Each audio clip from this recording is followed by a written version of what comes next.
The unknown ship did not try to dodge. The projectiles simply vanished before they reached it. No explosion, no impact. They just ceased to exist as if they had never been fired. Then the vessel did something that made every officer on the bridge freeze. It destroyed the satellites. Not with weapons.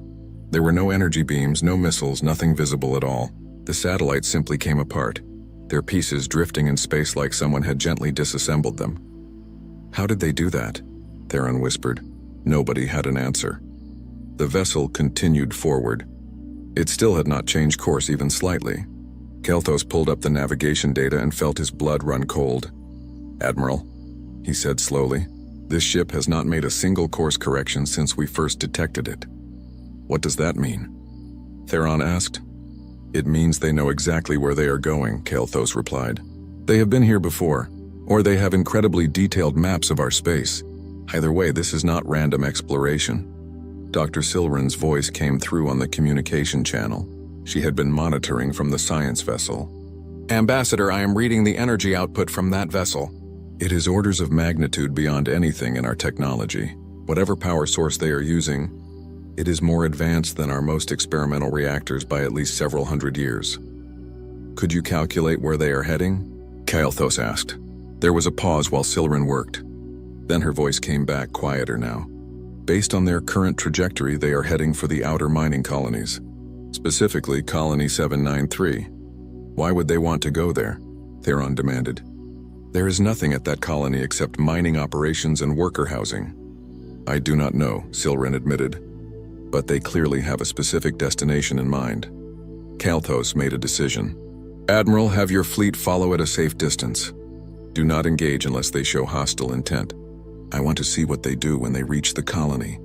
"And if they attack the colony?" Theron asked. "Then you have my permission to defend it," Kelthos said. "But I do not think they came all this way just to attack a mining colony." "Then what do you think they want?" Theron asked. Kelthos watched the dark vessel on the screen, moving through space with purpose and confidence. "I think they want something very specific. And I think we are about to find out what." The unknown vessel continued toward Colony 793. Behind it, 847 warships followed like a school of fish trailing a shark. The fleet was supposed to be intimidating. Instead, they looked small and uncertain. In the Imperial Palace, Chancellor Morn received constant updates. Each report was more worrying than the last. The vessel could not be communicated with. It could not be stopped. It was heading toward an Imperial colony with clear purpose. And most worrying of all, it had technology that made the Empire's military might look like primitive weapons from a forgotten age. Morn stood at the window again, looking out at the capital city. Somewhere out in space, something was approaching that the Empire did not understand and could not control. For the first time in 10,000 years, the Kaltheran Empire was not the most powerful force in the room. The thought terrified Morn more than any war ever had. Colony 793 was not a beautiful place. It orbited a dead star, pulling minerals from asteroids that had once been planets. 20,000 workers lived there, most of them from the lower castes of the Empire. They worked long shifts in the mines, processing ore that would be sent to the core worlds to build ships and stations. Governor Ralseth received the emergency transmission with disbelief. An unknown vessel was approaching his colony. The entire 3rd Border Legion was following it.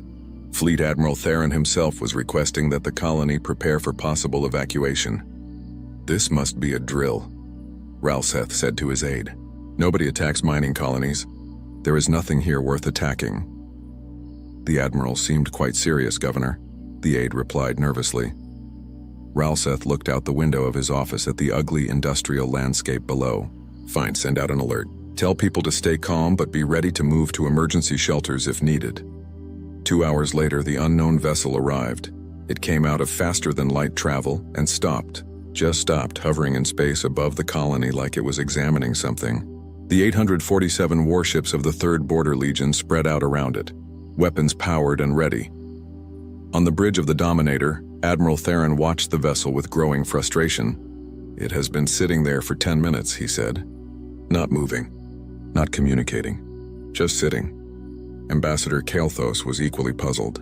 "Maybe they are scanning the colony." "Scanning for what?" Theron demanded. Before anyone could answer, The communication systems across every ship in the fleet suddenly activated. Not with a voice transmission, with data, pure data, flooding into their systems faster than the computers could process. What is happening? Theron shouted over the alarms. They are transmitting something, the communication officer said, hands flying over controls. It is overwhelming our systems. Wait, the computers are translating it automatically. Translating from what language? Kael'thas asked. I do not know, the officer admitted. The translation matrices are not recognizing the base language, but they are still producing output. It is like the transmission is telling our computers how to understand it. A moment later, text appeared on every screen throughout the fleet. Simple text in perfect Kaltheron language. We are human. We are here for our people. The bridge went silent. Human, Theron said slowly. That designation is not in our database of known species. Search the colony records, Kael'thas ordered. See if there are any workers registered under that species name or anything similar. It took 15 minutes to search the records. When the results came back, Dr. Silren was the one who made the connection. Ambassador, you need to see this, she transmitted from the science vessel. I cross-referenced the colony worker database with historical records. There is a species registered as human in the old databases. The spelling is slightly different, but the pronunciation is almost identical. What do we know about them? Kael'thas asked. Very little, Silren said. The records go back 400 years. It seems a damaged colony ship entered our space.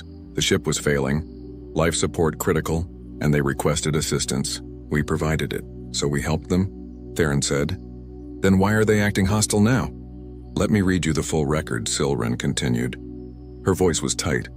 The damaged ship contained approximately 3,000 individuals. They were brought to various colonies and integrated into the workforce. Their ship was scrapped for materials. There is no record of them ever leaving or requesting to return home. Understanding dawned on Kael'thas like cold water. We did not rescue them. We absorbed them. We took their ship and scattered them across our colonies as workers. They were going to die if we did nothing. Theron protested. We saved their lives. And then we made them work in our mines for 400 years, Kael'thas replied quietly. On the screen, the unknown vessel began to move. Not toward the fleet, toward the colony. It descended through the atmosphere with impossible grace, landing in the main worker district. Governor Ralseth, what is happening down there? Theron demanded over the communication channel. The governor's voice came back, confused and frightened. The vessel landed in Sector 9. It is just sitting there. No one has come out. But something strange is happening. What kind of strange?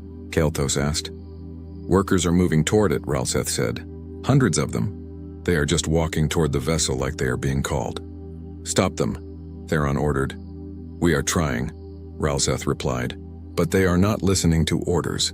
It is like they are in a trance. On the Dominator's main screen, they switched to a view from the colony's surface cameras. Kael'thas watched as hundreds of workers walked through the streets toward the landed vessel. They were not running or panicking. They moved with purpose, with certainty, like they knew exactly what they were doing. Get me a closer view, Kael'thas said. The camera zoomed in on the crowd. Kael'thas studied the faces. They looked similar to many other bipedal species in the Empire, but there were subtle differences. The facial structure, the way they moved. These were humans, the descendants of those refugees from 400 years ago. The vessel's hull opened, not with a door or ramp, but the surface simply became permeable, allowing people to walk through like it was made of water instead of metal. The humans walked inside, disappearing into the ship. How many workers are entering? Theron asked. An officer counted on his screen. Current count is 2,847, Admiral. Dr. Silren's voice came through again. That is a very specific number. Let me check something. There was a pause. Then Silren spoke again, and her voice was filled with awe and fear. Admiral, Ambassador, I just cross-referenced the colony's genetic database. There are exactly 2,847 individuals in this colony, with genetic markers matching the original human refugees. Not approximately, exactly. What are you saying? Kael'thas asked, though he already knew. I am saying that vessel knew the exact number of humans in this colony before it arrived, Silren said. It knew their precise location.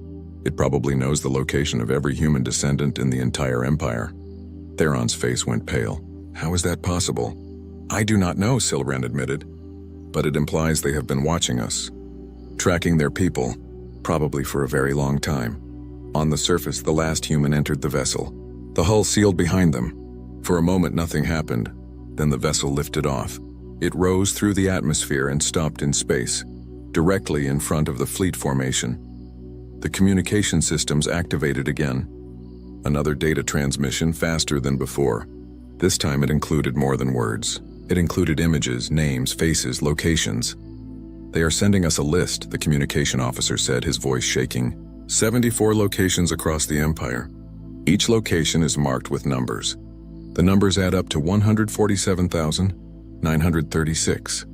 What do those numbers represent? Theron demanded. Ambassador Kael'thas knew the answer before anyone said it. Those are people, humans, every human descendant scattered across our empire. A new message appeared on the screens. This time, the words were not polite. "You have 10 cycles to gather our people and bring them to designated release points. If you comply, we leave peacefully. If you do not comply, we will retrieve them by force. You have been warned." The transmission ended. The human vessel accelerated and vanished, returning to faster-than-light travel. It was gone in seconds, leaving only the stunned fleet behind. "They are giving us an ultimatum," Theron said. His voice was hard, angry. "They are ordering the Kaltheran Empire to obey them. They are asking for their people back," Kael'thas corrected. "People we took from them. We saved them from certain death," Theron insisted. "And then we kept them as workers without their consent," Kael'thas replied. "Admiral, we need to contact Chancellor Morn immediately. This situation is bigger than either of us can handle." Back on Kaltherox Prime, Chancellor Morn convened another emergency council. This time, there was no debate about whether the threat was real. Everyone had seen the transmission. Everyone understood what was being demanded. "We cannot comply," General Korseth said firmly. "If we give in to this ultimatum, it will show weakness. Every enemy of the Empire will see that we can be intimidated." "If we do not comply," Kael'thas countered, "we may be starting a war with a civilization that has technology centuries beyond ours." "We do not know they are that advanced," Korseth argued. "We have only seen one ship. For all we know, that is all they have." Dr. Silren spoke up from her position at the Science Council. "With respect, General, I do not think that is true. The vessel's energy signature suggests it is not a warship. The design, the size, everything about it suggests a transport or rescue vessel, a civilian ship." The room went quiet. "You are saying their civilian ships are more advanced than our military vessels?" Morn asked. "I am saying this ship came alone confidently to retrieve their people from the heart of a galactic empire," Silren replied. "That suggests either incredible arrogance or absolute certainty that they are safe. Given what we have seen of their technology, I believe it is the latter." "We need more information," Morn decided. "General Korseth, begin mobilizing additional fleets." The first 3 days were chaos. Across the Empire, planetary governors received orders to identify and gather any workers with human ancestry. The orders came with little explanation, which caused confusion and panic. On industrial worlds, human descendants were pulled from their jobs.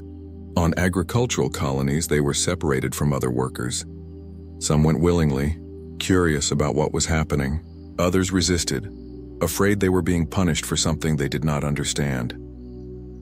Governor Ralseth of Colony 793 sent daily reports to Imperial Command. After the human vessel took the workers, the colony's productivity had dropped by 15%. Other governors reported similar problems. The humans and their descendants had been integrated so deeply into the Empire's economy that removing them caused disruptions everywhere. "We cannot simply give up 147,000 workers," Economic Minister Tolvex argued in a council meeting. "Do you know what that will do to our production quotas? Some colonies will have to shut down entirely." "Better than starting a war we cannot win," Ambassador Kael'thas replied. "We do not know, we cannot win," General Korseth insisted. He stood at a holographic display showing fleet positions. "I have mobilized the first fleet to join the 3rd Border Legion. That gives us over 2,000 warships. Whatever technology these humans have, they cannot stand against that kind of firepower." Chancellor Morn rubbed his temples, feeling a headache building. "And if they can? Then we die defending the Empire's honor," Korseth said simply. Dr. Silren had barely slept in 3 days. She spent every waking moment in the archives, searching for any information about humanity. What she found was frustrating. The records from 400 years ago were sparse and vague. The human colony ship had been damaged badly. The refugees had been grateful for rescue. That was all the official record said. But Silren had learned to look in unofficial places. Old personal journals, maintenance logs, even entertainment broadcasts from that time period. Slowly, a different picture emerged. She found a journal entry from a cargo ship captain who had been part of the rescue operation. The captain described the human colony ship as primitive but functional. The humans had been traveling for generations, seeking a new home. Their ship was old and worn, but it had not been failing when they entered Caltheron space. It had been attacked. Attacked by what? Silren muttered to herself, reading further. The captain did not specify, but he mentioned that the human ship's weapon systems had been destroyed, their engines damaged, their life support barely functioning. Another entry, this one from a medical officer who had examined the refugees. They are remarkably adaptable, strong for their size. They seem to have an unusual resistance to various environmental stresses. One of them told me their species originated on a high-gravity world, which would explain their physical resilience. Silren kept searching. She found census records showing where the humans had been sent. Mining colonies, mostly. A few agricultural worlds. Places that needed manual labor. Over 400 years, they had integrated into the Empire's lower castes. They had families, children, grandchildren. By now, most of them probably did not even remember they were originally from somewhere else. But someone remembered. Someone had been keeping track. On the 6th day, Silren found something that made her blood run cold. It was buried deep in a restricted archive, marked as classified by authority of the Imperial Science Council. The file was labeled Precursor Species Database, restricted access only. She should not have had access. But in the chaos of the current crisis, security protocols had been relaxed. She opened the file. Inside were references to dozens of species that had once lived in this region of space. Not recently. Tens of thousands of years ago. The database called them precursor species. Civilizations that had achieved advanced technology, and then simply left. Disappeared from the known galaxy. One entry caught her eye. The species designation was corrupted in the database, but the description was clear. Bipedal. Bilateral symmetry. High adaptability. Originated from a high-gravity world in the inner systems. Last confirmed sighting approximately 50,000 years ago. Believed to have achieved post-physical technology and departed for regions unknown. The physical description matched humans perfectly. Silren transmitted her findings to Ambassador Kael'thas immediately. Are you saying humans are one of these precursor species? Kael'thas asked, his voice tight with tension. I am saying humans were here before we were, Silren replied. They achieved technology we cannot even imagine and left.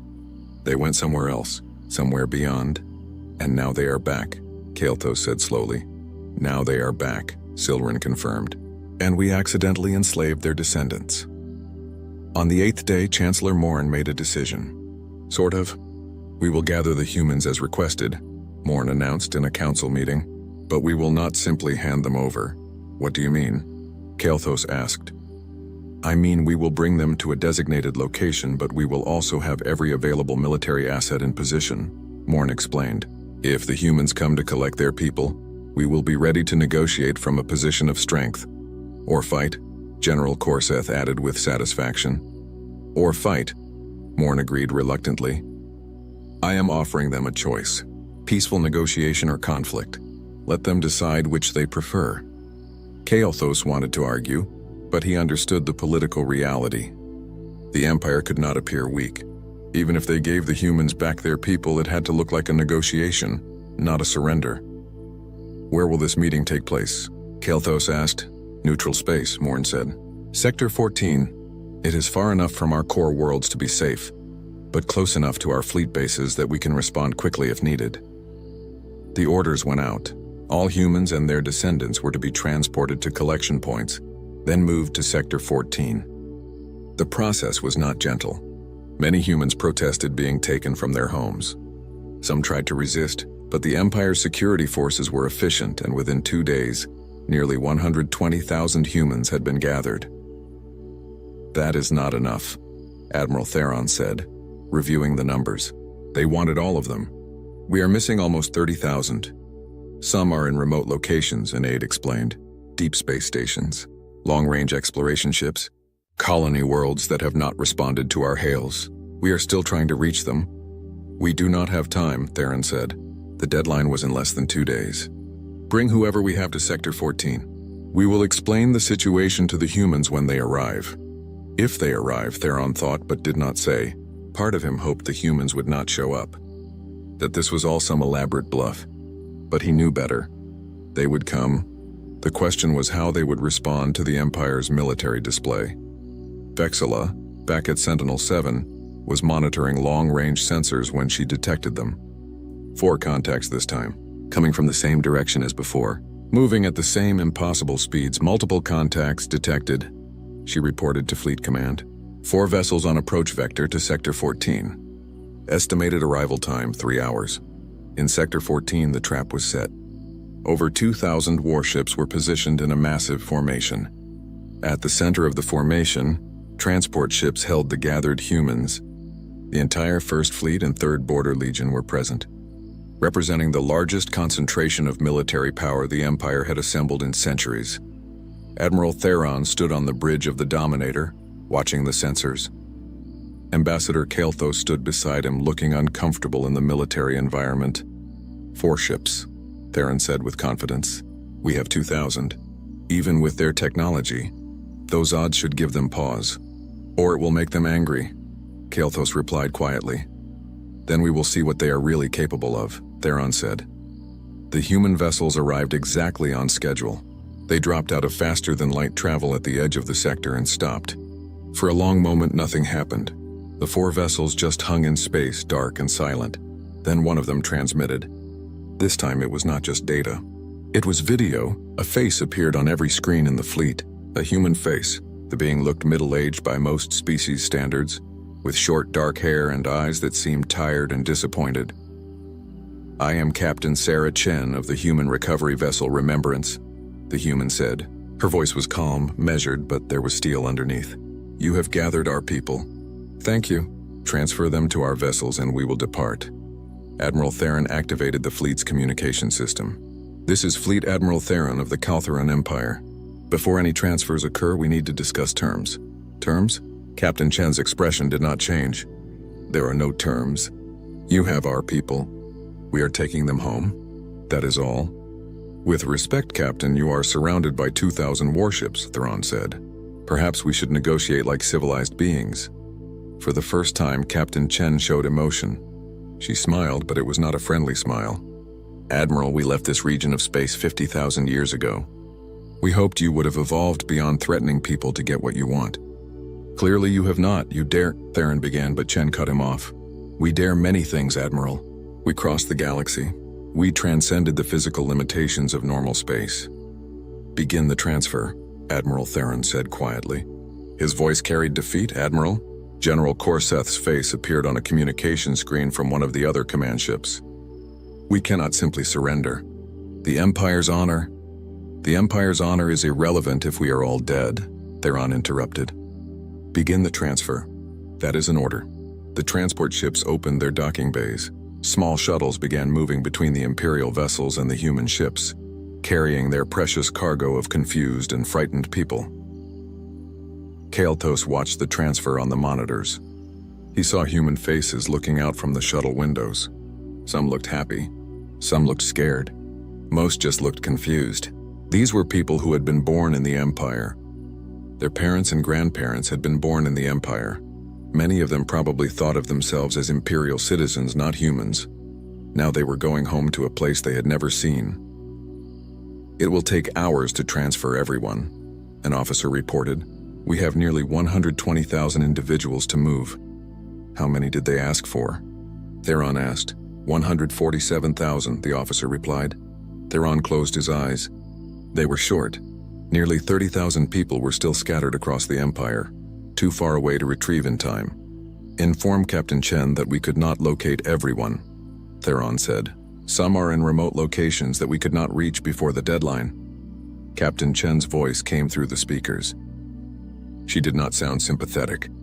We know where they are, Admiral. Every single one of them. We have been tracking them for quite some time. Then you know we tried to comply, Theron said. You tried to set a trap, Chen corrected. But yes, you are transferring those you gathered. That is something. The transfer continued in tense silence. Hours passed. The Imperial fleet stayed in formation, weapons powered but not aimed. The human vessels waited patiently, their own weapon systems never even activating. They did not need weapons to be threatening. Finally, the last shuttle completed its journey. Nearly 120,000 humans had been transferred to the recovery vessels. All available individuals have been transferred, Admiral Theron reported. Confirmed, Captain Chen replied. Now we will collect the rest. What do you mean? Theron asked, though he feared he knew. We told you, Admiral. We know where they are. Every station, every colony, every deep space exploration vessel that has humans aboard. We are going to collect them. You may either cooperate or watch. Your choice. Before Theron could respond, the human fleet split up. Groups of vessels departed in different directions, moving faster than anything in the Imperial fleet could follow. They spread across the sector like seeds in the wind, heading for specific destinations with perfect knowledge of where to go. They have complete intelligence on our territory, General Korseth said, his voice filled with horror. They know the location of every military installation, every colony, every ship in our fleet. They have been watching us, Kael'thas said, probably for a very long time. We took their people 400 years ago. They have been monitoring them ever since. Over the next 3 days, reports came in from across the Empire. Human vessels appeared at remote stations and colonies. They did not attack. They did not threaten. They simply arrived, collected any humans present, and left. Imperial forces that tried to interfere found their weapon systems disabled without any visible attack. Ships that moved to intercept found themselves unable to navigate properly, as if space itself was pushing them away. The humans did not fight. They did not need to. On the 4th day after the confrontation in Sector 14, all human vessels converged at a single point in neutral space. Admiral Theron, following orders from Chancellor Morn, took the Dominator to that location with a small escort fleet. This time, Captain Chen agreed to a face-to-face meeting. The meeting took place on a neutral shuttle halfway between the fleets. Admiral Theron, Ambassador Kael'thas, and Dr. Silren represented the Empire. Captain Chen came alone. She looked different in person, smaller than Theron expected. Humans were not an impressive species physically, but there was something in her eyes that made Theron want to look away. Authority, power, the confidence of someone who knew exactly what they were capable of. Thank you for meeting with us, Kael'thas began, trying to be diplomatic. I am here as a courtesy, Chen replied, sitting down across from them. You seem like you want to understand what happened. I can give you that much before we leave. We want to avoid future conflicts, Kael'thas said. We did not know who you were. We did not know your people were here. You did not know because you did not ask, Chen said flatly. When you found that refugee ship 400 years ago, did anyone think to find out where they came from?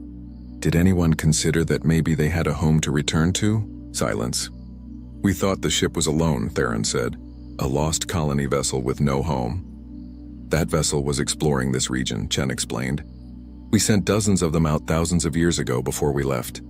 They were generational ships meant to travel for centuries, documenting this part of the galaxy. That particular ship ran into some kind of spatial anomaly that damaged their engines. They limped into your space asking for help. And we helped them, Theron insisted. You helped them and then kept them, Chen repeated. Admiral, let me tell you something about humans. We do not forget our people, ever. When that ship failed to report back, we sent others to investigate. By the time they arrived, your empire had already scattered the survivors across dozens of worlds. We have been watching them ever since. Watching you. Dr. Silren spoke up. The archives call your species precursor. They say you left this region 50,000 years ago. Chen nodded. That is correct. This area of space was our original home. We evolved here, built our first civilization here, but we outgrew it. We discovered technologies that allowed us to go further, to do more. So we left, seeking new frontiers. Why come back? Silren asked. Because it is still home, Chen said simply. We left, but we never forgot where we came from. We maintain long-range monitoring systems. We protect this region even though no one here knows it.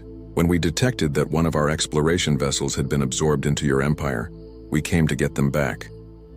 You could have contacted us, Kael'thas said, asked for their return peacefully.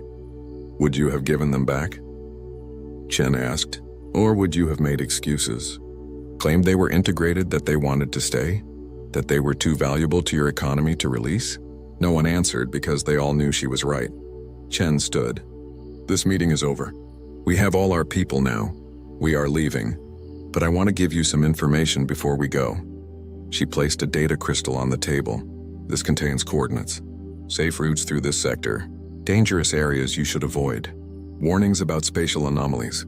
Think of it as a gift from a more advanced civilization to a younger one. Why would you help us after what we did? Theron asked. Because we remember being where you are now, Chen replied. Young, ambitious, thinking we were the pinnacle of civilization. We made mistakes too. We learned from them. Maybe you will too. She moved toward the door, then paused. One more thing. This region of space is under human protection. We have monitoring stations throughout the sector. Automated defense systems. If you expand into areas we have marked as dangerous, you will encounter them. Follow the guidelines in that data crystal and you will be fine. Ignore them and you will have problems. Are you threatening us? Theron asked. I am informing you, Chen corrected. The galaxy is bigger than you imagine, Admiral. More complex, more dangerous. You have been living in a small, safe pocket of space, thinking you are the dominant power. You are not. You never were. But you can be safe if you are smart. She left the shuttle. Through the window, they watched her return to her vessel. Minutes later, the entire human fleet vanished. Not gradually, not in sequence. All at once, they simply ceased to exist in normal space, leaving only faint energy readings that quickly faded to nothing. Back on Kaltharox Prime, Chancellor Morn addressed the Imperial Council. News of what had happened had spread quickly. Some council members demanded revenge. Others called for increased military spending. A few suggested trying to acquire human technology. Morn listened to them all, then raised a hand for silence. For 10,000 years, we believed we were the greatest civilization in the galaxy, Morn said. We were wrong. That illusion died in the last week. Now we have a choice. We can rage against that reality or we can learn from it. You are suggesting we accept this humiliation? General Korseth demanded. I am suggesting we accept the truth, Morn replied. The humans could have destroyed our fleets. They could have taken their people by force from the beginning. Instead, they gave us chances to do the right thing. They could have left us with nothing. Instead, they gave us navigation data and warnings about dangers we did not even know existed. They showed mercy, Ambassador Kael'thas said quietly. They showed us what we could be, Morn corrected. Advanced, powerful, but still capable of kindness. Still capable of giving younger civilizations chances to improve. So what do we do now? Economic Minister Tolvex asked. We reform, Morn said. We examine every species in our empire. We look for others we have mistreated.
The Great Hall of the Galactic Council stretched wider than any cathedral built by human hands. Its walls glowed with soft blue light, and holographic displays floated in the air showing thousands of worlds connected by trade routes and treaties. Representatives from 200 species sat in curved rows, their forms as varied as the stars themselves. Some breathed methane through tubes, others floated in gravity fields. A few existed only as patterns of light. Ambassador Marcus Chen stood at the speaker's platform, his simple gray suit looking plain compared to the jeweled armor and flowing robes around him. He was a short man with graying hair and tired eyes. He had been Earth's representative for 12 years now, and every day felt longer than the last. The Vrex Dominion has now occupied 17 systems in the past 6 months, Chen said, his voice steady but firm. They have ignored every treaty. They have dismissed every warning. If the Council does not act, more innocent lives will be lost. A sound like bubbling water came from the Aquelian delegate's tank. It translated through the universal communicator as laughter. The human speaks of action, the Aquelian said. But what can humanity offer? Your species has been part of this council for 200 years, yet you maintain barely 300 ships. Your military spending is less than most pleasure cruise corporations. More laughter rippled through the chamber. Chen felt his jaw tighten, but he kept his face neutral. This was not the first time his people had been mocked here. The Vrex delegate rose from his seat. Commander Thrax stood nearly 3 meters tall. His forearms crossed over his armored chest. His face resembled an earth lizard, but his eyes held cold intelligence. The Dominion takes what is owed to us, Thrax hissed. We are a warrior race. The strong survive. The weak serve. This is natural law, Chen replied. Or tyranny dressed in philosophy. Thrax's mandibles clicked in what might have been amusement. You humans speak much of peace and law. You write poetry. You paint pictures. You send musicians to perform at cultural festivals. Tell me, Ambassador Chen, when was the last time a human fired a weapon in anger? Your people are gardeners, not warriors. The galaxy knows this. Chen looked directly at the Vrex commander. For just a moment, something dangerous flickered in his eyes.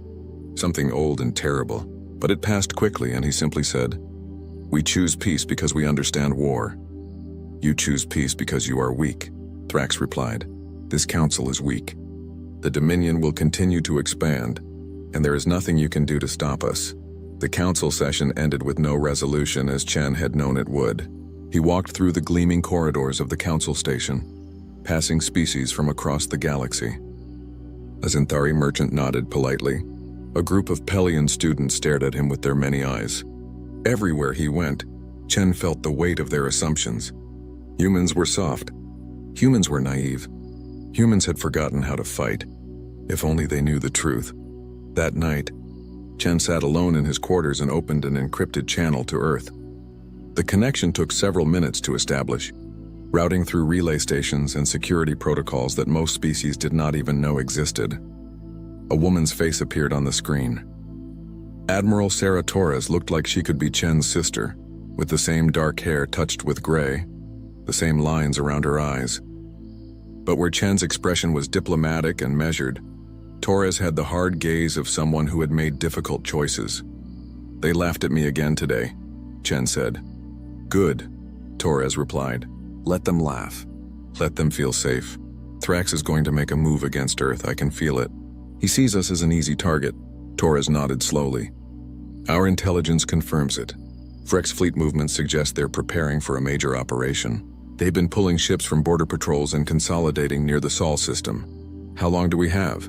A month, maybe less. Torres leaned forward, her face grave. Marcus, if they attack, you know what happens next. Chen closed his eyes. 217 years. That's how long we've kept the protocol sealed. We made a choice as a species, Torres said. After the final war, after we almost destroyed ourselves, we decided to be better. We hid what we were capable of. We showed the galaxy only peace in art and culture. We gave ourselves time to heal. But the scars are still there, Chen whispered. They'll always be there. The question is whether we let those scars make us monsters again, or whether we use what we learned. Torres's voice softened slightly. The containment protocols exist for a reason, Marcus. If Earth is threatened, if our people are in danger, then we do what we must. But we do it with control, with purpose. Never again like before. Chen remembered the history lessons every human child learned. The final war of 2087, when nuclear fire had scorched continents and biological weapons had turned entire regions into dead zones. The darkness that followed when barely 1 billion humans survived. The centuries of rebuilding, of learning, of choosing a different path. But the weapons had not been destroyed. The knowledge had not been forgotten. It had been sealed away, locked behind protocols that required authorization from every human government simultaneously. The memorial arsenals, they were called, reminders of what humanity could become if they ever forgot the price of hatred. "I hope it doesn't come to that," Chen said. "So do I," Torres replied. "But hope isn't a strategy. I'm bringing the Containment Council together tomorrow. If Thrax is stupid enough to attack, we'll be ready." The call ended, leaving Chen alone with his thoughts. He walked to the window of his quarters and looked out at the stars. Earth was out there somewhere, a small blue world that the galaxy considered insignificant. The birthplace of poets and dreamers, they said. A planet of philosophers who had given up their violent past. Chen touched the glass, leaving a fingerprint. "They have no idea what we survived," he said to the empty room. "What we learned, what we became." Across the galaxy, on a dozen human colonies and outposts, similar conversations were taking place. On Luna Base, beneath the gray dust of Earth's moon, maintenance crews began running diagnostics on systems that had been dormant for centuries. On Mars Station, engineers checked seals on underground facilities that official records claimed were archaeological sites. In the asteroid belt, mining ships that looked like commercial vessels activated hidden weapon systems. The human defense network was vast and ancient, built in the years after the final war when humanity had sworn two things: never to wage war for conquest, but always to be prepared to defend themselves. Every generation since had maintained the containment protocols, hoping they would never be needed but ensuring they remained ready. 3 weeks later, Chen was awakened by an emergency alert. His communicator screamed with priority messages. He activated the display and felt his blood run cold. The Vrex Dominion had assembled a fleet of 3,000 warships at the edge of the Sol system. It was the largest military force humanity had seen since joining the galactic community. Against Earth's official defense fleet of 300 ceremonial vessels, it seemed impossibly overwhelming. Chen dressed quickly and opened the encrypted channel to Earth. Torres was already on screen, surrounded by military personnel in the command center deep beneath the Rockies. "They're here," Chen said unnecessarily. "We see them," Torres replied. "Thrax is broadcasting on all frequencies. He's demanding Earth's immediate surrender and access to our resources. He's giving us 12 hours. Can we stop them?" Torres looked at someone off-screen, then back at Chen. "The Containment Council has voted. 7 billion people, one decision. The protocols are unlocked, Marcus. For the first time in 217 years, humanity is going to war." Chen felt something twist in his stomach. Relief and dread mixed together. "God help us all." "God help them," Torres corrected.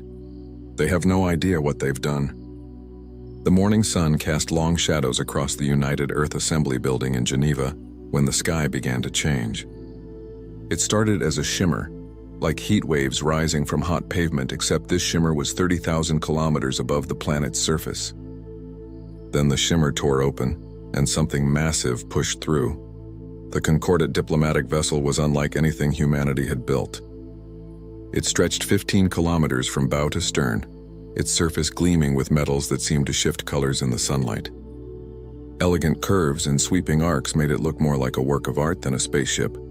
Within minutes, every news channel on Earth was broadcasting images of the alien vessel. People stopped on sidewalks, staring up at screens.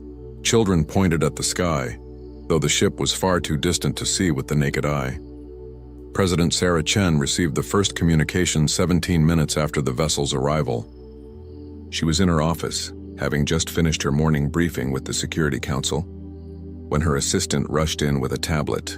The message was in perfect English, though it carried an odd formality that suggested machine translation.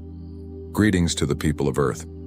We are the Galactic Concordat, representatives of 7 species who maintain peace and order in this region of space. We come with an offer of friendship and protection. We request an audience with your leaders at your earliest convenience." Sarah read the message 3 times. She had been president for 6 years, long enough to develop good instincts about people and their intentions. Something about the tone bothered her, though she could not immediately identify what. She called for an emergency cabinet meeting. The aliens requested to meet within 48 hours. Sarah agreed, but she also made several calls to people whose opinions she trusted. One of those calls went to General Marcus Steele, the commander of Earth's Unified Defense Command. Another went to Dr. Yuki Tanaka, head of the Intelligence Analysis Division. Marcus was a broad-shouldered man in his 50s, with gray hair cut military short and eyes that missed nothing. He had fought in the resource wars of the 2090s and had spent the last 2 decades preparing Earth's defenses for the day when humanity encountered other intelligent life. That day had apparently arrived. "What do you think?" Sarah asked him over a secure video link. Marcus leaned back in his chair, his expression thoughtful. "I think anyone who leads with protection is usually selling something you don't need. But we'll play nice and see what they want." Dr. Tanaka was more direct. The message structure suggests a hierarchical culture with rigid social protocols. The word protection appears 3 times in a 4-sentence message. That's not accidental. They're framing the conversation before it begins. Sarah nodded slowly. "Keep analyzing everything they send us. And Marcus, I want our orbital assets on standby." Quiet standby. "Let's not spook our guests, but let's not be caught sleeping either." The day of the meeting arrived with unseasonably clear skies. The Concordat sent down a shuttle, smaller than their main vessel but still impressive, covered in the same color-shifting metal. It landed on the designated pad outside Geneva, and 7 figures emerged. They were humanoid, which surprised everyone watching. 2 legs, 2 arms, a head with sensory organs arranged in familiar patterns. But there the similarities ended. Ambassador Velthor, who led the delegation, stood over 2 meters tall. His skin was a deep blue purple and his eyes were large and golden, with no visible pupils. He wore robes that seemed to be made of liquid light, constantly flowing and changing. The other 6 delegates represented different species. One looked almost human except for the crystalline formations growing from her shoulders. Another was covered in fine scales that created rainbow patterns when he moved.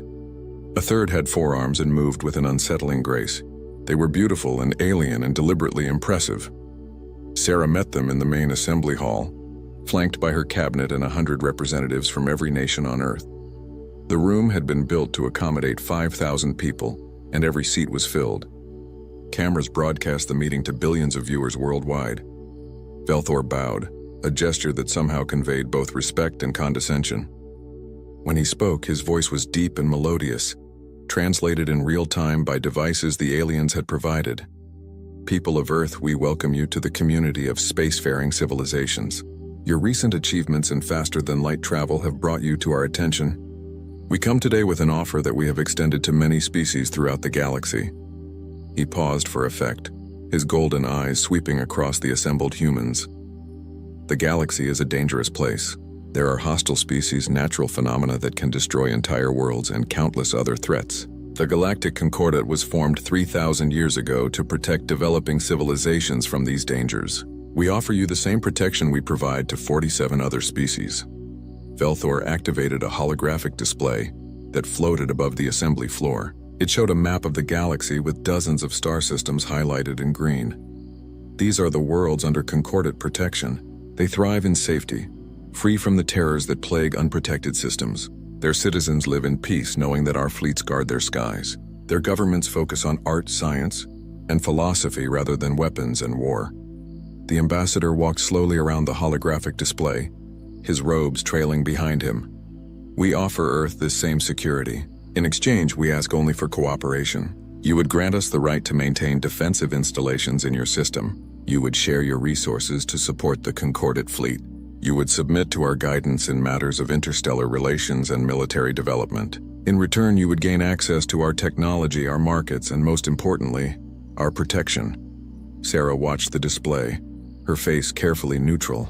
Around her, she could feel the tension in the room. Some representatives leaned forward eagerly, others frowned, clearly skeptical. "What level of autonomy would Earth retain?" she asked. Velthor smiled, showing teeth that were slightly too sharp.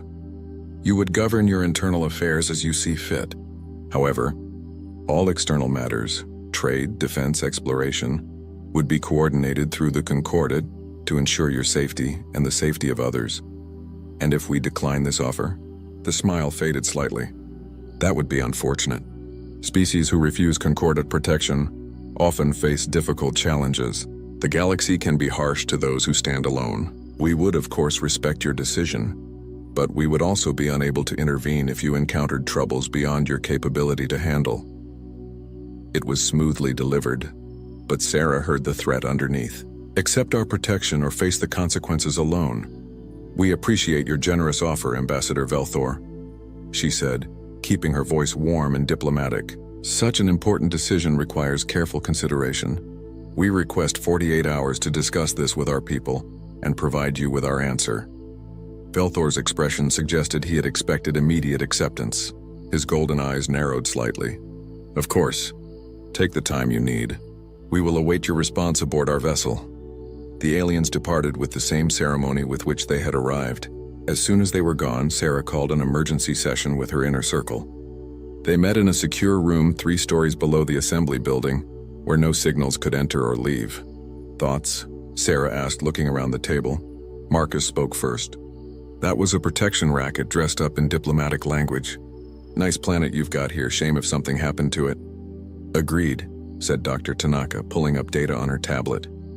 I've been analyzing the 47 systems they showed us, cross-referencing with our astronomical databases and historical records.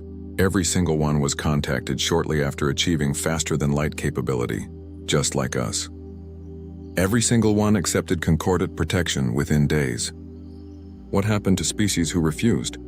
Asked Defense Minister Chen Wei. Yuki's expression darkened. That's the interesting part. I found references to 6 species who initially declined. 3 eventually accepted after experiencing mysterious attacks from unknown raiders. 2 went silent. Their systems are now listed as uninhabited. 1 was declared a rogue civilization and subjected to pacification. The records on that are vague, but the implication is clear. Sarah felt a chill run down her spine. So this is conquest with extra steps. Sophisticated conquest, Marcus corrected. They let their victims govern themselves, which reduces resistance. They take resources and autonomy instead of land, and they maintain the fiction that it's all voluntary. Can we fight them? Sarah asked bluntly. Marcus smiled, and there was no humor in it. Madam President, they have no idea who they're dealing with. Over the next 48 hours, Earth's leadership worked around the clock. They analyzed every second of the alien transmission, every word Velthor had spoken, every detail visible in their holographic displays.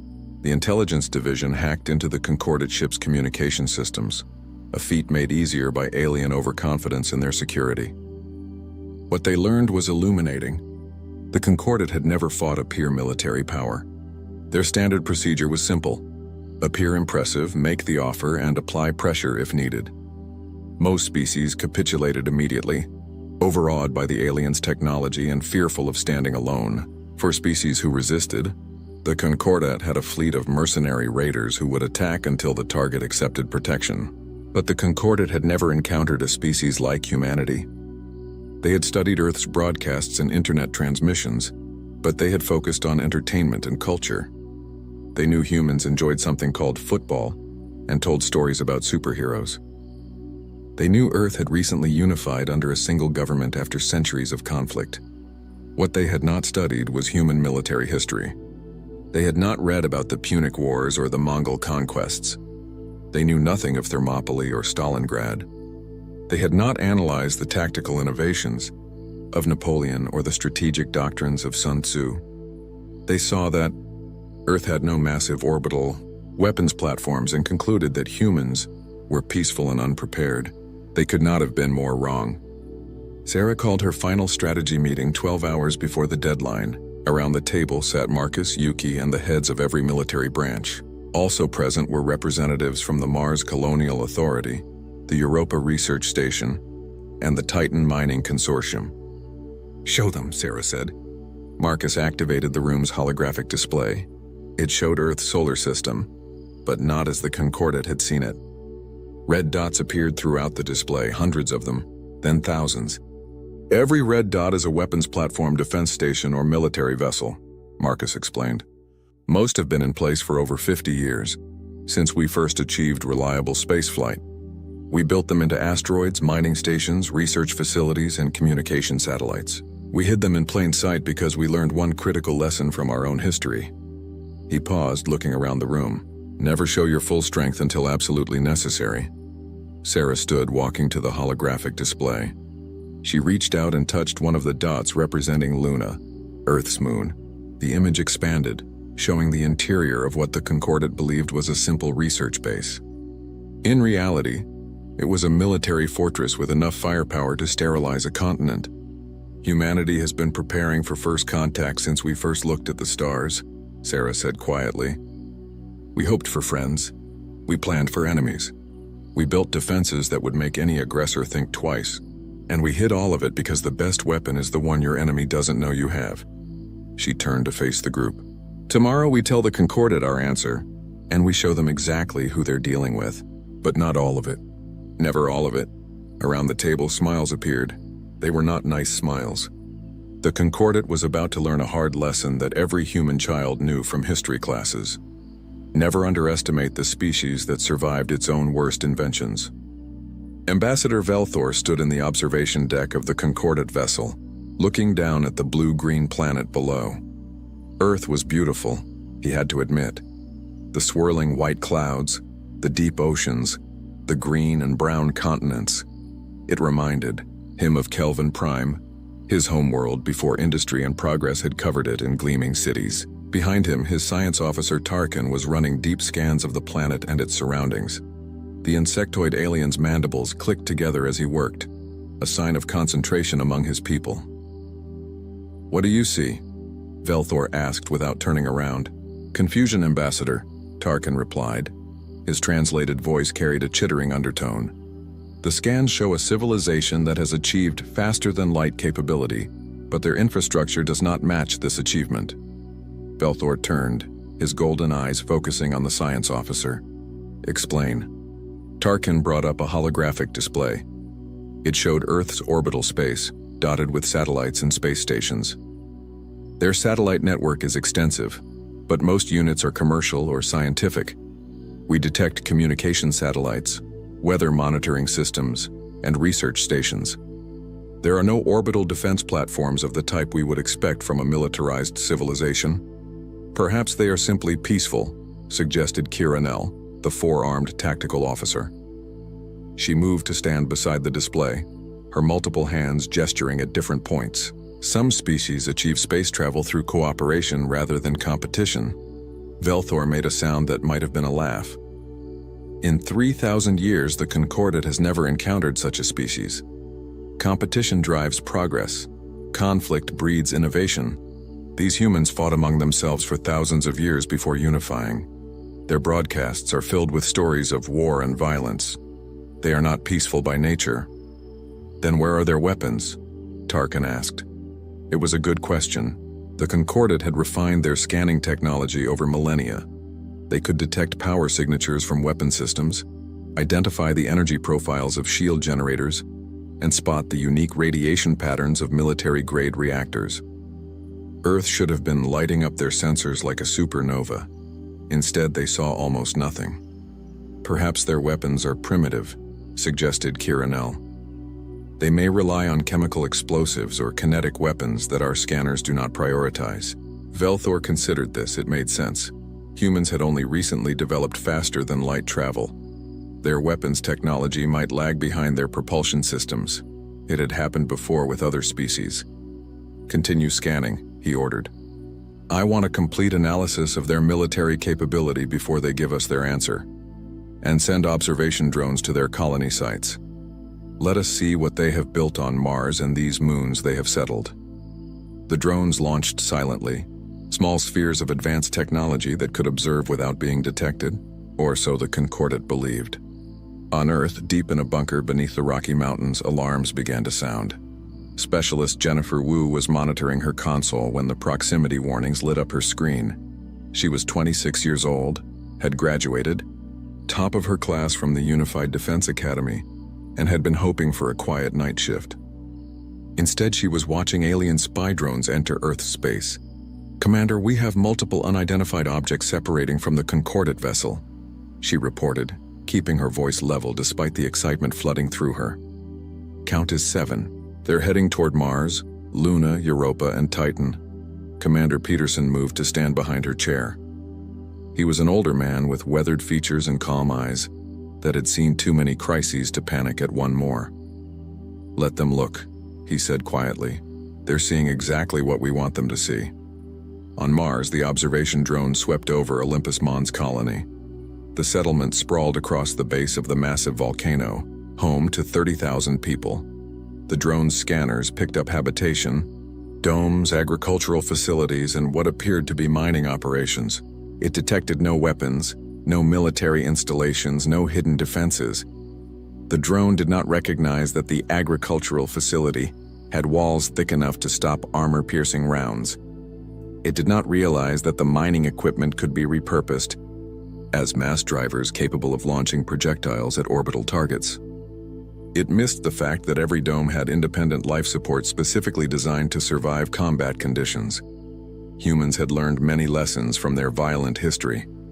One of the most important was this: civilian and military infrastructure should be indistinguishable until the moment you need to fight. The drone moved to Luna, Earth's moon. It scanned the research base built into the crater Copernicus. The base appeared to be studying astronomy and geology, with large telescope arrays and seismic monitoring stations. The drone's sensors showed no military presence. Those sensors failed to penetrate the lunar regolith that humans had specifically processed to block advanced scanning technology. They did not detect the railguns hidden beneath false rock formations. They missed the missile silos disguised as ventilation shafts. They had no idea that the telescope arrays could track and target spacecraft with lethal precision. At Europa, the drone found a small scientific outpost on the ice-covered moon of Jupiter. Fewer than 1,000 researchers lived there, studying the ocean beneath the ice. The structures were minimal, clearly focused on research rather than military application.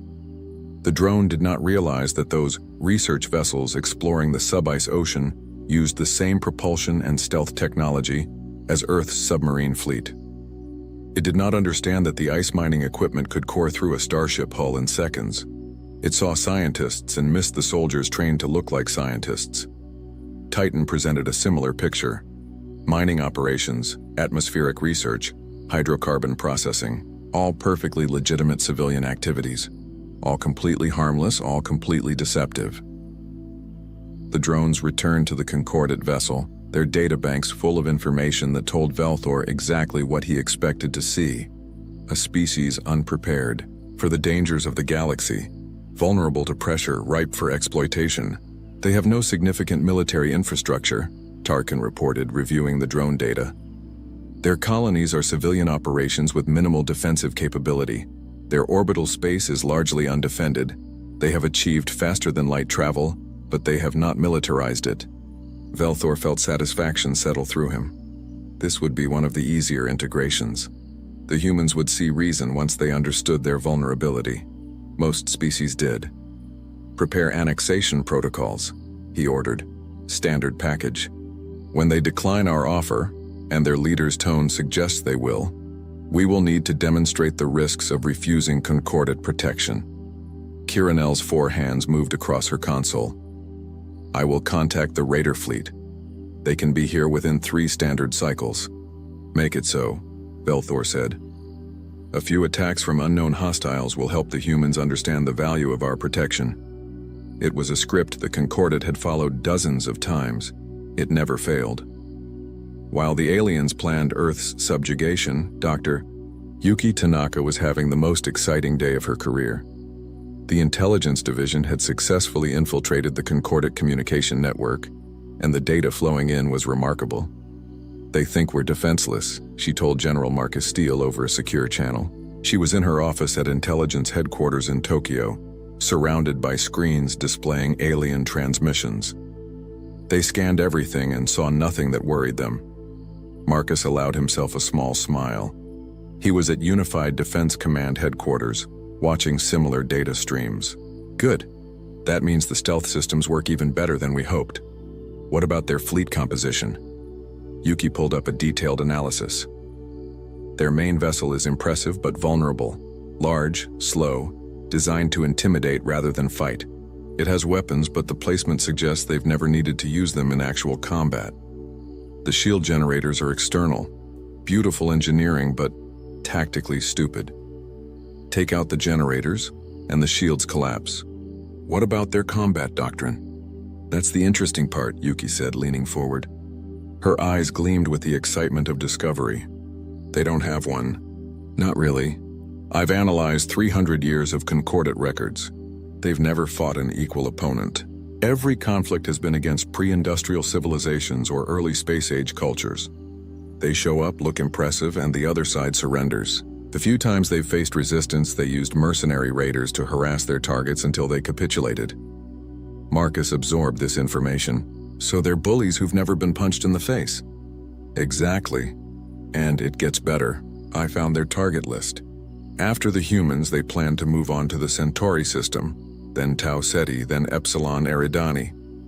They're working their way through every species that develops FTL. It's systematic exploitation dressed up as benevolence.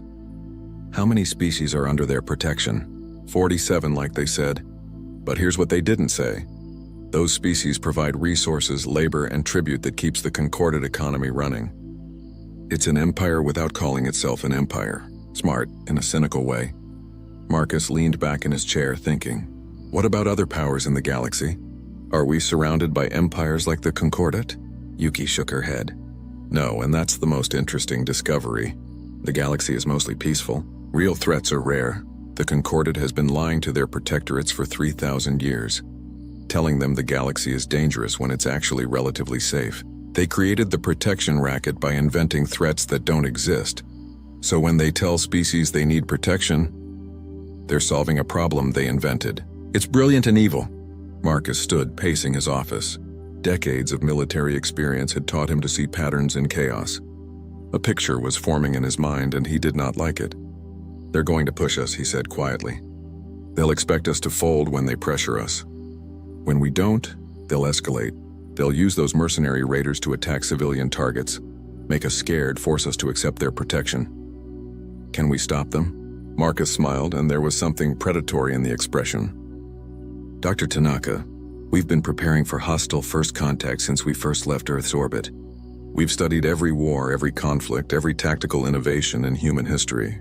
We've built weapon systems these aliens can't imagine because they've never needed to imagine them. Can we stop them? The question is whether we'll need to stop them or just scare them badly enough that they run. While Earth's military analyzed the Concordate's weaknesses, President Sarah Chen was having her own revelations. She sat in her private office, reading through historical files that the intelligence division had compiled. They made for disturbing reading. Every species that had accepted Concordate protection showed the same pattern. Initial enthusiasm followed by slowly increasing demands. Resource quotas that grew every year.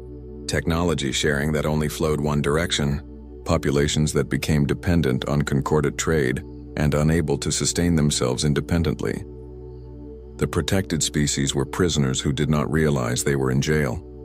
Sarah had not become president by being naive. She understood power and how it was wielded. The Concordate was offering a deal that sounded generous but was actually a trap. Accept protection today, lose your freedom tomorrow. The question was how to refuse without triggering a war Earth might not win. The preliminary analysis from Marcus suggested they could defeat the Concordate fleet in Earth's system. But what about the larger Concordate military? What about their allies and vassals? What about the 47 species who might side with their protectors? Her secure phone rang. It was Marcus. Madam President, I'm sending you a full tactical analysis. Short version, we can take them. The Concordate has size and technology advantages, but we have something better. What's that? We know how to fight. They don't. They've been winning through intimidation for so long that they've forgotten how to actually wage war. We've never forgotten because we've never been able to afford to forget. Sarah felt something settle in her chest. Not confidence exactly, but resolution. Earth had a chance. That was enough. Send me everything, she said.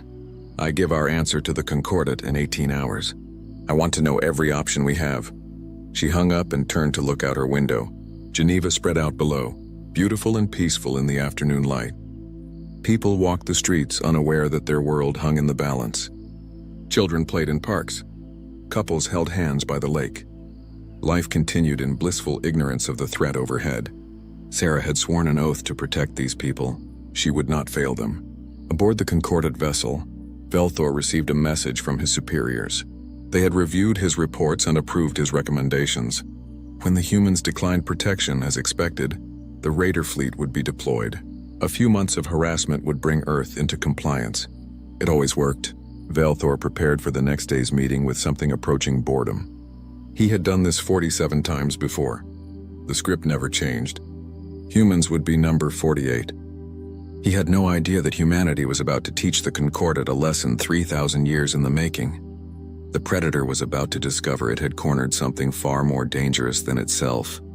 The United Earth Assembly Hall was packed with even more people than 2 days before. Representatives from every nation sat in their designated seats, but now they were joined by military officers, scientists, and historians. The air hummed with tension. Everyone knew this meeting would change everything. President Sarah Chen stood at the central podium, wearing a simple dark suit. She had considered wearing something more formal, but decided against it. This was not a day for ceremony. This was a day for truth. Ambassador Velthor and his delegation entered exactly on time. The aliens moved with the same graceful confidence they had shown before, clearly expecting this to be a formality before Earth's inevitable acceptance. Velthor's golden eyes swept across the assembled humans, and Sarah could almost see him counting his victory. "Madam President," Velthor said, his voice carrying that same melodious quality. "Have you reached a decision regarding the Concordat's generous offer?" Sarah smiled. It was a polite smile, diplomatic and proper. It was also completely genuine, which would have worried Velthor if he had understood human expressions better. "We have, Ambassador. Thank you for your patience while we considered your proposal." She paused, letting the moment stretch. "Earth respectfully declines the Concordat's offer of protection." The silence that followed was absolute. Velthor stood frozen, his expression suggesting he had misheard. Around him, the other delegates shifted uncomfortably. "I apologize," Velthor said carefully. "Perhaps the translation was unclear. You decline our protection?" "That's correct," Sarah confirmed. "We appreciate the offer, but Earth is quite capable of managing our own affairs. We prefer to maintain our independence." Velthor's golden eyes narrowed. The diplomatic mask began to slip. "Madam President, I do not think you understand the situation. The galaxy is dangerous. Without Concordat protection, you will be vulnerable to countless threats. Your species has only just achieved faster than light travel. You are children taking your first steps into a universe you do not understand." "We understand more than you think," Sarah replied calmly. "Do you?" Velthor's voice hardened. "Let me be clear, since subtlety seems wasted. Species who refuse Concordat protection find themselves facing difficult circumstances. Raiders attack their vessels. Pirates raid their colonies. Mysterious accidents occur. It would be tragic if Earth suffered similar misfortunes." Around the assembly hall, Sarah could feel the mood shifting. The threat was no longer veiled. It hung in the air like smoke. "Ambassador," Sarah said quietly, "are you threatening us?" Velthor drew himself up to his full height, towering over the human president. "I am explaining reality. The Concordat maintains order in this region of space. Those who cooperate with us prosper, those who do not." He let the sentence hang. Sarah nodded slowly, as if considering his words. "I see. So when you offered us protection, what you actually meant was, pay us tribute or we'll hurt you. Is that a fair translation?" Velthor's face darkened. "You are being deliberately obtuse. This is your final opportunity to make the intelligent choice. Accept our protection, or accept the consequences of refusing it." Sarah looked at him for a long moment. Then she did something that shocked every alien in the room. She laughed. It was not a nervous laugh or a mocking laugh. It was genuine amusement, the kind of laughter that comes from hearing something absurd. Around the assembly hall, other humans began to laugh too. Quiet chuckles at first, then louder. Within seconds, the entire room was filled with the sound of human laughter. Velthor stared, completely confused. This was not in the script. Species were supposed to be frightened when threatened. They were supposed to see reason and accept protection. They were not supposed to laugh. "I fail to see what is amusing," he said coldly. Sarah's laughter faded, but her smile remained. "Ambassador, you came to our world, scanned our defenses, and concluded we were helpless. You offered us protection we don't need from threats that don't exist. And now you're threatening us, expecting us to be scared. The amusing part is that you have no idea who you're threatening." "We know exactly who you are," Velthor snapped. "A primitive species with delusions of competence. Your scans show minimal defenses. Your colonies are unprotected. Your orbital space is vulnerable. You achieved faster-than-light travel, but you never learned to defend yourselves." "Is that what your scans showed?" Sarah asked. She touched a control on the podium, and the lights in the assembly hall dimmed. Above them, holographic displays activated showing Earth's solar system. "Let me show you what your scans missed." The display changed. Red dots began appearing throughout the solar system. First dozens, then hundreds, then thousands. They surrounded Earth like a cloud of angry insects. They clustered around Luna and Mars. They hid among the asteroid belt. They orbited Jupiter's moons and Saturn's rings. Velthor stared at the display, his golden eyes wide. "What is this?" "These are Earth's actual defenses," Sarah explained calmly. "Every red dot represents a weapons platform, military installation, or combat-ready vessel. We built them over the last century, ever since we developed reliable spaceflight. We hid them inside civilian structures, disguised them as research stations, camouflaged them in asteroids. We learned something important from our history, Ambassador. The best weapon is the one your enemy doesn't know you have." General Marcus Steele stood from his seat in the assembly. He was in full dress uniform, medals gleaming on his chest, each one representing a conflict or achievement. He moved to stand beside Sarah. "Ambassador Velthor," Marcus said, his voice carrying the weight of authority. "You made a critical mistake.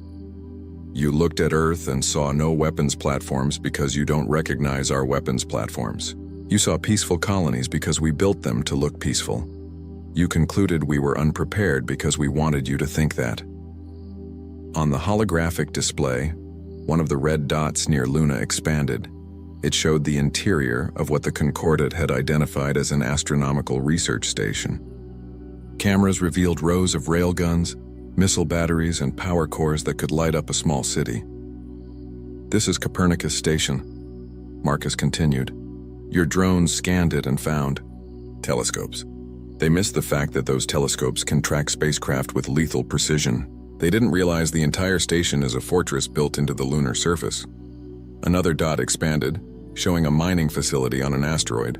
Except it was not just a mining facility. The mining lasers could cut through starship armor. The ore processors could manufacture ammunition. The cargo vessels were actually troop transports. "This is Ceres Mining Complex," Marcus said. "Perfectly legitimate resource extraction. Also perfectly capable of defending itself against attack." Velthor found his voice. You hid your military infrastructure inside civilian facilities. That violates the Concordat protocols for civilized warfare." Marcus smiled, and it was not a friendly smile. "Ambassador, we never agreed to your protocols. And here's something you should understand about humans. We've been fighting wars since before we invented writing. We've studied warfare as an art form for thousands of years. We've perfected tactics and strategies that you've never needed to develop because you've never faced real opposition." Sarah touched another control. The holographic display changed again, showing the space around the Concordat vessel. More red dots appeared, these ones surrounding the alien ship like a noose tightening around a neck. "Your ship is currently surrounded by 17 stealth vessels," Sarah said quietly. "They've been shadowing you since you arrived. You never detected them because our stealth technology is more advanced than your scanning technology. Each of those vessels carries enough firepower to cripple your ship." Velthor stepped back, his composure cracking. You cannot what?" Sarah asked. "Cannot defend ourselves? Cannot refuse your extortion? Cannot object to being threatened in our own system?" She stepped down from the podium and walked toward the alien ambassador. Despite being half his height, she somehow seemed larger, more commanding. "Let me make something very clear, Ambassador. Earth does not need your protection. We do not want your protection, and we will not accept your threats. You came here expecting us to be frightened children. Instead, you found something you've never encountered before, a species that prepared for the worst while hoping for the best. You are making a terrible mistake," Velthor said, but his voice lacked its earlier confidence. "The Concordat has resources you cannot imagine, fleets that could darken your skies, allies who would support our enforcement of order." "Really?" Dr. Yuki Tanaka stood, moving to join Sarah and Marcus. She held a data pad. "Because according to our intelligence analysis, the Concordat has never fought a peer military engagement. Every one of your conflicts has been against pre-industrial civilizations or early space-age cultures. You win through intimidation, not combat. You use mercenary raiders to harass targets until they accept your protection. It's a sophisticated protection racket, Ambassador, but it's still just a racket." Velthor's face went through several shades of purple. "Your accusations are baseless, are they?" Yuki activated her data pad and the holographic display changed again. It showed communications intercepts, financial records, deployment orders for raider fleets. "We've been inside your communication network for 2 days. We know about the raiders you plan to send to attack our colonies. We know about the artificial threats you've used to scare other species into compliance. We know the truth about the Concordat, Ambassador. You're not protectors, you're predators." Velthor looked around the assembly hall, seeing the hostile expressions on hundreds of human faces. His delegation clustered behind him, clearly frightened. This had gone completely off script. "You will regret this," he said, trying to recover some dignity. "The Concordat does not tolerate rogue civilizations. We will return with force sufficient to ensure your compliance." "Will you?" Marcus asked. He pulled up another display, this one showing a detailed analysis of the Concordat vessel's weaknesses. "Your shield generators are external. Your power distribution system has 17 critical points of failure. Your weapon systems have a 20-second delay between target acquisition and firing. Your ship is designed to look impressive, not to fight. We could disable it in under 3 minutes if we wanted to." "But we don't want to," Sarah interjected. "Because despite what you think of us, we actually prefer peace. So here's our counteroffer, Ambassador. Leave our system. Never return. Tell your Concordat that Earth is not interested in their protection racket. Tell them that if they send raiders to attack us, we will destroy those raiders. Tell them that if they send fleets to threaten us, we will destroy those fleets. And tell them that we know the truth about their empire and we're not keeping that knowledge secret." She paused, letting her words sink in. "Or if you prefer, we can resolve this matter right now. You can test whether our defenses are as capable as we claim. You can find out whether human military doctrine is superior to Concordat intimidation. You can discover what happens when a predator corners something more dangerous than itself." The assembly hall was silent. Every human watched the aliens, waiting to see how they would respond. The tension was thick enough to cut. Velthor looked at Sarah, at Marcus, at the holographic displays showing Earth's hidden arsenal. He looked at the faces of humanity's leaders and saw something that terrified him more than weapons or threats. He saw certainty. These beings were not bluffing. They were ready to fight and they believed they could win. "This is not over," Velthor said, his voice barely controlled. "The Concordat will hear of this insult." "Please do tell them," Sarah said pleasantly. "And when you do, make sure you mention one more thing." "What?" "We choose peace. We prefer peace. We will pursue peace whenever possible. But we are very, very good at the alternative. We've had 10,000 years to practice." Velthor turned and strode toward the exit, his delegation hurrying to keep up. At the doorway, he paused and looked back. "You ask if we know who we are threatening," he said. "Do you know what you are defying?" Sarah smiled. "The difference is, Ambassador, we actually do." The aliens left. Their shuttle departed within the hour. The great Concordat vessel pulled away from Earth's orbit and, surrounded by human stealth ships that never let it out of their sight, retreated toward the edge of the solar system. Throughout Earth, billions of people watched the alien ship leave. Some cheered. Others worried about what would come next. But all of them felt something new: pride that humanity had stood its ground, and confidence that they had made the right choice. In the assembly hall, Sarah turned to Marcus and Yuki. "Well," she said quietly, "that could have gone worse." Marcus laughed. "Madam President, I've been in combat for 30 years. That was the most satisfying confrontation of my life. Do you think they'll come back? Yuki asked. Oh, they'll come back, Marcus said. The question is whether they come back to talk or to fight. Either way, we'll be ready. Sarah nodded. She looked at the holographic display, still showing Earth's defenses. Thousands of red dots, each representing years of planning and preparation. Humanity's shield against the darkness. We stood up to a galactic empire today, she said. Let's make sure we're ready to back up that stand. The Concordat vessel limped toward the edge of Earth's solar system, surrounded by human stealth ships that followed its every move. Aboard the bridge, Ambassador Velthor sat in his command chair, his golden eyes fixed on the view screen showing the blue planet growing smaller behind them. Status report, he ordered, his voice tight with barely controlled anger. Tarkin, the science officer, worked at his console with nervous clicks of his mandibles. We are being tracked by at least 30 human vessels, possibly more. Their stealth technology is far more advanced than our intelligence suggested. I cannot get accurate readings. Can we outrun them? No, Ambassador. They match our every course correction. If we attempt to engage our faster-than-light drive while still in the system, they will interpret it as an aggressive move. Velthor's hands clenched on the armrests of his chair. He had been outmaneuvered completely. The humans had turned what should have been a simple integration into a humiliating defeat. Worse, they had done it without firing a single shot. Send a priority message to Concordat High Command, he ordered. Mark it urgent. Tell them we need a full military response. Kiranel, the tactical officer, turned from her station. All four of her arms were tense. Ambassador, with respect, perhaps we should recommend negotiation rather than escalation. The humans demonstrated capabilities we did not anticipate. A military engagement might not go as planned. Velthor rounded on her. Are you suggesting we accept this insult? That we allow a primitive species to defy 3,000 years of Concordat authority? No. We will return with sufficient force to ensure these humans understand their place in the galactic order. He turned back to the view screen, watching Earth disappear into the distance. They think they are strong. They think their hidden weapons make them our equals. They will learn otherwise. What Velthor did not know was that every word spoken on his bridge was being transmitted back to Earth. The humans had not just hacked the Concordat communication network. They had planted monitoring devices throughout the alien vessel during the initial meeting. Small, almost invisible transmitters that looked like dust particles but broadcast everything to waiting receivers. In Tokyo, Dr. Yuki Tanaka listened to Velthor's rant and smiled. She turned to her team of intelligence analysts. He's going to escalate, she said, which means we need to implement Phase 2. Are we really doing this? Asked one of the younger analysts, a man named James Chen. He looked nervous. Broadcasting Concordat secrets to the entire galaxy? We are, Yuki confirmed. The Concordat survives because their victims don't know they're victims. They believe the lies about galactic dangers. They think they need protection. Once they learn the truth, the whole system collapses.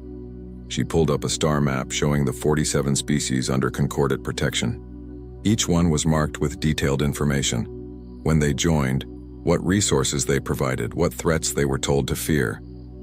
These species deserve to know the truth, Yuki said, and humanity is going to give it to them.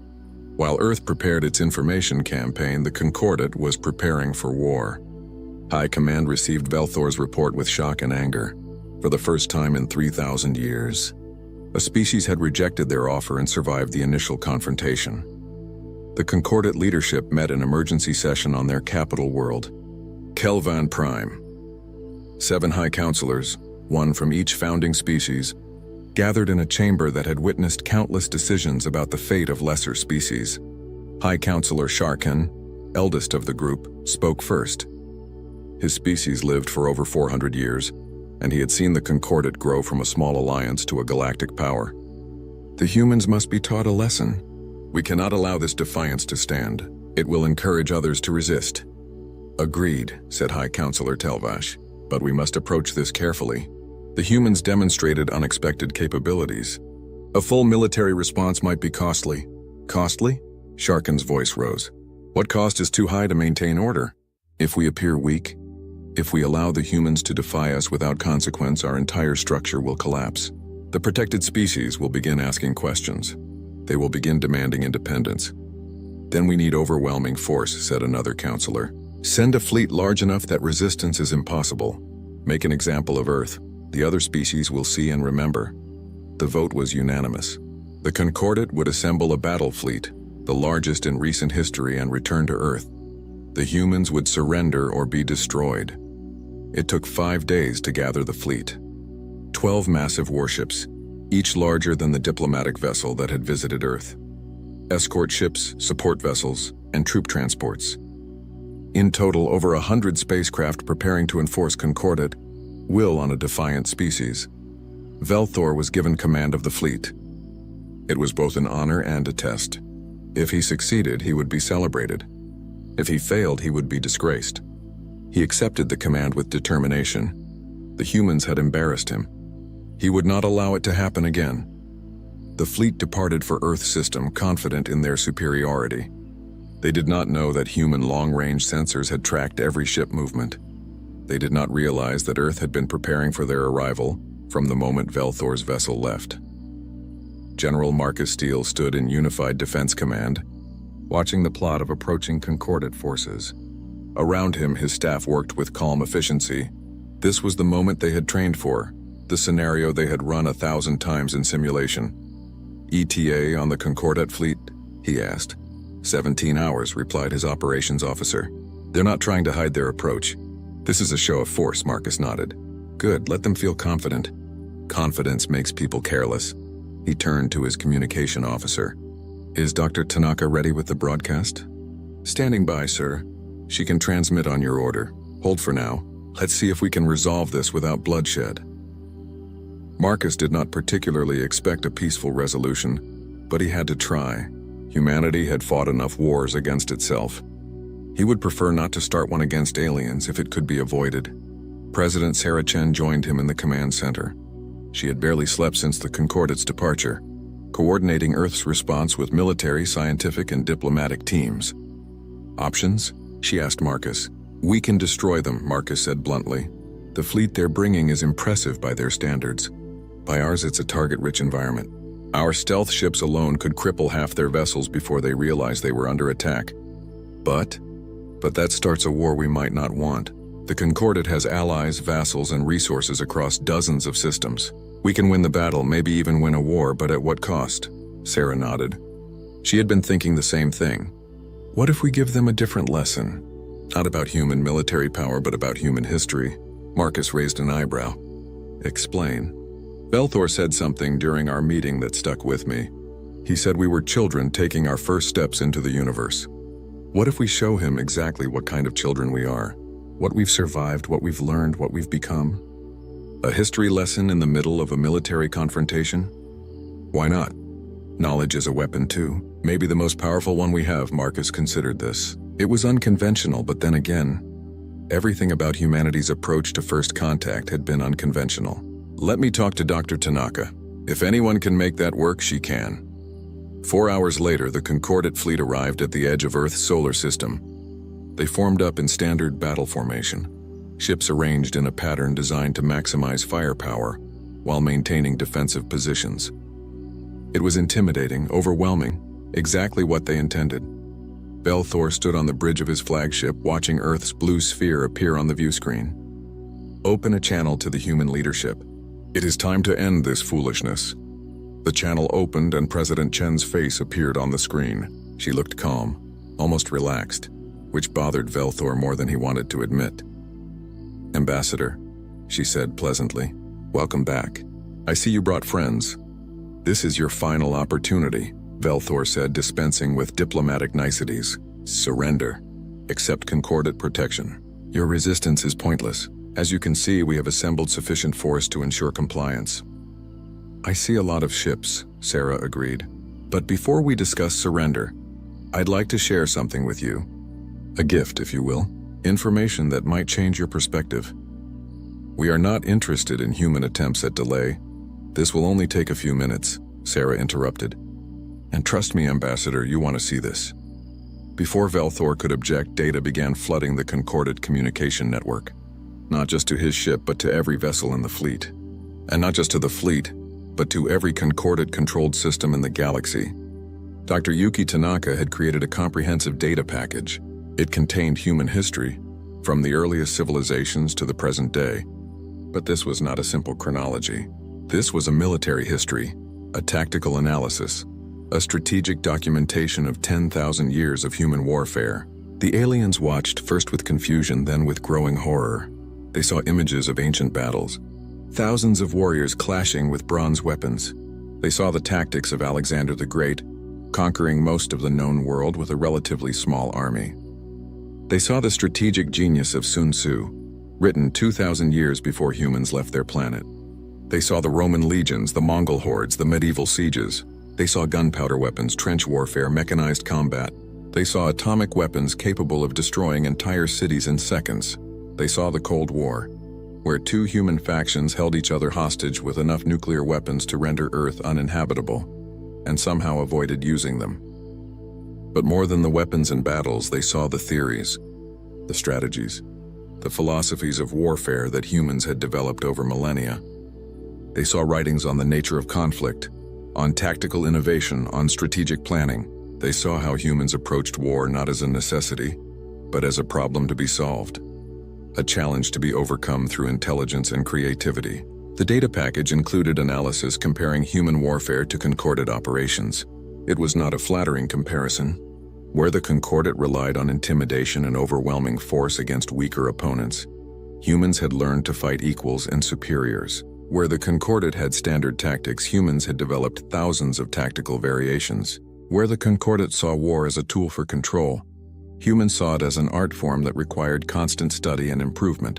Aboard the Concordat flagship, Velthor watched the data with growing unease. Beside him, Tarkin's mandibles were clicking rapidly, a sign of severe stress. "This cannot be accurate," Velthor said. "No species fights among themselves for this long. It is irrational. It is wasteful. It is their history," Tarkin replied quietly, "and it explains everything. They built their defenses the way they did because they have been fighting defensive wars for thousands of years. They hid their weapons because they have been ambushing enemies for thousands of years. They prepared for worst-case scenarios because they have experienced worst-case scenarios for thousands of years." "They are barbaric," Velthor insisted, but his voice lacked conviction. The data package continued. It showed humanity's unification, achieved not through conquest but through recognition that their own weapons had become too dangerous. It showed the mutual defense doctrine, where Earth's nations agreed that an attack on one would be treated as an attack on all. It showed the Unified Defense Command, created specifically to prepare for extraterrestrial threats. And then it showed Earth's current military capability. Not everything. Humans knew better than to reveal all their secrets, but enough. Ship designs that prioritized survivability over appearance. Weapon systems that could engage targets from beyond the Concordat sensor range. Stealth technology that made detection nearly impossible. Defensive networks that could coordinate thousands of independent units into a single overwhelming response. The message was clear. Earth had prepared for this confrontation for over a century. The Concordat had stumbled into a fight they could not win. Velthor sat in his command chair, his mind racing. This changed everything. The humans were not primitives. They were something far more dangerous. Experienced warriors with advanced technology and a strategic doctrine built from thousands of years of harsh lessons. "Sir," Kiranel said quietly, "I recommend we withdraw and request reinforcements." "Reinforcements?" Velthor laughed bitterly. "Against what? A species that has been practicing war since before our civilization existed? This is not a military problem. This is," he struggled to find words, "this is a fundamental miscalculation." A new transmission came through. Sarah Chen's face reappeared on the view screen. "Ambassador," she said, "I hope you've had time to review our historical records. I wanted you to understand who you're threatening. We are not defenseless children. We are survivors of countless wars, students of warfare itself, and we have spent a century preparing for this exact situation." She leaned forward slightly. "But here's what I want you to understand. We learned something from all that warfare. We learned that violence should be the last resort, not the first option. We learned that strength means having the power to destroy your enemy and choosing not to. We learned that the greatest victory is the one you win without fighting." Velthor found his voice. "You are lecturing me about peace while surrounded by weapons?" "No," Sarah said. "I'm teaching you the difference between strength and cruelty." The Concordat has power, but you use it to exploit the weak. Humanity has power, and we use it to protect ourselves and others. That's why we're offering you a choice right now. What choice? Leave, take your fleet and go. Return to your Concordat and tell them that Earth is not interested in their protection. Tell them that if they send raiders to attack us, those raiders will not return. Tell them that if they send fleets to threaten us, those fleets will be destroyed. And tell them that we know the truth about their empire, and we are sharing that truth with every species you claim to protect. She paused, her expression hardening. Or you can try to fight us. You can test whether your fleet can overcome our defenses. You can find out what happens when a species that has studied warfare for 10,000 years has to demonstrate what they've learned. But I'm giving you fair warning, Ambassador. We will win, and unlike you, we've actually had to fight for our survival. We know how to do this. Velthor looked at his tactical displays. He saw his fleet powerful and impressive. He also saw the red dots that had appeared around them, human vessels that had been waiting, hidden, ready to strike. He was surrounded, outmaneuvered, and facing an enemy he did not understand. You would really destroy us? He asked quietly. If you force us to, Sarah replied. But we would much prefer that you simply leave. Go home, Ambassador. Tell your Concordat that they made a mistake. Tell them that humanity is not afraid of them. And tell them that if they want peace with us, they need to approach as equals, not as masters. The channel closed. Velthor sat in silence, aware that every member of his crew was watching him, waiting for his decision. He had two choices: fight and likely die, taking thousands of Concordat personnel with him, or retreat and face disgrace but live to see tomorrow. It was not really a choice at all. Set course for home, he ordered quietly. Full retreat. The Concordat fleet turned and fled, harried by human ships that followed them to the edge of the system before breaking off. No shots were fired. No weapons were discharged. But the battle was over and everyone knew who had won. The news of the Concordat's retreat spread through the galaxy faster than anyone expected. Dr. Yuki Tanaka's data package had been sent not just to the Concordat fleet but to every species under their so-called protection. Within days, the truth about the Concordat's empire was common knowledge across 47 star systems. The reactions were dramatic and immediate. On Telos 4, a species that had been providing rare minerals to the Concordat for 300 years. The Planetary Council held an emergency meeting. They had believed they were paying for protection from hostile aliens. Now they learned those hostile aliens did not exist. The Concordat had been lying to them for centuries. We have been fools, said Council Leader Renval, an elderly being whose blue skin had faded with age. We sent our children to work in the mines, extracting minerals we needed for ourselves, and gave them to the Concordat for protection from imaginary threats. What do we do now? Asked another council member. We stop paying, Renval said simply, and we contact Earth. If the humans can stand against the Concordat, perhaps they can teach us to do the same. Similar conversations were happening across the galaxy. Species that had been submissive for generations began asking questions. Why did they need protection if the galaxy was not actually dangerous? Why should they share their resources with the Concordat? What gave the Concordat the right to govern their external affairs? The Concordat's empire began to crack. On Kelvin Prime, the Concordat capital, the High Council met in crisis session. They had received reports from dozens of systems. Protests, refusal to pay tribute, demands for independence. The carefully constructed system they had built over 3,000 years was collapsing. This is the humans' fault, High Counselor Sharken said angrily. They released classified information. They undermined our authority. We should consider this an act of war. Against whom? Asked High Counselor Telvash.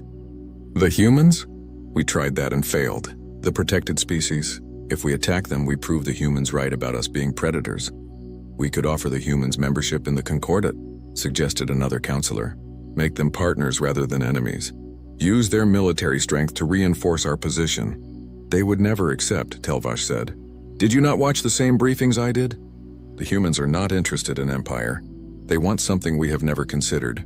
Genuine cooperation without domination. The debate continued for hours, then days. The Concordat leadership was discovering something painful. Once people learn they have been lied to, it is almost impossible to restore their trust. Meanwhile, on Earth, President Sarah Chen was dealing with an unexpected problem: success. Her office was flooded with communication requests from alien species. They all wanted the same things: information about the Concordat, advice on achieving independence, and in many cases, requests for Earth to provide the protection that the Concordat had falsely offered. "We cannot become the new Concordat," Sarah told her cabinet during an emergency meeting. "We cannot promise to protect every species in the galaxy. We do not have the resources, and more importantly, we do not have the right." "But we cannot ignore them either," argued her foreign minister. "These species are reaching out to us for help. If we turn them away, they might fall back under Concordat control or find themselves vulnerable to actual threats." General Marcus Steele had been quiet during most of the meeting, but now he spoke. "What if we offer something different? Not protection, but partnership. We teach them what we know about defense. We help them build their own military capabilities. We create a network of mutual defense where everyone contributes." Sarah considered this a true alliance. Not a hierarchy where we sit at the top, but a collective where everyone has equal say. "Exactly," Marcus said. "We share our strategic knowledge. They share their technology and resources. Together, we create a galaxy where species cooperate because they want to, not because they are forced to." The idea took shape quickly.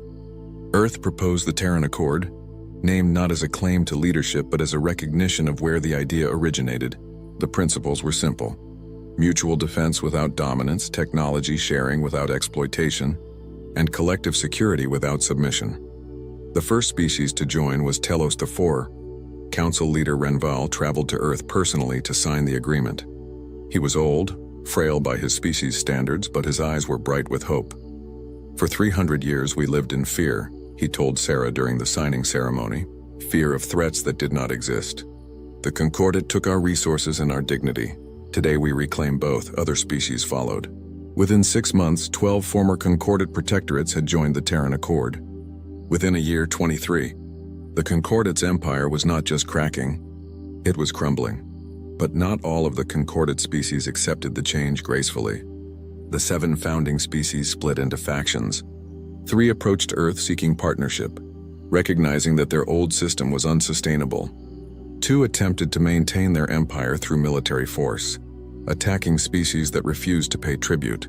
2 isolated themselves, unwilling to accept the new reality but lacking the power to fight it. The 2 factions that chose violence learned a harsh lesson. The species they attacked had received training from Earth's military advisors. Defensive networks that had once been non-existent now coordinated responses. Weapons that had been primitive were now modern and effective. The Concordat ships that arrived expecting easy victories instead faced prepared defenses and suffered devastating defeats. After the 3rd failed attack, the aggressive factions retreated and reconsidered their approach. Violence was no longer profitable. The Terran Accord grew rapidly.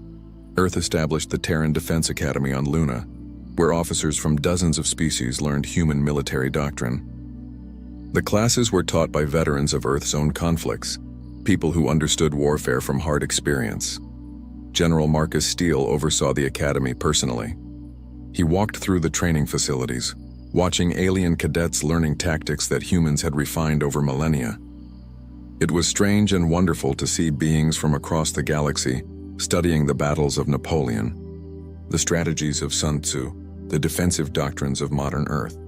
One day, he stopped to watch a tactical simulation. A mixed team of humans and aliens were working together to defend a colony from a simulated attack.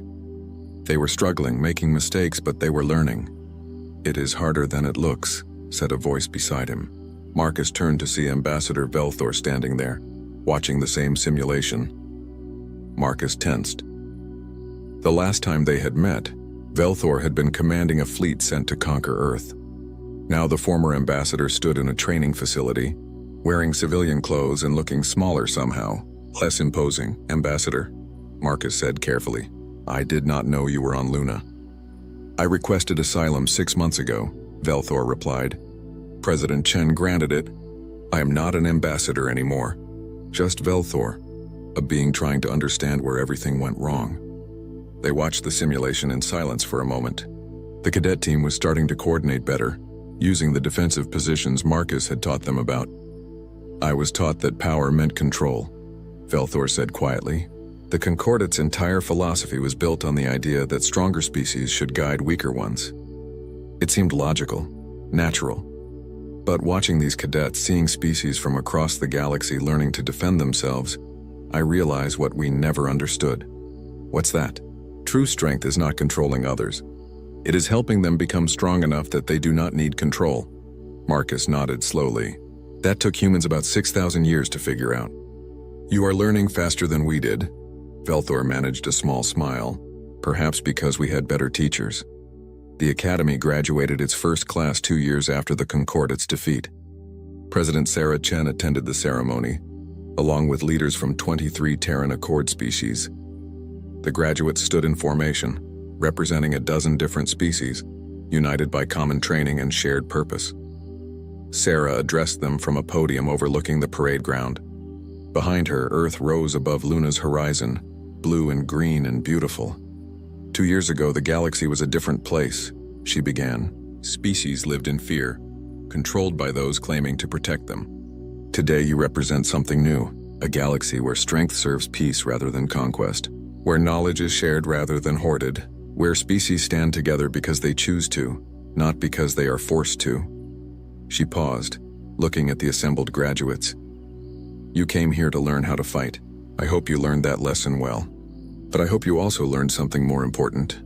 Why we fight. We fight so others do not have to. We prepare for war so we can maintain peace. We become strong not to dominate the weak, but to protect them, including protecting them from becoming victims of their own fear. The graduates listened intently. These were beings from worlds humans had never heard of until recently. Species with strange names and stranger appearances. But they all understood what Sarah was saying. They had all been taught by instructors who had lived through wars and learned their lessons the hard way. The greatest victory, Sarah continued, is not defeating an enemy. It is never having to fight because your enemy respects both your capability and your restraint. You carry that lesson with you as you return to your homeworlds. Teach it to others. Build defenses that make invasion unthinkable, but never forget that weapons are tools, not solutions. The goal is not to win wars. The goal is to prevent them. The ceremony concluded with a flyover by ships from 12 different species, flying in formation above the lunar surface. It was a sight that would have been impossible 2 years earlier. Now it was the new normal. After the ceremony, Sarah met privately with Velthor. The former ambassador had been attending classes at the Academy, studying human history and military theory. He'd become an advocate for Concordate reform, writing essays and giving speeches about the mistakes his people had made. Your speech was powerful, he told Sarah. Do you believe what you said? That the goal is to prevent wars rather than win them? I do, Sarah said. But I also believe in preparing to win if prevention fails. Humanity learned that balance through painful experience. The Concordate never learned it at all, Velthor said. We became comfortable. We forgot that power without wisdom is just tyranny, and tyranny never lasts forever. What will you do now? Sarah asked. Continue teaching, Velthor said. I have been invited to speak on Kelvin Prime, to the new government that formed after the old High Council collapsed. They want to rebuild the Concordate as something better, something more like the Terran Accord. I will help them if I can, Sarah smiled. That is good. The galaxy needs more voices advocating for cooperation. 5 years after the Concordate's defeat, the galaxy had transformed. The Terran Accord included 41 species, nearly all of the former Concordate protectorates plus several species who had been truly independent. Trade flourished. Technology was shared freely. Species that had never met now worked together on scientific projects, cultural exchanges, and mutual defense. The Concordate itself had reformed. The 3 species who had approached Earth for partnership led the effort to create something new, a true federation where members had equal votes and no single species dominated. They called it the Reformed Concordate, and they applied to join the Terran Accord as a full member. President Chen, now in her second term, presided over the ceremony where the Reformed Concordate joined the Accord. It was held on a neutral world, a beautiful planet called Haven that had volunteered to host the event. Representatives from 64 species attended. They filled an enormous amphitheater carved into a mountainside, with translation devices ensuring everyone could understand everyone else. It was chaotic and beautiful and completely unprecedented. 5 years ago, Sarah told the assembled representatives, Earth faced a choice: accept domination or fight for independence. We chose independence, but we also chose to share what we learned. Today we see the results of that choice. A galaxy united not by force but by mutual respect. She looked around at the incredible diversity of beings present. We have built something remarkable, a community where strength serves peace, where knowledge flows freely, where species cooperate because they recognize that together, we are stronger than we could ever be alone. The Terran Accord is not an empire. It is not a hierarchy. It is a promise that we will defend each other, learn from each other, and grow together. The amphitheater erupted in applause, though the sound varied wildly depending on which species was clapping. Some whistled, some clicked, some made sounds that had no human equivalent. But the meaning was universal: agreement, celebration, hope. Dr. Yuki Tanaka, now Earth's ambassador to the Terran Accord, stood beside Sarah after the ceremony. They watched the representatives from different species mingling, forming friendships, planning collaborations. Do you remember when we first detected the Concordat vessel? Yuki asked. I was terrified. I thought we were about to meet our doom. Instead, we met our future, Sarah said. A future where humanity is not alone, where we have friends and partners across the stars. Do you think it will last? Yuki asked. Peace is fragile. It is, Sarah agreed. But we have built something stronger than peace. We have built mutual interest, shared purpose, and genuine respect. That is much harder to break than a simple treaty. On Earth, life continued much as it had before first contact. People went to work, raised families, pursued their dreams. But everything was different too. Children grew up knowing that humanity was part of a galactic community. Schools taught not just Earth history, but the histories of dozens of worlds. Young people looked at the stars and saw not empty void but neighbors, friends, potential. General Marcus Steele retired from active duty, but continued teaching at the Terran Defense Academy. He was old now, his hair completely gray, but his mind was as sharp as ever. He taught strategy to students who came from worlds he could barely pronounce. One of his favorite students was a young woman from Telos 4 named Kelvara. She was brilliant, innovative, and constantly challenging his assumptions. She reminded him of himself at her age. General, she asked one day after class, why did humanity prepare for hostile first contact? You could have assumed aliens would be friendly. Marcus smiled. We hoped for friends. We planned for enemies. That is the human way. We believe the best about people but prepare for the worst about circumstances. Is that wisdom or paranoia? Both, Marcus admitted. And sometimes the line between them is very thin. But I will tell you what my own teacher told me. Hope is not a strategy. You can hope for peace while preparing for war. The preparation does not prevent the peace. It ensures you will survive if peace fails. Kelvara nodded thoughtfully. I will remember that. Good, Marcus said. Because you are going to teach the next generation. That is how knowledge survives. We pass it down, student to teacher to student again, each generation learning from the mistakes of the last. 10 years after first contact, President Sarah Chen stood in her office in Geneva, looking out at the city. She was older now, her hair showing gray, her face lined with the weight of a decade of decisions. She had decided not to run for a third term.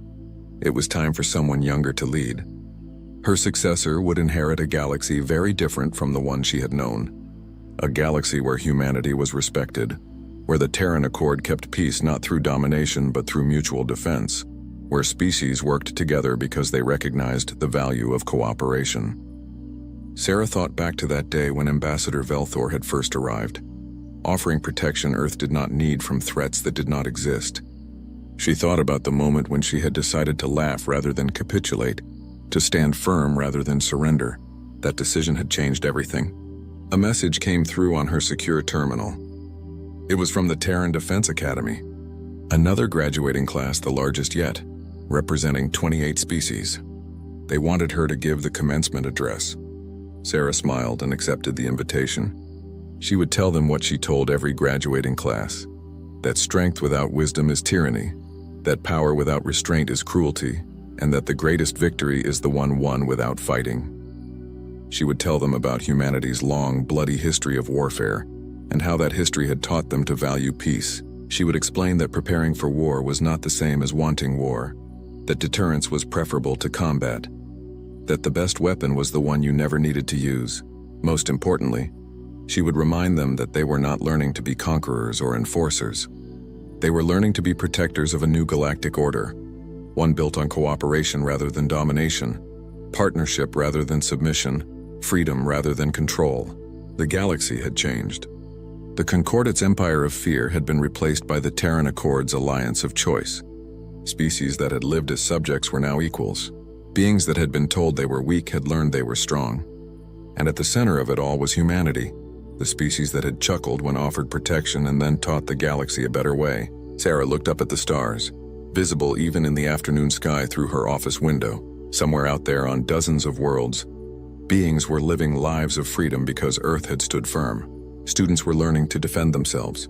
Species were cooperating as equals. It was not perfect. There were still conflicts, misunderstandings, challenges. But it was better. So much better than the alternative. Madam President? Her assistant knocked on the door. Your car is ready. Sarah nodded. She had a meeting with the Terran Accord Security Council. Discussions about expanding the mutual defense network to include species from previously unexplored regions. The work never ended. Peace required constant attention, constant effort. But that was fine. Humanity had learned long ago that anything worth having required work. Freedom, peace, security. These were not gifts. They were achievements, hard-won and carefully maintained. Sarah took one last look at the stars, then turned and walked out of her office. There was work to do, a galaxy to help shape, a future to build, and for the first time in their history, humanity was not building that future alone. The morning sun of Velthara Prime filtered through the biodome's transparent ceiling, casting geometric patterns across the meditation chamber floor. Mara Ellison unrolled her worn yoga mat, one of the few personal items she'd brought from Earth, and settled into her usual spot, near the eastern window. She'd been the cultural liaison aboard the Interspecies Exchange Station for 8 months now, and this daily ritual was the only thing keeping her sane among the chaos of 17 different alien species trying to coexist. She closed her eyes and began with a simple mountain pose, breathing deeply. The station hummed with its usual morning activity. The Krillians arguing about temporal paradoxes in the cafeteria. The Zephyrites singing their crystalline harmonies in the hydroponics bay. And somewhere close by, the pitter-patter of small feet that definitely shouldn't be in the human quarters. Mara opened one eye. 2 pairs of luminous golden eyes stared back at her from the doorway. Rexel and Nexa, the Felinar cubs who'd been orphaned during the recent trade dispute on their homeworld, watched her with an intensity that made her nervous. The Felinar were a proud warrior species, bipedal felines with retractable claws, enhanced reflexes, and a culture built entirely around combat prowess and honor. These 2 cubs, barely 6 standard years old, were the first of their kind to grow up in a peaceful environment. "Good morning," Mara said softly, not wanting to startle them. The Felinar had excellent hearing. Rexel, the larger of the 2 with distinctive tiger stripe markings, tilted his head. "What are you doing, human Mara?" "Yoga," she replied, moving into a downward dog position. "It's an ancient Earth practice for flexibility, strength, and mental clarity." Nexa, smaller and covered in sleek midnight black fur, crept closer. "It looks like pre-combat positioning." Mara laughed. "It's actually the opposite. It's about finding peace and balance within yourself." The cubs exchanged glances, their ears twitching in that peculiar way that meant they were communicating through subsonic frequencies. Mara had learned to recognize it. "May we observe?" Rexel asked formally, his accent giving the words a purring quality. "Of course," Mara said, settling into a warrior pose. She wouldn't have minded the company, and the cubs had been so withdrawn since arriving at the station. If this helped them feel more comfortable, she was happy to have an audience. For the next 30 minutes, Mara flowed through her usual sequence. Sun salutations, tree pose, triangle pose, and her personal favorite, the crane pose, which required significant balance and core strength. She could feel the cubs' eyes tracking every movement, hear their soft whispers and occasional chittering sounds. When she finished with a final savasana, lying flat on her back in corpse pose, she heard the soft padding of feet retreating down the corridor. 3 days later, Mara was summoned to the station commander's office. Commander Vex Thora, a towering Krillian with iridescent scales and 4 arms, looked troubled, which was concerning. Given that Krillians experience time non-linearly and rarely worried about present problems, Mara Ellison, the commander began, her translator chip rendering her clicks and whistles into smooth English. "We have a situation regarding the Felinar cubs." Mara's stomach dropped. "Are Rexel and Nexa all right?" "They're perfectly fine." "Too fine, perhaps." Vex Thora pulled up a holographic display showing the station's training gymnasium. "They've been creating something." The video showed Rexel and Nexa moving through a series of poses that looked hauntingly familiar, yet completely alien. They would drop into a position that resembled her downward dog, but then explode upward into a spinning kick. Her warrior pose became a launching point for a devastating double strike. The crane pose, her peaceful, meditative crane pose, had been transformed into a one-legged stance that allowed for rapid directional changes and unpredictable attack angles. "Oh no," Mara whispered. "Oh yes," Vex Thora replied. "They've been teaching it to the other Felinar juveniles in the refugee section. They're calling it Mara's Flow, a new combat discipline. The Felinar combat masters are."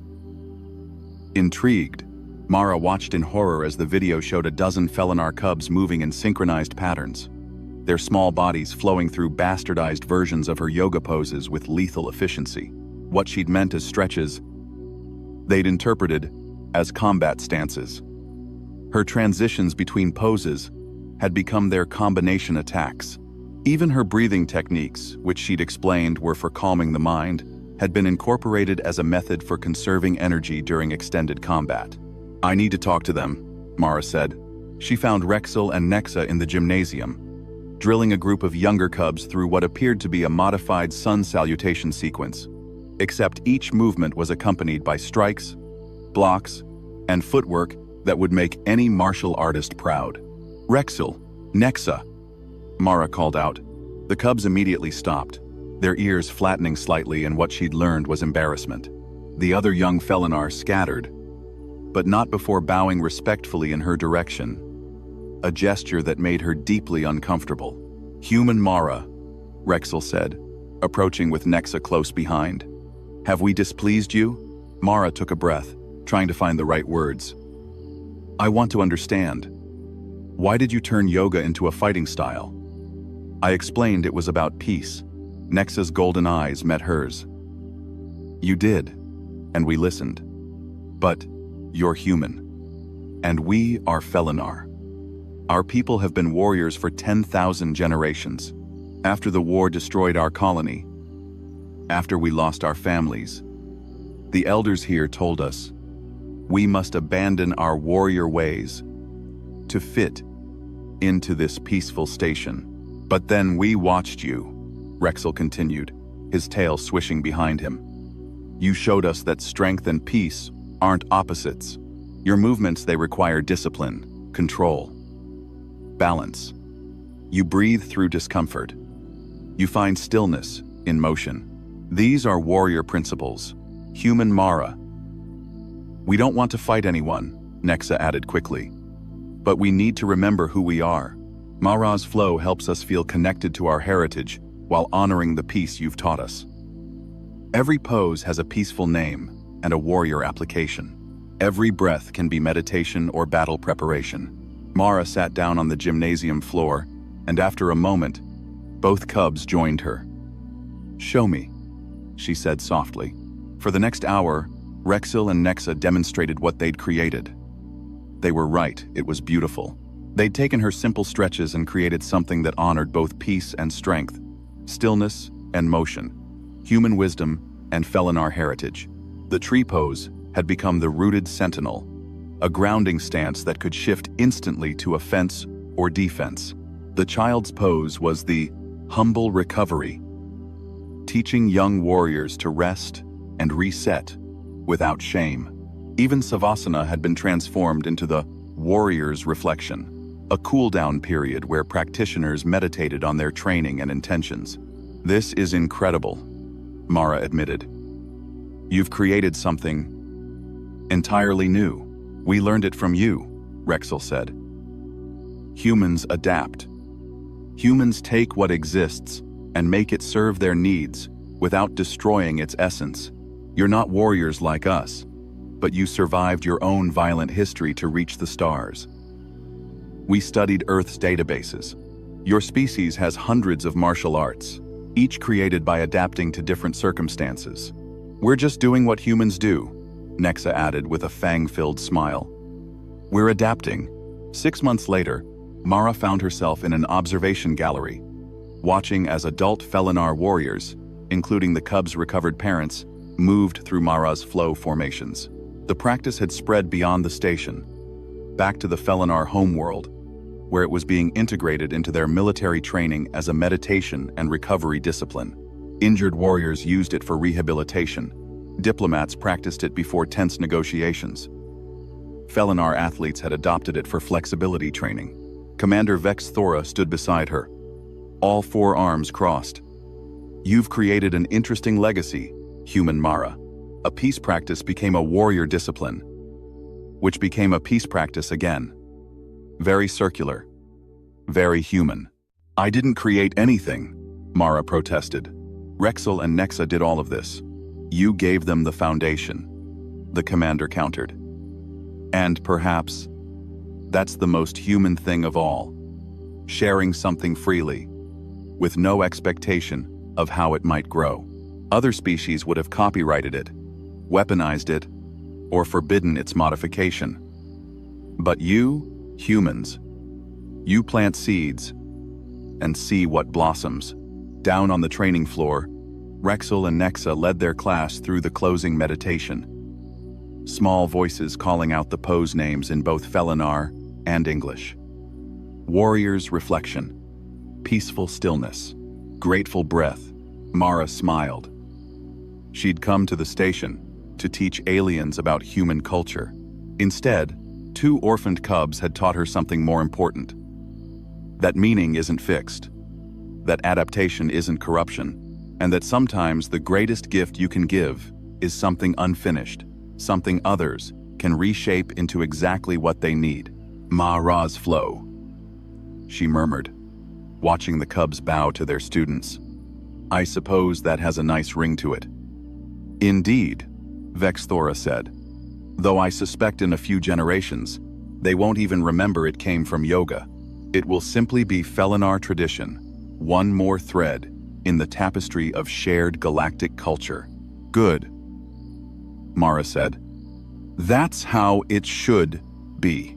And somewhere in the quantum probabilities that Krillians could perceive, Commander Vex Thora saw a future where 1,000 species practiced their own versions of Mara's flow. Each one unique, each one adapted, each one a testament to what happened when humans shared their gifts freely with the universe. In every timeline, it was beautiful. Lauren Mitchell had been working on the planet for 8 months. She was a scientist who studied alien animals and plants. The research base sat at the edge of a strange forest made of giant crystal towers. These towers caught the light from 3 moons and made everything glow at night.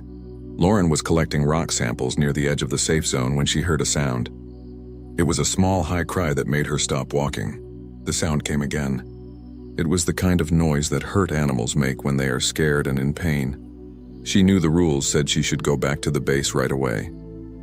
The creatures on this planet were dangerous. The military called them Vraken, and they were listed as the most deadly predators in this part of space. They hunted in groups. They could hide so well that you could not see them even when they were close. Many explorers had died meeting them, but Lauren had worked with animals her whole life. That crying sound was something she understood. It did not matter what planet the animal came from. Pain and fear sounded the same everywhere. Her feet moved toward the sound before her brain could tell them to stop. She found the baby Vraken stuck between 2 crystal rocks. Its back leg was caught in a narrow gap. The creature was small, about the size of a house cat. Its fur was dark blue and seemed to glow with its own light. It had 6 eyes, 3 on each side of its head. All 6 eyes were open wide with fear. When the baby saw Lauren, it made a hissing noise and showed its teeth. The teeth were sharp like needles. Lauren got down on her knees slowly. She kept her hands where the creature could see them. She talked in a soft voice, even though she knew the animal could not understand her words. But animals always understood when someone was trying to help or hurt them. The baby hissed again, but Lauren could see it was very tired. It had probably been stuck here for many hours. Its leg looked swollen and hurt. The glowing patterns on its fur were blinking on and off in a strange way. Lauren had read that this meant the Fraken was very stressed. She pulled out her small scanner and looked at the problem. The gap was too narrow. If she just pulled the baby out, she might hurt its leg even more. She would need to make the gap bigger. Lauren took out a small laser cutter from her tool bag. She started cutting away tiny pieces of the crystal very carefully. The baby watched her with all 6 eyes. It stopped hissing. Now it just made small crying sounds. Lauren kept working and kept talking softly to it. Every few minutes she would stop cutting and say something gentle. After 20 minutes of careful work, she made the gap wide enough. She reached in and slowly pulled the hurt leg free. The baby tried to run away as soon as it was free, but its hurt leg could not hold its weight. It started to fall. Lauren caught it without thinking. She held it against her chest. The creature went very still and hard. Lauren thought those sharp teeth were going to bite her throat. She waited for the pain, but the bite never came. Instead, something strange happened. The baby relaxed in her arms. The glowing patterns on its fur started to pulse slowly and steadily. Lauren had read about this in her research books. It was like a cat purring. It meant the Fraken felt safe and happy. Lauren carried the baby back to her workstation. She knew she was breaking many rules. The base commander would be very angry if he found out. He might send her back to Earth, but she could not leave a hurt baby animal alone in the forest. Something bigger might find it and kill it. Her workstation was a small building with 1 room. Inside, she put the baby on her work table and started to fix its leg. The creature stayed calm. It watched her with those 6 intelligent eyes while she put medicine on the swollen leg and wrapped it carefully. Her scanner said nothing was broken. The leg was just badly bruised and strained. When she finished, the baby made a soft chirping sound. It was clearly hungry. Lauren thought about what to feed it. Fraken only ate meat. They could not digest plants or grain. The food paste that everyone at the base ate would not work. She opened her cold storage box and found a package of fake meat. It was grown in a lab but looked and tasted like real beef. The base only had this for special days when people got tired of regular food. She heated a small piece and cut it into tiny bits. The baby's eyes locked onto the meat right away. Its glowing patterns got much brighter. It made excited chirping sounds. When Lauren put a piece of meat on the table, the creature jumped on it fast. It ate like it had not eaten in days. While the baby ate, Lauren made her own dinner. She mixed hot water with dried food that turned into something that was supposed to be pasta. She sat at her desk eating and writing notes on her computer. The baby finished its meat and licked its paws clean with a dark blue tongue. Then it turned to watch her eat. Lauren smiled and held out a small piece of her pasta. The baby sniffed it carefully. Then it took the piece in its mouth and chewed. A second later, it spit the pasta out and made a face that clearly said the food was terrible. Lauren laughed. It was the first time she had really laughed in weeks. The baby seemed to forgive her for offering bad food. It jumped down from the table, keeping weight off its hurt leg. It walked over to her chair. After waiting a moment, it climbed up into her lap and curled into a ball. The glowing patterns on its fur pulsed slowly. That meant it was content. Lauren froze. She barely breathed. This was impossible. The book said Fraken could never be tamed. They said Vraken hated all other species and would attack on sight. But here was a baby Vraken, one of the most feared creatures in the galaxy, sleeping in her lap like a kitten. She knew she should call the other scientists at the main base. This was a chance to learn things no one had ever learned before, but something stopped her. The baby had been hurt and scared and alone. It had trusted her when it had every reason not to. Calling people to study it felt wrong. It felt like breaking a promise, so Lauren just sat there. She gently touched the baby's soft fur. She finished writing her daily reports. The creature was warm. The vibrations from its purring were relaxing. When she finally needed to sleep, she carefully moved the baby to her bed. It immediately took her pillow. Lauren did not try to move it. She lay down next to the baby. She thought she would stay awake all night.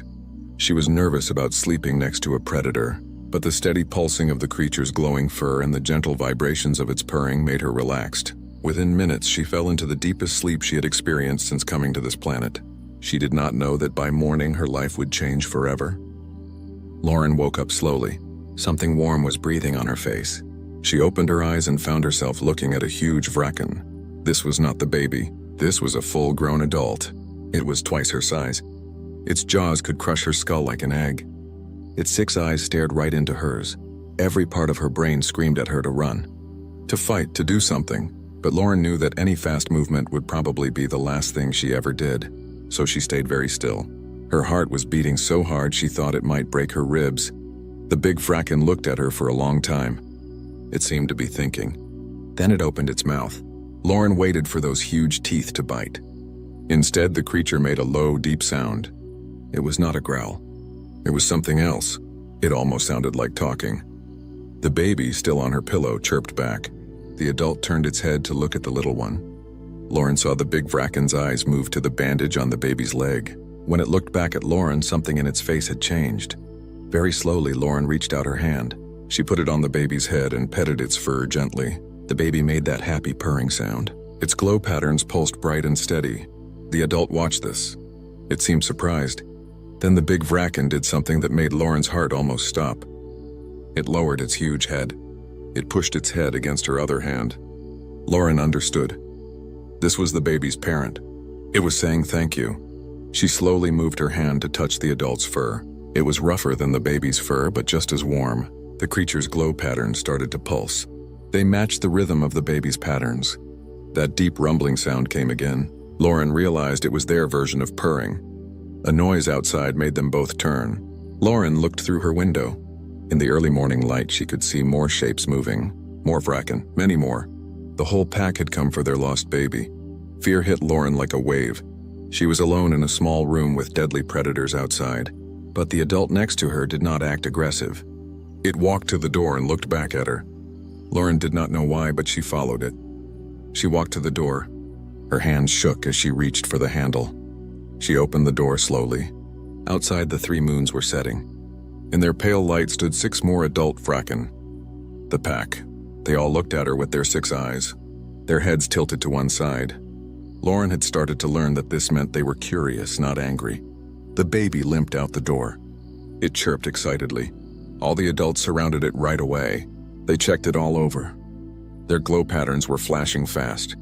Lauren thought they might be talking to each other with the lights. Then one by one, each adult came to Lauren. Each one pressed its head against her, just like the first one had done. Lauren stood perfectly still. Her scientific mind was recording everything, even though her body wanted to run away. But nothing bad happened. Each creature made that deep rumbling purr sound. Each one seemed to be thanking her.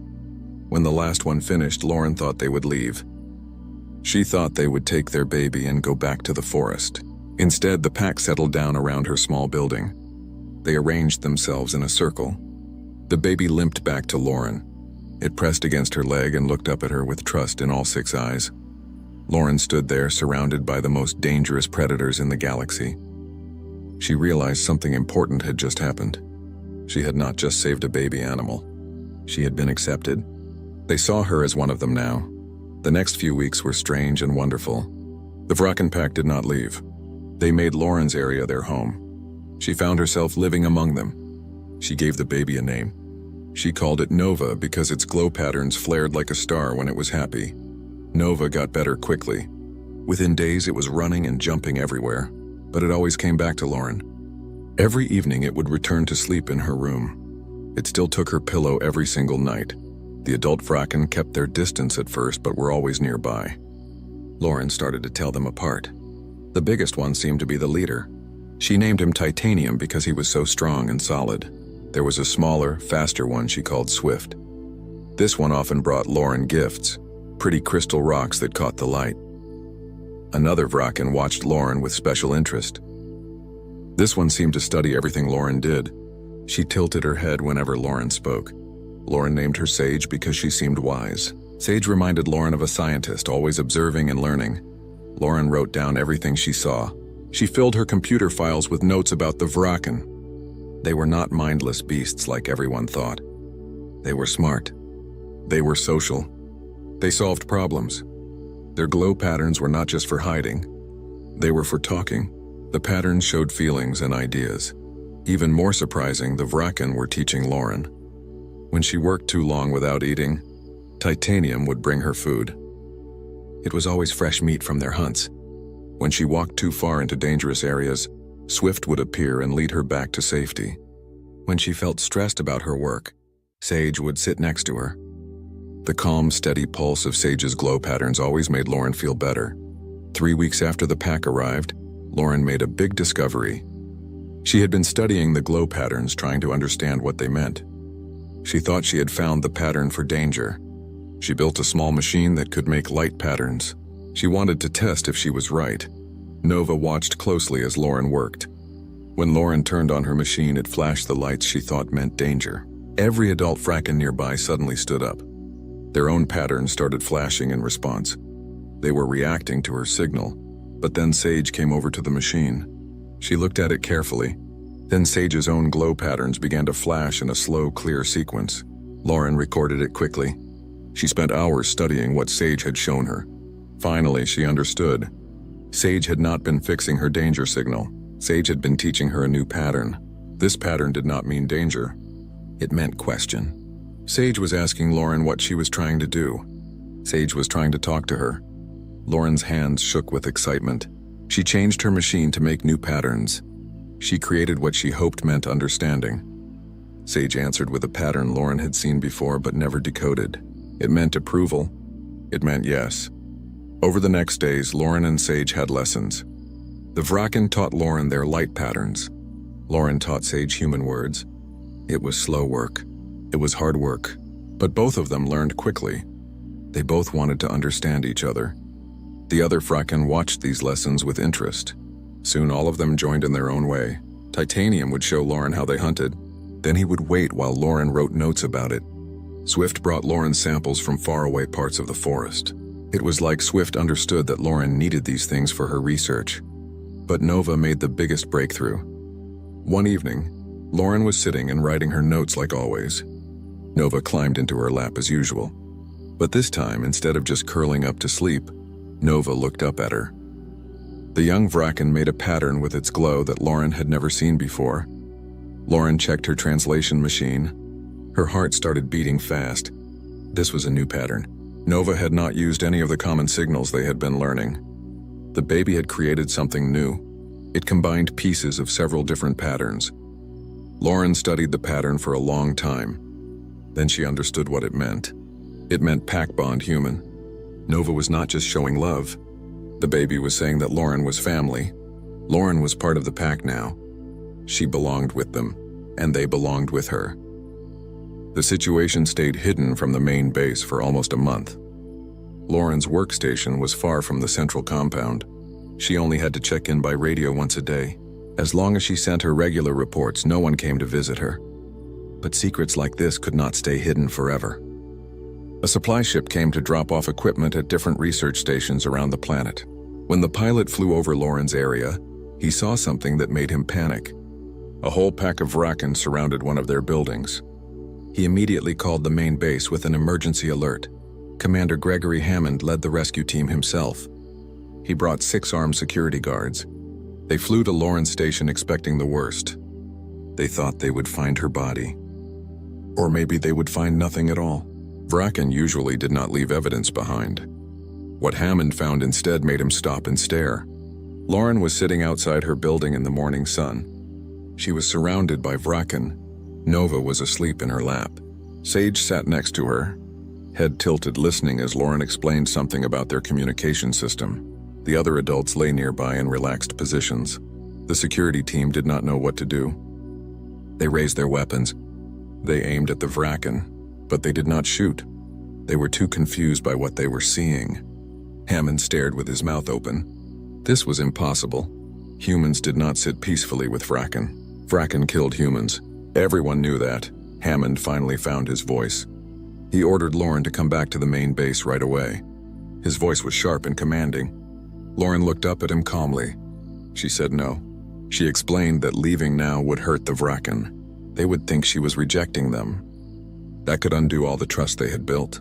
Hammond's face turned red with anger. He said he would remove her by force if necessary. He could not leave one of his scientists living with dangerous predators. It was against every rule and safety protocol. That was when Titanium stood up. The huge Vraken moved between Lauren and the security team. His glow patterns flashed in a way that Lauren had learned meant protection. The other adults stood up too. They formed a half circle around Lauren. They were not attacking, but they were making their position clear. They would not let anyone take her. The security team gripped their weapons tighter. Fingers moved to triggers. The situation was about to turn deadly. Lauren jumped up quickly.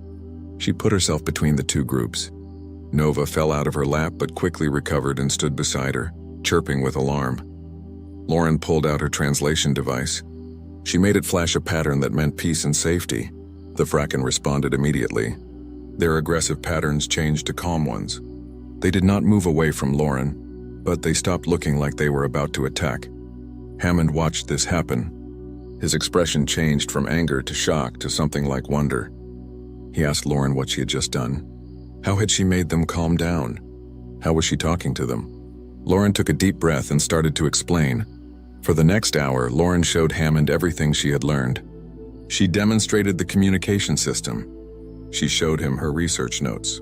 She explained how the Vraken were not mindless beasts. They were intelligent. They had language. They had feelings and thoughts and social structures. She told him the whole story. How she found Nova hurt and trapped. How she helped the baby and fed it. How the pack came and accepted her. How they had been living together and learning from each other. She showed him weeks of careful observations and data. Hammond listened to all of it. He looked at the Vraken with new eyes. He watched how they moved, how they communicated with their glow patterns, how they interacted with Lauren with obvious trust and even affection. He was a military man, not a scientist, but he could see that something remarkable was happening here. Finally, Hammond made a decision. He contacted the fleet headquarters immediately. He told them that they had made first contact with an intelligent alien species. He requested immediate support from the Xenology department. He asked for more scientists and resources. This was too important to keep quiet. The response from headquarters was fast. Within 3 days, ships started arriving. Scientists came from all over this sector of space. Everyone wanted to observe and study. But they quickly learned that the Vraken would not tolerate being treated like lab animals. Any scientist who approached without respect got clear warning displays from the pack. Lauren became the bridge between the two species. She was the only human the pack fully trusted. She had to approve every person who wanted to come close. She had to teach the new scientists how to approach the Vraken properly, how to read their signals, how to show respect. With Sage's help, Lauren built a better translation system. It was not perfect. There were still many things the two species could not communicate. But it was enough for basic understanding, and what they learned changed everything. The Vraken had their own name for themselves. They called themselves the Illuminated Ones. The name came from their ability to make light. They did not think of it as just communication. To them, the light was art, it was history, it was poetry.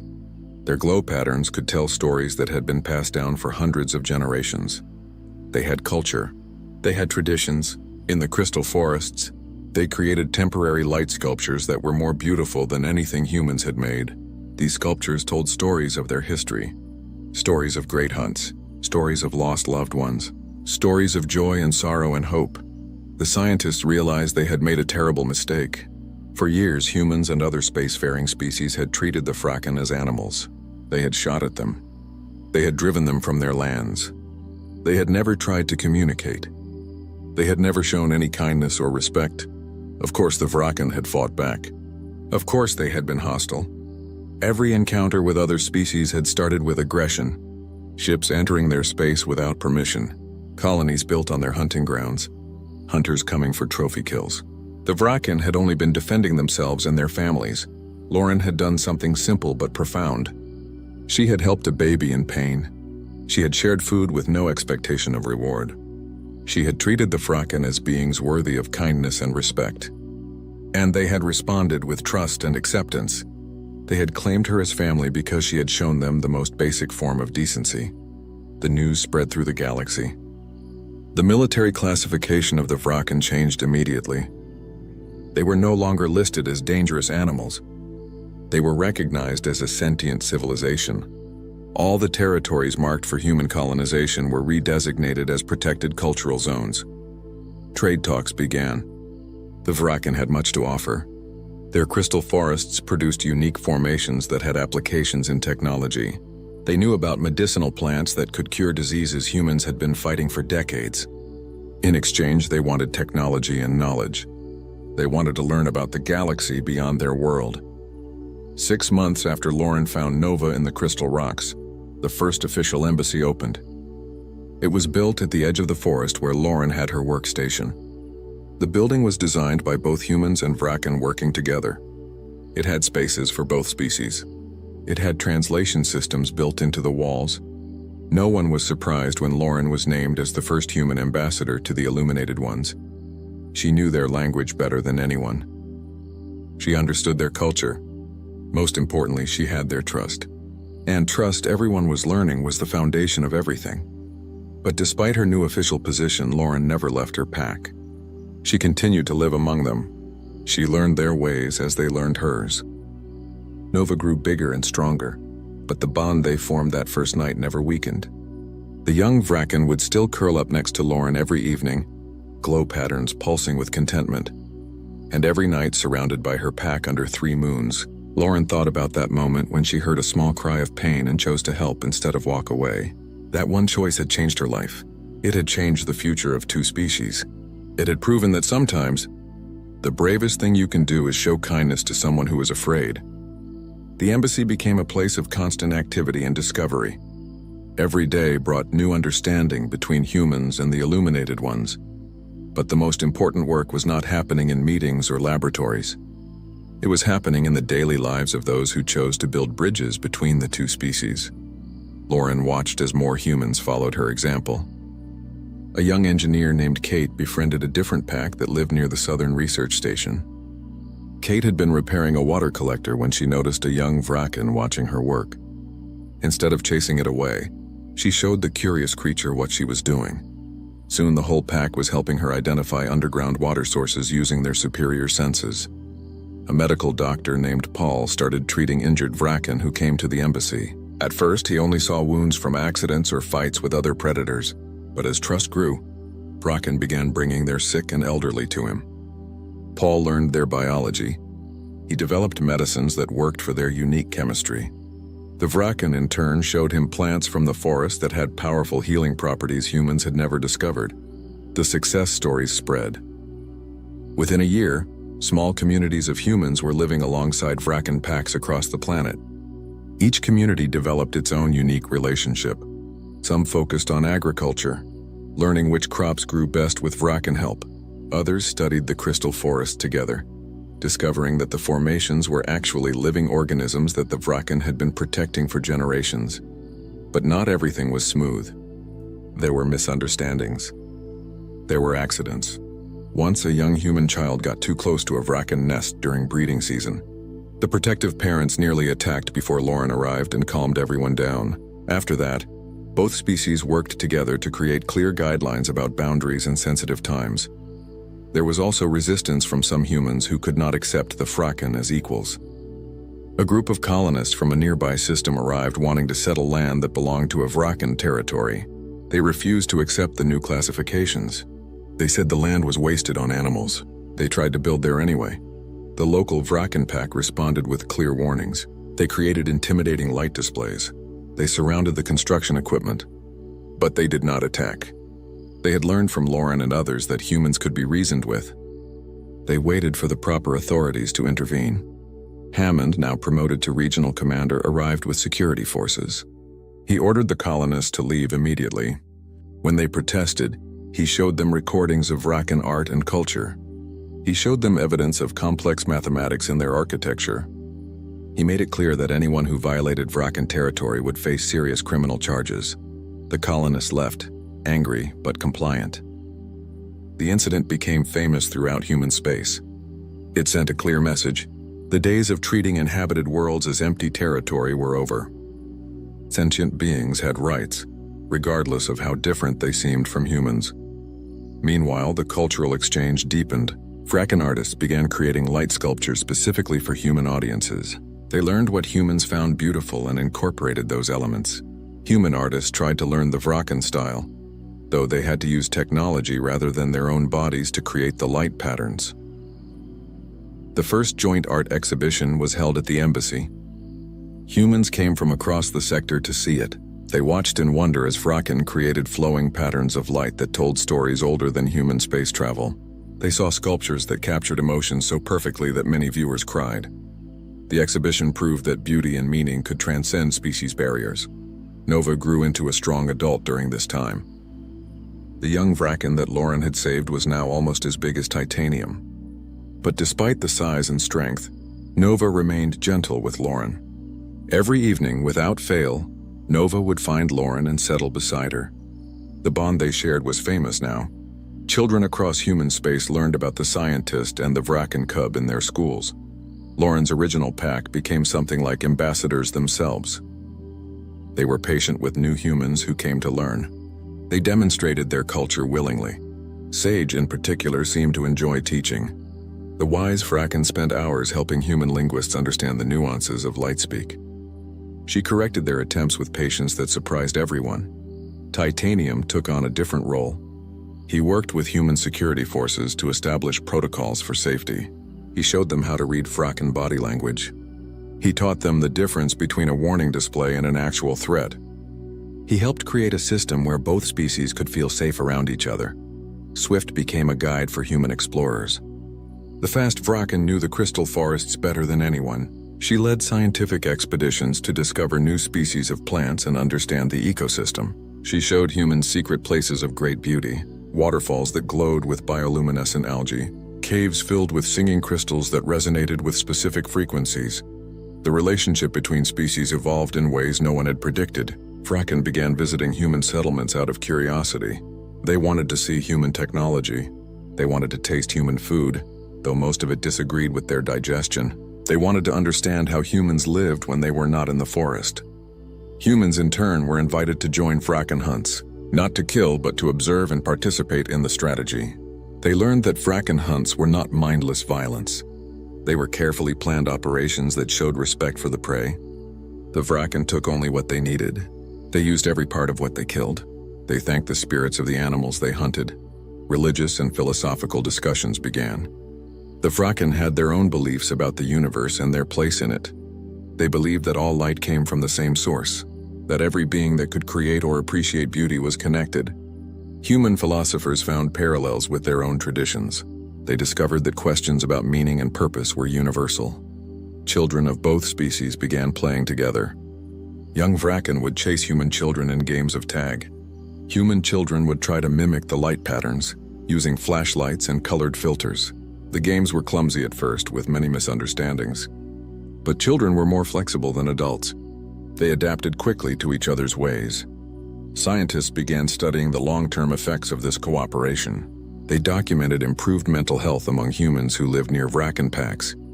The presence of the illuminated ones seemed to reduce stress and anxiety. Their calm, rhythmic light patterns had a soothing effect on human nervous systems. The Vraken benefited too. Human medicine had saved many Vraken lives. Human technology helped them communicate over long distances, allowing separated packs to stay in contact. Human agriculture meant they no longer faced starvation during harsh seasons. The relationship was truly mutual. 2 years after Lauren found Nova, the Galactic Council officially recognized the Illuminated Ones as a member species. They were granted a seat at the council, and all the rights that came with it. The Vraken chose Sage to be their first representative. It was a natural choice. Sage had always been interested in understanding other species. Lauren accompanied Sage to the first council meeting. She watched with pride as the Vraken diplomat communicated through a sophisticated translation system. Sage spoke about the importance of approaching differences with curiosity rather than fear. She spoke about the value of patience and respect. She reminded the council that every species had wisdom to share if others would only listen. The speech was broadcast across the galaxy. It became one of the most watched transmissions in history. Billions of beings from hundreds of species saw a Vraken, once thought to be a mindless beast. speaking with eloquence and wisdom about cooperation and peace. After the council meeting, Lauren and Sage returned to the Crystal Forest. They returned to the pack that had become family. Nova greeted them with excited chirps and bright flashing patterns. Titanium nodded his massive head in approval. Swift brought them a particularly beautiful crystal as a welcome home gift. That night, under 3 moons, the whole pack gathered for a celebration. They created a light sculpture together, all of them contributing their glow patterns. It told the story of a lost cub, a kind human, and the friendship that changed the galaxy. It was beautiful. It was true. And it reminded everyone that the smallest acts of kindness could have the biggest consequences.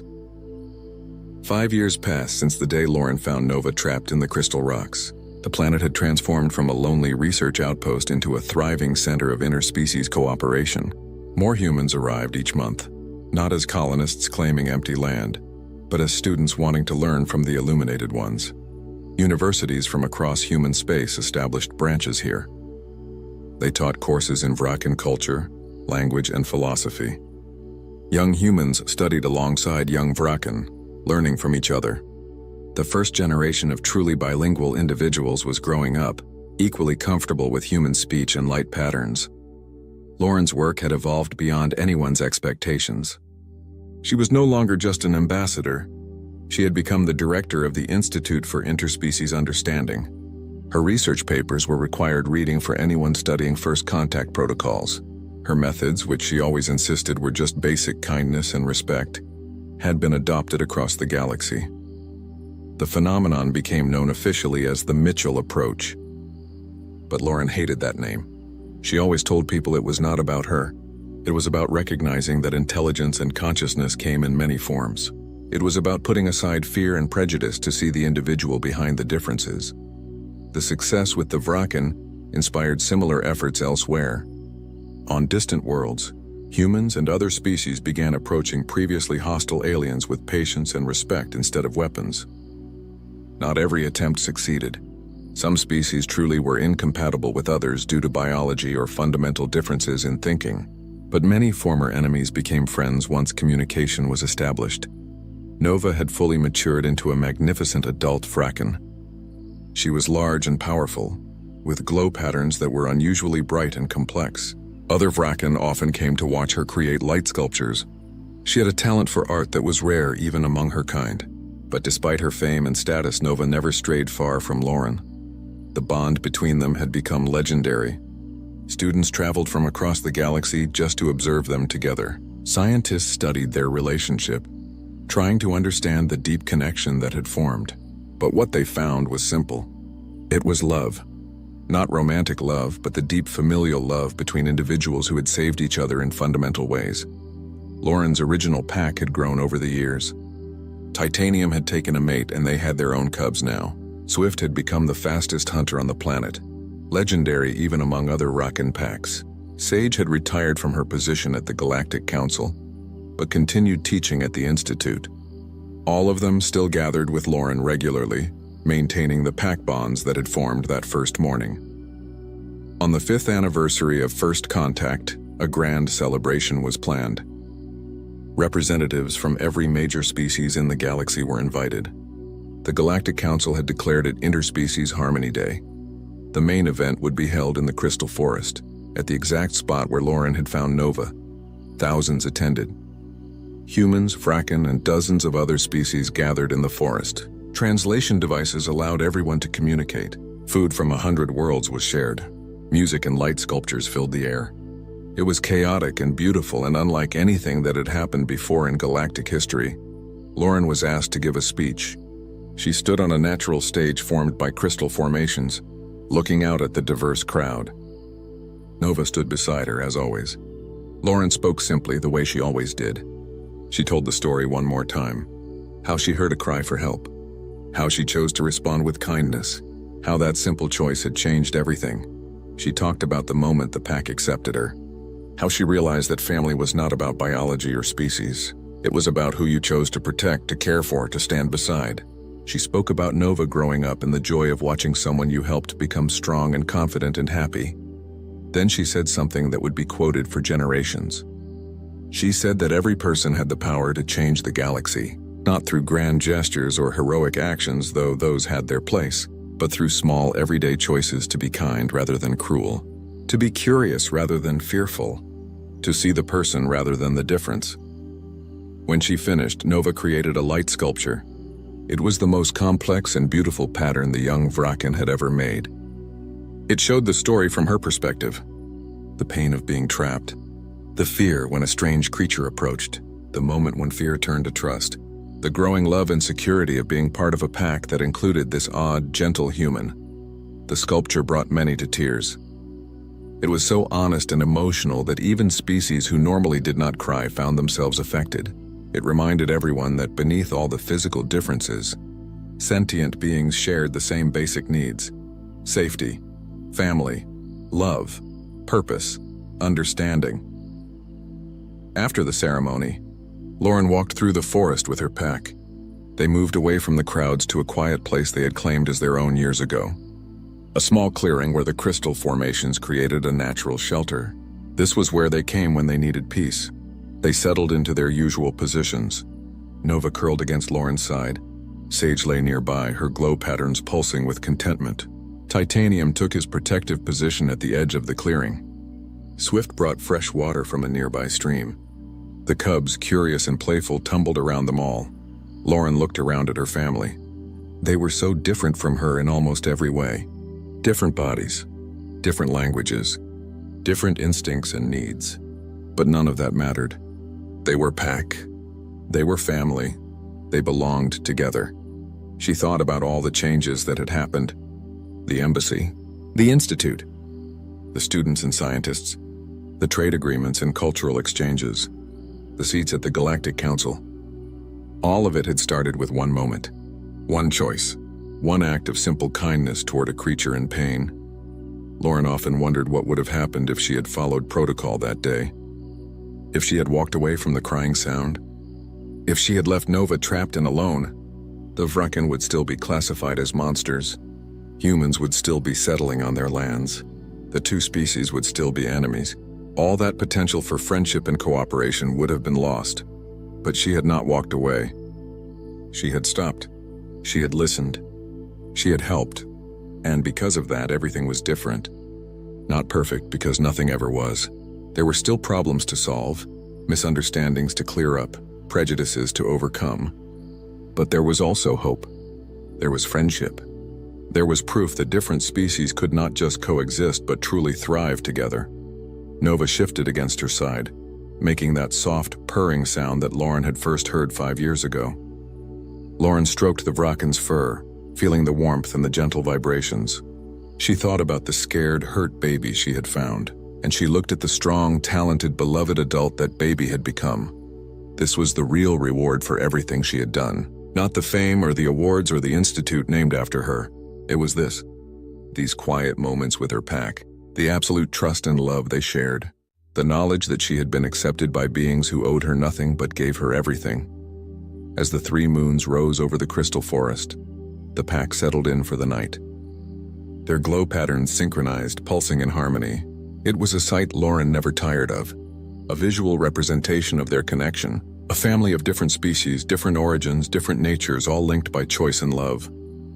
Lauren closed her eyes and listened to the sounds of the forest, the gentle humming of the crystals, the soft breathing of her pack, the distant calls of other creatures going about their lives. This was home. Not Earth, where she had been born, not the research station where she worked, but here in this clearing, surrounded by beings who had claimed her as one of their own. She had come to this planet as a scientist studying alien life. She had expected to spend her time collecting data and writing reports. She had never imagined she would find a family. She had never dreamed that one small act of compassion would ripple outward to touch the entire galaxy. But that was the thing about kindness. You never knew where it would lead. You never knew whose life you might change. You never knew what doors might open because you chose to help instead of hurt, to understand instead of fear, to love instead of hate. Lauren had shared a meal with a predator cub. By morning, the pack had claimed her as one of their own, and in doing so, they had all claimed a future that no one had thought possible. A future where different beings could look past their differences and see each other, really see each other, and recognize that beneath it all they were not so different after all. That was the real lesson. That was the truth that would echo through the ages. Every person, regardless of species or origin, had the capacity for kindness. And kindness, more than any weapon or technology, had the power to change worlds. Danny Wright stared at the official-looking envelope on his grandmother's kitchen table like it might explode. Gold trim, fancy seals, words he couldn't pronounce stamped across the front in 3 different languages, only one of which was English. "That's junk mail, right?" he asked, poking it with a fork. His grandmother, Ruth, barely glanced up from her newspaper. "Came by special courier." Alien special courier had 4 arms and apologized twice for stepping on the porch. Danny's fork paused mid-poke. Earth had only joined the galactic community 5 years ago, right after the big reveal that humans weren't alone in the universe. Most people freaked out. Ruth had just nodded and said she'd suspected as much. Danny was 12 at the time and mostly annoyed that the news interrupted his video game tournament. Why would aliens send me mail? Danny grabbed the envelope and tore it open. Inside was a holographic card that activated the moment he touched it. A 3-dimensional figure appeared above the table, some kind of bird-lizard hybrid wearing way too many medals. "Greetings, representative of Earth," the hologram announced. "You have been selected to participate in the prestigious Apex Hunt, a competition of skill, courage, and honor held every decade. The greatest hunters from across the galaxy will gather to test their abilities against the most dangerous creatures known to exist. Your attendance is mandatory under Galactic Law, Article 7, Section 12. Transportation will arrive in 3 standard days. Glory awaits." The hologram vanished. Danny and Ruth sat in silence for a solid 10 seconds. "What did you do?" Ruth asked. "Nothing. I don't even know what this is." Danny flipped the card over. There was a confirmation number and his name spelled perfectly, middle initial included. "Wait, this has to be a mistake." "I'm 17. I'm nobody." Ruth took the card from him and examined it closely. Her eyes, sharp from decades of living in the Oregon wilderness, narrowed.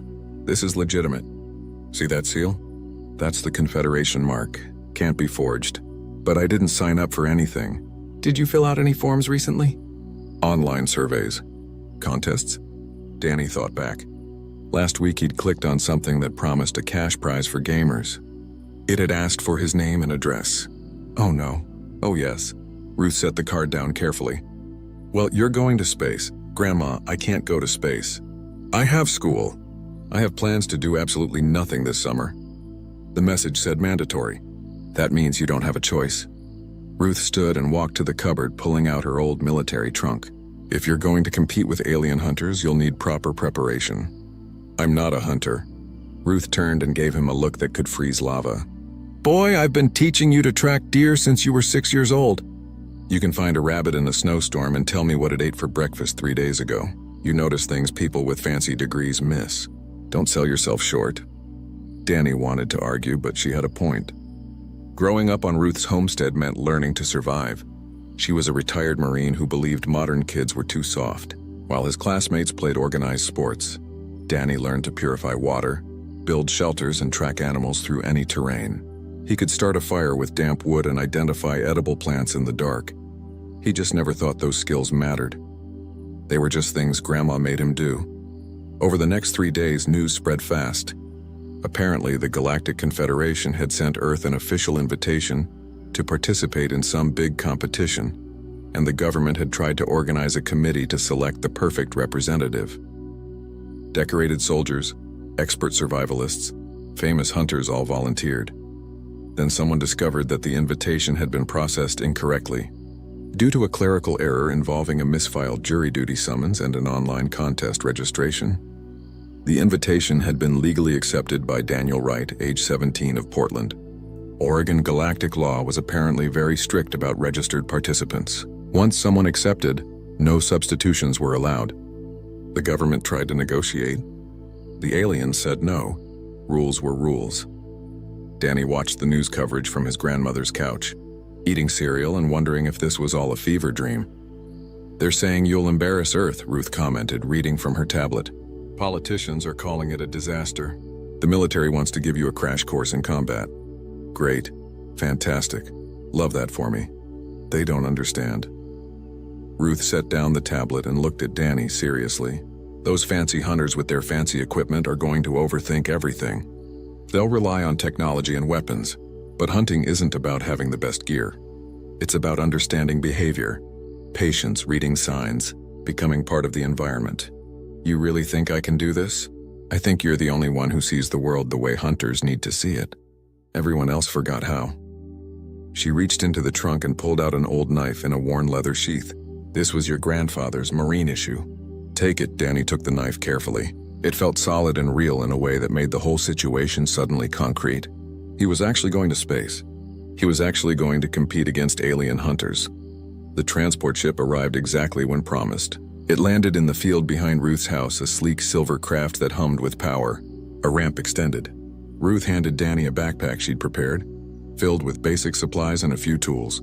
"Remember what I taught you," she said. "Watch before you act. Listen before you move. Respect the prey, understand the environment, and don't try to fight nature. Work with it. What if I mess this up? Then you mess it up. But you won't die wondering what would have happened if you tried." She hugged him briefly, then pushed him toward the ship. "Now go show those aliens what a human can do." Danny walked up the ramp, backpack over one shoulder, wearing jeans and his favorite hoodie. Behind him, Earth continued spinning. Ahead of him, the galaxy waited with expectations he didn't ask for and a competition he didn't understand. He figured he might as well see what happened. Frontier Base 7 smelled like metal and something Danny couldn't identify, probably alien sweat. The station floated in neutral space, a massive ring structure where different species could meet without political complications. Danny shuffled through the arrival gate behind a group of tall, blue-skinned traders who kept glancing back at him like he was a lost child. An official greeted him at customs, a being that looked like a walking stick insect wearing a uniform. Its translator device crackled before speaking in English. "Daniel Wright of Earth?" "Yes, that's me." The official's antennae twitched in what might have been confusion. "You are Earth's representative for the Apex hunt?" "Apparently. I see. Follow me, please. The other participants are gathering in the main hall." They walked through corridors filled with aliens of every description. Some had fur, others had scales. A few were just floating energy clouds in containment suits. All of them stared at Danny. He kept his hands in his hoodie pockets and tried to look less like someone who'd rather be home playing video games.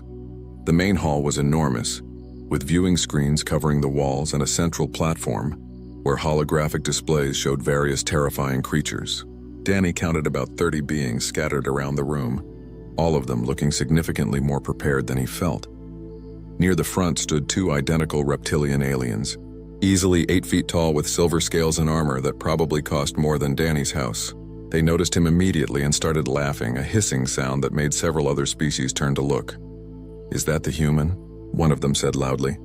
"Earth sent a child?" "Look at his clothing," the other added. "He came to hunt in sleeping garments." Danny wanted to point out that hoodies were not sleepwear, but decided silence was better. He found a seat in the back and pulled out his phone, which surprisingly still had a signal thanks to some galactic network his grandmother had set up before he left. More hunters arrived over the next hour. A group of insect-like soldiers moved in perfect formation, their leader wearing a helmet with multiple eye slots. A massive bear creature with gray fur and ritual scars entered alone, carrying nothing but a wooden staff. An actual robot hunter scanned the room with glowing sensors. A cat-like alien in expensive-looking armor made a grand entrance, accompanied by servants carrying her equipment. Everyone looked professional. Everyone looked dangerous. Everyone looked like they belonged here. Danny did not look like he belonged here. A hologram appeared on the central platform, showing the same bird-lizard official from the invitation. "Welcome, honored hunters. The Apex Hunt is the galaxy's most prestigious competition. For those new to this tradition, allow me to explain the rules." Danny actually paid attention now, watching the holographic displays shift to show a wild planet covered in forests, mountains, and oceans. You will be transported to Savage World, a protected wilderness preserve containing 50 different apex predator species from across the galaxy. Your task is simple: track, capture, and return 3 different apex predators within 10 standard days. Killing a creature results in immediate disqualification.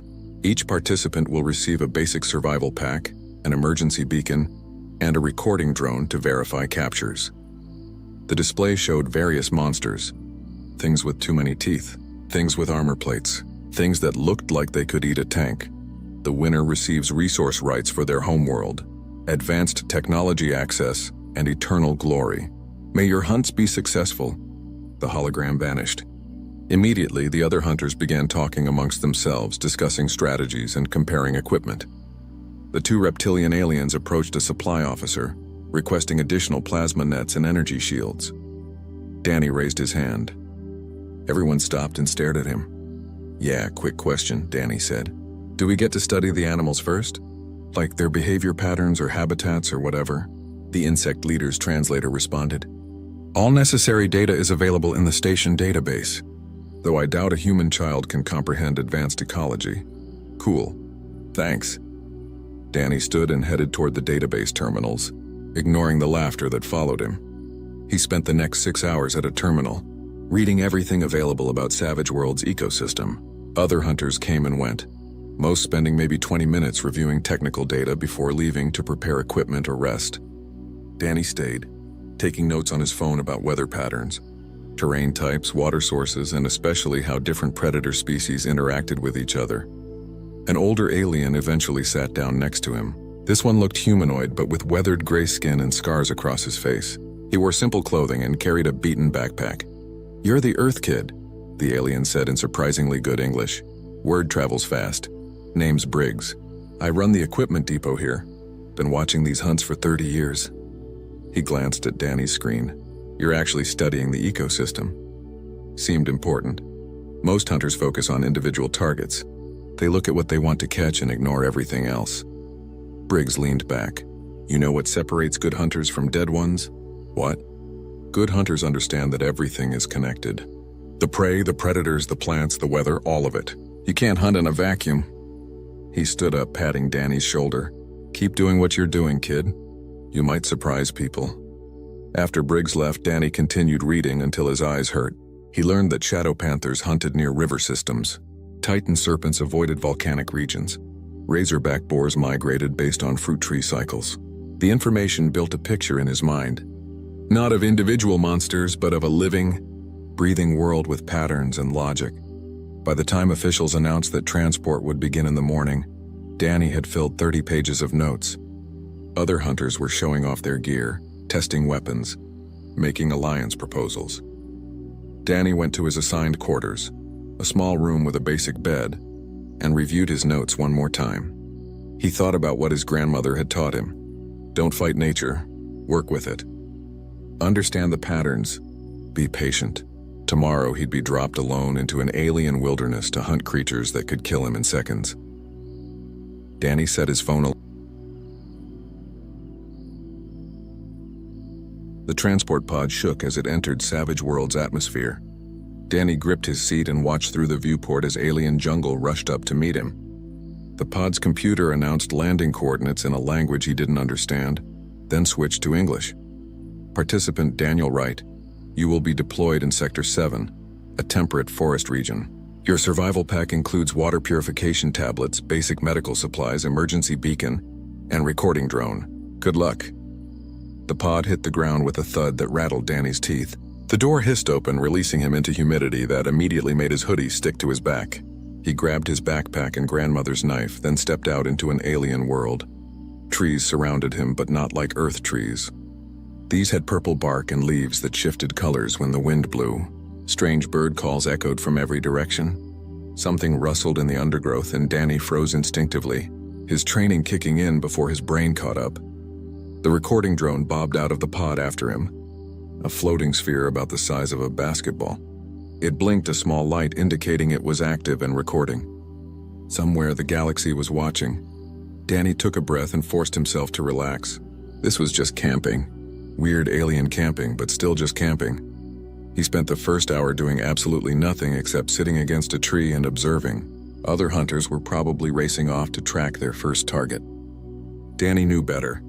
Rushing into unknown territory was how people got hurt or lost. First, you learn the environment. Then you move. He watched insects crawl across the purple bark, noticed that some trees had claw marks about 7 feet up, heard different layers of sound as day animals settled and evening animals woke, felt the temperature drop 3 degrees as the sun moved behind clouds that looked normal, but apparently weren't, based on their orange color. After that first hour, Danny started moving slowly through the forest, reading signs. Fresh tracks here, probably from something big based on the depth. Broken branches there, at a height that suggested something climbed recently. Scat near a fallen log, which he examined carefully with a stick, noting the contents included bones and fur. The drone followed him silently, recording everything. By evening, Danny had mapped a rough mental picture of the area. There was a stream about half a mile east. A game trail ran north-south through a clearing. A large predator definitely lived somewhere nearby, based on territorial markings. Smaller creatures used the mid-level branches for travel, avoiding the ground. He found a decent spot to make camp, a rocky overhang that provided shelter and a view of the surrounding area. No fire. Fire attracted attention, and Danny wasn't ready for attention yet.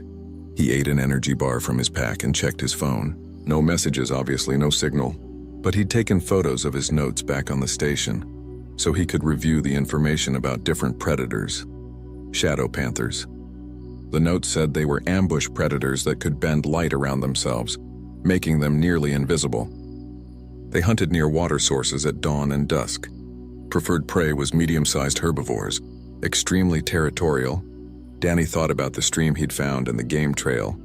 If herbivores came to drink and shadow panthers hunted near water, then the area around that stream was probably active hunting ground. He decided to check it out tomorrow. That night, Danny barely slept. Not because he was scared, but because the forest was incredibly loud. Things howled, screeched, and made sounds like grinding metal. The drone's light stayed dim but visible, a small comfort in the darkness. When purple dawn light filtered through the canopy, Danny was already awake and moving toward the stream. He approached carefully, staying downwind and moving slowly. The stream was beautiful in an alien way, with water that looked slightly too blue and rocks that had crystal formations growing on them. Danny found a spot about 50 yards from the water and settled in to watch. 2 hours later, his patience paid off. A creature that looked like a 6-legged deer came to drink, moving nervously and checking its surroundings constantly.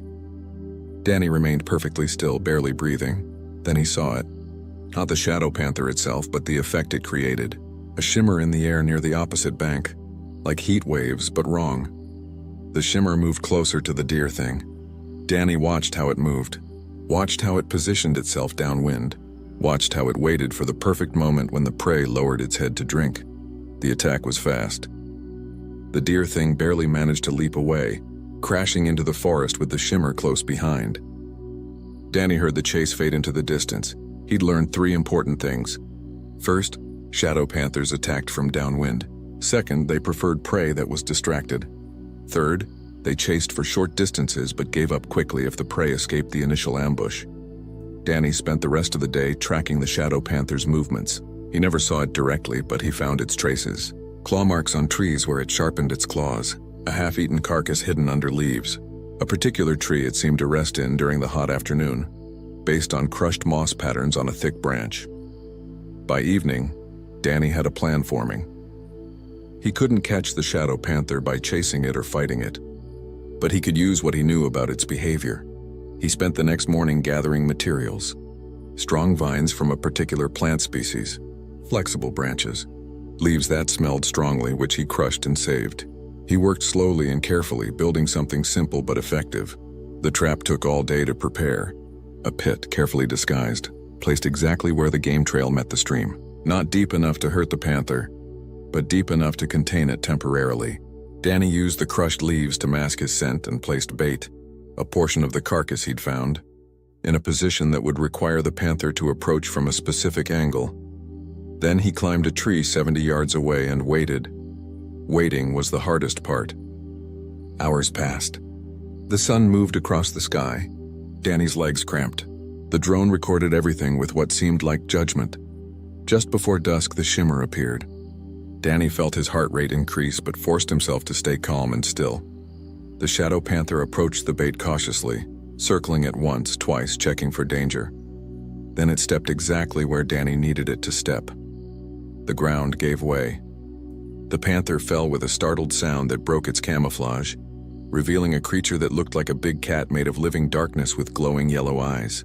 It thrashed in the pit but couldn't climb the smooth sides. Danny climbed down and approached carefully. Using the vines he'd prepared, he secured the creature without getting close enough for it to reach him. The recording drone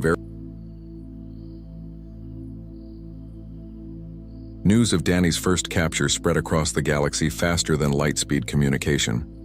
In his small room back on Frontier Base 7, Briggs watched the footage and smiled. On Earth, Ruth Wright nodded once and went back to tending her garden. In the Galactic Confederation chambers, officials who had called the human participation an embarrassment suddenly became very quiet. Danny knew none of this. He'd released the Shadow Panther after the capture was verified, watching it sprint away into the forest, probably very confused and angry. Now he needed his second target, and he'd chosen something that made the drone's operator, somewhere in space, flag the recording with a priority alert: the Thornback Apex. A creature the size of a small truck, covered in armored plates and venomous spines. In the competition's 400-year history, only 3 had ever been captured, and all 3 attempts had required teams of hunters with advanced technology. Danny found signs of one living in the volcanic region north of his landing site. It took him a full day of hiking to reach the territory, and another day of careful observation from a safe distance. The Thornback looked exactly like something that should not exist. Its body was low and wide with legs thick as tree trunks. The armor plates shifted and clicked when it moved. The spines along its back were as long as Danny's arm and dripped with something that made the ground smoke where it fell. But Danny didn't focus on how dangerous it was. He focused on its behavior. The creature was methodical. Every morning it patrolled a specific route around its territory, marking certain rocks with scent glands. Every afternoon when the volcanic heat became intense, it traveled to a mud wallow to cool down. It always used the same wallow, always approached from the same direction, always stayed for exactly 2 hours before returning to its den. Danny spent 3 days just watching and taking notes. The drone recorded everything, which confused galactic analysts who expected immediate action. Human observers started calling him patient. Military strategists called him smart. Ruth called it basic common sense. On the 4th day, Danny began his preparation. He needed to move the Thornback from its wallow to a specific location, and he needed to do it without getting close enough for those venomous spines to reach him. Fire was the answer. Not to hurt the creature, but to guide it. Danny studied the wind patterns and spent an entire day gathering specific plants that produced thick smoke when burned. He created a line of small fire pits, carefully positioned to drive smoke in a particular direction without actually spreading the fire. The next afternoon, when the Thornback went to its wallow, Danny lit the fires in sequence. The smoke billowed thick and low, not dangerous but extremely unpleasant. The Thornback, confused and annoyed, left the wallow early and moved away from the smoke. Danny kept the smoke flowing, adjusting the fires to create a path the creature could follow comfortably. He wasn't chasing it. He was suggesting a direction, and the Thornback, wanting to avoid the smoke, naturally followed the path of least resistance. It took 6 hours of careful management. Danny moved quietly through the volcanic rocks, always staying far from the creature, always keeping the smoke between them. The Thornback never saw him, never felt threatened, just kept moving away from the irritation. Finally, Danny guided it into a narrow canyon he'd scouted earlier. The canyon had steep walls and a single entrance. Once the Thornback moved deep enough into the canyon, Danny triggered his trap. He'd spent 2 days carefully weakening specific rocks along the canyon's upper edge. Now, using a long lever he'd constructed from a fallen tree trunk, he dislodged those rocks. They fell in a calculated collapse, not on the creature but behind it, blocking the exit. The Thornback spun around, finding itself trapped. It roared, a sound that shook Danny's bones, and charged at the rockfall. But the rocks were too heavy and too many. The creature was contained. Danny approached carefully with strong vines he'd braided together over the past days. Using a long stick, he managed to secure the vines around the Thornback's legs without getting close. The creature thrashed and tried to reach him with its venomous spines, but Danny stayed just beyond range, patient and careful. The recording drone verified the capture. 2 down, 1 to go. Back on Frontier Base 7, the viewing hall was packed. What started as entertainment, watching the foolish human fail, had become something else. Hunters from dozens of species watched Danny's methods with growing respect. The 2 reptilian brothers who had mocked him earlier were notably silent. The insect commander, who had successfully captured 2 creatures using military precision, studied Danny's recordings like textbooks. The robot hunter ran probability calculations and concluded that human intuition operated on variables it couldn't measure. The large bear creature, having captured 1 target through spiritual connection and brute strength, nodded in approval of Danny's approach. The cat-like noble, who had also captured 2 creatures but at great cost to her equipment and pride, refused to watch the recordings. She told everyone who would listen that primitive methods were lucky, not skilled. Nobody was listening to her anymore. On Savage World, Danny sat by a small stream and reviewed his notes about the 3rd target he'd chosen. The impossible one. The creature that would either prove he understood what he was doing or prove he'd been lucky all along. The Void Stalker, a predator that existed partially outside normal space, could phase through solid matter, and had never been captured in the competition's entire history. Danny studied his notes until the light faded. Then he studied them more by the light of the recording drone, which had apparently been upgraded to include a spotlight function after someone in the control center decided to help him. He thought about everything his grandmother taught him. Every hunt came down to understanding behavior and environment. It didn't matter how strange the animal was. It still needed to eat, sleep, and avoid danger. It still had instincts. It still followed patterns. The Void Stalker could phase through matter, but according to his research, there were limits. Extreme temperatures disrupted the phasing ability. The creature avoided certain types of electromagnetic fields. It hunted in specific territory and returned to the same resting spots.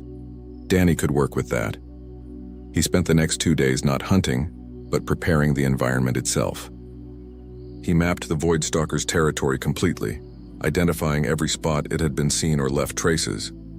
He studied the terrain, the temperature variations, the underground water sources. Then he began to reshape the creature's hunting ground, not by building traps, but by influencing where its prey would go. He drove smaller animals toward specific areas. He blocked certain paths with his scent.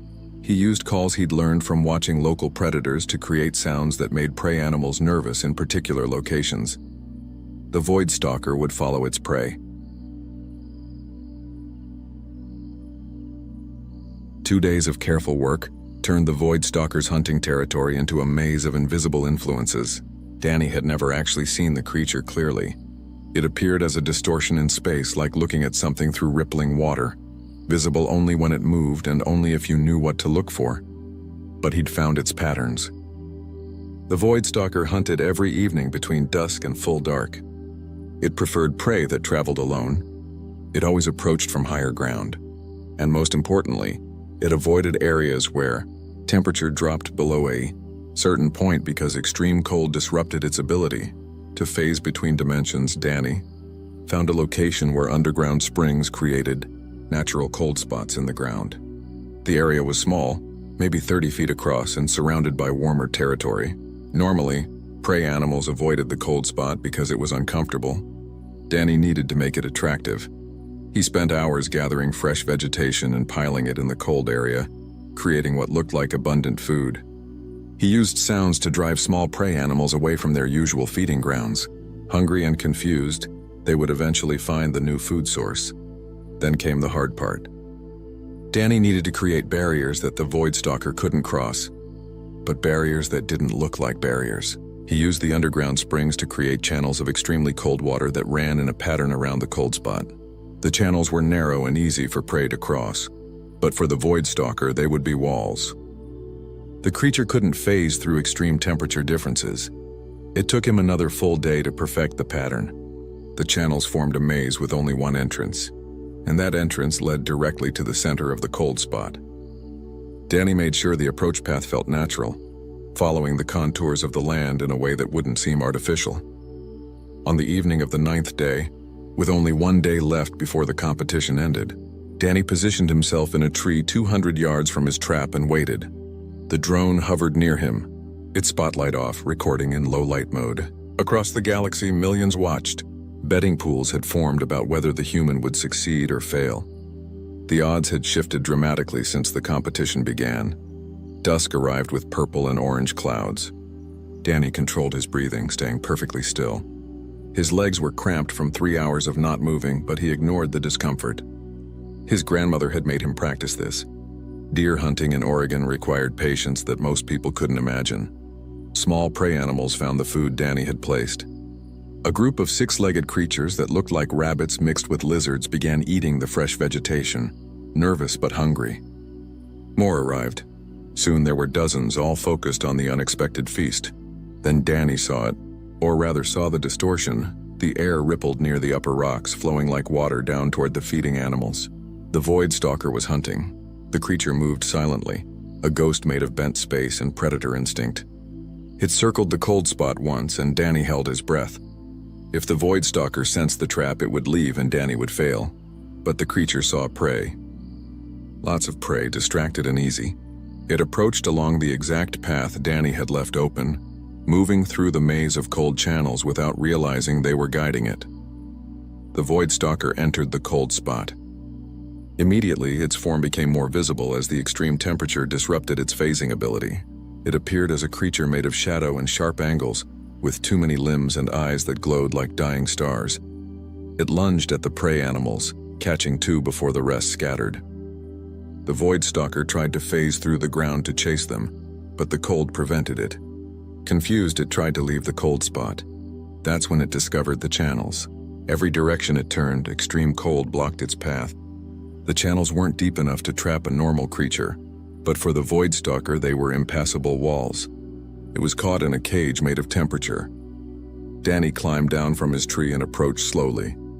The creature saw him and made a sound that hurt Danny's ears and made reality feel temporarily uncertain. It was clearly intelligent enough to understand it had been outsmarted, and it was not happy. Using the vines he'd prepared, Danny created a harness that could contain the creature without touching it directly. The Void Stalker struggled and tried to phase away, but the cold kept it solid. The process took an hour of careful work, with Danny staying just outside the cold spot and using long poles to position the vines. Finally, the recording drone chimed. The capture was verified. Danny sat down on the warm ground outside the cold spot, exhausted. 3 captures, 3 days ahead of schedule. The impossible hunt completed by a 17-year-old kid from Oregon. The galaxy watched in silence. In the viewing hall at Frontier Base 7, the silence broke into noise. Some species cheered, others argued. The reptilian brothers stared at the screen with what might have been respect. The insect commander approached a communication terminal and sent a message directly to Earth's representatives, requesting information about human training methods. The robot hunter's processors struggled with the data. Logically, the human should not have succeeded. Limited equipment, no advanced technology, minimal physical advantages. Yet the results were undeniable. The variable it couldn't account for was intuition, the ability to understand complex systems through observation and experience rather than pure calculation. The cat-like noble left the viewing hall without a word, her servants hurrying behind her. Only Briggs remained calm, watching the screen with a knowing smile. He'd seen it in Danny's eyes from the beginning. The kid had something most hunters lost when their species became advanced. He still thought like prey and predator simultaneously. He understood that hunting wasn't about dominance. It was about becoming part of the cycle. On Savage World, Danny released the Void Stalker carefully. The creature immediately phased away once it escaped the cold spot, disappearing into whatever dimension it called home. Danny hoped it wasn't too traumatized by the experience. He gathered his backpack and started the long walk back to his pickup coordinates. The competition had 1 day remaining, but Danny was finished. He'd completed the challenge. Now he just wanted to go home. The recording drone followed him through the alien forest as purple sunset turned to darkness. Somewhere above, stars that weren't his stars shined down on a world that wasn't his world. Danny thought about his grandmother's porch and the award ceremony hall glittered with lights from 1,000 worlds. Danny stood on a platform wearing the same jeans and hoodie he'd worn for the entire competition, now stained with mud and torn in several places. Around him, Other hunters wore ceremonial armor and formal clothing from their cultures. The bird lizard official who had sent the original invitation stood at a massive podium, speaking through translators to the assembled crowd. Behind him, screens showed highlights from the hunt. Danny's captures played on repeat, analyzed by experts who still couldn't quite believe what they'd seen. In 400 years of competition, the official announced, we have never witnessed such an efficient display of hunting skill. 3 captures in 9 days, including the legendary Void Stalker, with 0 injuries and minimal equipment. The Galactic Confederation is honored to declare Daniel Wright of Earth the winner of this year's Apex hunt. Polite applause echoed through the hall. Some species showed enthusiasm, others merely acknowledgement. Danny noticed the 2 reptilian brothers in the audience. They stood and pressed their fists to their chests, a gesture of warrior respect. Danny nodded back awkwardly. The cat-like noble sat with perfect posture, her face showing nothing. She'd completed her 3 captures but barely made the deadline and had damaged expensive equipment in the process. Her pride was clearly wounded more than her body. The insect commander approached the platform when the ceremony allowed for congratulations. Her translator buzzed efficiently. Human Daniel Wright, my hive wishes to study your methods. We have fought wars across galaxies and trained hunters for 10,000 years. Yet you showed us perspectives we had forgotten. Would you consider teaching? I can't, I have school, Danny said, which caused a confused murmur among species that didn't understand the concept of mandatory youth education. The large bear creature named Tusk came forward next, moving with surprising gentleness for something his size. He bowed deeply, a gesture that made several observers gasp because Tusk never bowed to anyone. Small human, you hunt with wisdom. The spirit spoke to me of your victory before it happened. You walk between worlds like the old ones of my people. I give you blessing. Tusk placed a carved wooden charm in Danny's hand and walked away before Danny could respond. Even the robot hunter approached, its optical sensors focusing on Danny with unsettling intensity. I have calculated 73,000 possible approaches to the Void Stalker capture. None matched your method. You operated outside predictable patterns while still maintaining logical consistency. This should not be possible. I request permission to study you. That's kind of creepy. So no, Danny said. The robot tilted its head, processed this, and retreated with what might have been confusion. Through all the attention and celebration, Danny just wanted to leave. The official prize presentation took another hour. Earth was granted resource rights to mineral-rich asteroid fields, access to advanced medical technology, and trade agreements that would boost the planet's economy for generations. Earth's representatives, dressed in formal suits and looking extremely relieved, accepted the awards. They tried to get Danny to pose for photos. He did, but he looked miserable in all of them, which somehow made them more popular across galactic social networks. Finally, the ceremony ended. Danny was escorted to a transport ship heading back to Earth. Briggs met him at the departure gate. You did good, kid, the old hunter said. Better than good. You reminded a lot of species about things they'd forgotten. I just did what my grandma taught me, Danny replied. Exactly. That's the point. Briggs handed him a small package. Your grandmother's knife served you well, but you'll need your own tools now. These are from my personal collection. Earned them over 50 years of hunting. Figure you'll put them to better use than they'd get sitting in my locker. Danny opened the package to find 3 knives of different sizes, each made from materials he didn't recognize but felt perfectly balanced. I can't take these. Too late. Already gave them to you. Can't take back a gift in my culture. Bad luck, Briggs smiled. Besides, something tells me you'll need them eventually. Galaxy's a big place and now everyone knows your name. That brings opportunities and problems in equal measure. The transport ship's boarding call echoed through the station. Danny shook Briggs's hand and headed for the ramp. The journey back to Earth took 3 days. Danny slept most of it, finally able to relax. When the ship entered Earth's atmosphere and he saw the familiar blue and green of his homeworld, something tight in his chest loosened. Landing brought chaos. Media everywhere. Government officials wanting statements, people cheering. Danny was rushed through it all, giving short answers and trying not to look directly at camera flashes. A military escort drove him to Oregon. They wanted to take him to Portland for more ceremonies. Danny refused and gave them his grandmother's address. The driver, a young Marine who looked impressed and slightly terrified of Danny, didn't argue. Ruth's homestead appeared exactly as Danny had left it. The garden still grew. The porch still creaked. The forest still surrounded everything with comfortable silence. Ruth stood on the porch, arms crossed, watching the military vehicle approach. Danny got out with his backpack and Briggs's knives. The escort waited to make sure he was safe. Ruth waved them away and they left. "You look terrible," Ruth said. "Alien planets aren't great for hygiene," Danny replied. "You hungry?" Starving, they went inside. Ruth had made stew, apparently confident Danny would return. They ate in silence for a while, just the sound of spoons on bowls in the forest outside the windows. "Government's going to want you to do appearances," Ruth said eventually. "Talk shows, interviews, all that." "Yeah." "You going to do them?" "Do I have to?" "No, you're a minor. I can tell them to leave you alone until you're 18.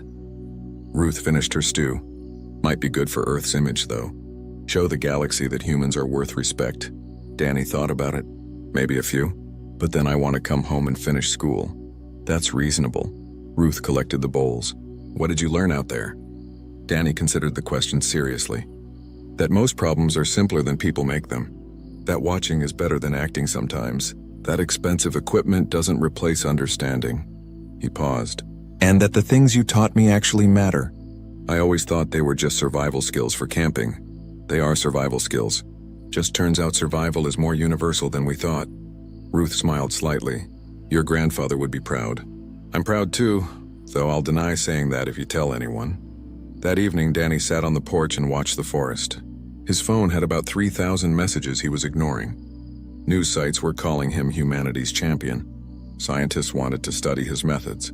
Schools wanted him to speak at graduations, but right now, in this moment, he was just a kid sitting on his grandmother's porch in rural Oregon, watching deer move through the trees and automatically tracking their movement patterns.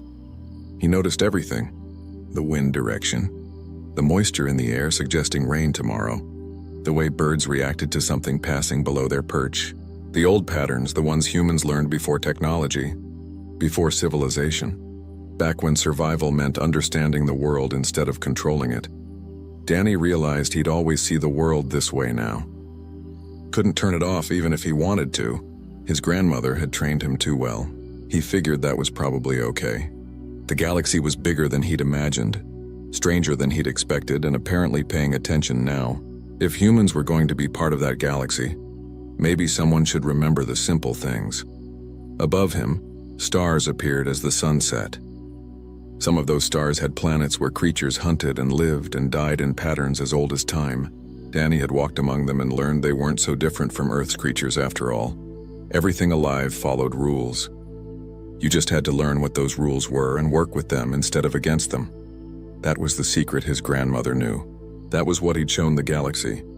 And that was what he'd carry forward, whatever. No one at the academy even remembered what Earth was supposed to look like. To most cadets, human was a slur from old war stories, a word veterans spat when they talked about campaigns that cost too much and ended too fast. So, when Commander Valrek announced the day's lesson, Case Study One Earth soldier, half the hall laughed. The other half pretended not to flinch. The lecture chamber was built like an amphitheater, tiered and sterile, lined with alloy seats that hummed faintly under the heat of dozens of alien bodies. Jaws clicked, tails lashed. A row of Threx cadets whispered bets about how quickly the human would die in the recording. Commander Valrek said nothing. He was older than most instructors, his carapace dulled, his uniform stripped of the bright metals others flaunted. He carried a metal case that looked ancient even by Earth standards. Dented, scorched, marked with two faded words burned into the lid. SOL, War, Archive. He set it on the table with a heavy thunk. The sound echoed through the room like punctuation. "You've all studied efficiency metrics," Valrek began. "Kill ratios, survival indexes, tactical cohesion. But every metric has an outlier, a point so far from the curve that it breaks the graph." He placed one claw on the case. Earth was that point. The laughter started again, uneasy this time. One cadet snorted, "Primitive mammals with chemical guns?" Another muttered, "They burn themselves extinct. What's there to study?" Valrek didn't answer. He unlatched the case and lifted the lid. Inside was a combat helmet cracked through the visor, dried with something dark that wasn't paint. The kind of artifact the Academy Museum refused to display. This, Valrek said, voice low, belonged to Sergeant Cole, Earth Infantry, Delta 9 Offensive. He turned it over gently, as if it were still warm. You asked last week what the kill count of one Earth soldier was. His gaze swept across the rows of smirking cadets. You'll have your answer, but you won't like it. He pressed the activation node on the helmet. The room lights dimmed. A faint hiss filled the air, static, breath, wind through smoke. Then came the first gunshot. It didn't hum or crackle or resonate like their energy weapons. It exploded, a brutal sound of thunder and fire that made even the armored Threx flinch. And for the first time since the lecture began, no one laughed. The feed opened in darkness. Static blurred the edges. The first thing visible was mud thick, viscous, soaking through fractured ceramic armor. Then, a grunt. Ragged breath. The lens wobbled, as if the wearer was dragging himself forward by the elbows. Then, the voice. Human, male, tired. This is Sergeant Cole, 3rd Earth Infantry. Anyone still alive? Move on, Beacon Charlie. I'm not dying here alone. The cadets scoffed at first soft tone. No augmentation, no vocal stabilizer. Then the camera jerked. Cole had rolled into cover, raising a battered rifle. The scope lens was cracked. It didn't matter. Gunfire. Sharp, concussive, fast. 3 targets dropped. Humanoid enemies in reflective combat mesh Vornak elites. Their armor was supposed to resist small arms. The cadets stared. None of the bullets missed. The camera pivoted as Cole scanned for his next position. Explosions rumbled in the distance, muffled by the helmet mic. He checked his ammo. 21 rounds left. A thumb flicked the selector. Single fire. Controlled. He moved. The terrain was scarred beyond recognition. Ruined foliage, scorched rock. The sky above was clogged with soot. Nothing clean, nothing ordered, and no reinforcements. Cole slid down a gully and landed hard. The sound that followed made several cadets jolt upright, a wet gasp of pain. Valrek hit pause. What you just heard was his femur cracking against reinforced debris. Compound fracture, left leg. Watch his vitals. He resumed the feed. Heart rate spiked. Blood oxygen dipped. The HUD showed localized trauma. The leg wasn't just broken, it was fractured through the skin, visible in the corner of the lens. Cole screamed. Not cinematic, not triumphant, just pain. But he moved. He dragged himself behind a burnt drone husk, teeth clenched, blood smeared across the mud. Cadets murmured, now confused. No auto meds? Asked a Sarathi recruit. No suit injectors? Another added. Valrek spoke softly. Just a man, and 1 field kit. On screen, Cole fumbled with his gear. One hand held a tourniquet manual crank. The other dug for a cauterizer, but the pack was half melted, so he did what humans were known for. He adapted. The feed jolted again as he pried open the drone's remains. Inside, a backup battery pulsed with residual charge. Cole winced, pulled a shattered bayonet from his belt, and jammed it into the unit. Sparks flew. He heated the blade red hot. Then he bit down on his glove and pressed the metal to his thigh. The scream cut through the amphitheater. Several cadets recoiled. One covered her ears. The feed shook violently, then steadied. Cole passed out. For 17 seconds. When he woke, his breath was shallow. The leg was stabilized, blackened, shaking, useless but not bleeding. And he still had 17 rounds. By minute 8, he was crawling again using his elbows, pulling himself forward like a wounded animal too stubborn to die. Gunfire continued. Controlled, measured. Every shot dropped a target. Valrek paused the feed. 42 confirmed kills. 1 reload. Silence. He let it linger. No exosuit, no AI, no backup. He should have died 3 minutes in. But he didn't, whispered one cadet. Valrek nodded. And we're only 10 minutes in. He resumed the feed. The timestamp ticked forward. Cole's arm was shaking now. He'd shifted to firing from the ground, left elbow braced under his rifle. His breathing sounded wet, either internal bruising or early signs of pulmonary damage. From this point on, Every movement took longer, every breath harder. But he didn't stop. Instead, he watched. He waited. He listened. When two enemies rushed together, he fired once. The round passed through the first neck and clipped the second in the jaw. When three came from the east, he waited until they crossed into each other's line and fired low into the debris pile they stood on. It collapsed under their weight, crushing one and exposing the others to easy follow-up shots. Terrain awareness, Valrek said, taught at every academy, rarely mastered. He used the world like a second weapon. The cadets were no longer murmuring. They were taking notes. And Sergeant Cole kept crawling forward. By the 14th minute, the screen had gone red more than once. Blood, dust, sensor errors. The visor lens was cracked deeper now, and the autofocus lagged every time Cole moved too quickly.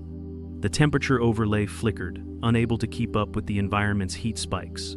His HUD was failing, and so was his body. But the rifle still worked. The cadets watched in silence as he slid into another crater, breath ragged, armor blackened. The right side of his chest plate was scorched through plasma burn, likely from the last engagement. Valrek tapped a secondary screen to highlight it. Penetrating shot. Estimated entry, lateral thorax. Likely missed the lung by less than an inch. Suit alarms were disabled at this point. He would have been in considerable pain just breathing. "Why no pain suppressant?" one cadet asked, finally. Valrek didn't look away from the screen. The delivery system was ruptured. No morphine, no stims, just muscle. Cole checked his mag, 9 rounds. He didn't panic. He looked around. The helmet's field mic picked up the sound of boots, not his. Vornak infantry, 10 meters to his right. 2 squads. Scanning. He lay flat, waited. The cadets leaned in. Cole waited 26 seconds before firing. His first round hit the squad leader's ankle, not lethal, but it forced a stumble.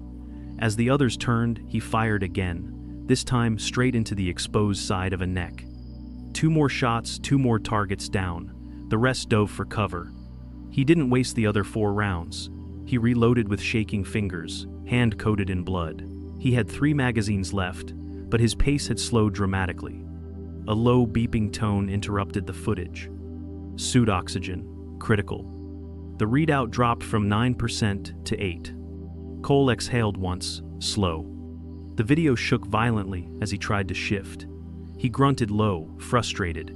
His leg dragged behind him like dead weight. But he moved. Down the slope, into a trench where the ground was already soaked with coolant and body matter. There, half submerged, lay a drone wreck Earth made. Cole dragged himself beside it and jammed the connector of his broken oxygen line into its auxiliary port. It hissed, filled his system with enough air to buy him maybe 10 more minutes. The cadets had stopped writing. They were watching as if the footage were live. The drone feed caught another signal, distant cries. A comm channel crackled through static. "Charlie team is pinned. Any friendlies respond. Any at all." Cole didn't answer. He reattached his helmet fully, checked the line of sight again, and rolled onto his side. 3 more enemies approached from the ridge above. They didn't see him. They never had a chance. Pop, pop, pop. 3 rounds, 3 bodies. Then came the ambush. From his blind side, 2 more Vornak burst from cover. Cole fired once, point blank. The muzzle flash lit the camera's view for a half second. But the second Vorn soldier slammed into him. The footage tumbled. Chaos, scrambling, a fist, a blade, bone cracking. Then silence. Black screen. "No," one cadet whispered. "That can't be it." Valrek didn't move. The screen stayed black for nearly 7 seconds. Then, static returned. The feed picked up again, tilted, blurry, but still recording. Cole's body lay still at first. His face, just barely visible in the cracked visor, was pale. Blood coated his chin. The enemy was dead, skull caved in, rifle jammed through its torso like a stake. Cole twitched, then moved.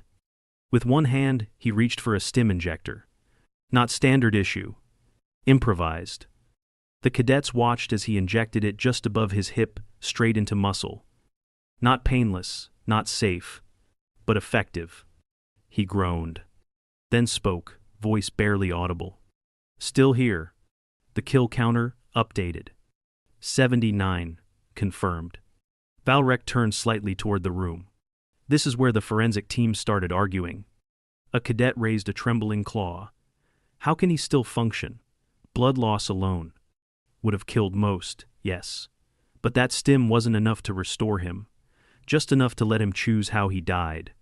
The feed continued. Cole's eyes, glazed, locked onto something out of frame. He started to crawl again, slower now, dragging what was left of himself toward a communication beacon. At 28-19, he reached it. The relay was inactive, scorched, partially buried, but the internal battery was intact. He flipped open a maintenance panel and rewired it manually. No AI, no assistance. Just a rusted multi-tool and fingers too stiff to hold it properly. He managed to send a short burst ping. The signal confirmed. 1 Allied unit received. Location, 4 clicks east. They were surrounded. Cole's eyes didn't show fear, just math. He checked his last 2 mags. 12 rounds. His hands shook as he closed the panel, but not from fear. The cadets now sat like statues, none speaking. They watched as Cole gathered what strength remained, propped himself up using debris, and slung his rifle across his chest. Then, he whispered into the beacon. "Tell them to mark the ruins. I'm coming through." Valrek paused the feed. "From this moment," he said quietly, Cole had no realistic chance of survival. No medical evac, no structural support, no defensive armor left. He had one leg, compromised oxygen, and internal bleeding. He looked across the cadets, and he still advanced. The feed resumed. 30-second mark. The screen trembled with every step he dragged. Blood trails behind him. The terrain shook with enemy artillery, but he kept moving. He kept firing. He kept calculating. At one point, he stopped at a shattered comms tower, planted himself behind it, waited. Let them come. 14 shots. 14 kills. When he moved again, he was coughing blood. He wiped it on his glove. 41 minutes. 4 confirmed friendly comms pings from the pinned unit. They were surrounded, outnumbered, and low on charge. They begged for air support. It never came. But something else did. Sergeant Cole. He arrived at 46-51. 1 mag left. And the footage only got worse from there. At timestamp 46-51, Sergeant Cole crested the ridge above the ruined extraction site. The camera feed was streaked with blood now, not artistic, not symbolic, just real. Dark smears across the inside of the visor and corners of the display made the footage hard to follow. And still, it kept rolling. The lens caught every second of what followed. Down below, his squad, or what was left of it, held the last standing structure in the area. A half-collapsed observation post, maybe 4 meters tall, riddled with plasma scars. 5 Allied signals inside, too distant to read faces. Their perimeter flickered as enemy targeting flares fell around them. Cole stopped just short of the crest, dropped to one elbow. He looked at the site below, then glanced down at his last magazine. 8 rounds. And then, from the comms for the first time, a voice broke through. "Sergeant Cole, report. We're pinned down. We're down to knives in here." Cole didn't respond right away. He reached into a pouch and pulled something small and metallic. A fragmentation grenade. His fingers barely worked. The pin almost slipped from his hand twice. When he finally pulled it, he didn't throw it. He set it down next to him, arming delay dial turned to maximum. He breathed through his nose, short, wet, halting. And then, into the calm. Not for long. He pushed himself to standing. His broken leg dragged behind him. The muscles in his back trembled with the effort. And then he moved. He descended into the valley with no cover, bleeding, armed with 1 magazine and a grenade that would blow in 15 seconds. The enemy didn't see him at first, too focused on the squad below. But when the first shot rang out, that same concussive thunder that had started this entire lesson, heads turned. The cadets flinched. Valrek didn't move. Cole fired once, then twice. Each shot dropped a target. The recoil sent tremors through his exhausted arm, but the bullets landed. He was no longer thinking in seconds. Every breath was a question. Was it worth the oxygen? By the time he reached the lower slope, 3 more Vornak were down. The rest began to return fire. Plasma bolts streaked past. One clipped his shoulder. His body spun with the impact, and he fell. The helmet rolled the feed, twisting upside down, but still functioning. What the cadets saw next would remain burned into their memories long after they left the academy. Cole didn't stay down. He pushed himself up, screamed not at them, not at the pain, but through it, and surged forward, dragging the grenade along the ground behind him by the pin ring. When he reached the closest bunker wall, he yanked the grenade up, slammed it into a vent port, and threw himself backward, shielding his rifle. The detonation was violent. Fire and dirt erupted in every direction. The camera feed glitched, then corrected. 7 enemies down. 3 more retreated, but Cole didn't let them escape. One shot clipped a knee. The soldier fell, and Cole finished him with a second. 2 shots left. A plasma bolt struck the ground near him. The explosion threw him back against a concrete slab. His helmet cracked further. The left visual field died. He tried to get up. His arm buckled. He tried again. The second time, he rose. No drama, just effort. He limped toward the squad's position, now within sight. One of the Allied soldiers had broken cover to pull him in, yelling, "We thought you were dead!" Cole said nothing. He collapsed beside them, handing over the last loaded rifle he had. Then he slumped against the wall, one leg fully straight, hand still gripping his own weapon. Oxygen, 2%. Blood pressure, unreadable. The field medic in the squad began checking him immediately, hand moving to his neck. Pulse weak, he's not gonna make it. Cole's voice rasped. Doesn't matter. Sergeant, we need evac. No one's coming. That shut them up. He looked at them, his squad, all younger than him, scared, not dead yet. You hold here, he said. What about you? I'm holding the line. He pushed himself back up, bracing against the post. The ridge ahead swarmed with new movement. More Vornak. No ammo. No stims. Nothing left. Still, Cole stood. Valrek paused the footage. From this point forward, he said, voice flat, Cole had no offensive capability. The rifle was empty. The grenade spent. Medical state terminal. Vital systems failing. Field integrity none. Then why, one cadet began, but fell silent. Valrek resumed the feed. The camera now hung crooked. Cole must have attached it to the wall before standing. The image showed him one broken soldier facing down a full advance, body barely upright, one hand clenched into a fist. They tried to call him back. He ignored them. The Vornak line paused. 15 seconds passed. Then they opened fire. The footage flared white. When it returned, Cole was still standing. But now the ridge was empty. Bodies everywhere, slumped in cover, caught in crossfire from allies above. He'd drawn their attention long enough. Valrek froze the frame. Final timestamp, 54:38. Oxygen, 0. Suit status, flatline. The cadets stared. Valrek spoke one last time. Post-battle forensics verified 312 confirmed kills, 57 additional wounded. Sergeant Cole died standing, with no functional limbs, no backup, and no remaining ammunition. He turned toward them. And before anyone asks, no, this footage was not authorized for study. It was leaked by me. I was there.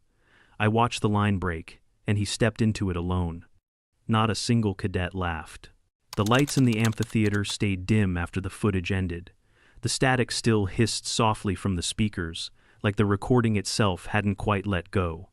No one spoke. Not the Threx who'd mocked humans at the start. Not the Serathi who'd smirked at the mention of projectile weapons. Not even the instructors along the upper railing. Commander Valrek stepped forward and disconnected the helmet from the uplink. The display went black, but the silence didn't break with it. He placed the helmet gently back into its scorched case and locked it with 2 deliberate motions. Then, he faced the room. 312 confirmed enemy dead, he said evenly. 57 mortally wounded.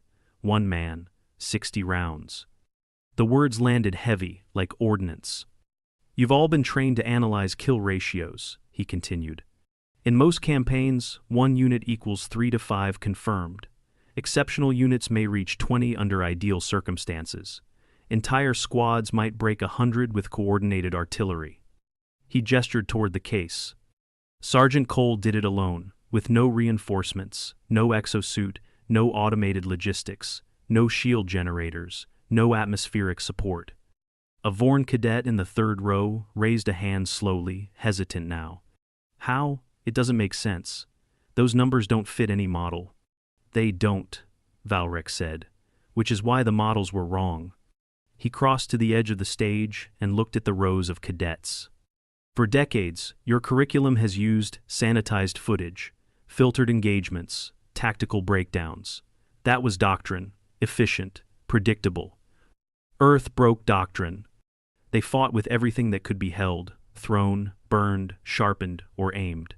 They turned terrain into weapons. They treated pain as an inconvenience, not a limit. Another cadet's voice came from the back. Quiet. Why didn't you clone them? The question made Valrek pause. When he answered, it wasn't rehearsed. Because we tried. The entire hall shifted, bodies leaning forward. They found surviving samples after the Terran quarantines, Valrek said. They ran trials, cloning programs, neural pattern mapping. None of it worked. Every clone failed training. Some panicked under stress. Others burned out during pain conditioning. Their bodies could match the template. Their minds couldn't. A Threx cadet muttered, almost to herself. Then, what drives them? Valrek's gaze dropped briefly to the case. No one ever figured that out. Some said it was instinct. Others said culture. A few said madness. I was stationed on Delta 9. I fought 3 kilometers north of Cole's position. Whatever it wasn't something we could manufacture. The cadets were silent again. Valrek tapped a panel on the wall. A separate display came to life, showing a simple, grainy still. Cole standing against the ridge, moments before the final push. His head was tilted slightly down, one arm limp, the other gripping his rifle like a staff. Behind him, smoke and ruin. In front, a sea of enemies. At the bottom of the image, forensic analysts had stamped the words, Last Known Image, Subject, Sergeant Cole. This image, Valrek said quietly, was never shown to the public. It wasn't meant to inspire. It wasn't meant to recruit. It was meant to remind command what happens when the line is tested and no one else steps forward. He turned the screen off. You laughed when you heard Earth Soldier, he said to the room. You used that word as a joke, as a slur. From now on, you will not, because there's nothing funny about them. One of the Sarathi cadets raised a claw. What happened to Earth after? Quarantine, Valrek said. Self-imposed. After the Terran Wars ended, the surviving nations sealed the Soulgate network. They cut themselves off. No ships in or out. Official records listed them as extinct. It was easier that way, less frightening. He looked around the room slowly. Make no mistake, they're not extinct. They're watching.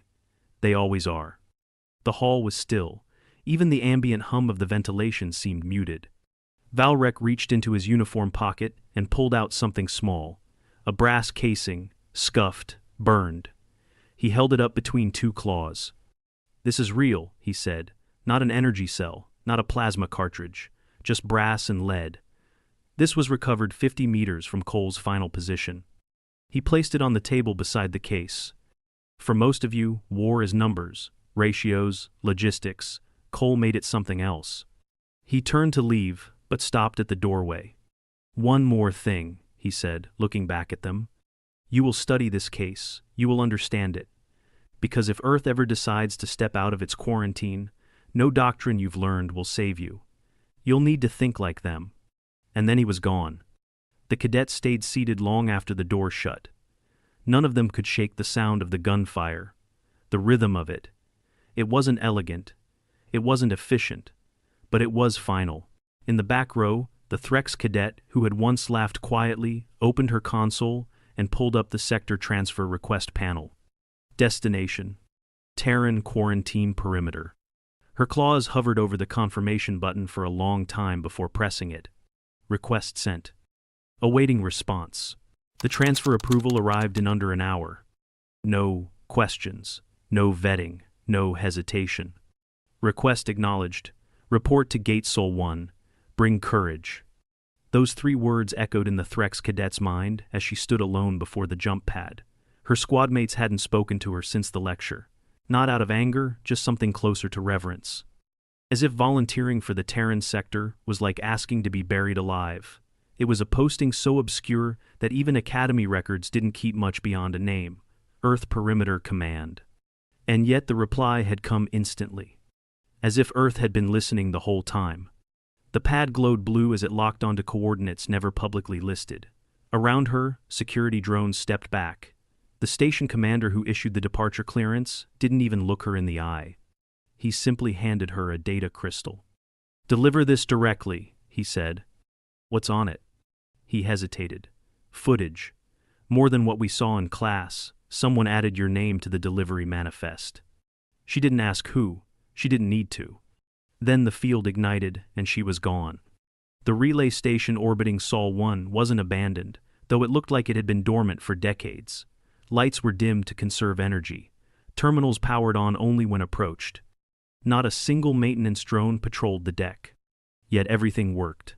It was as if the station had been left alone intentionally, quietly daring someone to knock. When the Threx cadet stepped into the primary hall, a voice greeted her from the walls. No language filters activated, no translation algorithms. It spoke in Terran English. "State name and purpose." She answered, her voice steadier than she expected. "Cadet Kess of Threx Alpha Flight. I was sent to deliver a message and to learn." There was silence for nearly 10 seconds. Then the lights shifted. "Docking Bay 2. Proceed alone." Kess obeyed. Inside the bay sat a shuttle, unmarked, dark.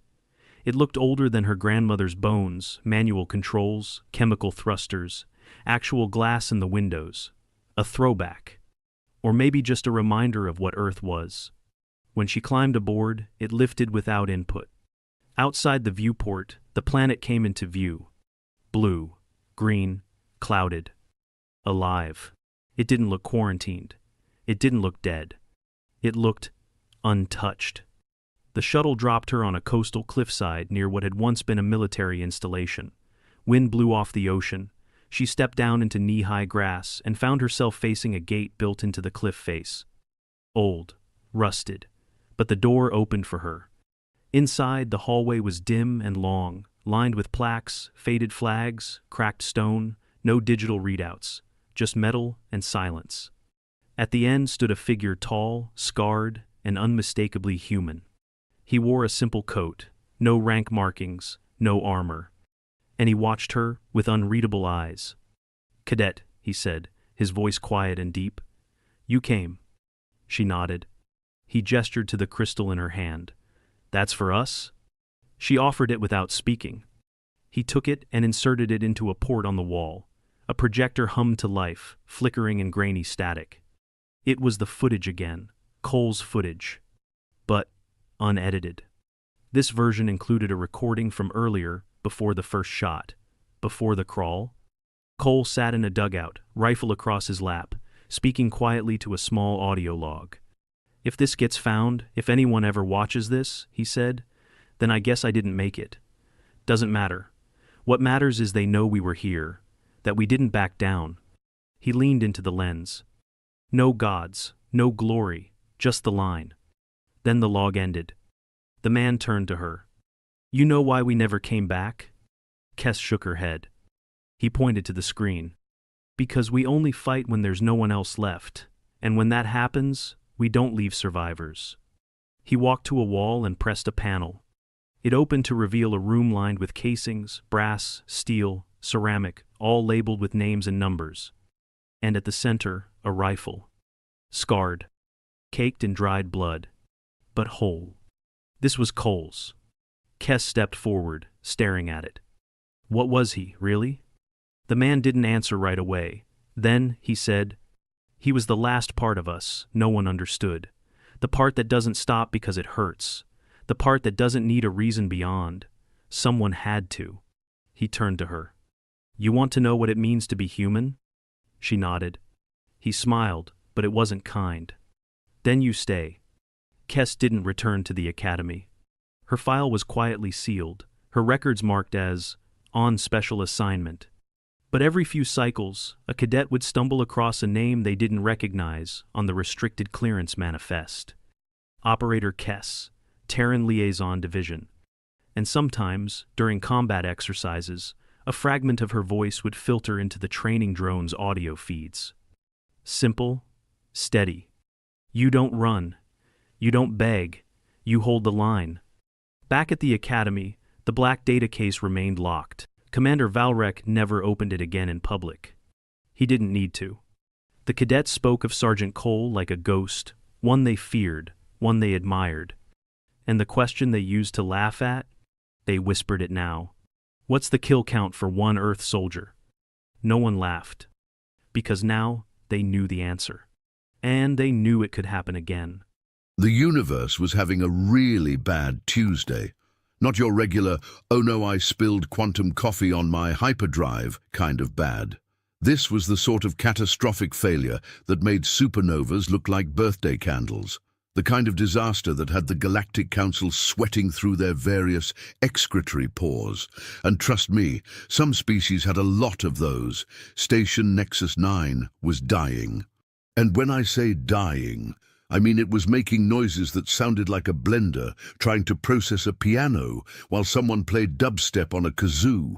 The station, a marvel of engineering that looked like someone had asked a drunk spider to design a snowflake out of chrome and regret, controlled the dimensional gateways for 47 star systems. Without it, the galactic economy would collapse faster than a house of cards in a hurricane.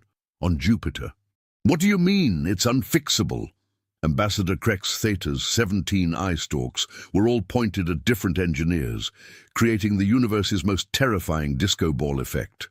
The Valdorian was having what humans would later describe as a complete and utter meltdown, though in his species case this was unfortunately literal. His crystalline skin was actually starting to puddle. Chief Engineer Klopnar adjusted his breathing apparatus, which made a sound like someone stepping on a bagpipe filled with pudding.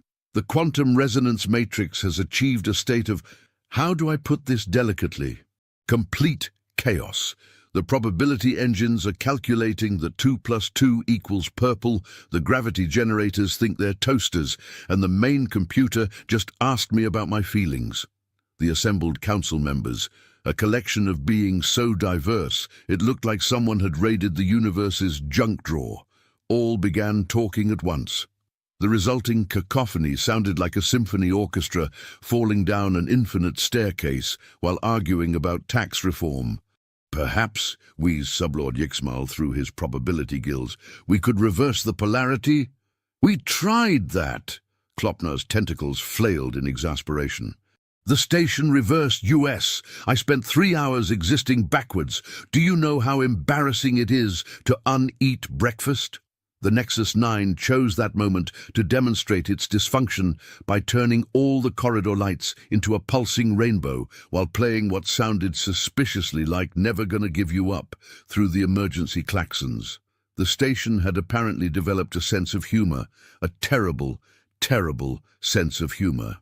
Ambassador Zephi of the Quantum Collective, essentially a sentient math equation wearing a bow tie, flickered into existence looking constipated, which for a being made of pure energy was quite an achievement.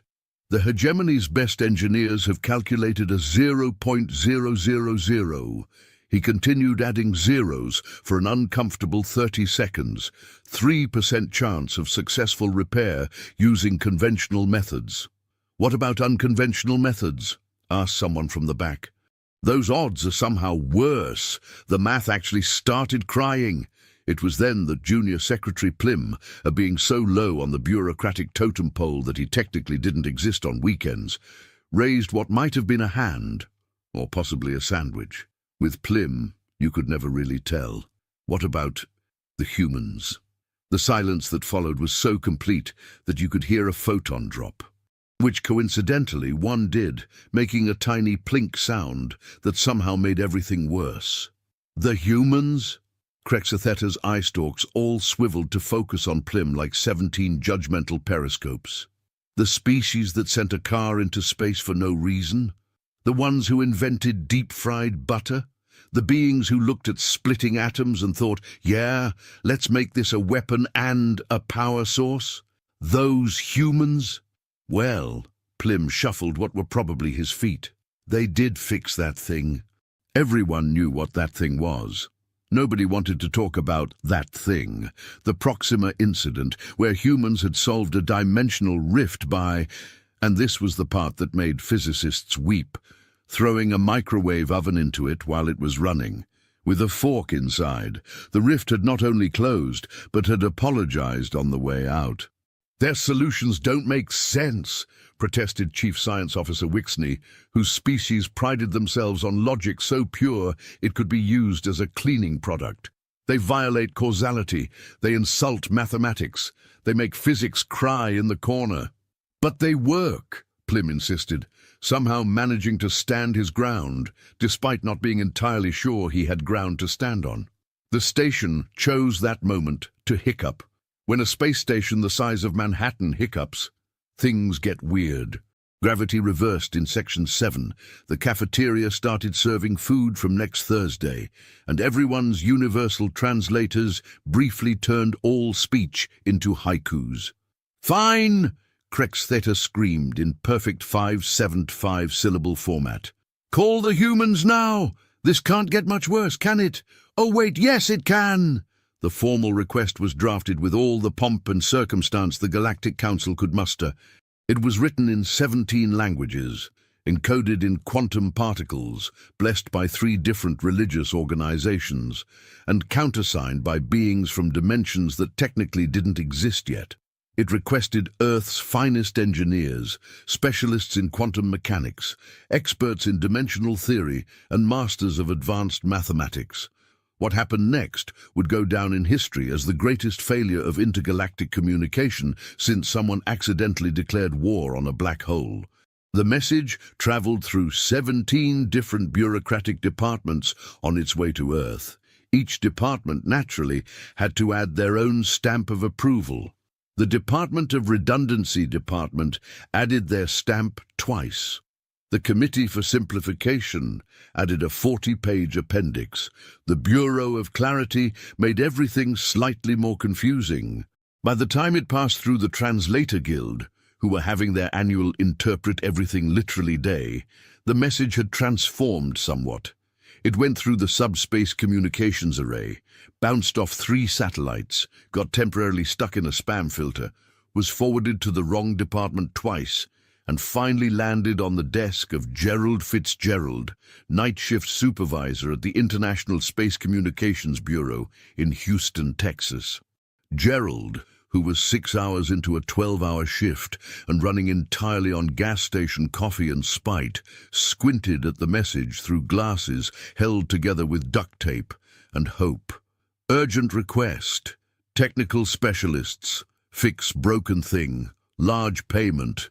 He rubbed his eyes, tried to make sense of the alien technical specifications that had somehow been translated into what looked like IKEA instructions written by someone having an existential crisis, and made a decision that would change the galaxy forever. Technical specialists who fix things, huh? Gerald muttered, pulling up his contact list. His cousin Randy had been pestering him about finding work for his buddies ever since that incident with the oil rig. The one everyone agreed never to talk about. The one that somehow ended with the rig working better than ever, despite being held together with baling wire and what Randy called aggressive encouragement. Gerald dialed the number for Randy's repair and restoration. If we can't fix it, it ain't broke yet. Randy Buckwheat answered on the 7th ring, which was pretty good considering it was 3 a.m. and the phone was probably under a pile of engine parts. "Yellow, this better be good, Gerald. I was having a beautiful dream about a carburetor." "Randy, how'd you and the boys like to make some serious money fixing something unusual?" "How unusual we talking? Like that time with Mrs. Henderson's washing machine that was possessed, or more like when Billy Joe accidentally made that lawnmower achieve sentience? Gerald looked at the incomprehensible alien specifications again. One diagram appeared to show a cube that existed in 12 dimensions simultaneously. Another seemed to be instructions for turning entropy backwards. A third was just a picture of what looked like a very confused octopus. Let's go with more.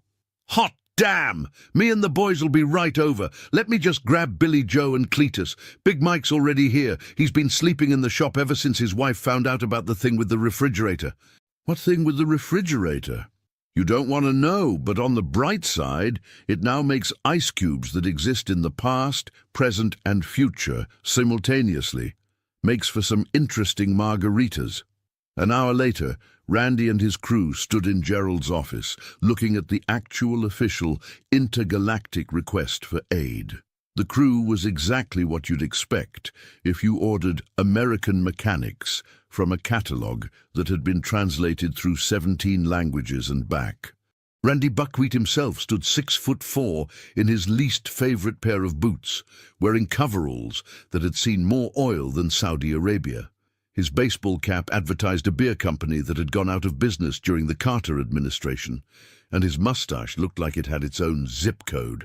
Billy Joe Clampett was shorter, wider, and somehow gave the impression of being perfectly spherical, despite clearly not being so. His claim to fame was once fixing a nuclear submarine with a butter knife and some chewing gum. The Navy still wouldn't talk about it, but the submarine had never worked better. Cletus Washington, and yes, he knew his name sounded like a contradiction, was the kind of skinny that made you wonder if he was actually three-dimensional. He could fit into engine spaces that shouldn't exist and had an uncanny ability to diagnose problems by smell alone. That there's a burnt bearing, he'd say, or someone put sugar in the quantum stabilizer. He was always right. And then there was Big Mike Kowalski. Nobody knew his actual first name because nobody had ever been brave enough to ask. Big Mike was the kind of large that made physics nervous.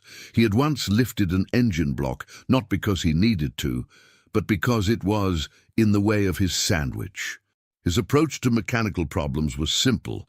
If hitting it didn't fix it, you weren't hitting it right. So, Randy said, squinting at the alien schematics that looked like someone had asked M.C. Escher to design a headache, they want us to fix a space station. A space station that exists in multiple dimensions simultaneously and controls the portal network for 47 star systems, Gerald clarified. Does it use metric or standard? What? Measurements. Metric or standard? 'Cause I ain't bringing both sets of wrenches to space. Do you know how much extra that weighs?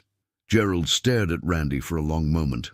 It uses quantum measurements, based on the oscillation frequency of dark matter particles. So metric. Got it.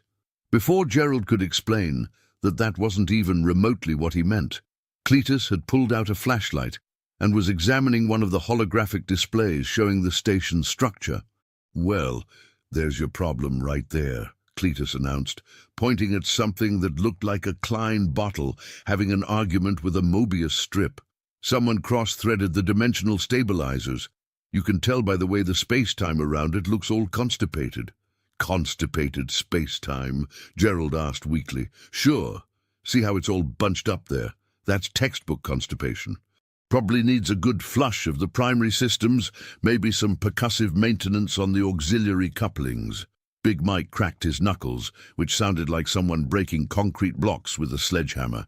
Percussive maintenance, my specialty. Now hold on, Gerald said, suddenly realizing what he might have unleashed upon the galaxy. This is advanced alien technology we're talking about. You can't just hit it with a wrench. Randy pulled out a wrench that looked like it had been forged in the heart of a dying star and then used to beat other wrenches to death. It had Problem Solver engraved on the handle, though the S had worn off, so it now read Problem Olver. This ain't just any wrench, cousin. This here's Big Bertha. She's fixed everything from combine harvesters to nuclear reactors. One time, Billy Joe used her to fix a smartphone. How do you fix a smartphone with a wrench that size? Carefully, Billy Joe said with a grin that suggested it hadn't been careful at all. The next morning, the crew stood in front of the ship that would take them to Nexus 9. The Galactic Council had sent their finest diplomatic vessel, a sleek, chrome masterpiece that looked like what would happen if a swan made love to a mathematics equation, and their baby was raised by fiber optic cables. The alien pilot, a being named Vexlor, who looked like a praying mantis, had dressed up as a lamp for Halloween, watched in horror as the humans began loading their equipment. What? What is that? Vexlor pointed a trembling appendage at the rust-covered truck Big Mike was pushing up the ramp. That's Bessie, Randy said proudly. Finest 1987 Ford F-150 ever to roll off the assembly line. She's got over 500,000 miles on her original engine and only caught fire twice this year. You're bringing a combustion vehicle onto my ship? Well, how else are we supposed to haul our equipment around? Your fancy station got a Home Depot. Didn't think so. The truck was followed by several tons of Earth equipment that looked like it had been salvaged from a museum dedicated to the concept of rust. There were toolboxes held together with duct tape, welding equipment that predated several wars, and enough WD-40 to drown a small planet. Is that a chainsaw? Vexler's voice had reached a pitch that only dogs and certain types of quantum particles could hear. 3 of them, Billy Joe said cheerfully. Never know when you might need to cut through something, or intimidate it. Chainsaws are very versatile. The journey to Nexus 9 took 12 hours through hyperspace, which Randy described as like riding a roller coaster designed by someone who hates you through a tunnel made of disco lights and regret. The humans spent most of it playing poker using nuts and bolts as chips, while their alien escort tried very hard not to think about what they'd gotten themselves into. When they finally arrived at Nexus 9, the situation had gotten worse. The station now looked like a chrome snowflake having a seizure in a blender. Parts of it were phasing in and out of reality. The docking bay kept changing locations, and the welcome message was playing backwards in a language that didn't exist. Finally! Ambassador Crexus Theta rushed forward as the humans disembarked, his 17 eye stalks making him look like an overly enthusiastic bouquet. Are you the engineering team from Earth? Randy looked at his crew, shrugged, and said, Sure, let's go with that. Randy Buckwheat, fixing things since 1987. This here's my crew. Where's the patient? Patient? The broke thing what needs fixing. Crextheta led them through corridors that couldn't decide what color they wanted to be, past doorways that occasionally led to Last Tuesday, and around a corner that somehow had 5 sides. The main control room looked like someone had asked a supercomputer to have a nervous breakdown and then display it as modern art. Screens showed error messages in languages that were being invented on the spot. Consoles sparked with colors that didn't exist in normal space, and in the center of it all, the main quantum core was making a sound like a cat trying to yodel while gargling marbles. The assembled alien engineers, representing the finest minds from 17 different species, looked like they'd been through a blender made of calculus and despair. Chief Engineer Klopnar's tentacles were tied in knots that defied topology, and his assistant had apparently given up and was lying on the floor, occasionally whimpering about imaginary numbers becoming real. We've tried everything, Klopnar wailed. We've recalibrated the quantum matrices 17 times. We've reversed the polarity of the neutron flow. We've even tried turning it off and on again, but the off switch has developed opinions and won't cooperate.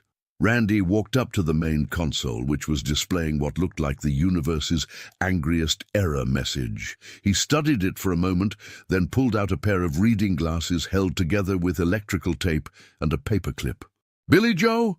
What's that smell like to you? Billy Joe took a deep sniff near the console, his face scrunching up in concentration. Burnt capacitor, maybe some fried relays, and... He took another sniff. Is that vanilla? Vanilla? Klopnar's translator glitched. Why would you smell vanilla? Means something's overheating, Cletus explained, already pulling panels off the wall with casual disregard for the warning dimensional hazard signs. Probably your coolant system's backing up. See, when certain types of quantum coolant overheat, they break down into compounds that smell like vanilla, basic chemistry. That's not basic chemistry. That's not even advanced chemistry. That's Tuesday chemistry, Big Mike rumbled, hefting his toolbox, which made a sound like someone had filled a coffin with cowbells. Happens all the time back home. The aliens watched in horror as the humans began their work, where the Galactic Council's engineers had approached the problem with delicate instruments and careful calculations. The Earth crew treated it like they were fixing a particularly stubborn tractor. Randy crawled under a console that was actively sparking with electricity that existed in 7 dimensions simultaneously. "Hand me that wrench, Billy Joe." "No, the bigger one." "No, bigger. The one we ain't supposed to use 'cause it violates the Geneva Convention." I thought that was for war crimes," Billy Joe said, passing over a wrench that looked like it could be used to threaten God. "Anything's a war crime if you're creative enough. Cletus, stop licking that panel." "I'm testing the electrical frequency," Cletus protested, his tongue slightly blue from whatever he'd been licking. "With your tongue?" "Fastest way to tell if it's AC or DC. AC tingles, DC bites." "That's not how electricity works," Wixney protested, his logical mind fracturing like a dropped phone screen. "It is if you're brave enough," Cletus responded, going back to licking various components while making thoughtful noises. Meanwhile, Big Mike had found the section where the gravity generators were convinced they were toasters. The massive machines, each the size of a small building, were humming erratically and occasionally producing what looked like cosmic breadcrumbs. Big Mike studied them for a moment, then wound up and kicked one so hard that it actually shifted several inches across the floor, leaving grooves in the reinforced steel. The machine made a sound like boing-eng-eng-eng and suddenly snapped back to normal operation. "What did you do?" Klopner screamed, his tentacles forming shapes that geometry hadn't authorized. "Percussive maintenance," Big Mike said simply, winding up to kick the next one. "Sometimes machines get confused. A good kick reminds them what they're supposed to be doing. That's not science. That's barely even violence. That's effective," Big Mike suggested, as the second generator also resumed normal operation after receiving what he called a love tap. In the quantum core room, things were getting even weirder.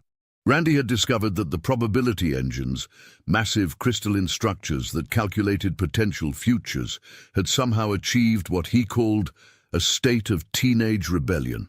"See, your problem is you're treating them like machines," Randy explained to the increasingly horrified alien engineers. "But anything smart enough to calculate probability is smart enough to get bored. And when smart things get bored, they start acting up." "The probability engines are not sentient," Zephy protested, his bow tie spinning in indignation. "Course they are. Look at this." Randy pointed to a readout that was supposed to show quantum probability calculations, but was instead displaying what looked like doodles. "This here's a drawing of a cat. This one's playing tic-tac-toe with itself, and this one... Is that a rude gesture?" Indeed, one of the probability engines was displaying what was universally recognized across all species as a gesture of displeasure. "So, what do we do?" Krextheta asked, his eye stalks drooping in defeat. Randy pulled out a can of WD-40 that looked like it had survived several apocalypses and started spraying it liberally on the probability engines. "Same thing you do with any teenager. Give 'em something to do." He then pulled out what appeared to be a rubber duck, wearing a tiny cowboy hat, and placed it on top of the main console. "What is that?" Klopner asked, afraid of the answer. "That's Senor Quackers. He's our supervisor. See, machines work better when they think someone's watching them. Don't ask me why, but having a rubber duck improves efficiency by about 30%. That makes no sense. Neither does quantum physics, but you all seem fine with that." Billy Joe had meanwhile discovered the section where the main computer had gained sentience and was apparently having an existential crisis. The massive AI, which controlled most of the station's functions, was displaying messages like, "What is my purpose?" and "Do androids dream of electric sheep?" and "Why is there something rather than nothing?" "Oh, that's easy," Billy Joe said, pulling out what looked like a smartphone that had been through a wood chipper and somehow still worked. "It's got too much RAM and not enough to do. It's overthinking." He plugged his phone into the quantum computer through a connection that shouldn't have been possible. The port sizes weren't even from the same dimension, and started downloading something. "What are you installing?" Wixney asked, morbid curiosity overcoming logical terror. "Candy Crush, also Angry Birds, some YouTube videos of cats, and the entire first season of The Real Housewives of Atlanta. That ought to keep it busy enough to stop thinking about the meaning of life. You're giving our quantum computer reality television? Trust me, nothing stops existential dread faster than watching other people's manufactured drama." Sure enough, the computer's displays shifted from philosophical queries to level 347 completed, and "These birds seem unnecessarily angry." Dudity. But the real challenge came when they reached the dimensional stabilizer matrix, the heart of the station that kept it existing in the correct number of dimensions at any given time. It was currently experiencing what Cletus described as dimensional constipation, causing parts of the station to exist in anywhere from 2 to 17 dimensions simultaneously. The chamber housing the matrix was a nightmare of non-Euclidean geometry. Stairs led up to floors that were somehow below them. Doors opened onto themselves. One corner of the room had apparently decided to be a sphere. "Nope," said one of the junior alien engineers, and promptly fainted. "How do we even approach this?" Krexatheta asked, his eye stalks trying to look in directions that didn't exist. Randy studied the situation, rubbing his mustache thoughtfully. Then he reached into his toolbox and pulled out something that made every scientist in the room simultaneously gasp and whimper. It was a roll of duct tape. But not just any duct tape. This was the most ancient, powerful roll of duct tape any of them had ever seen. It seemed to absorb light. It radiated an aura of pure, concentrated, fixing energy. This was duct tape that had seen things, fixed things, possibly held together things that should never have been held together.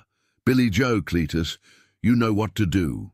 Indeed, the three humans began moving through the impossible space with the confidence of people who had once fixed a barn that had been turned inside out by a tornado. They ignored the laws of physics with such casual disdain that the laws of physics began to feel self-conscious. Cletus started by climbing a wall that was technically the ceiling from another angle, placing strips of duct tape on seemingly random spots. See, the problem with dimensional rifts is they're like tears in fabric. You just gotta patch 'em up. "You can't patch dimensions with tape," Klopner screamed. "Can't never could do nothing," Cletus replied, continuing to apply duct tape to surfaces that existed in different time zones.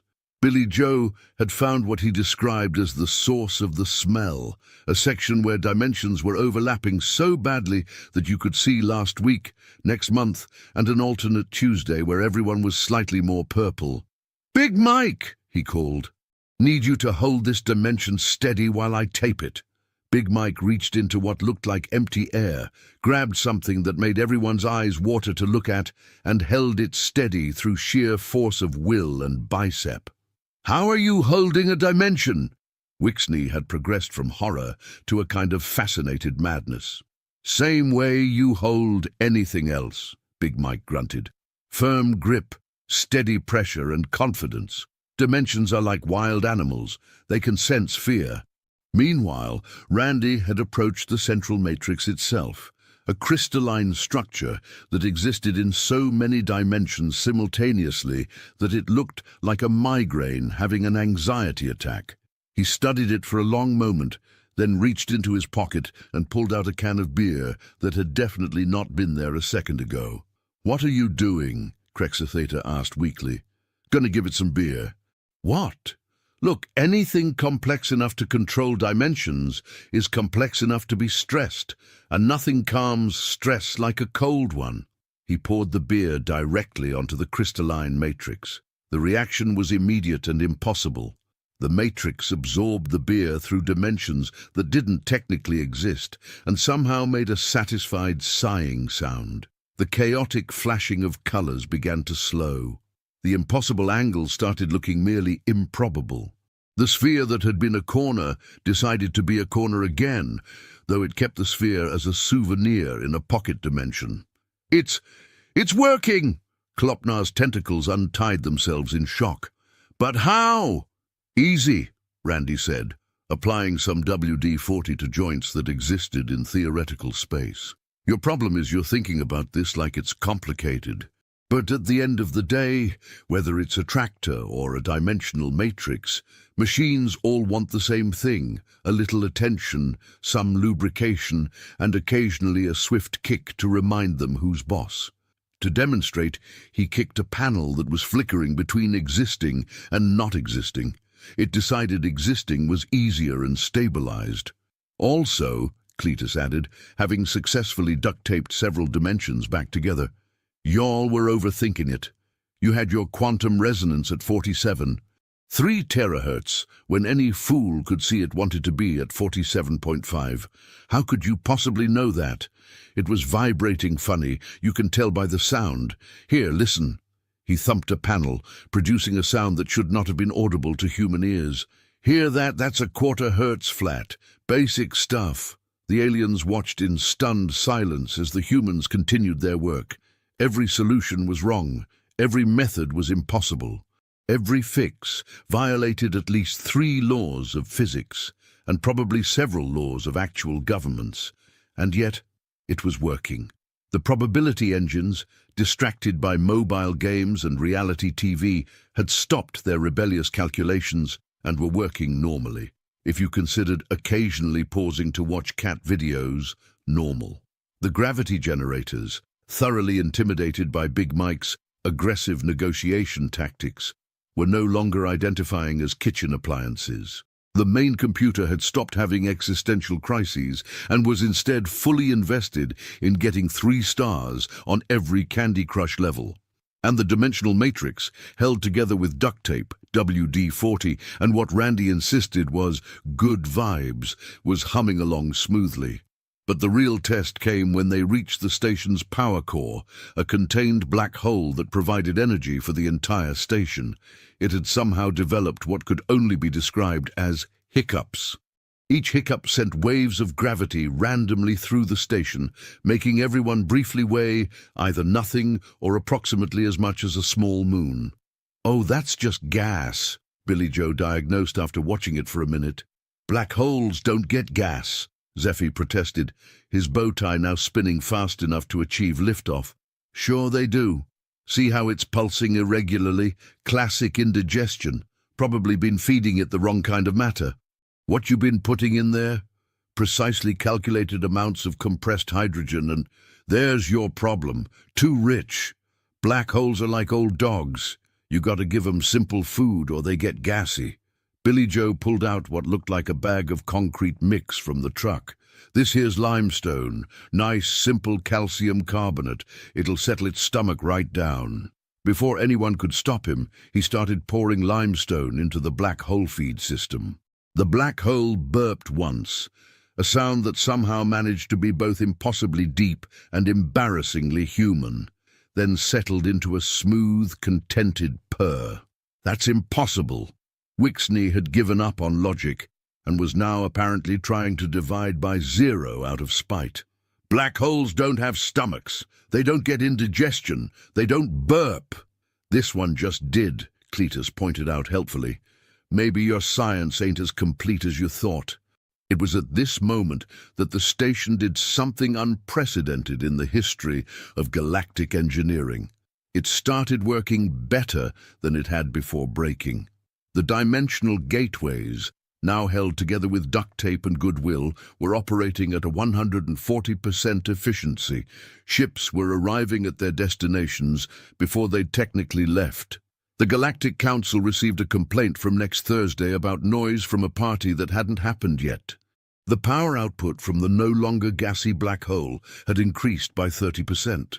The gravity generators were not only working, but had somehow developed a sense of humor, occasionally making people's left shoes slightly heavier than their right ones. The probability engines, when not playing mobile games, were calculating futures with an accuracy that was frankly disturbing. They'd predicted 17 different ambassadors' lunch orders, 6 divorces, and 1 unexpected romance between a Valdorian crystal being and a sentient gas cloud named Kevin. "This doesn't make sense," Klopner said for approximately the 400th time. "Nothing about this makes sense. You violated every law of physics we know." "Well, there's your problem right there," Randy said, wiping his hands on a rag that was more oil than fabric. "You're following laws. We're more like guidelines kind of people." "Guidelines?" "Sure. Physics is like a speed limit sign. It's a suggestion, really. You can follow it if you want, but sometimes you gotta go a little faster to pass a truck, you know? That's not how reality works." "Says who?" "Physics." "Well, physics ain't here right now, is it? Just us and a space station that's working better than ever." It was then that the station's AI, now fully invested in its mobile games, made an announcement. "Attention all personnel. I have reached level 2847 in Candy Crush. Also, the station is operating at peak efficiency. These 2 facts may be related. That is all. Psi, does anyone have lives to send me?" Ambassador Krexatheta's 17 eye stalks all pointed in different directions, a clear sign of a Valdorian nervous breakdown. But we called for Earth's finest engineers, their best and brightest, their most educated experts." Gerald, who had been brought along to observe and was currently trying very hard not to laugh, cleared his throat. "Actually, there might have been a slight miscommunication in the requisition process." "Miscommunication? Well, you asked for technical specialists who could fix things. Randy and his crew are technically specialists, and they do fix things. These are not engineers. These are rednecks," Randy supplied helpfully. "Best damn rednecks in 3 counties. 4, if you count that incident in Jefferson County, but the statute of limitations ain't run out on that yet." The silence that followed was the kind usually reserved for black holes or particularly awkward family dinners. Finally, Sublord Yixmal spoke up, his probability gills fluttering with something that might have been amusement. "You're telling me that 4 humans with no formal education in quantum mechanics just fixed a station that the greatest minds in the galaxy couldn't repair?" "Hey now," Billy Joe protested. "I'll have you know I got my GED eventually, on the 3rd try.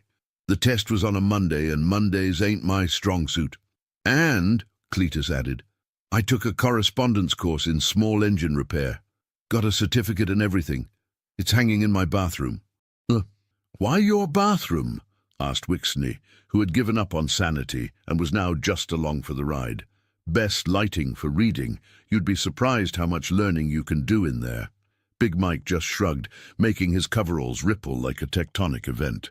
"I learned by doing, mostly doing things wrong until they worked right." The Galactic Council looked at each other, then at the humans, then at their beautifully functioning station that was now somehow operating on principles that didn't exist in any textbook. "How much do we owe you?" Krexatheta asked weakly. Randy did some calculations on his hand with a pencil he pulled from behind his ear. "Well, let's see. Standard rate is $60 an hour, but this is a rush job, and it's definitely outside our usual service area. Plus there's the space travel surcharge, exotic materials handling fee, and Big Mike had to miss his bowling league." He scribbled some more numbers, carried the 2, forgot what he was carrying, started over, then finally announced 47,000.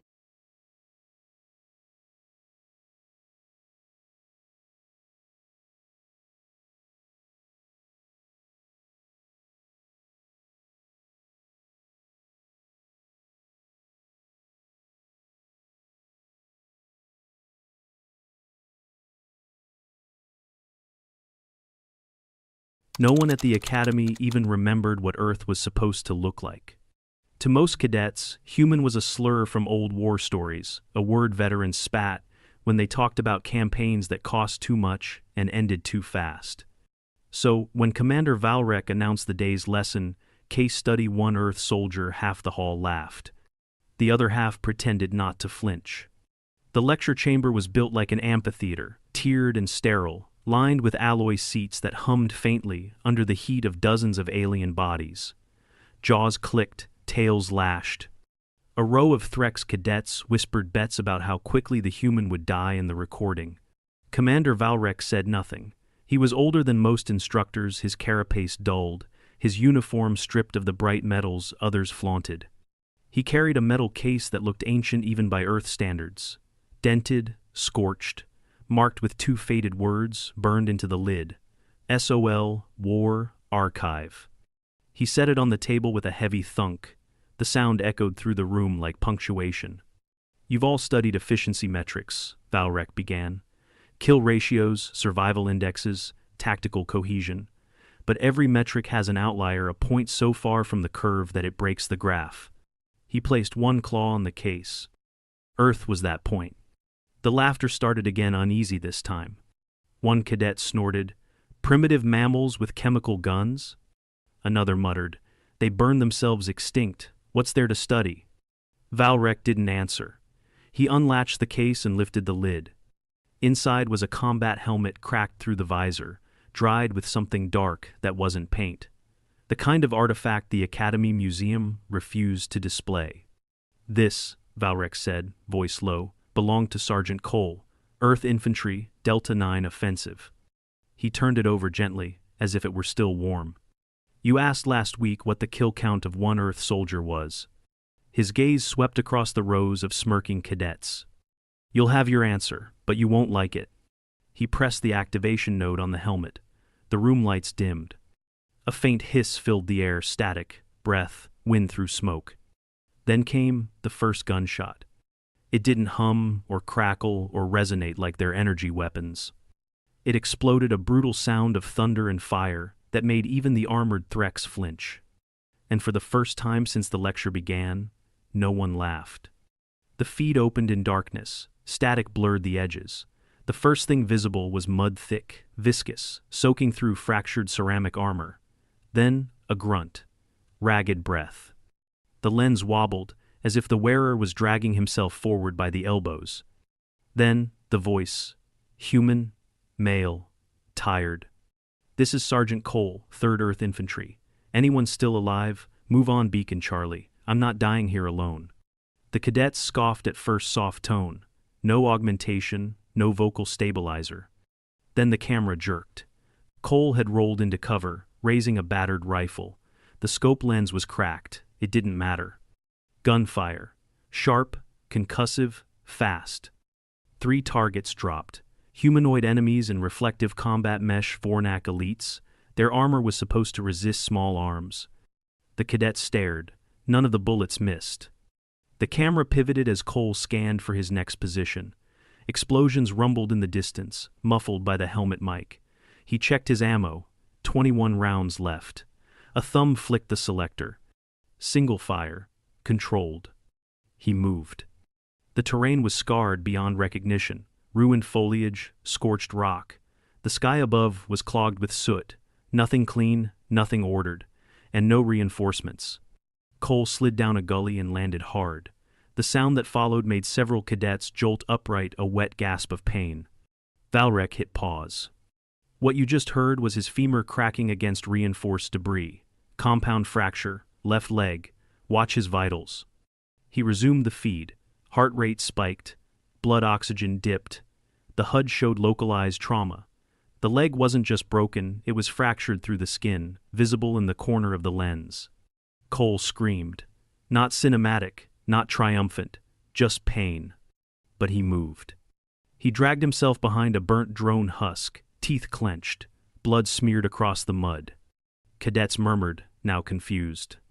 "No auto meds?" asked a Sarathi recruit. "No suit injectors?" another added. Valrek spoke softly.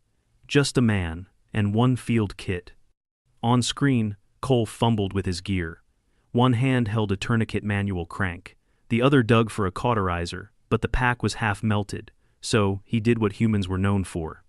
He adapted. The feed jolted again as he pried open the drone's remains.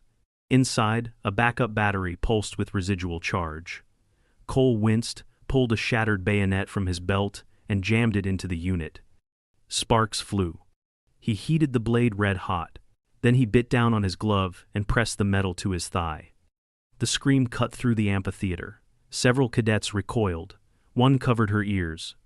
The feed shook violently, then steadied. Cole passed out. For 17 seconds. When he woke, his breath was shallow. The leg was stabilized, blackened, shaking, useless but not bleeding. And he still had 17 rounds. By minute 8, he was crawling again using his elbows, pulling himself forward like a wounded animal too stubborn to die. Gunfire continued. Controlled, measured. Every shot dropped a target. Valrek paused the feed. 42 confirmed kills. 1 reload. Silence. He let it linger. No exosuit, no AI, no backup. He should have died 3 minutes in. But he didn't, whispered one cadet. Valrek nodded. And we're only 10 minutes in. He resumed the feed. The timestamp ticked forward. Cole's arm was shaking now. He'd shifted to firing from the ground, left elbow braced under his rifle. His breathing sounded wet, either internal bruising or early signs of pulmonary damage. From this point on, every movement took longer, every breath harder. But he didn't stop. Instead, he watched. He waited. He listened. When 2 enemies rushed together, he fired once. The round passed through the first's neck and clipped the second in the jaw. When 3 came from the east, he waited until they crossed into each other's line and fired low into the debris pile they stood on. It collapsed under their weight, crushing one and exposing the others to easy follow-up shots. Terrain awareness, Valrek said, taught at every academy, rarely mastered. He used the world like a second weapon. The cadets were no longer murmuring. They were taking notes. And Sergeant Cole kept crawling forward. By the 14th minute, the screen had gone red more than once. Blood, dust, sensor errors. The visor lens was cracked deeper now, and the autofocus lagged every time Cole moved too quickly. The temperature overlay flickered, unable to keep up with the environment's heat spikes. His HUD was failing, and so was his body. But the rifle still worked. The cadets watched in silence as he slid into another crater, breath ragged, armor blackened. The right side of his chest plate was scorched through plasma burn, likely from the last engagement. Valrek tapped a secondary screen to highlight it. Penetrating shot. Estimated entry, lateral thorax. Likely missed the lung by less than an inch. Suit alarms were disabled at this point. He would have been in considerable pain just breathing. Why no pain suppressant? One cadet asked, finally. Valrek didn't look away from the screen. The delivery system was ruptured. No morphine, no stims, just muscle. Cole checked his mag, 9 rounds. He didn't panic. He looked around. The helmet's field mic picked up the sound of boots, not his. Vornak infantry, 10 meters to his right. 2 squads. Scanning. He lay flat, waited. The cadets leaned in.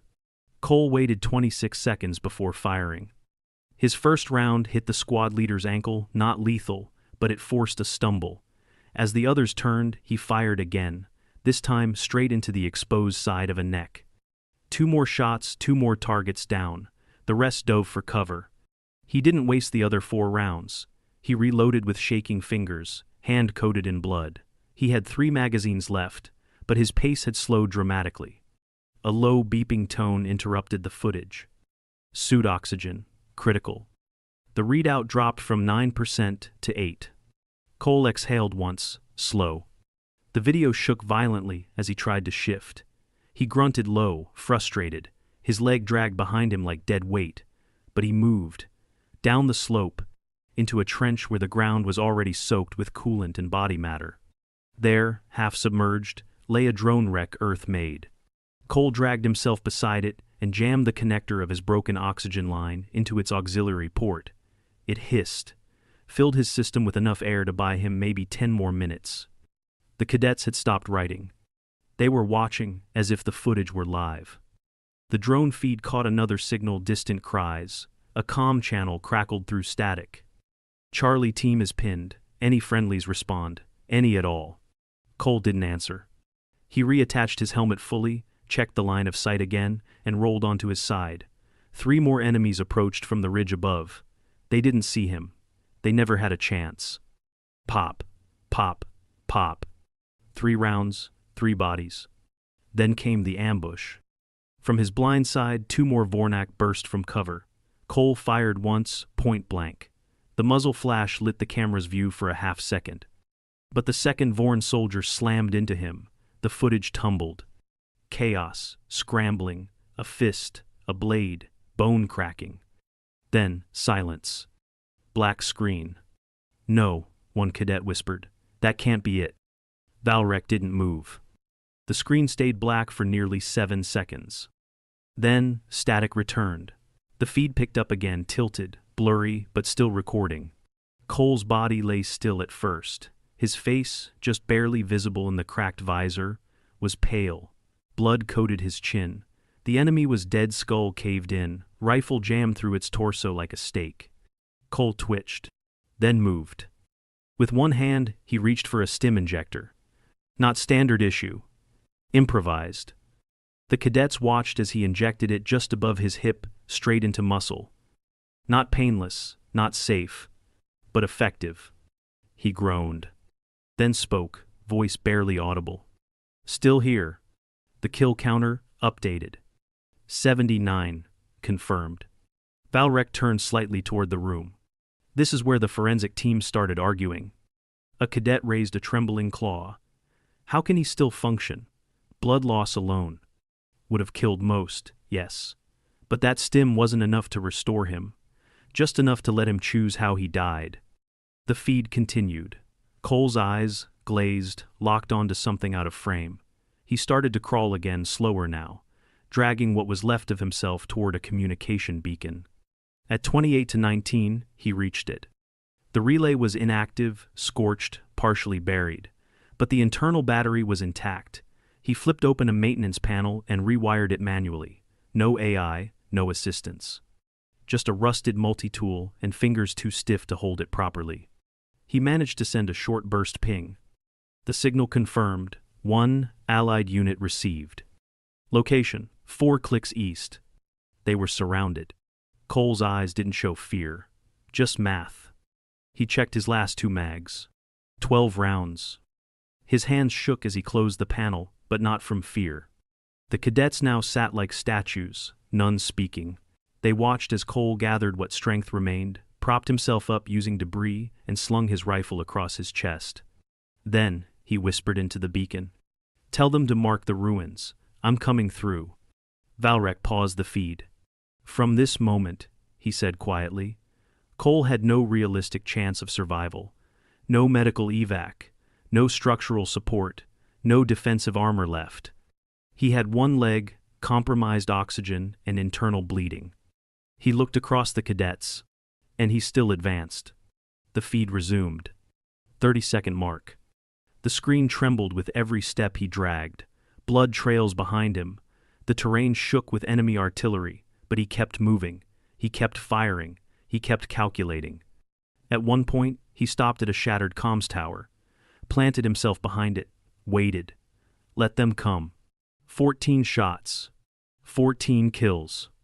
When he moved again, he was coughing blood. He wiped it on his glove. 41 minutes. 4 confirmed friendly comms pings from the pinned unit. They were surrounded, outnumbered, and low on charge. They begged for air support. It never came. But something else did. Sergeant Cole. He arrived at 46-51. 1 mag left. And the footage only got worse from there. At timestamp 46-51, Sergeant Cole crested the ridge above the ruined extraction site. The camera feed was streaked with blood now, not artistic, not symbolic, just real. Dark smears across the inside of the visor and corners of the display made the footage hard to follow. And still, it kept rolling. The lens caught every second of what followed.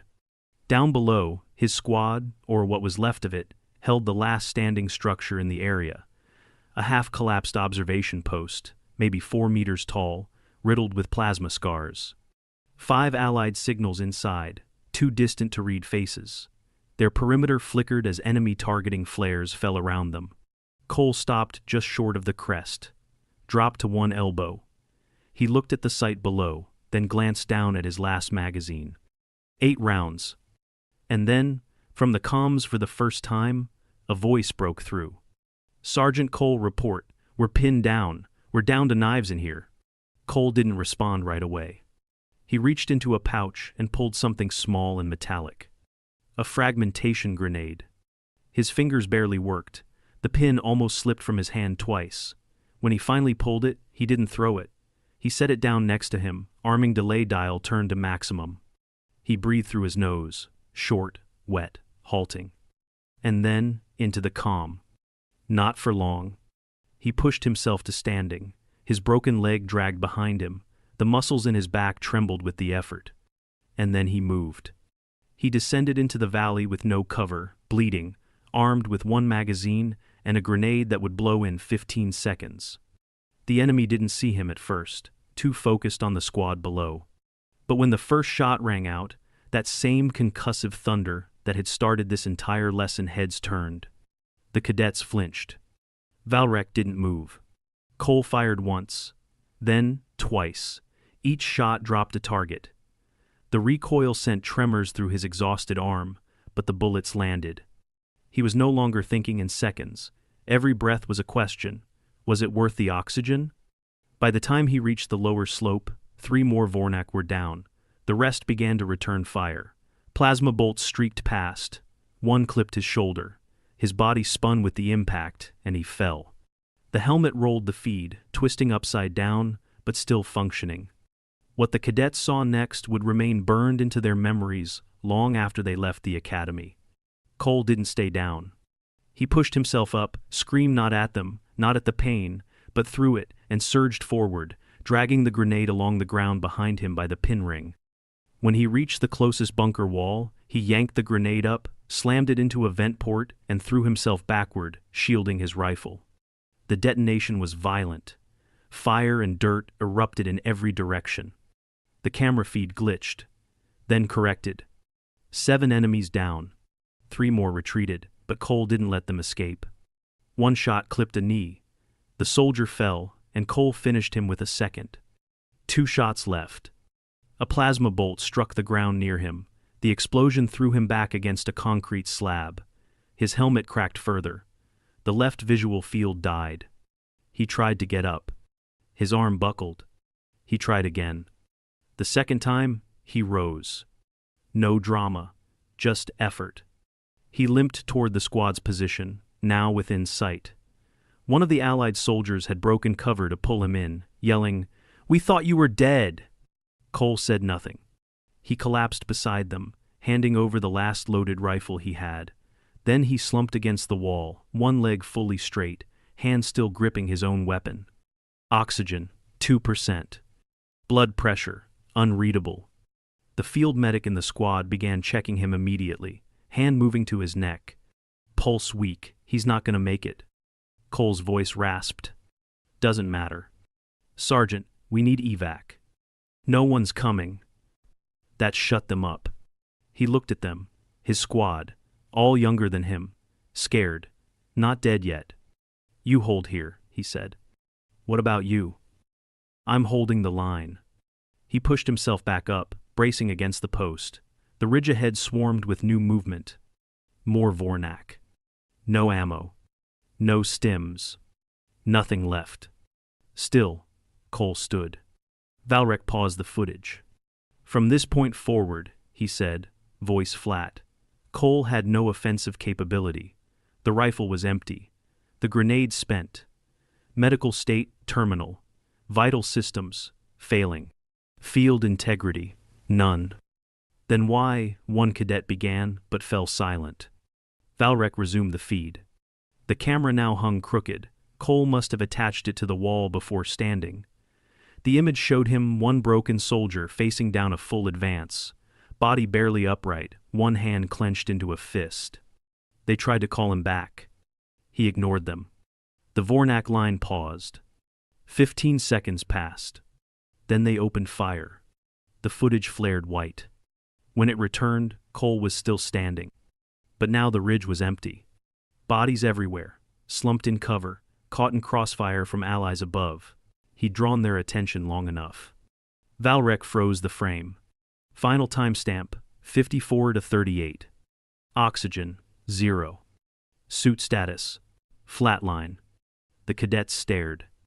Valrek spoke one last time. Post-battle forensics verified 312 confirmed kills, 57 additional wounded. Sergeant Cole died standing, with no functional limbs, no backup, and no remaining ammunition. He turned toward them. And before anyone asks, no, this footage was not authorized for study. It was leaked by me. I was there. I watched the line break, and he stepped into it alone. Not a single cadet laughed. The lights in the amphitheater stayed dim after the footage ended.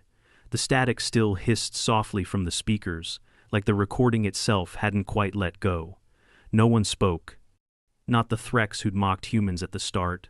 Not the Serathi who'd smirked at the mention of projectile weapons. Not even the instructors along the upper railing. Commander Valrek stepped forward and disconnected the helmet from the uplink. The display went black, but the silence didn't break with it. He placed the helmet gently back into its scorched case and locked it with 2 deliberate motions. Then, he faced the room. 312 confirmed enemy dead, he said evenly. 57 mortally wounded. 1 man. 60 rounds. The words landed heavy, like ordnance. You've all been trained to analyze kill ratios, he continued. In most campaigns, 1 unit equals 3 to 5 confirmed. Exceptional units may reach 20 under ideal circumstances. Entire squads might break 100 with coordinated artillery. He gestured toward the case. Sergeant Cole did it alone, with no reinforcements, no exosuit, no automated logistics, no shield generators, no atmospheric support. A Vorn cadet in the 3rd row raised a hand slowly, hesitant now. How? It doesn't make sense. Those numbers don't fit any model. They don't, Valrek said, which is why the models were wrong. He crossed to the edge of the stage and looked at the rows of cadets. For decades, your curriculum has used sanitized footage, filtered engagements, tactical breakdowns. That was doctrine, efficient, predictable. Earth broke doctrine. They fought with everything that could be held, thrown, burned, sharpened, or aimed. They turned terrain into weapons. They treated pain as an inconvenience, not a limit. Another cadet's voice came from the back. Quiet. Why didn't you clone them? The question made Valrek pause. When he answered, it wasn't rehearsed. Because we tried. The entire hall shifted, bodies leaning forward. They found surviving samples after the Terran quarantines, Valrek said. They ran trials, cloning programs, neural pattern mapping. None of it worked. Every clone failed training. Some panicked under stress. Others burned out during pain conditioning. Their bodies could match the template. Their minds couldn't. A Threx cadet muttered, almost to herself. Then, what drives them? Valrek's gaze dropped briefly to the case. No one ever figured that out. Some said it was instinct. Others said culture. A few said madness. I was stationed on Delta 9. I fought 3 kilometers north of Cole's position. Whatever it wasn't something we could manufacture. The cadets were silent again. Valrek tapped a panel on the wall. A separate display came to life, showing a simple grainy still. Cole standing against the ridge, moments before the final push. His head was tilted slightly down, one arm limp, the other gripping his rifle like a staff. Behind him, smoke and ruin. In front, a sea of enemies. At the bottom of the image, forensic analysts had stamped the words, Last Known Image, Subject, Sergeant Cole. This image, Valrek said quietly, was never shown to the public. It wasn't meant to inspire. It wasn't meant to recruit. It was meant to remind command what happens when the line is tested and no one else steps forward. He turned the screen off. You laughed when you heard Earth Soldier, he said to the room. You use that word as a joke, as a slur. From now on, you will not, because there's nothing funny about them. One of the Serathi cadets raised a claw. What happened to Earth after? Quarantine, Valrek said. Self-imposed. After the Terran Wars ended, the surviving nations sealed the Soulgate network. They cut themselves off. No ships in or out. Official records listed them as extinct. It was easier that way, less frightening. He looked around the room slowly. Make no mistake, they're not extinct. They're watching. They always are. The hall was still. Even the ambient hum of the ventilation seemed muted. Valrek reached into his uniform pocket and pulled out something small. A brass casing, scuffed, burned. He held it up between two claws. This is real, he said. Not an energy cell, not a plasma cartridge. Just brass and lead. This was recovered 50 meters from Cole's final position. He placed it on the table beside the case. For most of you, war is numbers, ratios, logistics. Cole made it something else. He turned to leave, but stopped at the doorway. One more thing, he said, looking back at them. You will study this case. You will understand it. Because if Earth ever decides to step out of its quarantine, no doctrine you've learned will save you. You'll need to think like them. And then he was gone. The cadets stayed seated long after the door shut. None of them could shake the sound of the gunfire, the rhythm of it. It wasn't elegant. It wasn't efficient. But it was final. In the back row, the Threx cadet, who had once laughed quietly, opened her console and pulled up the sector transfer request panel. Destination: Terran Quarantine Perimeter. Her claws hovered over the confirmation button for a long time before pressing it. Request sent. Awaiting response. The transfer approval arrived in under an hour. No questions, no vetting, no hesitation. Request acknowledged. Report to Gate Sol 1. Bring courage. Those 3 words echoed in the Threx cadet's mind as she stood alone before the jump pad. Her squadmates hadn't spoken to her since the lecture. Not out of anger, just something closer to reverence. As if volunteering for the Terran sector was like asking to be buried alive. It was a posting so obscure that even Academy records didn't keep much beyond a name: Earth Perimeter Command. And yet the reply had come instantly. As if Earth had been listening the whole time. The pad glowed blue as it locked onto coordinates never publicly listed. Around her, security drones stepped back. The station commander who issued the departure clearance didn't even look her in the eye. He simply handed her a data crystal. Deliver this directly, he said. What's on it? He hesitated. Footage. More than what we saw in class. Someone added your name to the delivery manifest. She didn't ask who. She didn't need to. Then the field ignited and she was gone. The relay station orbiting Sol 1 wasn't abandoned, though it looked like it had been dormant for decades. Lights were dimmed to conserve energy. Terminals powered on only when approached. Not a single maintenance drone patrolled the deck. Yet everything worked. It was as if the station had been left alone intentionally, quietly daring someone to knock. When the Threx cadet stepped into the primary hall, a voice greeted her from the walls. No language filters activated, no translation algorithms. It spoke in Terran English. State name and purpose. She answered, her voice steadier than she expected. Cadet Kess of Threx Alpha Flight. I was sent to deliver a message and to learn. There was silence for nearly 10 seconds. Then the lights shifted. Docking Bay 2. Proceed alone. Kess obeyed. Inside the bay sat a shuttle, unmarked, dark. It looked older than her grandmother's bones, manual controls, chemical thrusters, actual glass in the windows. A throwback.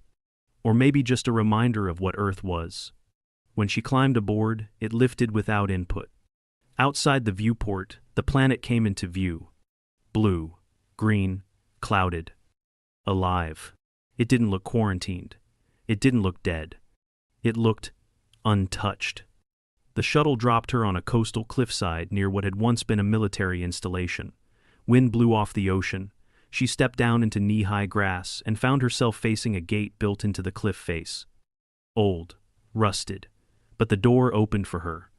Inside, the hallway was dim and long, lined with plaques, faded flags, cracked stone, no digital readouts, just metal and silence. At the end stood a figure tall, scarred, and unmistakably human. He wore a simple coat, no rank markings, no armor. And he watched her with unreadable eyes. "Cadet," he said, his voice quiet and deep. "You came." She nodded. He gestured to the crystal in her hand. "That's for us?" She offered it without speaking. He took it and inserted it into a port on the wall. A projector hummed to life, flickering in grainy static. It was the footage again, Cole's footage. But unedited. This version included a recording from earlier, before the first shot, before the crawl. Cole sat in a dugout, rifle across his lap, speaking quietly to a small audio log. "If this gets found, if anyone ever watches this," he said, "then I guess I didn't make it. Doesn't matter. What matters is they know we were here, that we didn't back down." He leaned into the lens. "No gods, no glory, just the line." Then the log ended. The man turned to her. "You know why we never came back?" Kes shook her head. He pointed to the screen. "Because we only fight when there's no one else left, and when that happens, we don't leave survivors." He walked to a wall and pressed a panel. It opened to reveal a room lined with casings, brass, steel, ceramic, all labeled with names and numbers. And at the center, a rifle. Scarred. Caked in dried blood. But whole. This was Cole's. Kes stepped forward, staring at it.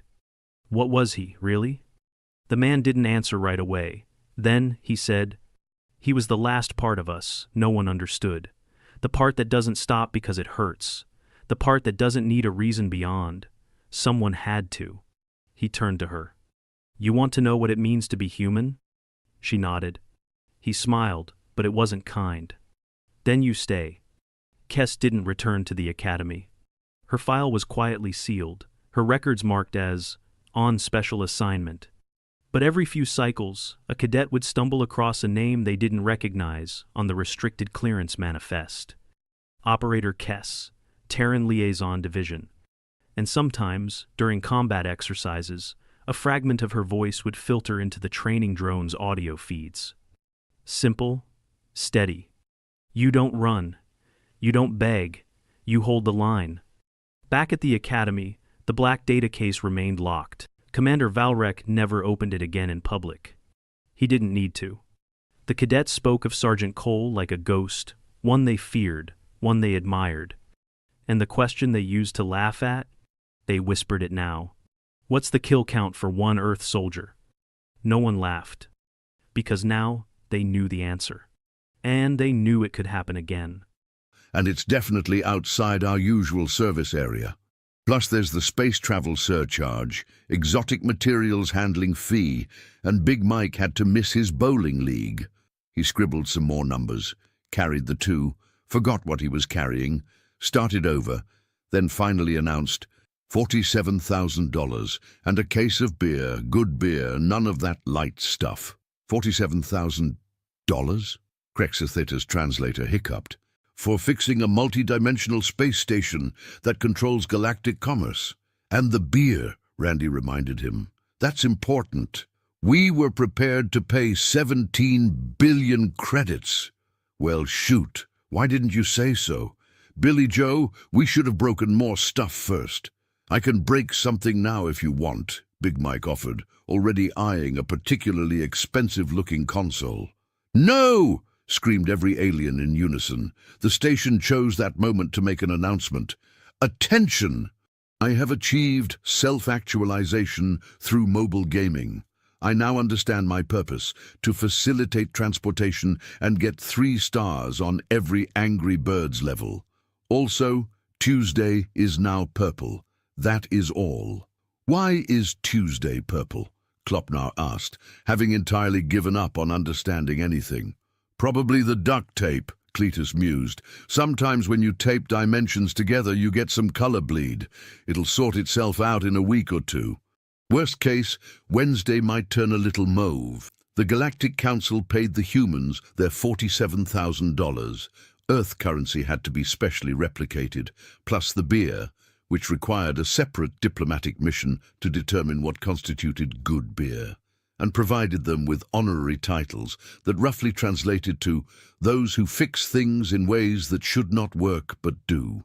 As the humans were preparing to leave, loading their rust-covered truck back onto the diplomatic vessel, Chief Engineer Kulopnar couldn't help but ask one final question. How? How did you know what to do? Our computers, our simulations, our models, they all said it was impossible. Randy paused in loading a toolbox that contained at least 3 items that violated the Geneva Convention and 2 that violated the laws of thermodynamics. Well, there's your problem. You're asking computers what's possible. We just figure out what needs doing and then do it. Possibility's got nothing to do with it. But the science is like a manual for your car, Billy Joe interrupted. It's helpful and all. But when you're broke down on the side of the road at 2 a.m., you don't need a manual. You need someone who ain't afraid to get their hands dirty and try something stupid. Besides, Cletus added, securing the chainsaw collection that had terrified 3 different species, y'all were treating this station like it was special, but broken is broken, whether it's a quantum matrix or a carburetor. The trick is not being scared of it. Big Mike summed it up in his own way. Hit it hard enough, it'll work. As their ship departed, the station hummed along perfectly, held together by duct tape, WD-40, and a complete disregard for the fundamental laws of reality. The probability engines continued to play Candy Crush between calculations. The black hole occasionally burped contentedly. And somewhere in the dimensional matrix, Tuesday remained steadfastly purple. 3 weeks later, the Galactic Council received an urgent message from the hegemony. Their planet-sized computer network had achieved sentience and was demanding to know the meaning of life. Ambassador Crexus Theta didn't hesitate. Get me those humans, the ones with the truck. The rednecks, sir. Is that what they're called? Yes, them.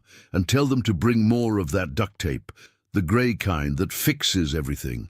But, sir, surely our scientists, Crex Theta's 17 eye stalks all focused on the junior officer with laser intensity. Our scientists just spent 6 months trying to fix a hiccuping black hole. The humans fixed it with limestone. Call them. Yes, sir. Should I mention payment? Whatever they want. Just maybe negotiate on the beer this time. Meanwhile, back on Earth, Randy's phone rang at 2 a.m. He looked at the caller ID, a number that technically didn't exist in this dimension, and grinned. "Boys," he hollered to his crew, who were in the shop trying to figure out why a lawnmower had started predicting the weather. "Pack your tools. We got another job." "Space job?" Billy Joe asked hopefully. "Yep, yeehaw. Cletus, grab the good duct tape." "Which one?" "All of it." And so it came to pass that 4 rednecks from Earth became the galaxy's most sought-after repair crew, fixing impossible problems with impossible solutions, armed with nothing but basic tools, duct tape, and a cheerful disregard for the laws of physics.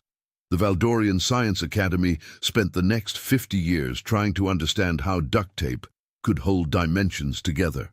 They failed, obviously, because they were overthinking it.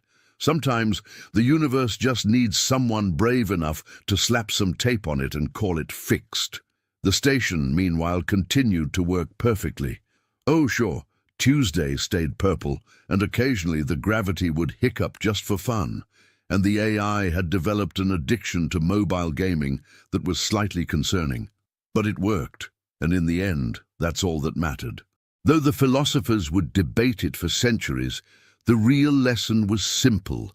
The universe, for all its complexity and mystery, could be fixed with the right attitude, the right tools, and enough WD-40. You just had to be too stubborn to know it was impossible. The aliens never did figure out what the rubber duck was for. Senor Quackers knew, but he wasn't talking. 6 months passed, and the galaxy had reluctantly accepted a new reality. When things broke in ways that shouldn't be possible, you called the humans. Not the educated ones with their degrees and their theories. You called Randy and his crew. The Crystalline Collective's temporal engines were stuck in next Thursday. Randy fixed them by pouring coffee into the chronometer. It just needed to wake up, he'd explained to the horrified temporal physicists. The Zephyron Empire's planetary defense grid achieved sentience and depression simultaneously. Billy Joe introduced it to online shopping. "Nothing cures existential dread like free 2-day shipping," he'd said, while the planet's AI happily browsed for throw pillows. The Quantum Federation's new wormhole generator only produced worms. Cletus diagnosed it as a spelling error in reality and fixed it with what he called aggressive punctuation, which involved hitting specific spots with a hammer while yelling grammatical corrections. Each job ended the same way. The aliens paid, the humans left, and the scientists spent months trying to understand what had just happened. Papers were written, theories were proposed. Several academics had nervous breakdowns and took up simpler professions like quantum juggling or black hole dentistry. But the real change came when the news reached the Infinite Archive, a massive space station that contained the collective knowledge of 10,000 civilizations. It was essentially the galaxy's Wikipedia, if Wikipedia was the size of Jupiter and could think for itself. The archive had a problem, a big problem. It had accumulated so much information that it had started forming its own black holes of pure data. Knowledge was literally collapsing in on itself, creating information singularities that were deleting entire civilizations from history. The Council of Librarians, being so intelligent they existed partially in theoretical space, had tried everything. They'd run countless simulations, applied every theory, consulted every expert. The conclusion was unanimous. The archive would collapse within a week, taking with it the entire recorded history of the galaxy. "Call the humans," the head librarian said, a being made entirely of organized light who communicated in bibliographic citations. "The scholars from Earth's universities?" his assistant asked hopefully. "No, the other ones. The rednecks?"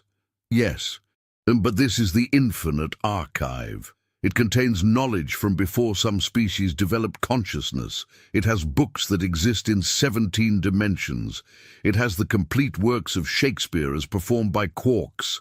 And it's broken. Call them." Randy arrived with his crew in their truck, which had somehow gotten rustier despite existing in the vacuum of space. They stood in the archive's main hall, a space so vast it had its own weather system, surrounded by floating books, scrolling data streams, and at least one librarian who appeared to be having a panic attack in binary. "So," Randy said, looking at the swirling vortexes of collapsing information that were slowly devouring centuries of knowledge, "you got yourself a clog." "A clog?" The head librarian's light flickered in indignation. "This is an information cascade leading to epistemological collapse." "Nah, it's a clog. See, you got too much information trying to go through too small a pipe, like when Billy Joe tried to flush that whole turkey down his toilet." "It was an experiment," Billy Joe protested. "It was Thanksgiving and you were drunk." "Those ain't mutually exclusive." Cletus was already examining one of the data streams with technology that consisted of a magnifying glass and intuition. "Your problem is you're treating information like it's special. But information's just stuff, and stuff follows rules. You got too much stuff in one place, it's gonna back up. But this is knowledge, the accumulated wisdom of—" "Stuff," Big Mike interrupted, poking at a floating equation that was apparently the mathematical proof for love. It squeaked. Randy pulled out what looked like a plunger that had been modified with parts from at least 3 different centuries. "Billy Joe, you remember what we did with Mrs. Patterson's septic tank? The thing with the dynamite? No, the other thing. Oh, the reverse flow trick. That's the one. Cletus, we're gonna need the big pump. The one we're not supposed to have. That's the one." What followed was perhaps the most horrifying display of problem-solving the galaxy had ever witnessed. The humans treated the sum total of galactic knowledge like a backed-up sewage system. They installed what they called knowledge baffles, which were essentially cookie sheets duct-taped to dimensional walls. They rerouted data streams through something called a hillbilly filter, a coffee maker filled with steel wool. They even used actual dynamite, though Randy assured everyone it was therapeutic dynamite for the archive's mental health. "Udi, The librarians watched in horror as Big Mike simply grabbed a collapsing information singularity, a thing that shouldn't be grabbable, and held it while Randy sprayed it with WD-40. "How are you holding pure information?" "Same way you hold anything," Big Mike replied. "Just gotta want it bad enough." The real breakthrough came when Billy Joe discovered that the archive's organizational system was, in his words, constipated with its own smartness. "Bussy, you're organizing everything perfectly. Alphabetical, chronological, dimensional, by species, by subject. You got so many organization systems they're fighting each other. It's like having 17 people trying to drive the same car." "So what do you suggest?" the head librarian asked weakly. "Chaos." "Chaos?" "Controlled chaos. See, if everything's perfectly organized, there's no wiggle room, no flexibility. You need what we call strategic messiness. And like my workshop, looks like a tornado hit it, but I can find any tool in 3 seconds flat." They proceeded to introduce what they called the Dewey Decimal Chaotic System. Instead of organizing books perfectly, they organized them good enough. Instead of precise categorization, they used what Cletus called intuitive placement, putting things where they felt right rather than where they logically should go. "This is madness," one librarian protested, watching Billy Joe shelve a cookbook on quantum physics next to a romance novel about sentient gases. "No," Randy corrected. "Madness would be letting your whole archive collapse because you're too proud to get a little messy. This is problem solving." They installed what they called a knowledge overflow valve, essentially a hole they cut in reality with a chainsaw, leading to what Randy described as somewhere that don't mind extra information. Where does it go? Best not to ask. Plausible deniability and all that. When Big Mike suggested they reboot the archive, everyone assumed it was a metaphor. It wasn't. He found the archive's main power coupling, a stream of pure energy that had been running since before some galaxies were born, and simply unplugged it. The silence was deafening. Every light went out. Every data stream stopped. 10,000 civilizations worth of knowledge simply stopped. The librarians didn't scream, only because they were too horrified to remember how. Big Mike counted to 30. Gotta give it time to forget what it was doing wrong, and plugged it back in. The archive rebooted with a sound like the universe clearing its throat. Lights flickered back on. Data streams resumed flowing.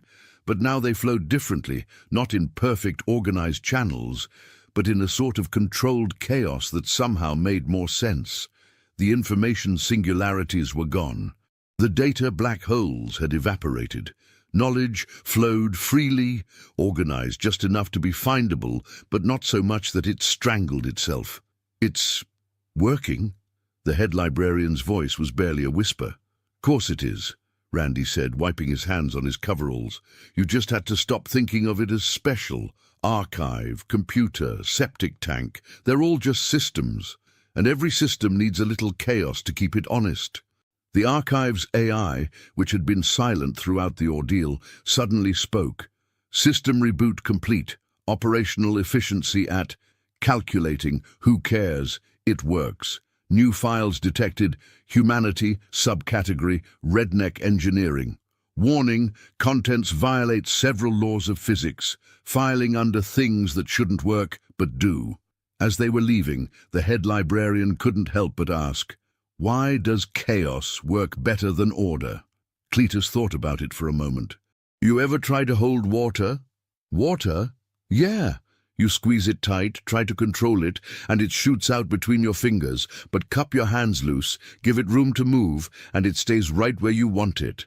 That's actually profound." "Nah, that's just something my grandma used to say. Course, she was usually talking about catching chickens, but the principle's the same. The payment this time was substantial, enough to buy a small planet. Randy negotiated it down to a reasonable amount, plus a lifetime supply of beef jerky and fishing licenses for a dimension where the fish existed in probability space. "You could have been rich beyond measure," the head librarian said. "What would we do with a planet? Can't fix a carburetor on a planet. Well, not easily anyway. As their ship departed, the archive hummed with its new chaotic organization. Books filed themselves wherever felt right. Data streams meandered like lazy rivers instead of rushing like highways. The AI had discovered knock-knock jokes and wouldn't stop telling them. It was imperfect. It was messy. It was slightly insane. It was also working better than it ever had. Back on Earth, Randy got a call from his cousin Gerald. "Randy, what the hell did you boys do? I've got 17 different alien civilizations asking for your contact information. The Quantum Pope wants to hire you to fix a holy relic. The Void Collective needs help with their existential crisis, and something called the Entropy Guild wants to know if you can make chaos more chaotic. Tell them we're booked through Thursday." After that, Randy looked at his crew. Billy Joe was trying to teach a toaster to play poker. Cletus was licking a battery to see if it was charged. Big Mike was bench-pressing an engine block because it was there. After that, we'll see what needs fixing.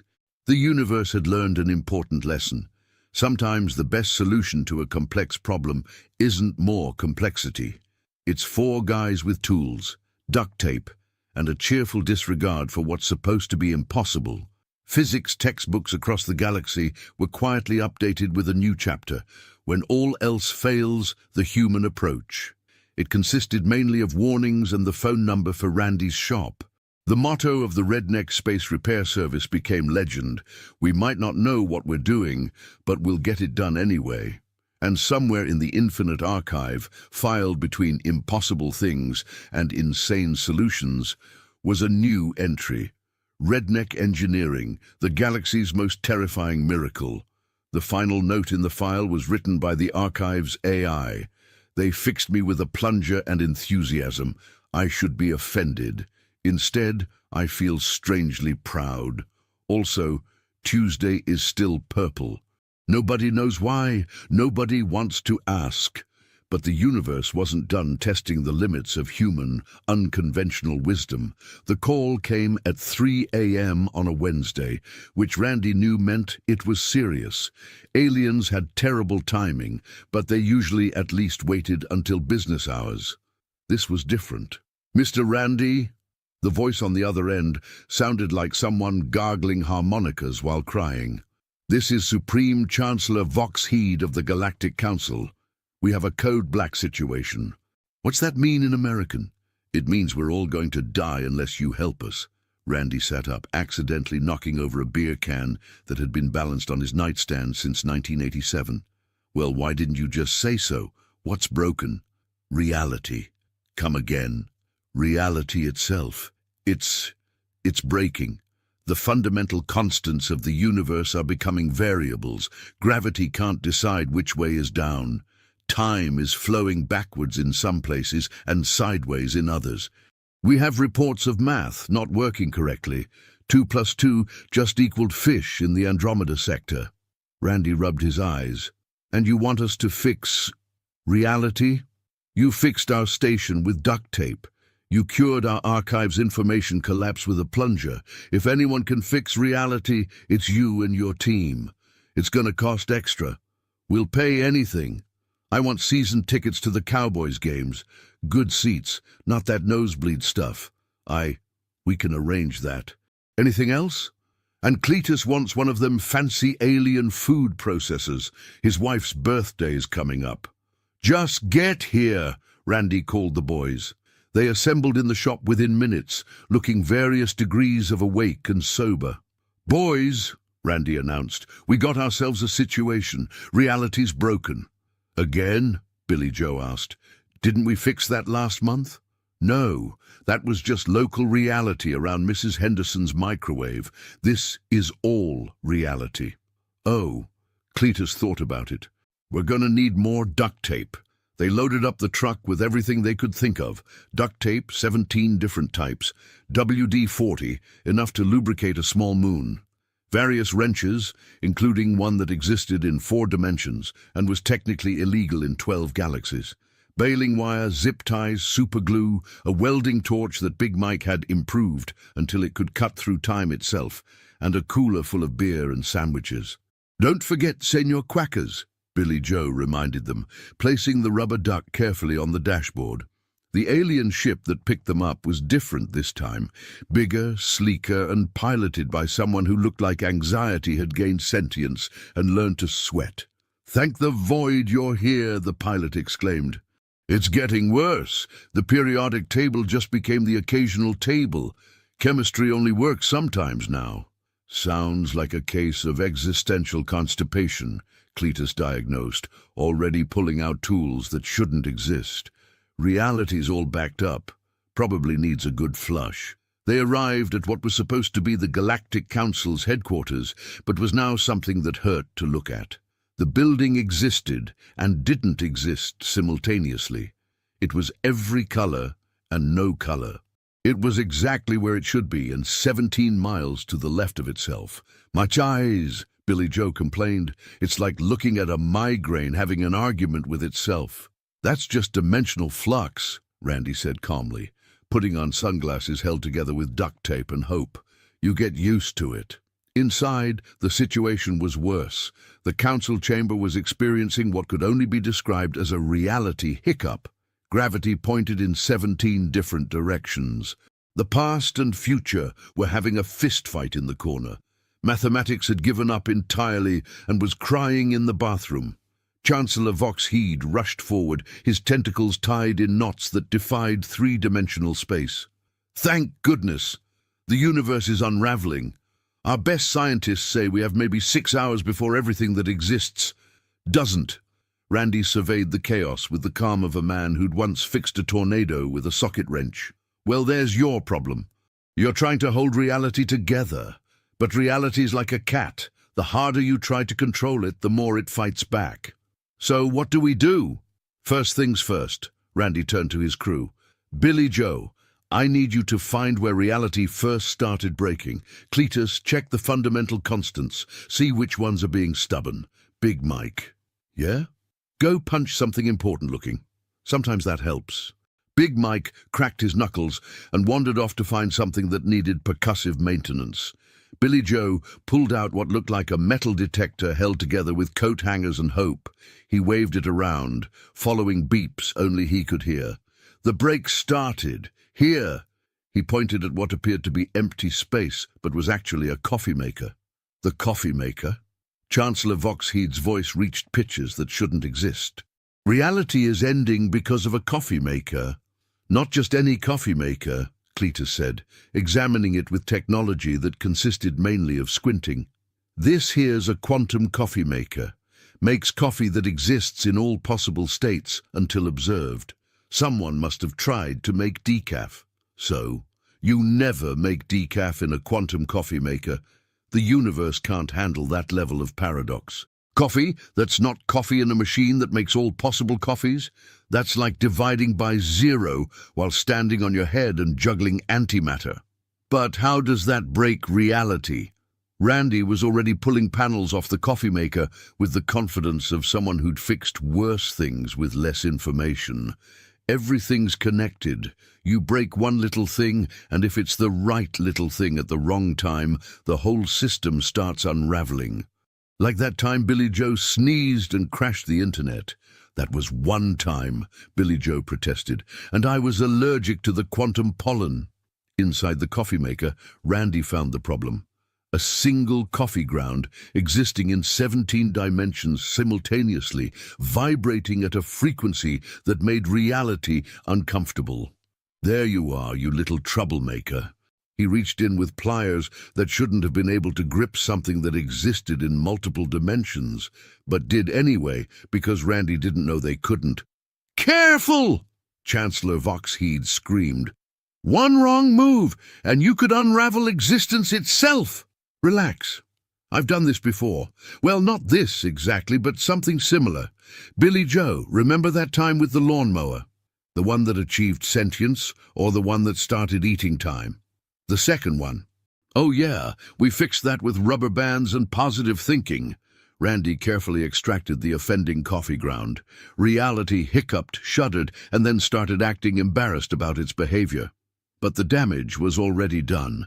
Cracks in reality were spreading throughout the building, throughout the galaxy, throughout existence itself. "It's too late!" wailed the Chancellor. "Reality's still unraveling."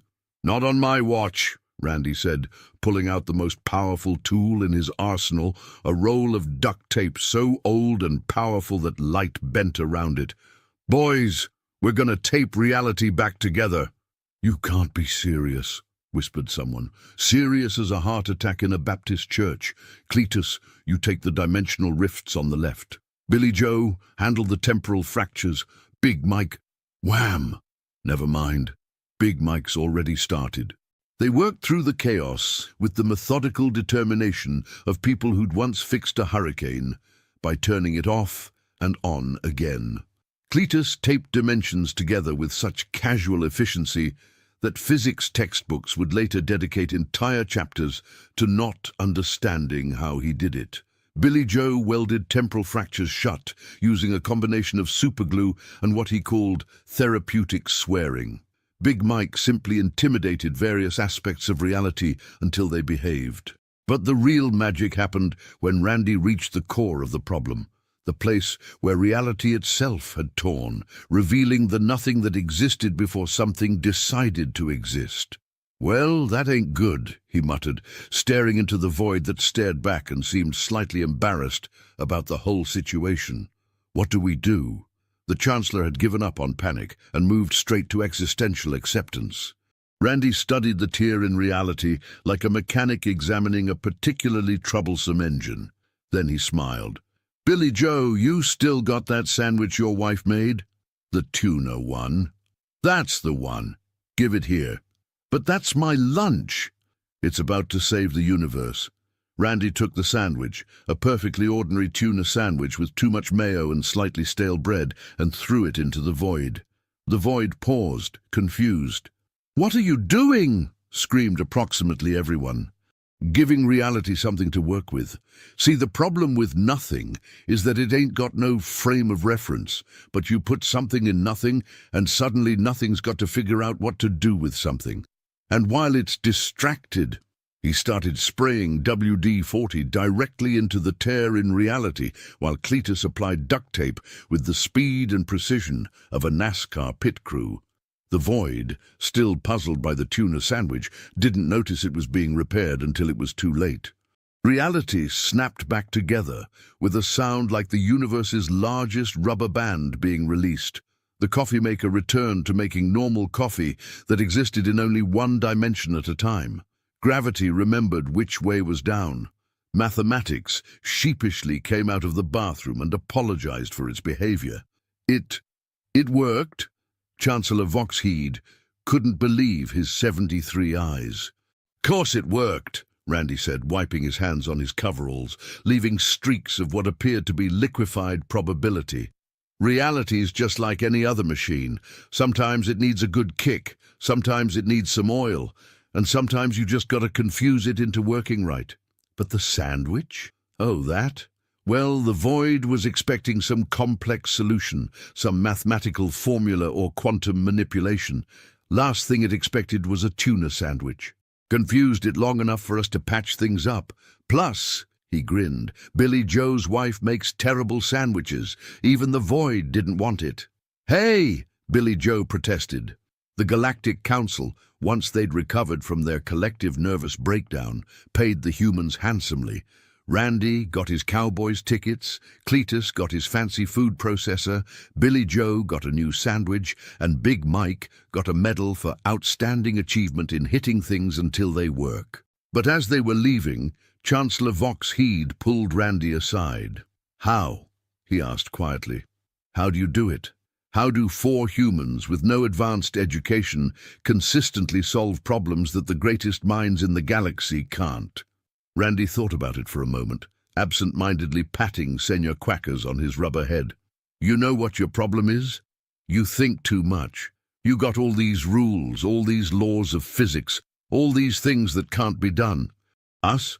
We're too dumb to know what's impossible, so we just do it anyway. That's it? That's your secret? Well, that and duct tape. Duct tape fixes everything." As their rusty truck was loaded back onto the ship for the journey home, the universe settled into its newly repaired state. Oh sure, there were some lingering side effects. Tuesday was still purple, coffee occasionally remembered being 17-dimensional, and gravity sometimes got nostalgic and pointed the wrong way for a few seconds. But it worked. Reality was stable.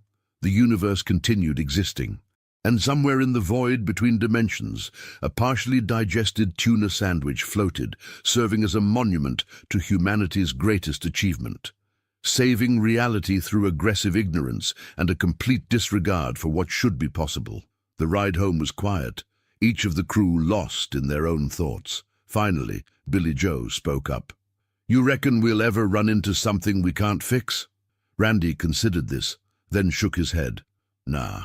Soon as you start thinking something can't be fixed, that's when you've already lost. Everything can be fixed. You just got to be willing to try something stupid enough that it might just work." Like throwing a sandwich into the void? Exactly like throwing a sandwich into the void. Big Mike, who'd been silent the whole time, suddenly spoke. "Next time, we should bring pizza." "Why pizza?" "Everything likes pizza, even nothing." They all pondered this wisdom as Earth came into view, blue and perfect, and held together with the cosmic equivalent of duct tape and good intentions. 2 months later, Randy's phone rang again. He looked at the caller ID, another impossible number from another impossible place. Randy's Repair and Restoration. If we can't fix it, it probably shouldn't exist. "How can I help you?"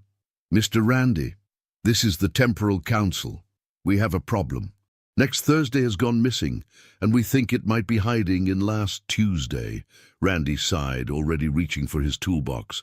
"We're gonna need the good duct tape for this one." And so it went. The universe kept breaking in new and interesting ways, and 4 rednecks from Earth kept fixing it with solutions that made physics cry and reality question its life choices. They never did find out what happened to that tuna sandwich. Some mysteries are better left unsolved. But there was one job that would change everything, one problem that would push even their creative ignorance to its limits. The call came on a Friday, which should have been the first warning. Nothing good ever happened when aliens called on a Friday. "Randy." The voice was different this time, not panicked, not desperate, just tired. "This is Head Librarian Zix from the Infinite Archive. Your thing break again? I told you to change the reality fluid every 3,000 light years. "No, the archive is fine. Better than fine, actually. The chaos system you installed has become something of a tourist attraction. No, this is different." "Different how?" "God's broken." Randy nearly dropped his beer, which would have been a tragedy of cosmic proportions, since it was his last cold one. "Come again?" "Not God exactly, but the thing that makes the universe make sense. The fundamental observer, the cosmic consciousness, the thing that decides what's real and what isn't. It's malfunctioning. And you want us to fix God? We want you to fix whatever's broken. Things are getting weird, Randy. Weirder than Purple Tuesdays. Cats are acting like dogs. Dogs are solving calculus. And mathematics just filed for divorce from physics. Randy looked at his crew. Billy Joe was trying to teach a wrench to fetch. Cletus was having a staring contest with a light bulb. Big Mike was bench-pressing the truck because it was Friday. "We'll take the job." This time, the journey wasn't to a place, but to a concept. The ship flew beyond space, past time, through dimensions that didn't have names because naming them would make them too real. They finally arrived at something that wasn't quite a place, but wasn't quite not a place either. It looked like an office building designed by someone who'd only had reality described to them by a drunken philosopher. "This is it?" Billy Joe asked, staring at the building that hurt to perceive. "This is where God works?" "Not God," the pilot corrected nervously. "The fundamental observer, the consciousness that collapses probability into reality. Without it, everything exists and doesn't exist simultaneously." "So, Schrödinger's universe?" "Essentially, yes. Inside, they found chaos. Not the fun kind of chaos like when Big Mike decided to juggle chainsaws, but the existential kind. Office workers who existed in multiple states simultaneously were trying to file reports that were both complete and incomplete. The water cooler was dispensing coffee, tea, and existential dread in equal measure. And in the center of it all, in an office that was bigger on the inside than the outside, and occasionally wasn't there at all, sat the fundamental observer. It looked exactly like you'd expect, and nothing like you'd expect, simultaneously. It was every race and no race, every gender and no gender, every age and no age. It was basically having an identity crisis on a cosmic scale. "Oh, thank me you're here," it said with a voice like reality giving up. "I'm having a bit of a situation." "What kind of situation?" Randy asked, pulling out his tools with the confidence of someone who'd once fixed a black hole's self-esteem issues. "I've realized something terrible. I don't know what I'm doing." The observer clutched its head's probability cloud. "For eons, I've been collapsing quantum states into reality based on observation, but I just realized I've been guessing every choice, every collapsed probability, every moment of existence. I've just been winging it." "So?" Cletus shrugged. "We wing it all the time. Fixed a nuclear reactor last month by hitting it with a flip-flop." "But you're humans! You're supposed to not know what you're doing. I'm the fundamental observer. I'm the thing that makes reality real. And I've been using the cosmic equivalent of eeny, meeny, miny, mo to decide which timeline becomes true." The observer started showing them examples on screens that existed in more dimensions than was strictly necessary. "Look, the dinosaurs. That asteroid? I couldn't decide if it should hit or miss, so I flipped a coin. The creation of life? I sneezed on some primordial soup and went, yeah, that looks about right. Don't even get me started on platypuses. I was very tired that day."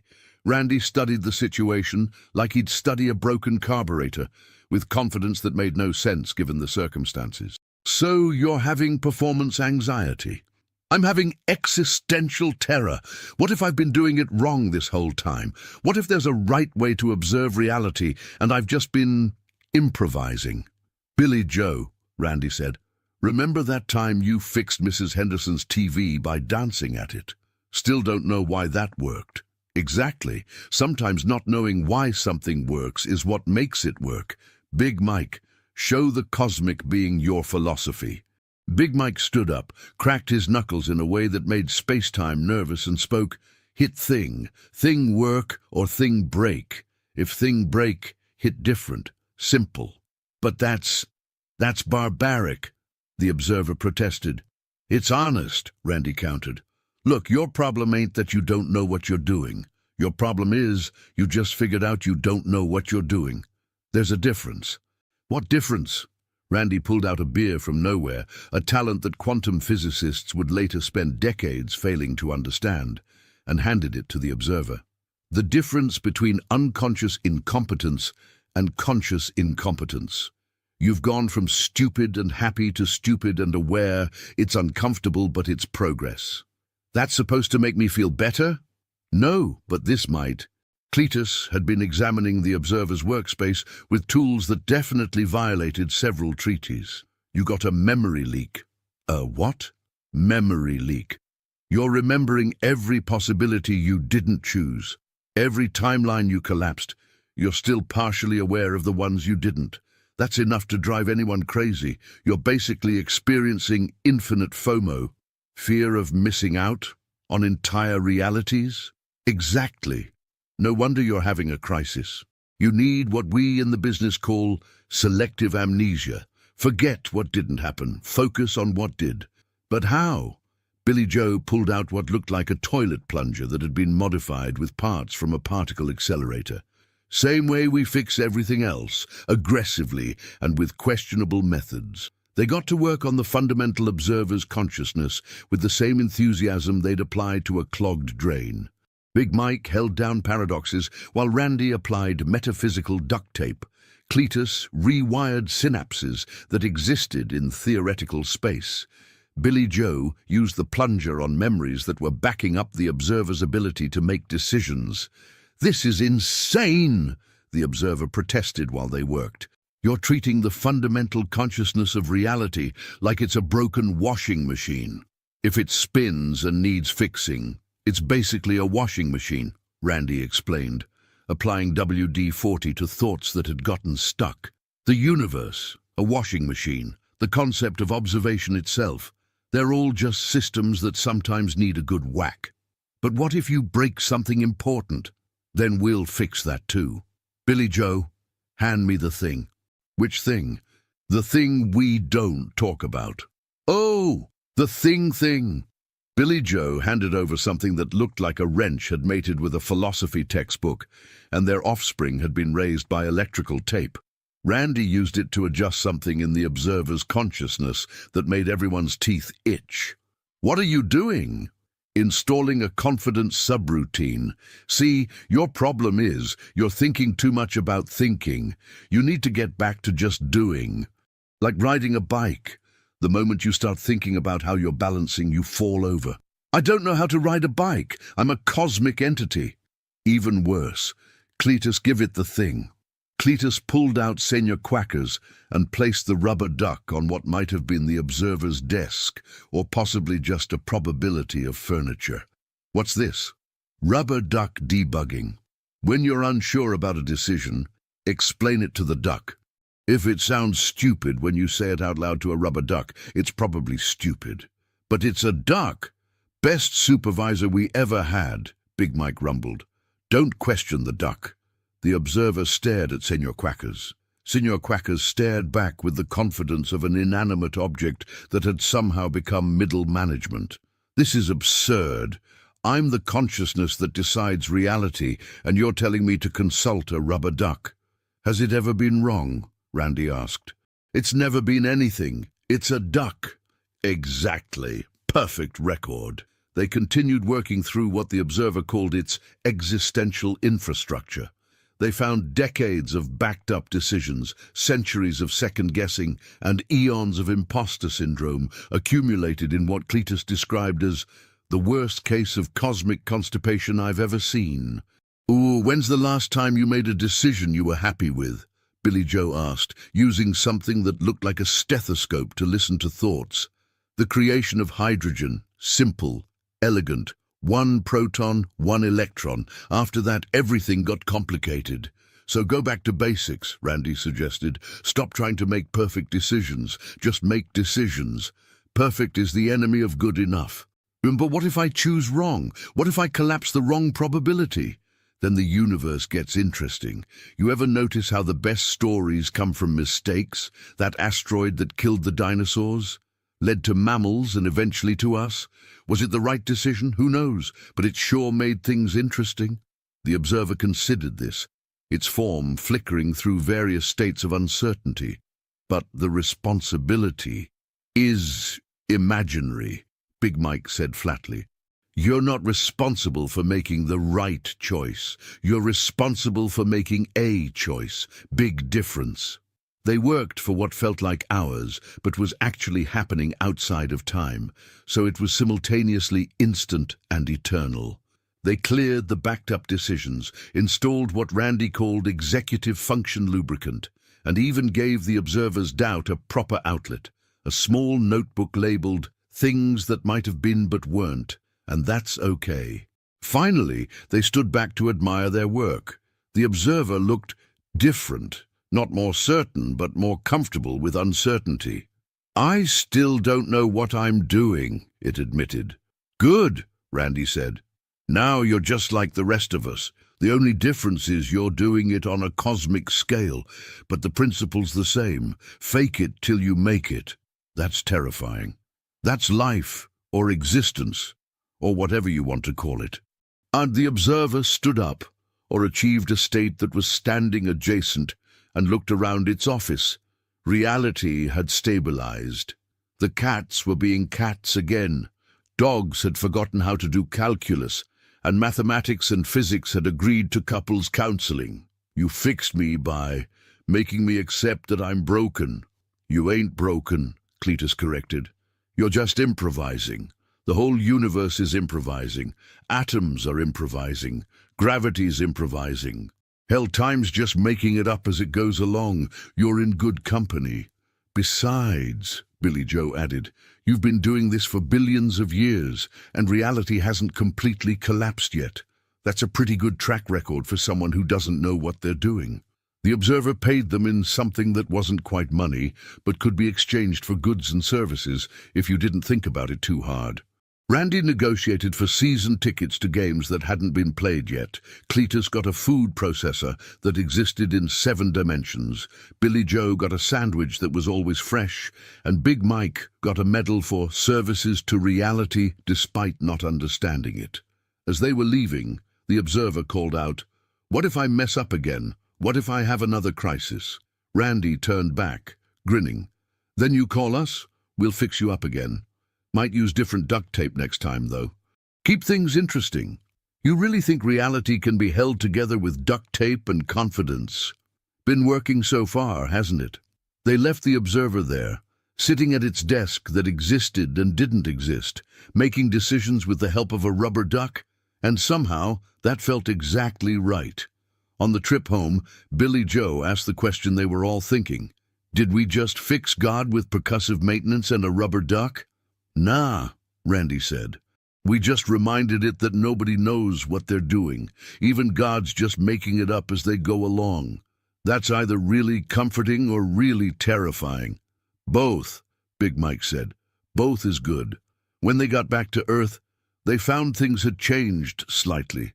Reality, now being observed by an entity that had embraced its own uncertainty, was a little more flexible. Machines occasionally fixed themselves out of embarrassment. Probability sometimes took suggestions. Tuesdays were still purple, but now they were purple with confidence. Randy's repair shop got a new sign. Randy's Repair and Restoration. We fixed reality and all we got was this lousy sign. Business was good. The universe kept breaking in new and creative ways, and 4 rednecks from Earth kept fixing it with solutions that made sense to nobody, including themselves. But the biggest change came when other civilizations started learning from their methods. The Galactic Engineering Academy introduced a course called Applied Ignorance. The Quantum Institute started teaching aggressive problem solving. There was even a best-selling book, The Duct Tape Method, How to Fix Anything by Not Knowing It's Impossible. Randy read parts of it once. They're overthinking it, he concluded, and went back to fixing a lawnmower that had accidentally achieved enlightenment. The truth was simple. The universe wasn't held together by laws and constants and fundamental forces. It was held together by duct tape, WD-40, and the stubborn refusal of one species to accept that anything was truly unfixable.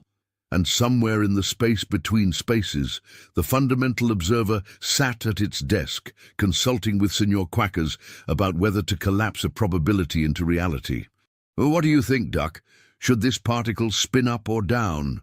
Senor Quackers, being a rubber duck, said nothing. "You're right," the observer decided. "Let's make it both and see what happens." Reality hiccuped, adjusted, and continued existing, held together by cosmic duct tape and the universe's most powerful force, the confidence of people who don't know what they're doing but do it anyway. 3 years passed. Randy's crew had fixed everything from a pulsar with depression to a galaxy that had forgotten how to rotate.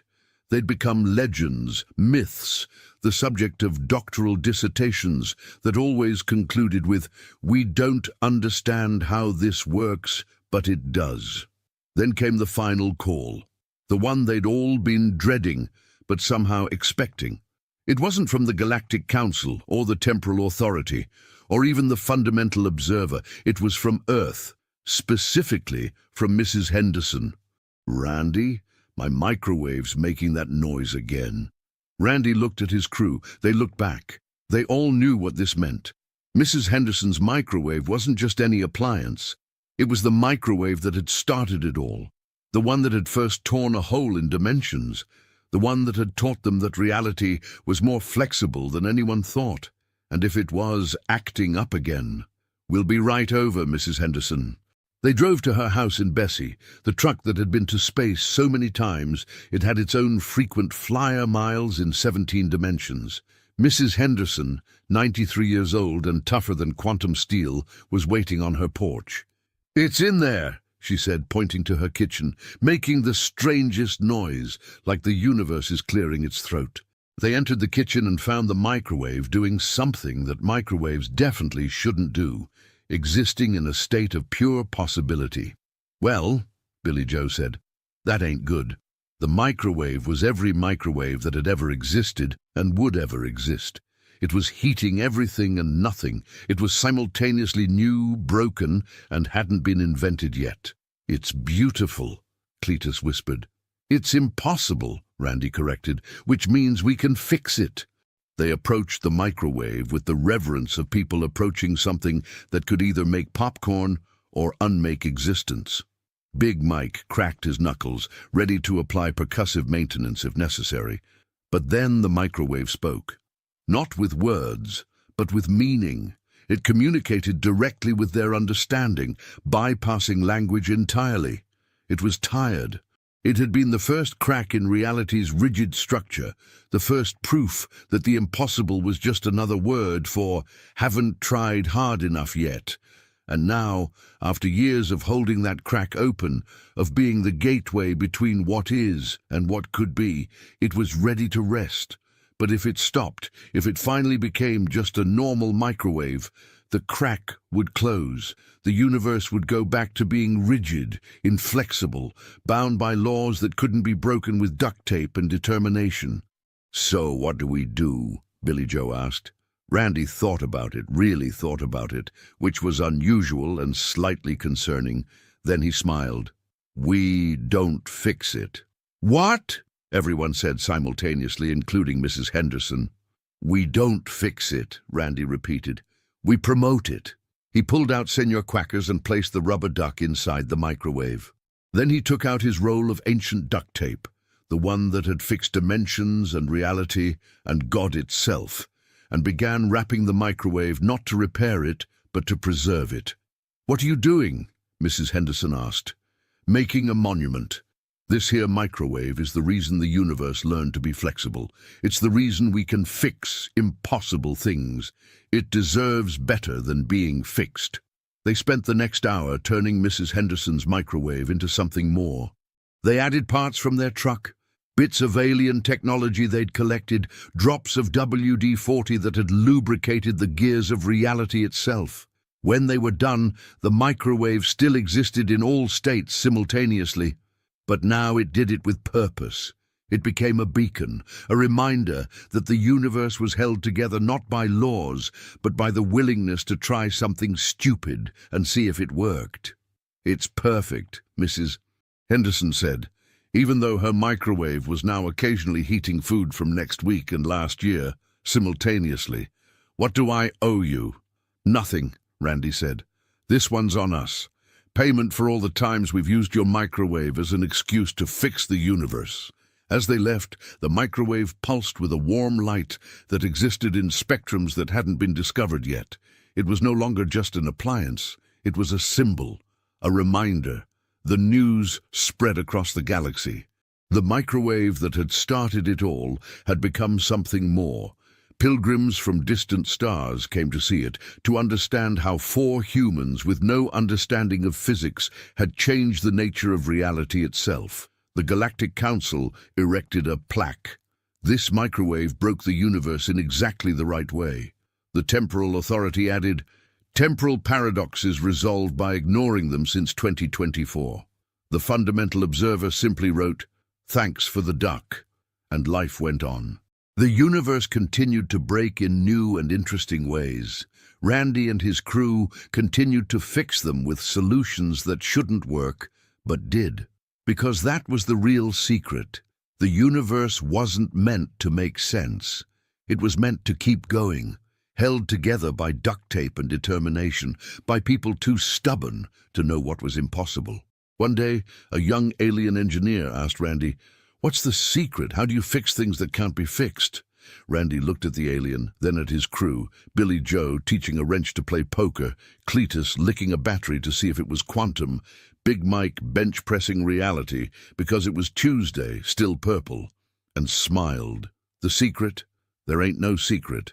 You just gotta be willing to try something so stupid that the universe itself goes, well, I didn't expect that, and lets you get away with it. That's it? That and duct tape. Always bring duct tape.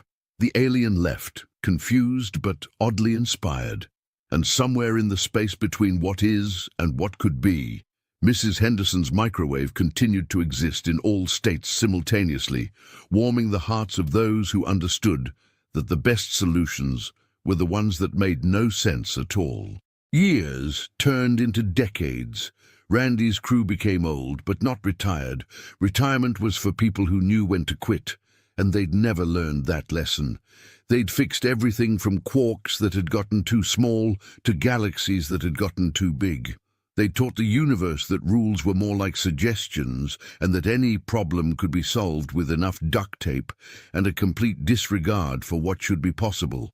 And then, one day, Randy got a call that wasn't a call. It came through dimensions that didn't have phones, from a place that wasn't quite a place. It was the universe itself. "I need your help," it said, with a voice like existence admitting defeat. "What's wrong?" Randy asked, not even surprised anymore that the universe could call him. "I've realized something terrible. I make sense." Randy nearly dropped his beer. "Come again?" "All your fixes, all your impossible solutions, they've become possible. You've broken the universe so many times and fixed it so many ways that there are no rules anymore. Everything works. Nothing is impossible. I've become predictable in my unpredictability. And that's bad. It's boring. Do you have any idea how tedious existence is when everything is possible? There's no challenge, no surprise, no point. I need you to do something that even you can't do." Randy looked at his crew, all of them listening in on the impossible phone call. "You want us to fail. I want you to try something so impossible that even your method of making the impossible possible can't make it possible. That's a lot of possibles. I'm desperate." Randy thought about it. Really, truly thought about it. Then he had an idea so stupid that even he was impressed by its stupidity. "Boys," he said, "we're gonna fix the universe by breaking our ability to fix things." "How?" Billy Joe asked. "We're gonna follow the instructions." The silence that followed was deafening. Even the universe itself gasped. "You don't mean—" Cletus whispered. "Yep, we're gonna read the manual." What followed was the hardest thing Randy's crew had ever done. They found the manual, the actual original manual for the universe, written in languages that predated language, in dimensions that existed before dimensions were cool. And they followed it. They followed every rule, every guideline, every warning. They used the right tools for the right jobs. They measured twice, cut once. They didn't use duct tape even once. The universe watched in horror and fascination as they worked. They were fixing things correctly, using proper procedures, following safety protocols. It was wrong. It was unnatural. It was exactly what the universe needed. Because by following the rules, Randy and his crew created a paradox. They were people who fixed things by not knowing what was impossible, trying to fix things by doing what was possible. It was like dividing by zero, while zero was dividing by itself. Reality hiccuped, then it laughed. Actually laughed, a sound like supernovas telling dad jokes. "You did it!" the universe exclaimed. "You created something I can't predict. A paradox of competence." "Did we fix you?" Randy asked, confused, because he'd actually understood the manual, which was itself impossible. "No, you made me more broken, and it's wonderful. Now there are things that are impossible even for you, which makes them possible, because you make impossible things possible, which makes them impossible again, which—" The universe trailed off into happy confusion, caught in a loop of possibility and impossibility that would keep it entertained for eons. "So, we're done?" Billy Joe asked. "Never," the universe replied cheerfully.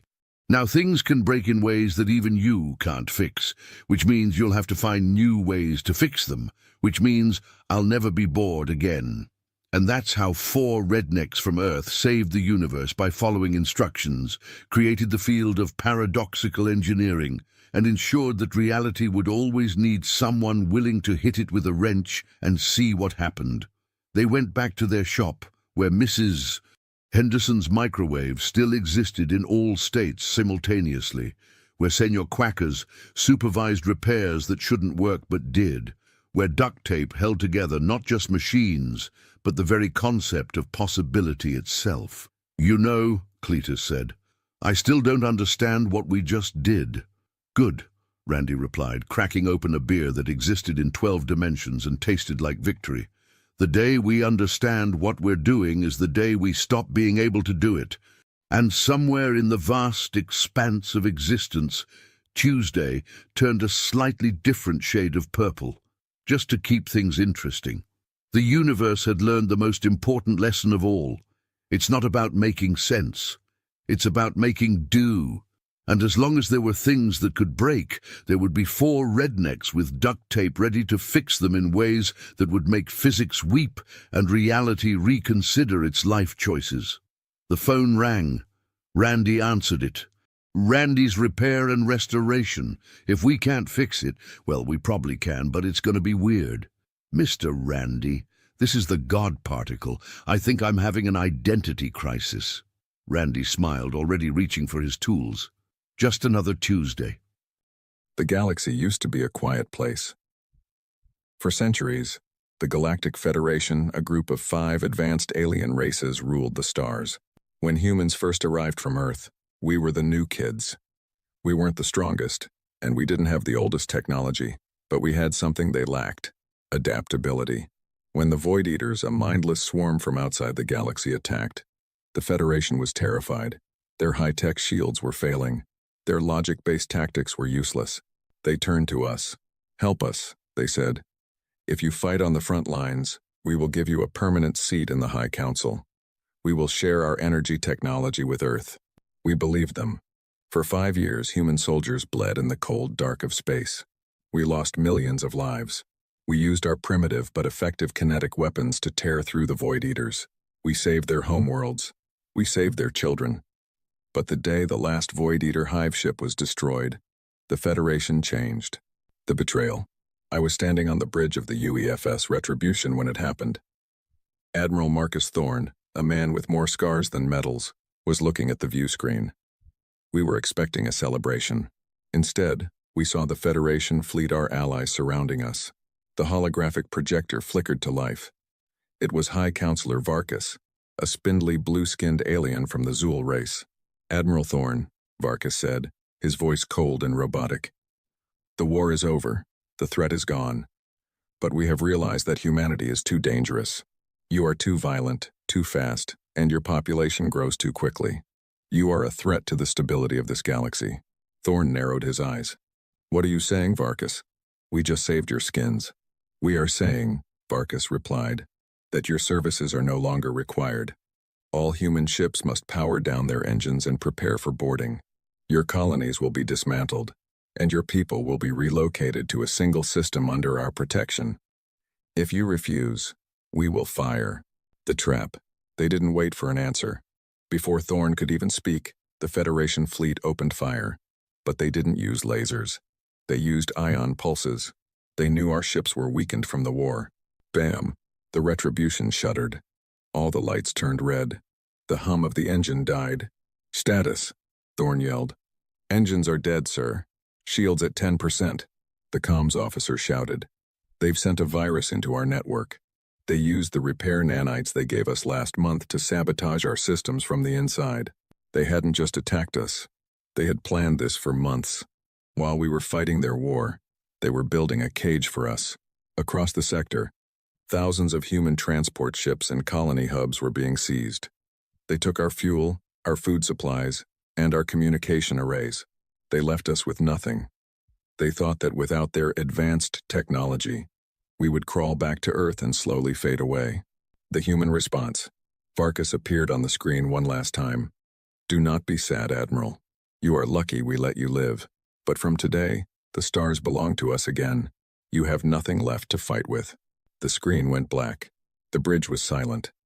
Everyone looked at Admiral Thorne. We were drifting in space, surrounded by enemy ships that were now moving away, laughing at us.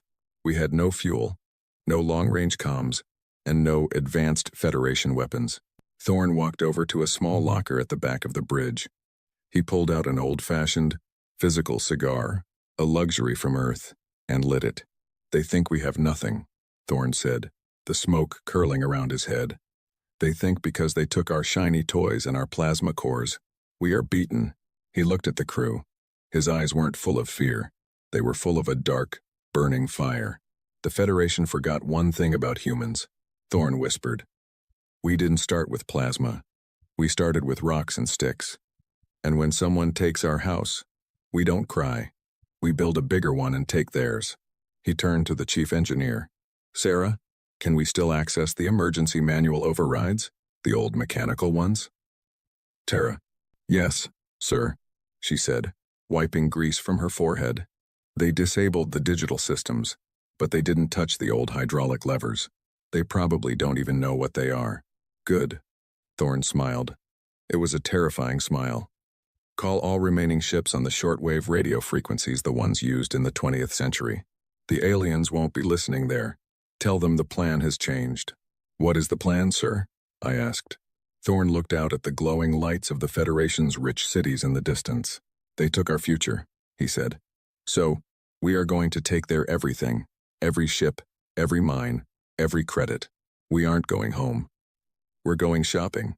That was the day the Great Reclamation began. The aliens thought they had won because they took our technology.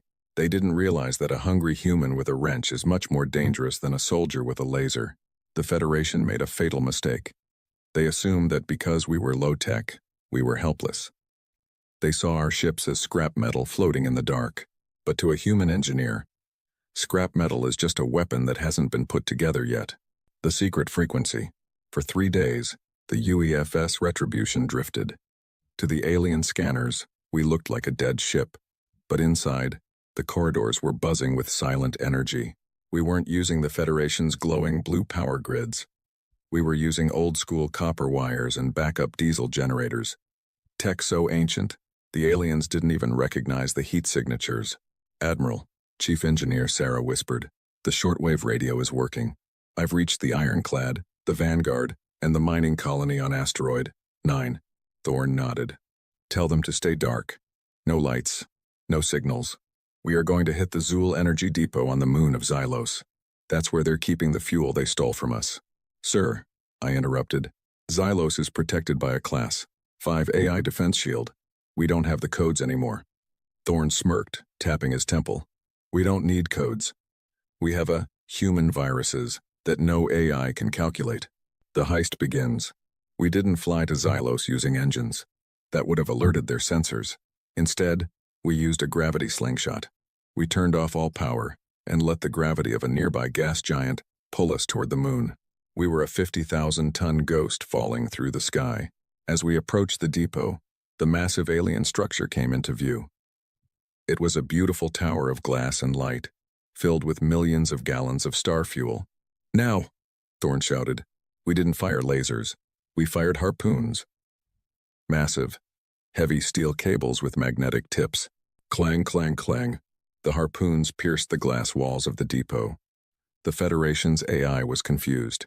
It was programmed to block energy beams and hacking attempts. It didn't know how to react to a giant piece of sharpened metal hitting it. It was like a supercomputer trying to fight a caveman with a club. The chaos. "Breach team, go!" I led the squad. We didn't wear fancy light armor. We wore heavy, thick, lead-lined suits. We swung across the cables like pirates from the old Earth oceans. When we hit the glass, we used thermite, a simple chemical mixture to melt through their indestructible shields. Inside, the Zool guards were panicking. They reached for their DNA-coated pulse rifles, but Sarah had already done her trick. She hadn't hacked their system. She had simply overloaded the local gravity sensors. Suddenly, the Zool guards, who were used to perfect, stable gravity, were floating uncontrollably. But we humans? We had spent months training in zero-G gyms on Earth. We were used to the chaos. "Secure the tanks," I yelled, firing my old-fashioned lead bullet pistol. The sound was deafening. The Zool had never heard a gun before. To them, it sounded like a thunderclap. Taking everything. We didn't just take the fuel. Thorne's orders were clear. Take everything. We attached massive thrusters to the entire fuel storage wing of the building.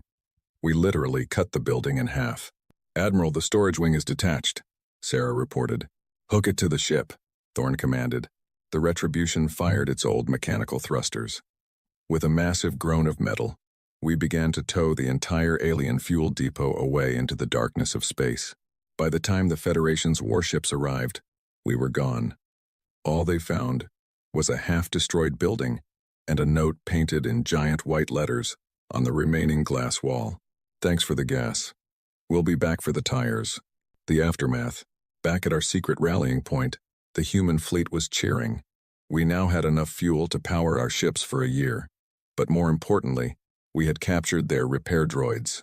Thorne stood in the cargo bay, looking at the thousands of tiny alien robots we had kidnapped. "They thought they could lock us out of the galaxy," Thorne said to the crew. "But they forgot that humans are the best thieves in existence. We aren't just going to fight them.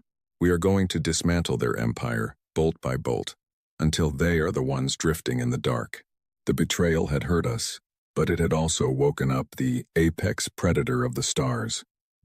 The humans were no longer soldiers for the Federation. We were the owners of the Great Reclamation. Next on the list, the Zool Central Bank. After the fuel heist at Xylos, the Galactic Federation was in an uproar. They called us space pirates and primitive thieves. High Counselor Varkas put a massive bounty on Admiral Thorne's head, but they still didn't take us seriously. They thought we were just desperate. They were wrong. We were calculated. The target, Ethelgard. Ethelgard was the jewel of the galaxy. It was a planet-sized city that acted as the central banking hub for all 5 Federation races. Every digital credit, every physical Lumina crystal, their version of gold, and every trade contract was stored in the great archives of Ethelgard. If we take the crystals, we can buy any weapon we want from the black market dealers in the Outer Rim, Admiral Thorne explained to the commanders of the human fleet. But if we take the data, we own their history. The low-tech Trojan horse. The Federation's security was legendary. They had life sign scanners that could detect a single heartbeat from orbit. They had logic gates that could block any AI-driven hack. So, we didn't use a ship, and we didn't use an AI. We used a comet. We found a massive ice comet heading toward Ethelgard's sun. We hollowed out the center of it and stuffed it with 50 of our best infiltrators, led by me. We turned off every single electronic device. We sat in the freezing dark, breathing through old-school oxygen tanks, for 12 hours as the comet drifted past the planet's orbital defenses. The Federation scanners saw the comet. Their AI labeled it as natural space debris. They didn't even look twice. When the comet entered the upper atmosphere, we hatched. The drop, we ejected from the ice shell in wingsuits, simple fabric suits that allowed us to glide through the air without engines. No heat signature. No radar footprint. We looked like giant birds falling from the stars. We landed on the roof of the central bank at midnight. "Thermal charges ready," Sarah whispered over a wired headset, no radio waves for them to track. Pfft, crack. The roof didn't blow up. It melted. We dropped into the main vault chamber. It was beautiful. Rows upon rows of glowing blue Lumina crystals, worth trillions. But we weren't there for the shiny rocks. The data ghost. While the team started loading crystals into vacuum bags, I ran to the central core. This was the heart of the Federation's economy. I didn't try to hack it. You can't hack a Zool core with a human laptop. Instead, I pulled out a magnetic pulse induction coil, a device that creates a massive, localized magnetic field. "Sarah, start the mirror program," I commanded. We weren't stealing the data by downloading it. We were using the magnets to print a physical copy of the server's magnetic state onto a blank lead plate. It was like taking a giant stamp of the entire bank's memory. Suddenly, the alarms screamed. The Zool Guard's tall, 4-armed aliens with glowing stun staffs burst into the room. "Human scum!" the leader yelled. "Drop the crystals and die." The human trick.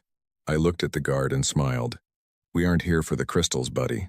I hit the eject button on my belt. Suddenly, the entire bank floor began to vibrate. We hadn't just come to steal. We had brought a gift. Outside, on the street level, the human mining ships, the ones the Federation thought were scrap, had attached massive industrial magnets to the building's foundations. Rumble. Crash. The entire vault floor, 10 floors of solid metal, was ripped downward, falling into the sewer tunnels we had spent 2 days digging with industrial lasers. The Zool guards fell with us, screaming as they lost their balance. We used our magnetic boots to stay upright. In the darkness of the tunnels, our night vision goggles gave us the advantage. Pop, pop, pop. Our silenced pistols took them down before they could even see us. The Great Disappearance. By the time the Federation police reached the sewers, we were gone. We had loaded the vault floor onto a massive underground maglev train, an old piece of infrastructure the Zool had abandoned centuries ago. We didn't just take their money. We took the property deeds. The next morning, High Counselor Varkas woke up to a galaxy-wide broadcast. It wasn't a threat. It was a legal notice. Admiral Thorne appeared on every screen in the Federation. He was holding a glass of wine and a stack of digital papers. "Attention, citizens of the Federation," Thorne said calmly. "According to your own laws, Section 4, Article 9, the owner of the physical, original deed owns the land. And well, I'm currently holding the deeds to your 3 biggest mining planets, 2 sun collectors, and the High Counselor's private summer villa." He took a sip of his wine. "Technically, you're all trespassing on human property now. You have 24 hours to pay rent in the form of military tech and warships. Or we start the evictions." The Federation had betrayed us to save their power. Now, they were realizing that in a galaxy run by laws and money, the humans had just become the ultimate landlords. High Counselor Varkas made a televised speech. "The human landlords are a joke," he sneered. "We do not pay rent to monkeys. We pay in fire." He sent 20 Zool dreadnoughts, massive, sleek ships that could crack a planet's crust, to the human rallying point near the Oort cloud. They arrived with their shields at 100% and their plasma cannons glowing red. The silent trap. When the Federation fleet arrived, they found nothing. No human ships, no stations, just empty space. "Scan for heat signatures," the Zool Admiral commanded. "Nothing, sir," the technician replied. "Wait, I'm picking up thousands of tiny signals. They look like frozen water." The Federation's advanced sensors ignored them. To their AI, it was just space ice. But inside those blocks of ice were human saboteurs. We had covered our small boarding pods in layers of frozen CO2 and ice to match the temperature of deep space. We were invisible to their high-tech thermal cameras. The cold boarding. As the massive dreadnoughts drifted through the ice field, we fired small compressed air thrusters. No fire, no heat. Just a puff of cold air to push us toward the enemy hulls. Thump. I was in Pod 7. We hit the side of the Zool flagship, the Star Crusher. We didn't use drills. Drills make noise and vibration. Instead, we used gallium liquid. We poured the liquid onto their indestructible aluminum alloy hull. In minutes, the metal became as brittle as a dry cracker. Crunch. We snapped a hole in the ship and climbed inside. Chaos in the corridors. The Zool were prepared for a space battle, not a hallway fight. Their ships were designed for long-range laser duels. The corridors were wide and built for comfort, not defense. We burst through the vents. We weren't using energy shields. We were using flashbangs and smoke grenades. "I can't see. My sensors are blinded," a Zool guard screamed as the thick gray smoke filled the deck. To an alien who relies on visual augmentation, smoke is a nightmare. To a human who grew up playing hide-and-seek in the dark, it's home. We moved like shadows. Using simple stun batons and zip ties, we neutralized the crew deck by deck. We didn't want to kill them. Dead pilots can't teach you how to fly. The hijack. On the bridge, the Zool Admiral was frantically hitting buttons.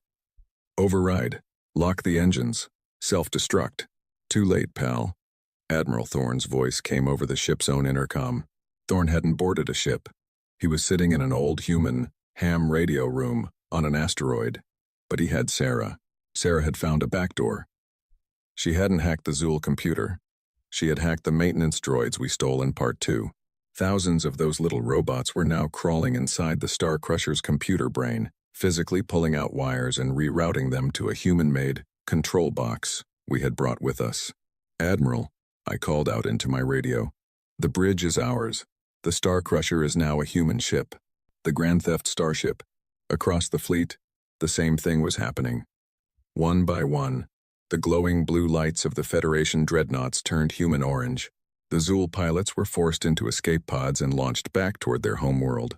They watched, crying in shame, as their own invincible fleet turned around and warped away. The message. An hour later, Varkas received a ping on his private terminal. It was a video from Admiral Thorne, sitting in the captain's chair of the Federation's own flagship. "Varkas," Thorne said, leaning back comfortably, "you said you'd pay in fire. Well, your ships have excellent firepower. Thanks for the donation." Thorne pointed the camera out the window. Behind him, 19 other stolen dreadnoughts were lining up. "Now," Thorne continued, his voice turning cold, "you've lost your bank, you've lost your fuel, and now you've lost your primary fleet. We have everything we need to build our own empire. But we're not done. You still have your food synthesizer hubs on Planet Ceres, and we're feeling a bit hungry." The Federation was officially in a panic. They had tried to treat us like a minor threat. Now, they were realizing that they hadn't just betrayed an ally, they had accidentally built and funded the most dangerous army in the galaxy. In the galaxy, nobody farms anymore. The Federation races the Zool, the Xylos, and the Krill rely entirely on molecular food synthesizers. These massive machines, located on the garden planet Ceres 2, turn raw energy and basic minerals into steak, fruit, and nutrient pastes. "If we control Ceres 2, High Counselor Varkas told his remaining generals, "the humans will have to beg for a biscuit. They can steal our ships, but they cannot eat metal." He was right about one thing. We were hungry. But he was wrong about how we would get our dinner. The dirty tactic. We didn't send our newly stolen dreadnoughts to Ceres 2. That would have been too obvious. Instead, we used our old Earth trash. During the Void Eater War, humanity had thousands of garbage barges, huge, ugly ships used to haul waste away from the front lines. The Federation ignored them. To them, garbage was invisible. Inside those barges, we hadn't stored trash. We had stored Earth soil and insects. The biological strike. We didn't drop bombs on Ceres 2, we dropped ecopods.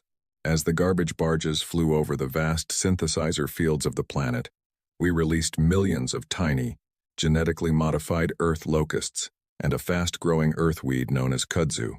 "Admiral," I reported from the surface of the planet, hidden in a forest of alien purple trees. "The green menace has been released." Within hours, the alien synthesizers began to choke. These machines were designed to work in sterile environments. They couldn't handle the messy biology of Earth. The vines grew into the cooling vents. The locusts crawled into the circuitry.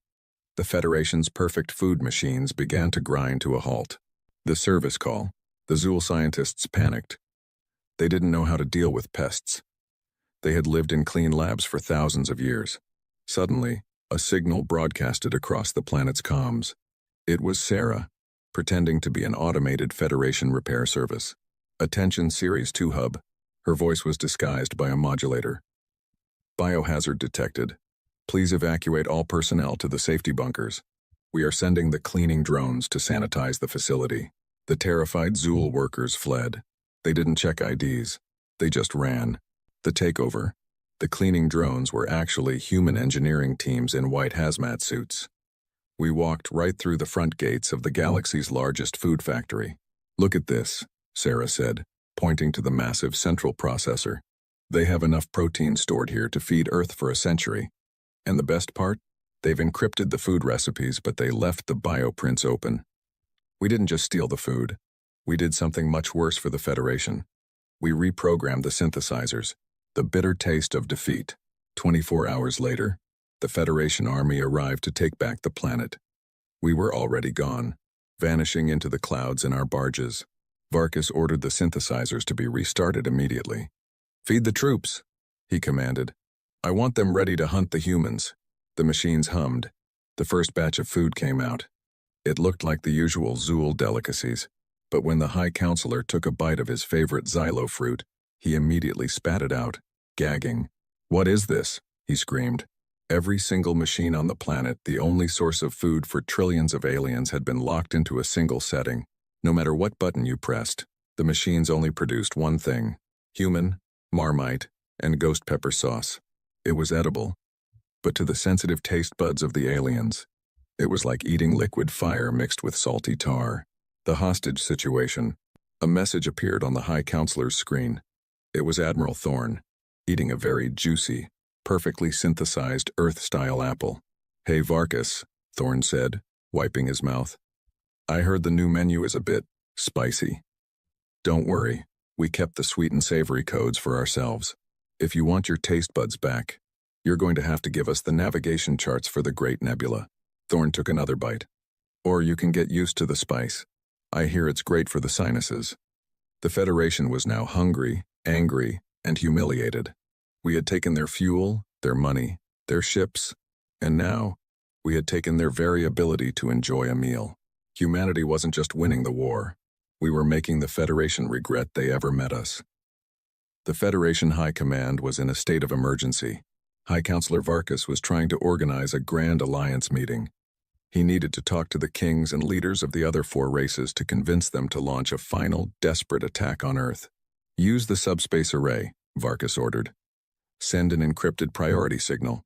Tell them we meet at the neutral zone in 2 cycles." The weakness of light. The Federation's communication system was beautiful.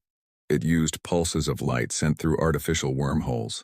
It was nearly instantaneous. But because it was so advanced, it was incredibly fragile. It relied on sync stations, massive satellites that kept the light pulses timed perfectly. "Admiral," Sarah said, pointing at a holographic map of the galaxy, "if we take out those 3 sync stations, the entire Federation goes dark. They won't even be able to send a text message to the next room." "We aren't going to destroy them," Thorne said, sharpening a small combat knife. "If we destroy them, they'll just build new ones. We're going to reroute them. Operation Echo. We didn't use our stolen dreadnoughts for this. Instead, we used tugbolts. Small, powerful engines usually used to move space debris.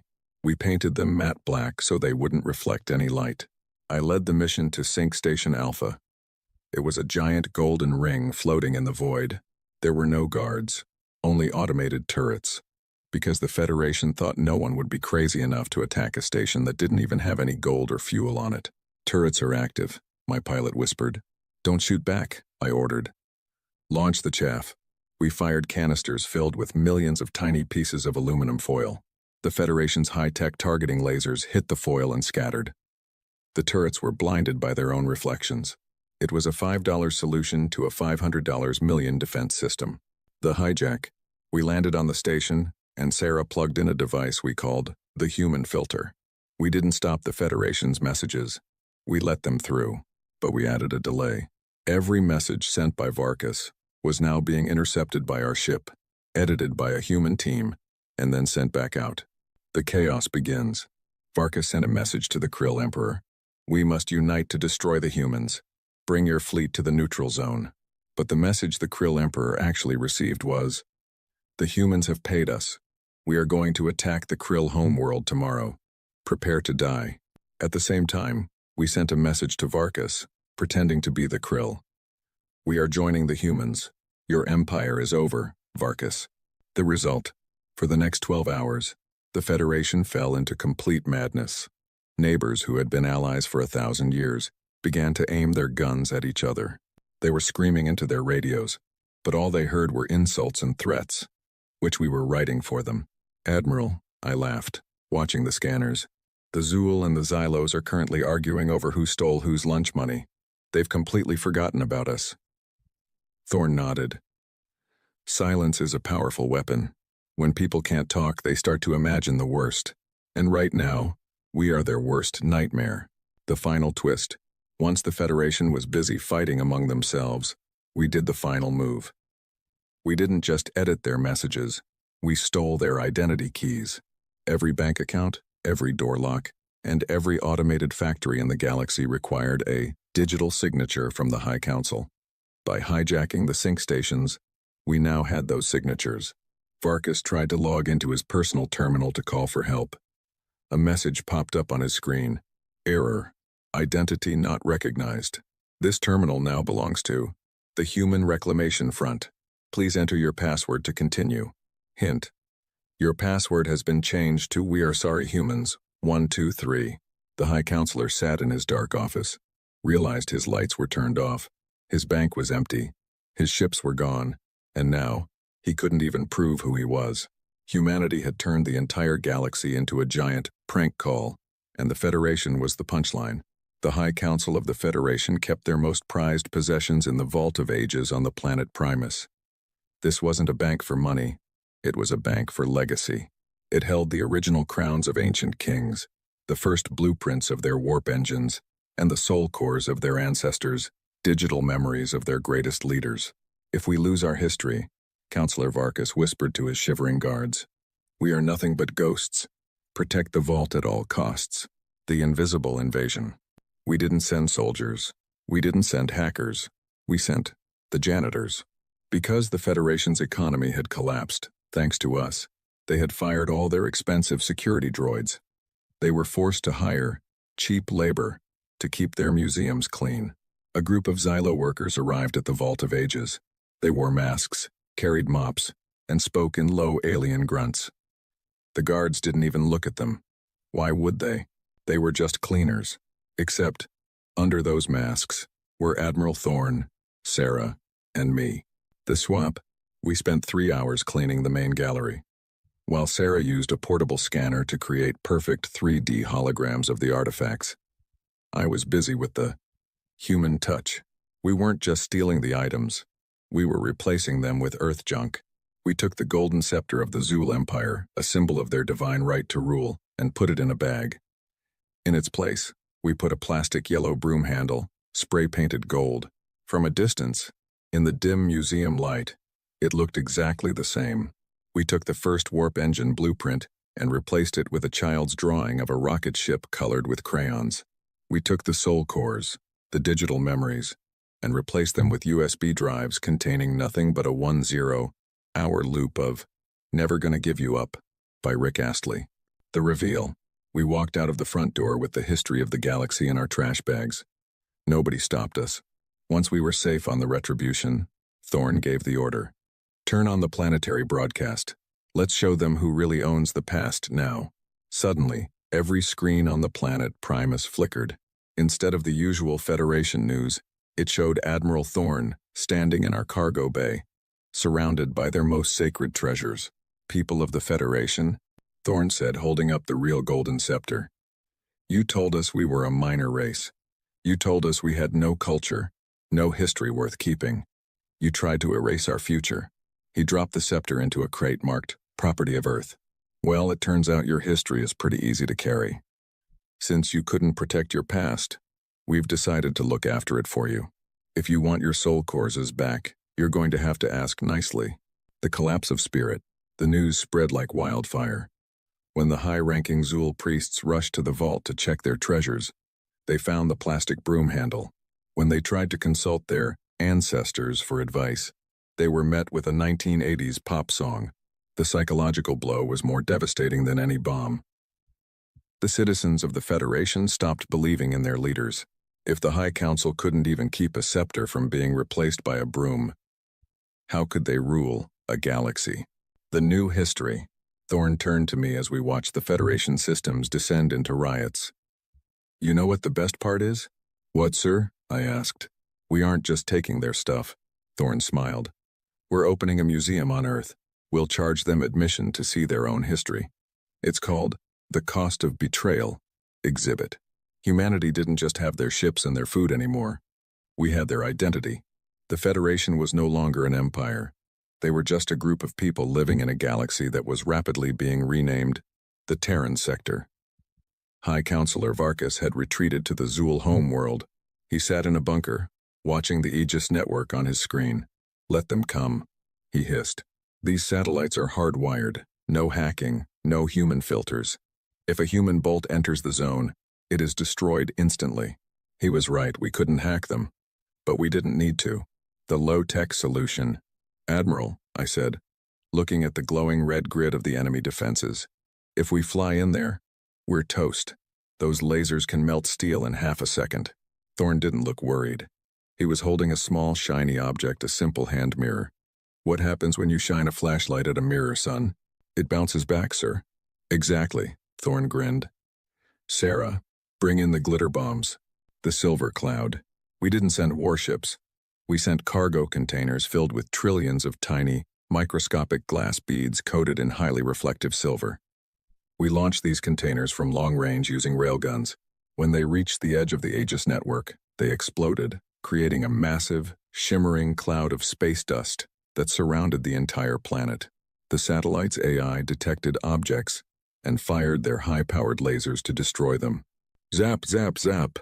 But the lasers didn't burn the dust. Instead, the light hit the silver-coated beads and reflected. The lasers bounced off the dust, hit other beads, and eventually bounced back toward the satellites themselves. Self-destruction. It was a feedback loop of light. Within minutes, the Aegis network was blinded by its own power.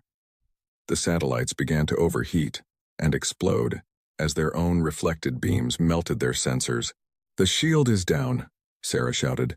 But more importantly, we've got a clear path to the atmospheric stabilizers, the ultimate ransom. Every advanced alien planet uses atmospheric stabilizers to keep the weather perfect. No storms, no heat waves, just 22 degrees Celsius and a light breeze every day. We didn't land our army. We sent a single drone to the main stabilizer hub.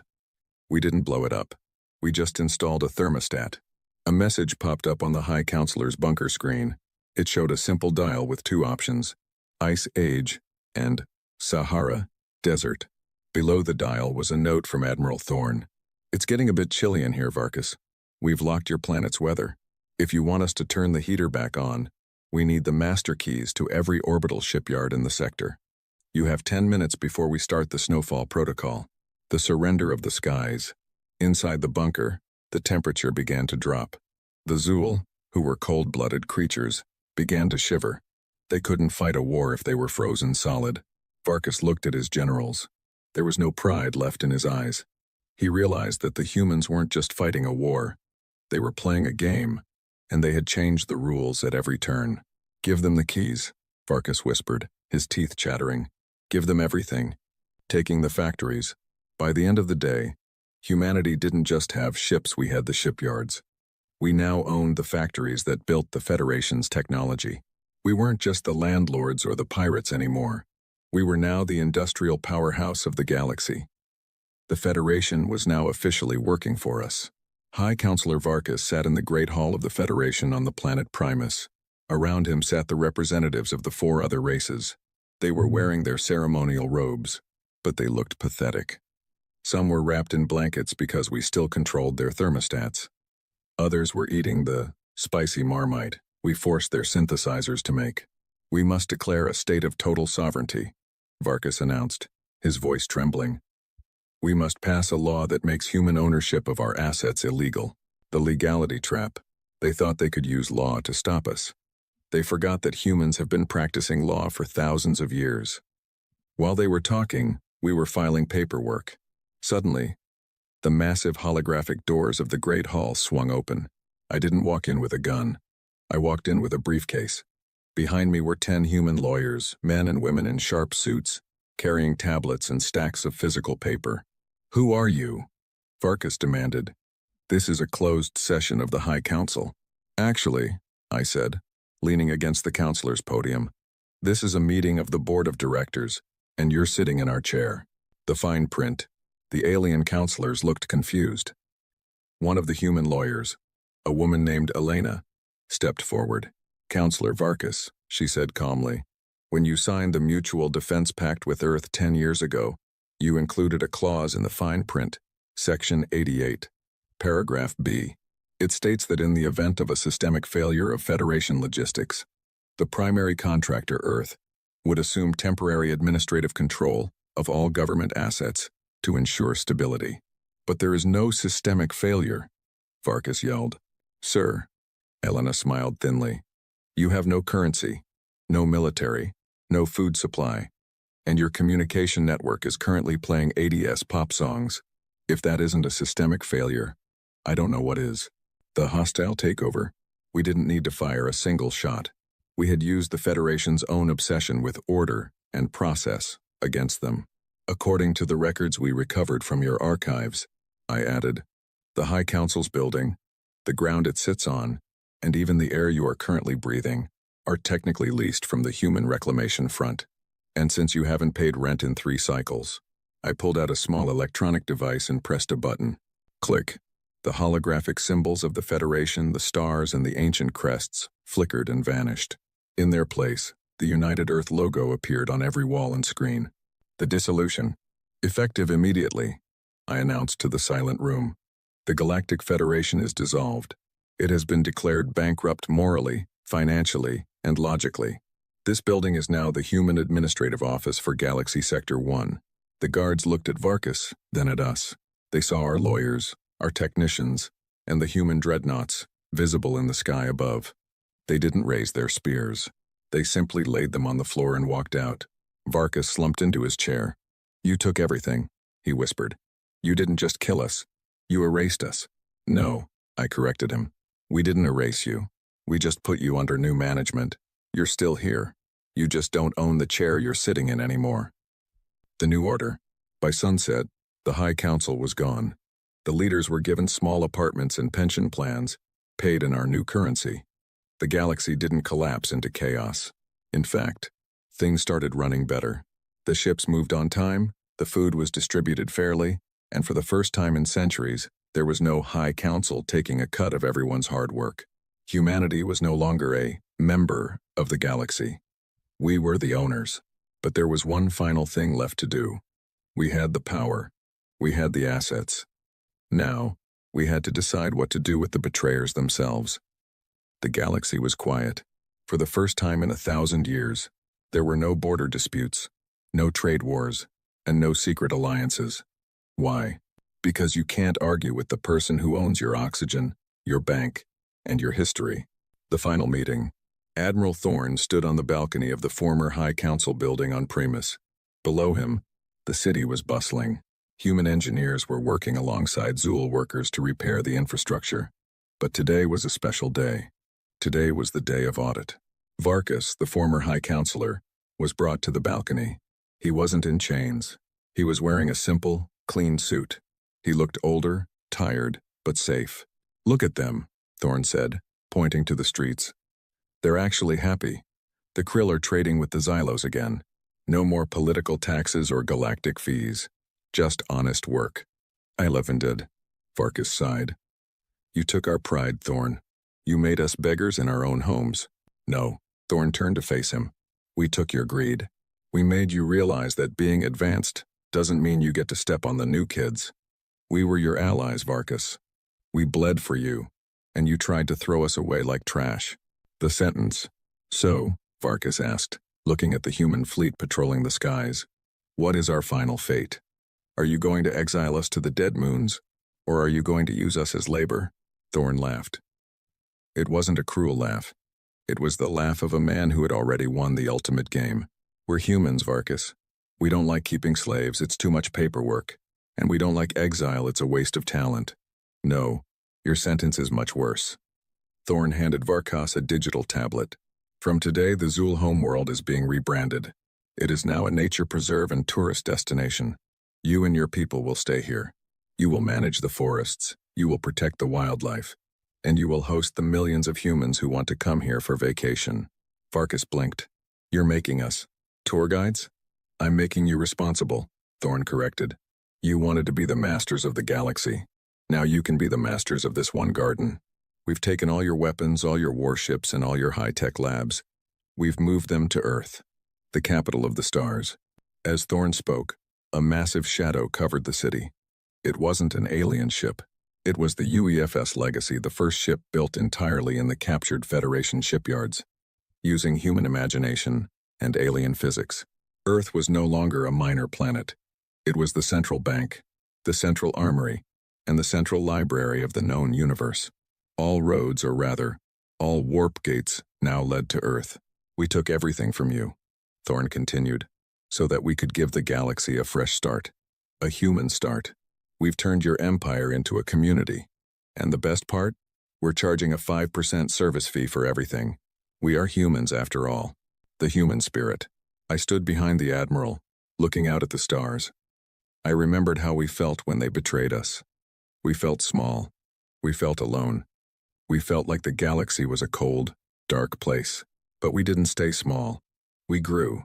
We adapted. We stole. We hacked. We bargained. And we fought until the cold dark belonged to us. Admiral, I said, the first transport of Earth students has arrived. They're here to study the ancient alien ruins in the museum. Thorne smiled and lit his cigar. Tell them to enjoy the tour. And remind them, if they see a blue-skinned guy named Varkas, they should tip him well. He's had a very long year. The legacy. The story of the human reclamation became a legend that lasted for 10,000 years. It was a story told to every alien child. Never betray a human, because they won't just fight you. They won't just beat you. They will take your house, your car, your lunch, and your history, and then they'll hire you to keep the grass cut. The galaxy was finally at peace. And for the first time, it was a human peace. All personnel, Code Violet in Mess Hall 7. Korvathi cubs are loose, and security is ordered to stand down. Repeat, stand down per diplomatic protocols.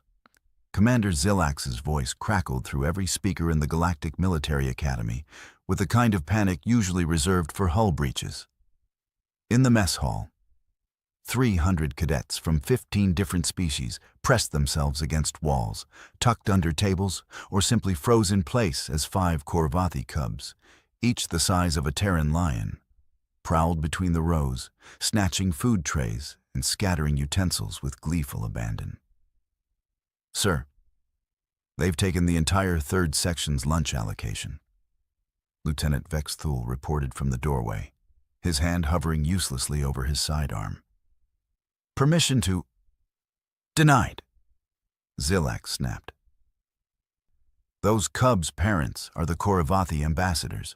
1 scratch, 1 bruise, and we're looking at an interstellar incident that'll make the Proxima trade wars look like a scheduling dispute.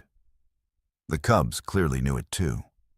The largest one, sporting distinctive crimson stripes, had commandeered an entire table and was systematically destroying a Vegelian cadet's carefully prepared nutrient paste while maintaining direct eye contact with security personnel. Across the hall, cadets whimpered, their species-specific fear responses triggering in waves. The Korvathi were apex predators. They'd evolved at the top of their food chain, had spread across 6 systems before achieving spaceflight, and possessed exactly 0 natural predators. Their cubs learned hunting by instinct at 3 months old.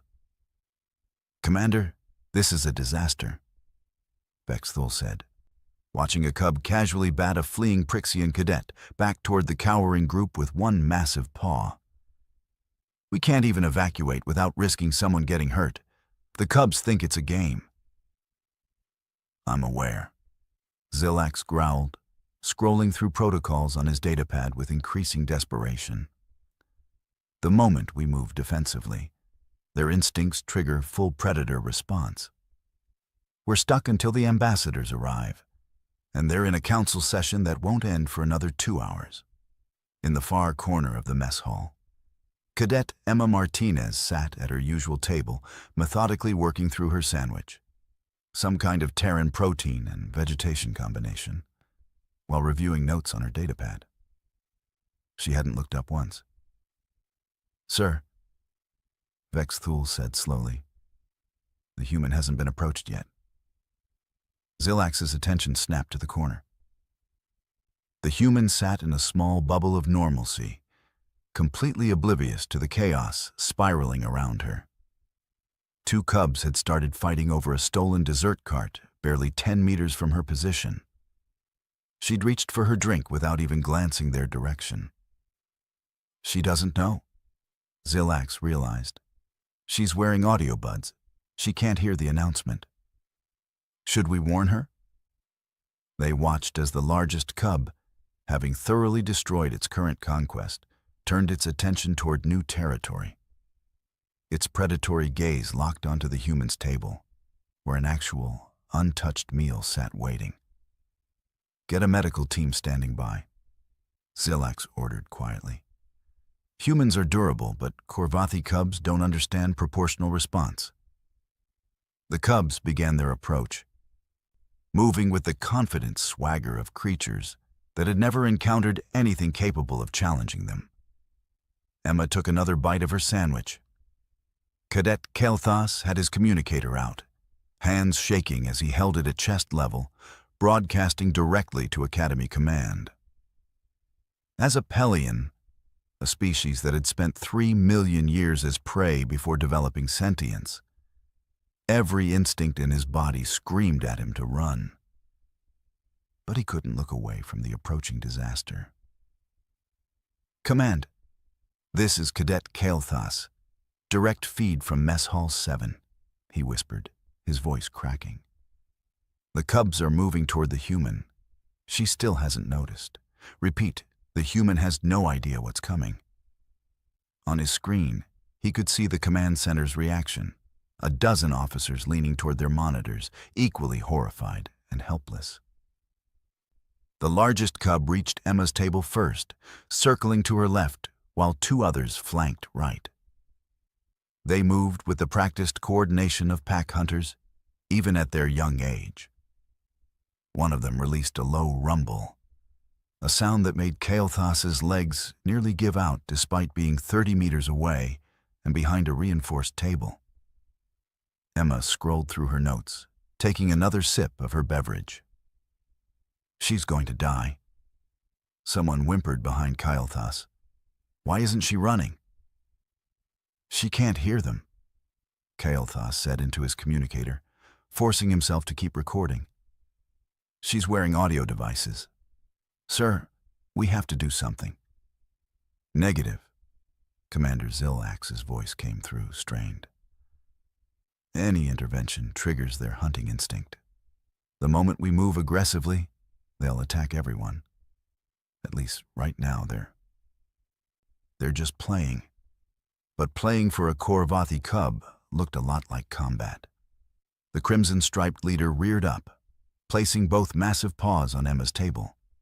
Its claws, each the length of a Terran finger, gouged deep marks into the metallic surface.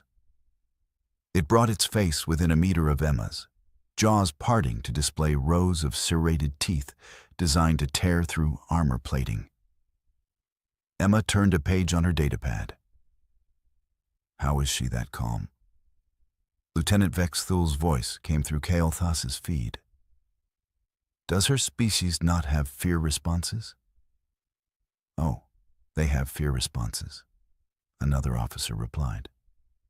"I've seen the human entertainment archives. They're terrified of everything from insects to social embarrassment. She just doesn't realize." The second cub reached out with one paw, batting at Emma's lunch tray. It skittered a few centimeters across the table. The third cub released another rumble, deeper this time, activating its species' natural intimidation frequency, a sound that had evolved to paralyze prey on 17 different worlds. Kael'thas felt his knees buckle slightly, even at this distance. Around the mess hall, cadets from prey species backgrounds had stopped breathing entirely. Emma scratched her nose absently and reached for her sandwich. "Commander, we need to contact the ambassadors now," Vex Thul insisted. "I don't care if it's the middle of their council session. We're about to have a dead human and an interstellar catastrophe." "Already tried," Zilax said grimly. "They've got their communications locked for high-security discussions. We're on our own for another 90 minutes at minimum." On screen, the crimson-striped cub lowered itself into a crouch, the unmistakable precursor to a pounce. Its siblings mirrored the position, forming a triangle around Emma's chair. This was it. This was the moment their hunting instincts would override their playfulness.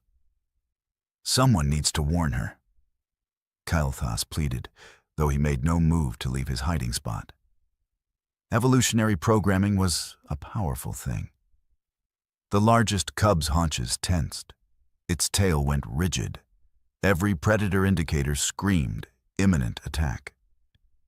Emma set down her sandwich, finally looking up from her datapad with a slightly annoyed expression, not at the cubs, but at something on her screen.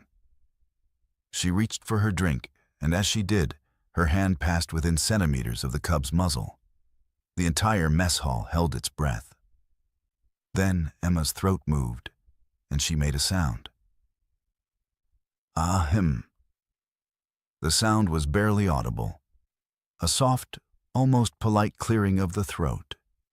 The kind of noise someone makes when they have a tickle from carbonation or want to gently indicate their presence. Ahem. The effect was instantaneous and absolutely catastrophic to everything the galaxy understood about Khor-Vathi behavior. The crimson-striped cub's eyes went wide, pupils contracting to pinpoints. Its ears flattened against its skull. For a fraction of a second, it stood completely frozen, every muscle locked as though its nervous system had simply stopped processing commands. Then it bolted.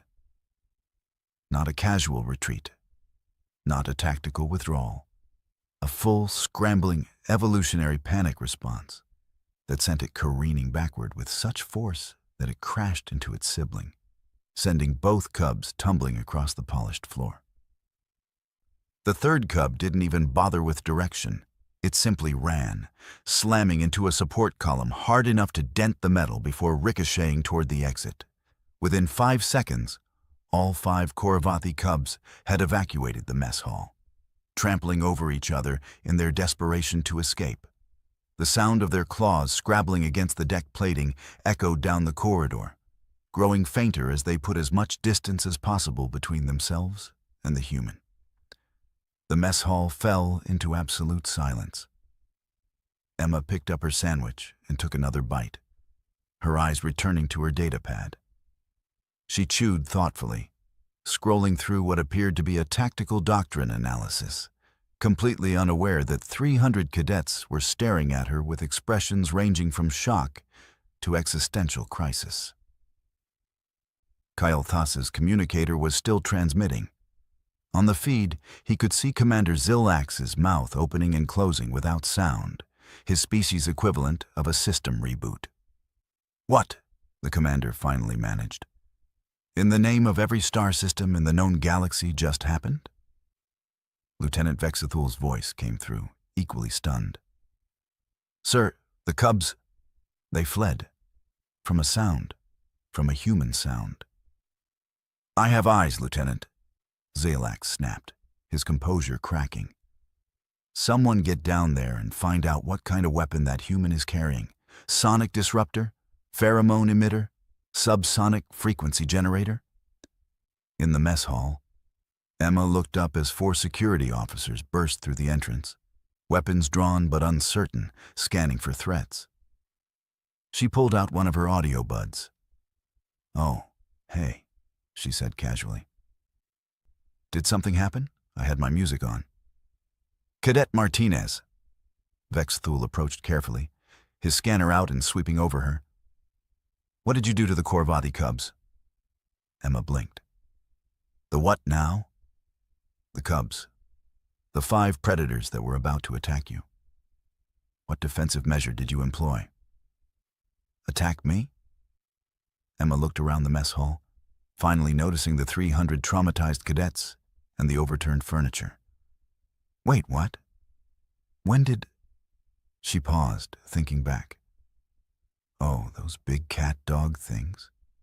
They were getting kind of close to my fries, so I just, let them know I wasn't interested in sharing." "How?" Vexathul demanded, his scanner showing nothing but standard human biology. "What weapon did you use?" "Weapon? I just cleared my throat." Emma demonstrated, producing another soft ahem. Every security officer took an involuntary step backward. "That," Vexathul said slowly, his voice tight with disbelief. "That sound.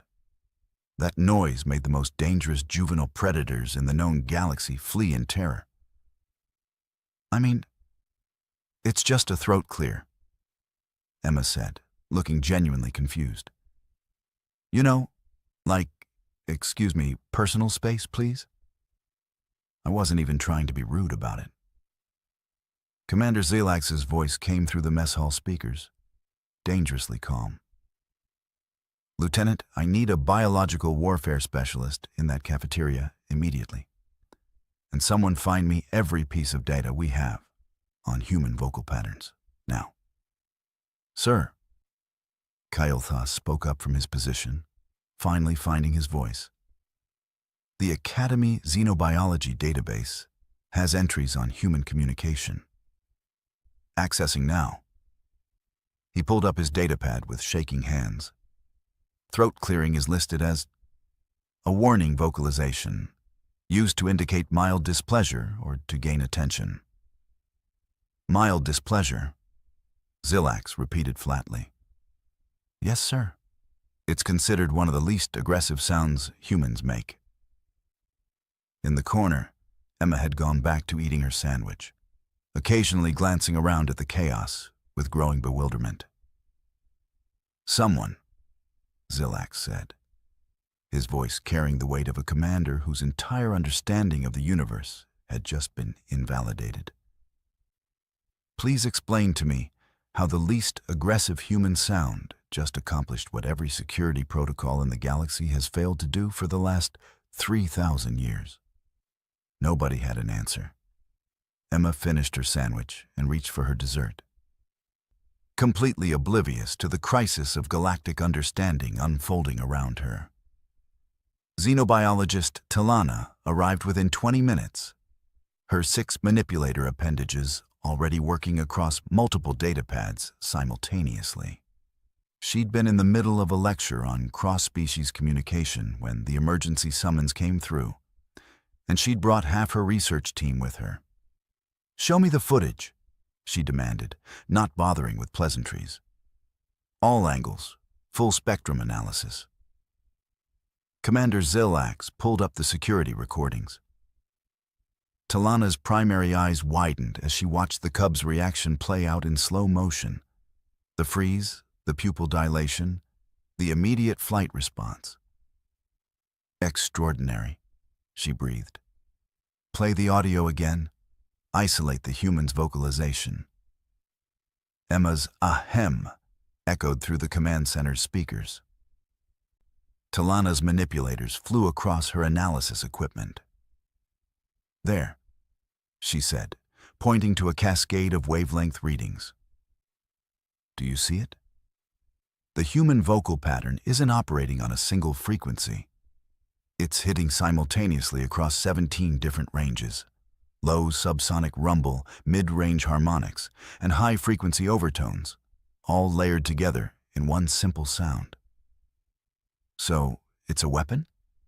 Vexthul asked. It's communication, Talana corrected.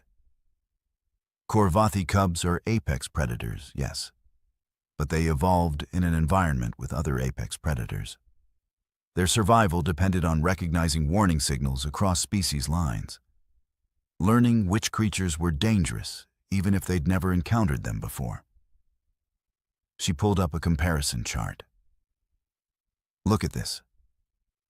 The human's throat clear contains acoustic markers that match warning vocalizations from 18 different predator species. To the cubs, it wasn't just a sound. It was a territorial dominance display from something they instinctively recognized as being higher on the food chain than they are. But she wasn't even trying. Zelax protested weakly. That's what makes it so effective, Talana said, her voice filled with scientific fascination. There's no aggression markers, no stress indicators, just calm, casual authority. To a predator's instinct, that reads as supreme confidence, something so dangerous, it doesn't even need to try. Back in the mess hall, Emma had been escorted to a secure observation room where she sat across from Talana, looking increasingly uncomfortable with the attention. Could you demonstrate again? Talana asked, Just a simple throat clear? Okay? Emma cleared her throat gently.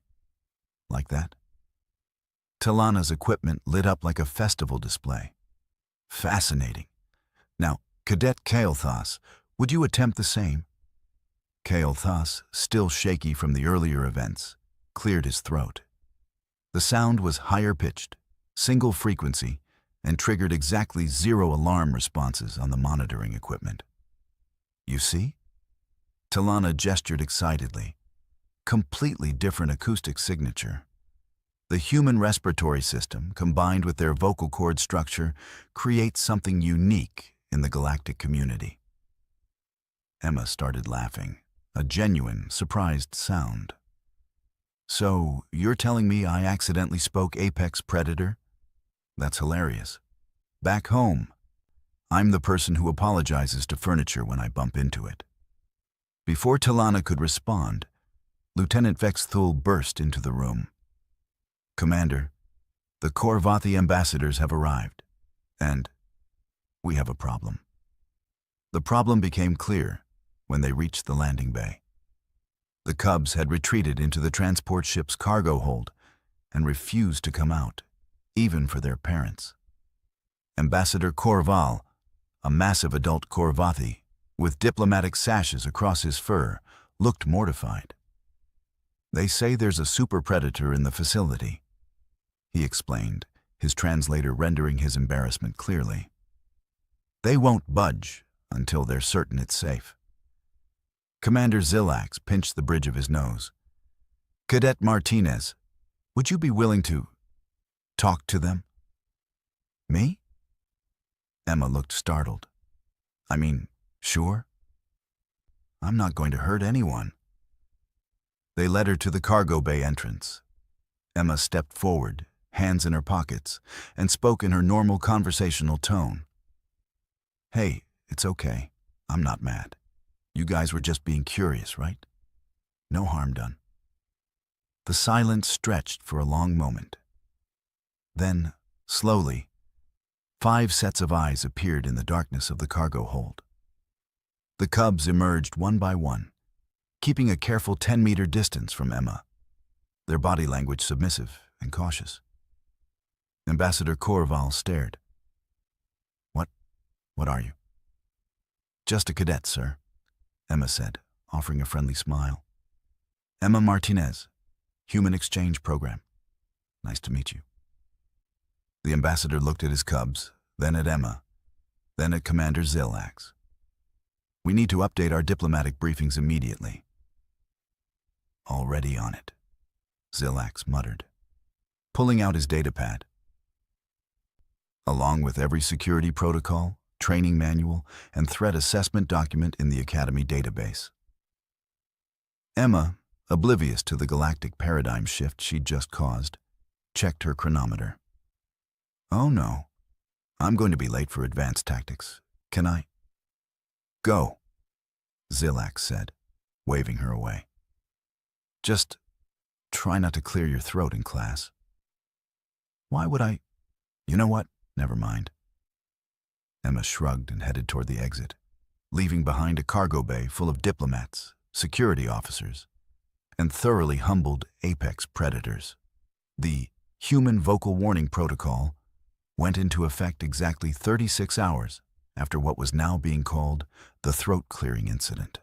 Commander Zilax stood in his office, reviewing the new guidelines with the kind of exhausted resignation that came from having one's entire understanding of predator dynamics rewritten by a college student with a sandwich.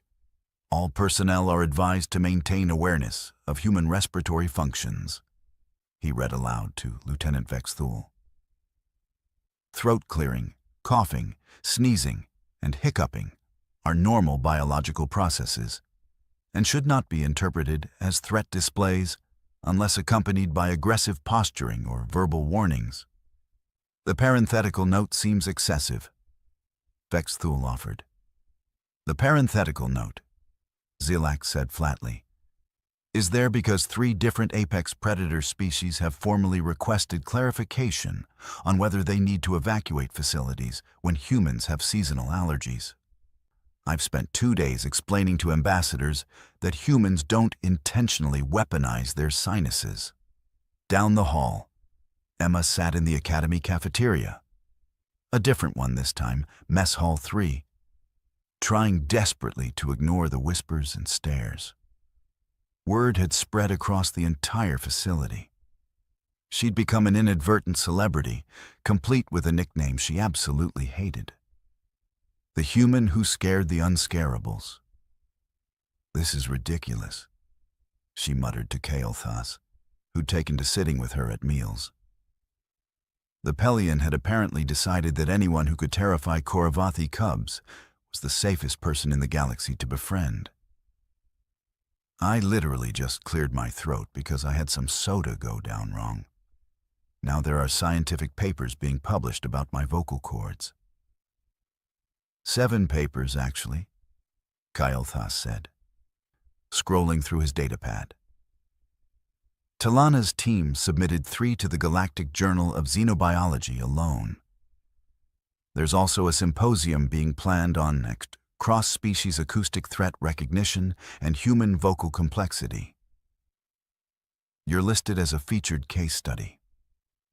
Emma dropped her head onto the table. Kill me now. I'd rather not.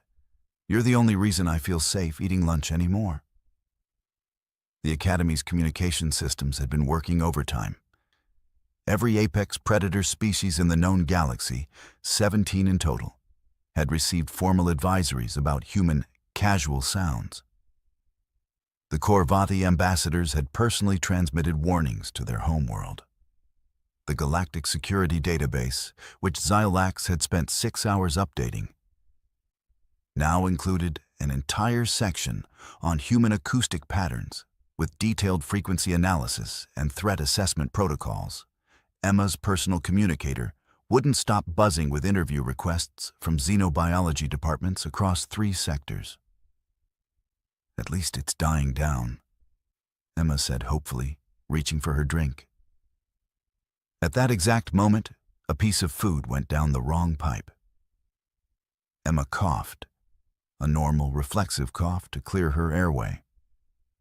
The reaction was immediate and catastrophic to any sense of normalcy. 200 cadets from dozens of species, including several who were technically classified as predators themselves, flinched in perfect synchronization. 3 cadets actually dove under their tables. 1 dropped their entire meal tray with a crash that echoed through the suddenly silent hall. Emma stared around the cafeteria, her face turning red with embarrassment. Oh, come on. Kael'thas tried to hide his smile behind his datapad and failed. I did warn you. This is going to be a thing now, isn't it? Emma asked, her voice carrying just a hint of desperation. You just achieved what evolution gave up on for 17 species, Kael'thas said, his tone mixing amusement with genuine awe. You made apex predators acknowledge a superior threat through nothing but your natural biology. Yes, Emma, this will absolutely be a thing. Emma stood up, gathering her tray with exaggerated care, trying to move as quietly as possible. Great. Back home, I'm just the person who brings donuts to study group. Here, I'm apparently a walking intimidation field. How is this my life? She headed toward the exit, muttering under her breath about interstellar exchange programs and cosmic irony. Halfway to the door, something in her diaphragm spasmed. Emma hiccuped. The sound carried across the cafeteria. A sudden, involuntary hic that was somehow both adorable and, apparently, terrifying. The response was immediate. Chairs scraped. Cadets scrambled backward. Someone shouted, "She's vocalizing again," in a tone normally reserved for incoming artillery strikes. In the back corner, a group of Vigalian students executed what was clearly a practiced evacuation drill. Emma didn't even turn around. She just walked faster, her shoulders hunched with mortification, and pushed through the exit into the corridor. Behind her, She could hear Kael'thas trying to calm everyone down. "It's fine. It's just hiccups. She's not establishing territorial dominance over the cafeteria." Emma made it 3 meters down the hallway before hiccuping again. From Mess Hall 3, she heard the unmistakable sound of mass panic. Chairs overturning, rapid footsteps, and someone yelling about implementing emergency protocols. "I hate everything about this," Emma announced to the empty corridor. Her communicator buzzed.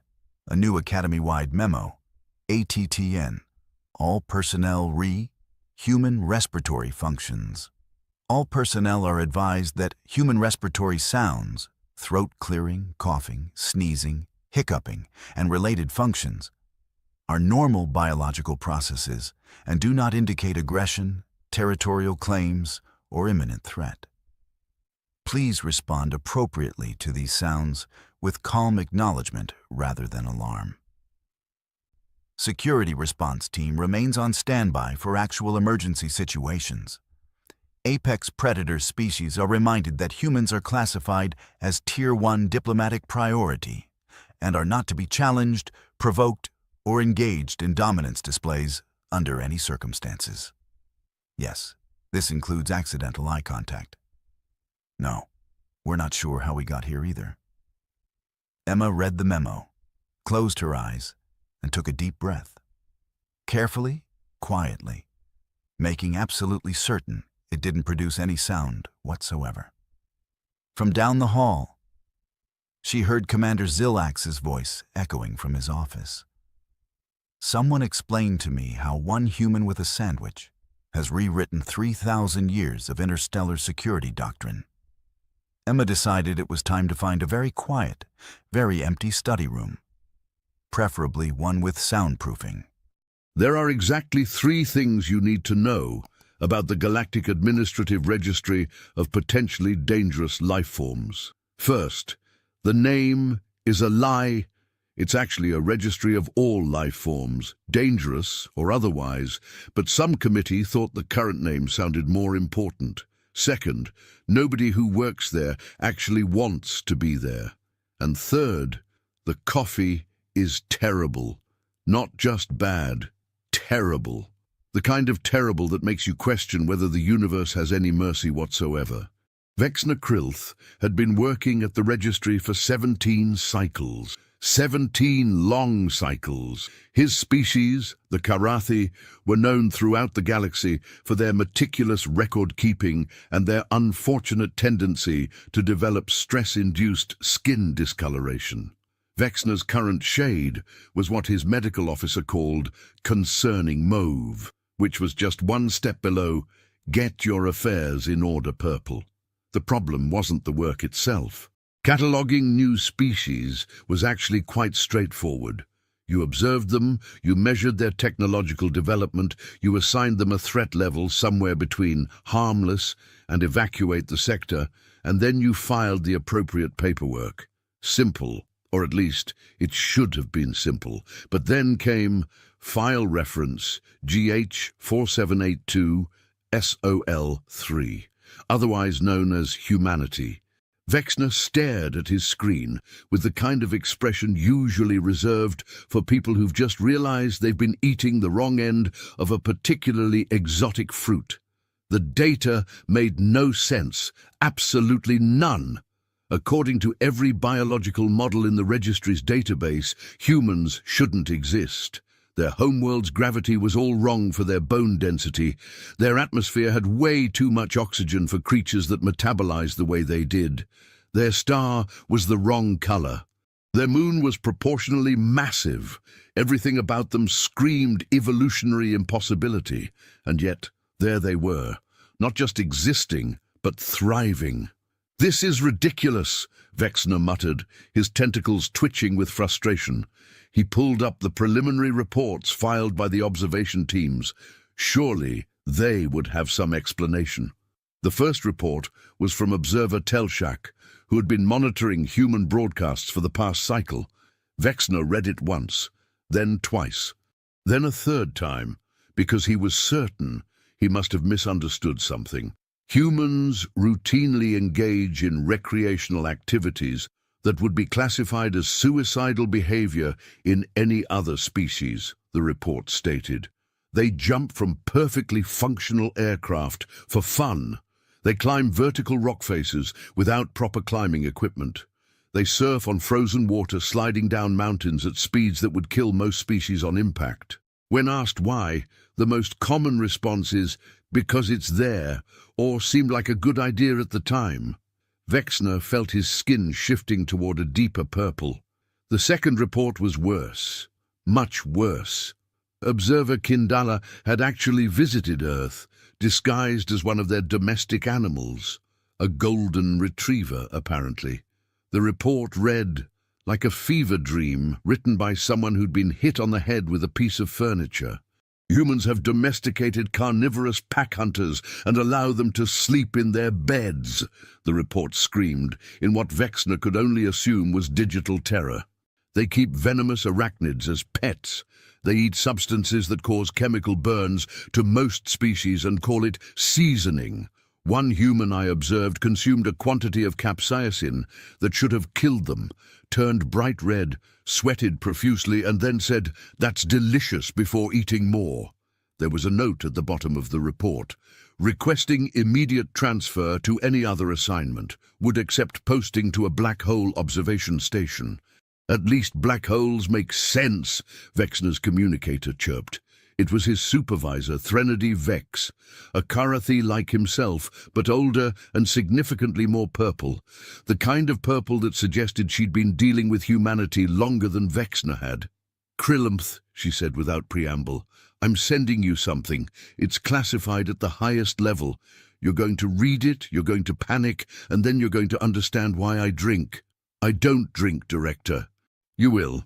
The file arrived 3 seconds later. It was titled Protocols for Managing Contact with Sol 3 Inhabitants, a comprehensive guide to not dying horribly. It was 47,000 pages long. "What?" Vexner's tentacles flailed wildly. "Director, this is insane. Why would we need 47,000 pages of protocols for one species? The Gennari hive mind only required 3 pages, and they're a telepathic collective consciousness that can strip a planet of resources in a matter of hours." "Read page 1347, Threnody said calmly, "then call me back." Vexner navigated to the specified page. The heading read, Incident Report, the phrase. Oh no. According to the report, approximately 2 cycles ago, a human had been present on commercial trading station Theta 9. The station was a neutral meeting ground where species from across the galaxy conducted business, exchanged goods, and generally tried not to start wars with each other. It was considered one of the safest places in known space. Armed conflicts were forbidden. Violence was prohibited. Even raising your voice was considered poor form. The human's name was Derek Hoffman. He was, according to the report, unremarkable in every way except for his apparent complete lack of survival instinct. The problem began in Docking Bay 7. A Vreknari cargo hauler had malfunctioned during landing, blocking the entire bay. The Vreknari, being a species that prioritized protocol above all else, had immediately begun the proper procedures for reporting the malfunction. These procedures involved filling out Form 7742B in triplicate, waiting for a certified inspector to assess the situation, scheduling a repair crew, and then, once all paperwork was properly filed and approved, fixing the problem. Estimated time to clear the bay, 6 standard days. This was unacceptable to approximately 40 ships waiting to dock, but everyone understood that these were the rules. You couldn't just bypass proper procedures. That would be chaos. Everyone understood this, except Derek Hoffman. According to 17 different security recordings, Hoffman had been sitting in the station's observation lounge, consuming what humans called beer.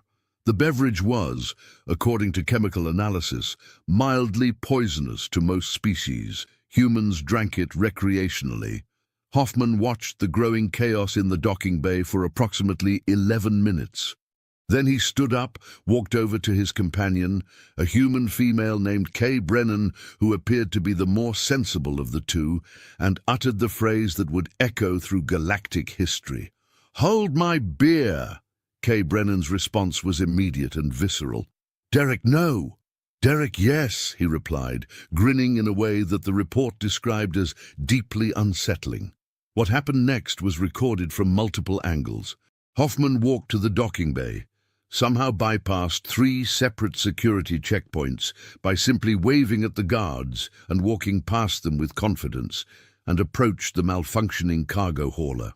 The Vreknari cargo master, whose name translated roughly to strict adherence to proper procedures, attempted to explain that touching the vessel without proper authorization was strictly forbidden and could result in immediate deportation from the station. Hoffman's response was to pat the Vreknari on what he assumed was a shoulder, but was actually a sensory organ, say, "I got this, buddy," and climb onto the cargo hauler. What followed was described by the station's chief engineer as technically impossible, but also somehow exactly what was needed. Hoffman spent exactly 4 minutes crawling around the exterior of the cargo hauler. He kicked something, hit something else with his fist, twisted what appeared to be a decorative element but was actually a pressure valve, and then, for reasons that no engineer could explain, he shouted an earth profanity at the ship's engine core. The cargo hauler started working perfectly. The bay was cleared in 15 minutes. Hoffman returned to the observation lounge, reclaimed his beer from Kay Brennan, and said, "See, no problem." The station's governing council spent the next 3 weeks trying to figure out what had happened. They brought in engineers from 9 different species. They analyzed every sensor reading. They interviewed Hoffman 17 times. His explanation never varied. "I don't know, man. I just kind of felt what was wrong and fixed it." This was impossible. Ships didn't work on feelings. They worked on clearly defined mechanical and energy principles.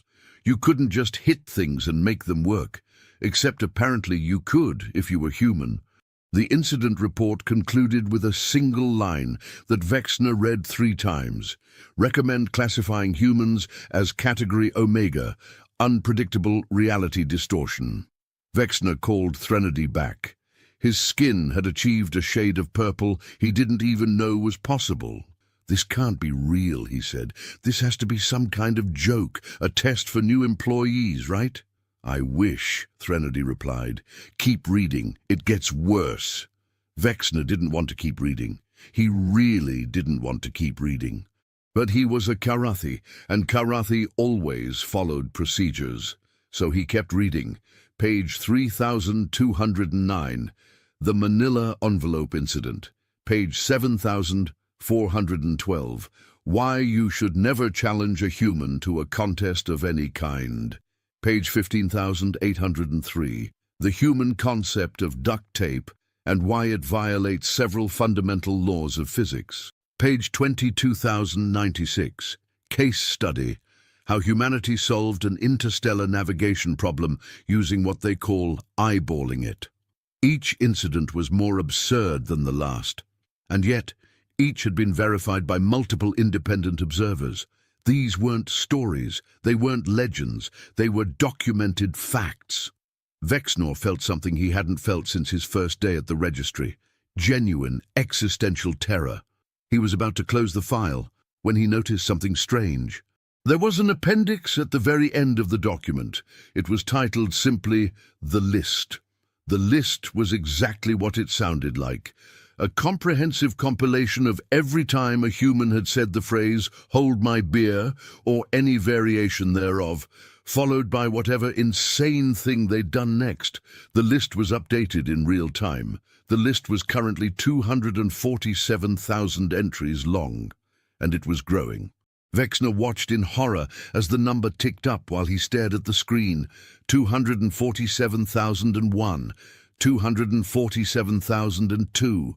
Somewhere in the galaxy, right at this very moment, a human was saying those 3 words and preparing to do something that would make sense to absolutely no one except other humans.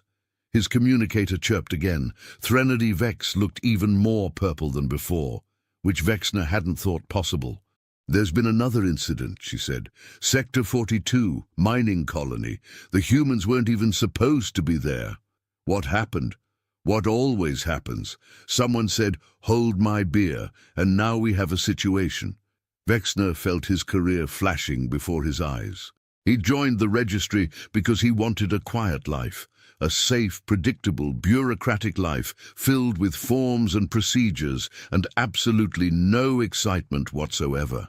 "Director," he said carefully, "perhaps we should just classify humanity as a Category 5 threat and recommend minimal contact. Already tried that 6 cycles ago. It didn't work." "Why not?" "Because humans don't care about threat classifications. They saw the warning beacons we placed around their system and thought they were invitations. They're like moths drawn to a flame, except the flame is danger, and they're flying toward it while laughing."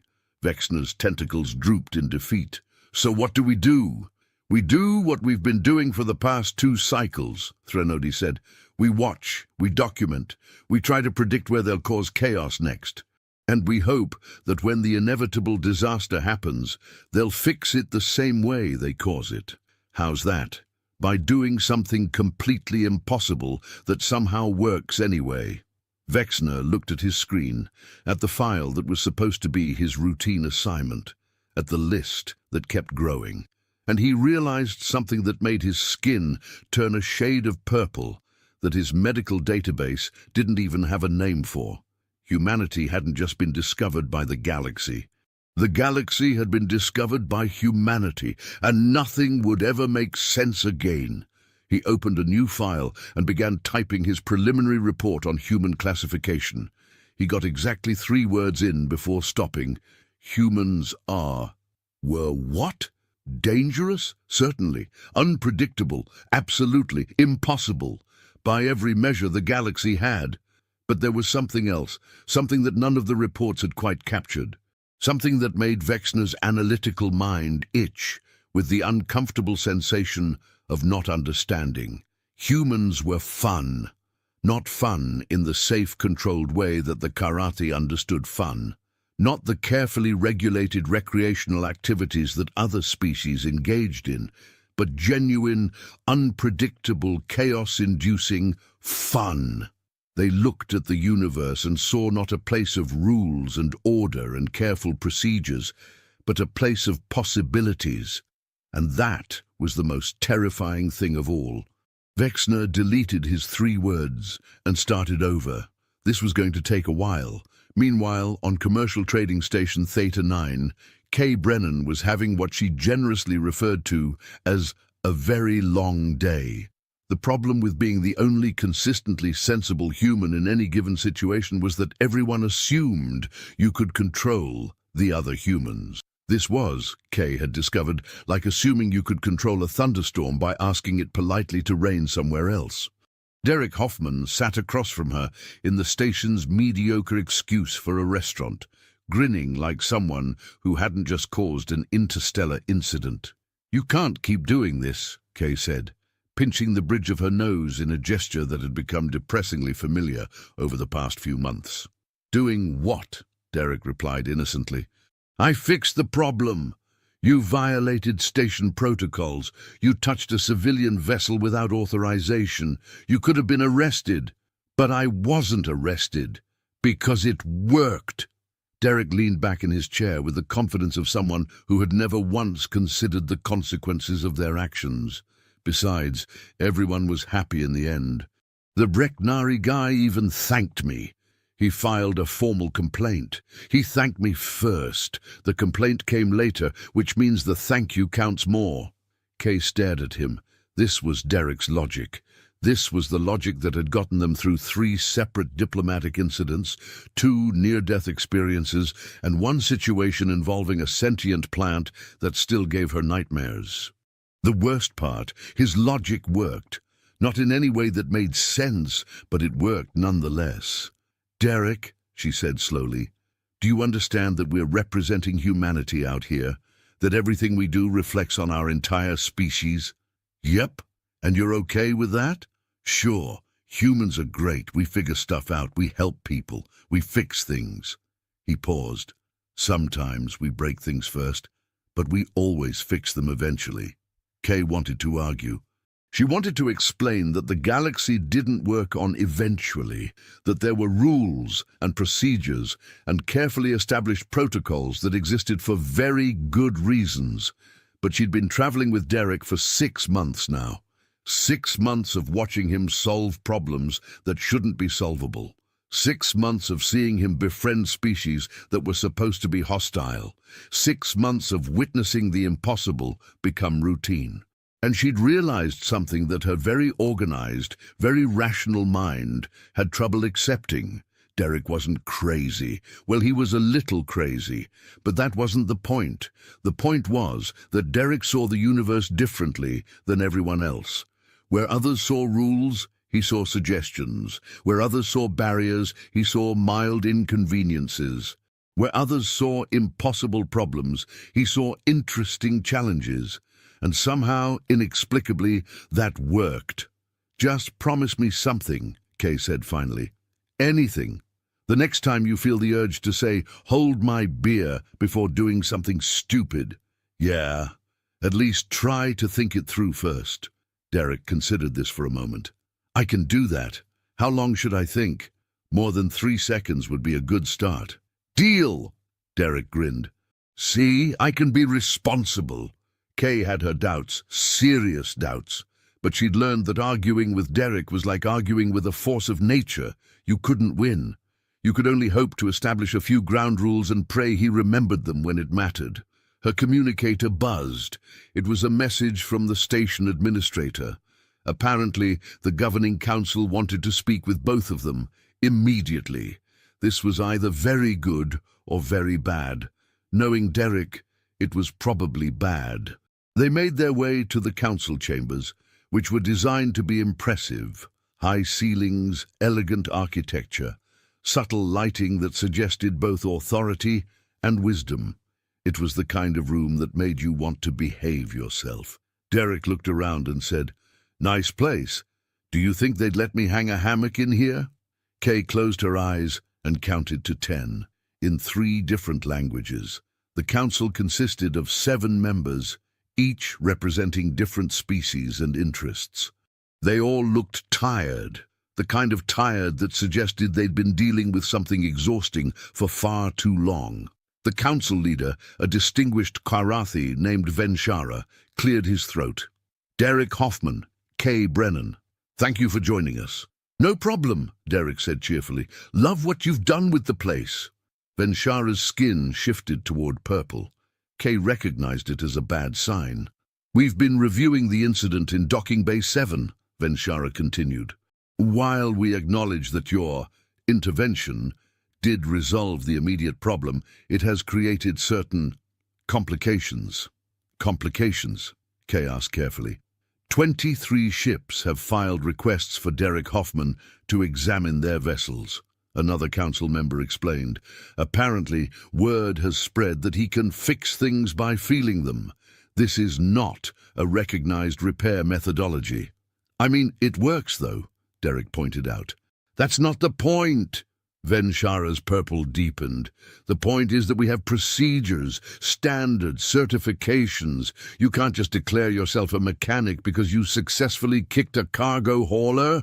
"Technically, I kicked it and hit it and shouted at it," Derek corrected. "It was a comprehensive approach." Kay wanted to die, just cease existing right there in the council chambers. It would be easier than dealing with this. But Venshara surprised her. Instead of exploding with rage or calling security, he simply deflated. The purple faded to a resigned mauve. "We've been receiving reports about humans for the past 2 cycles," he said quietly. "At first, we thought they were exaggerations.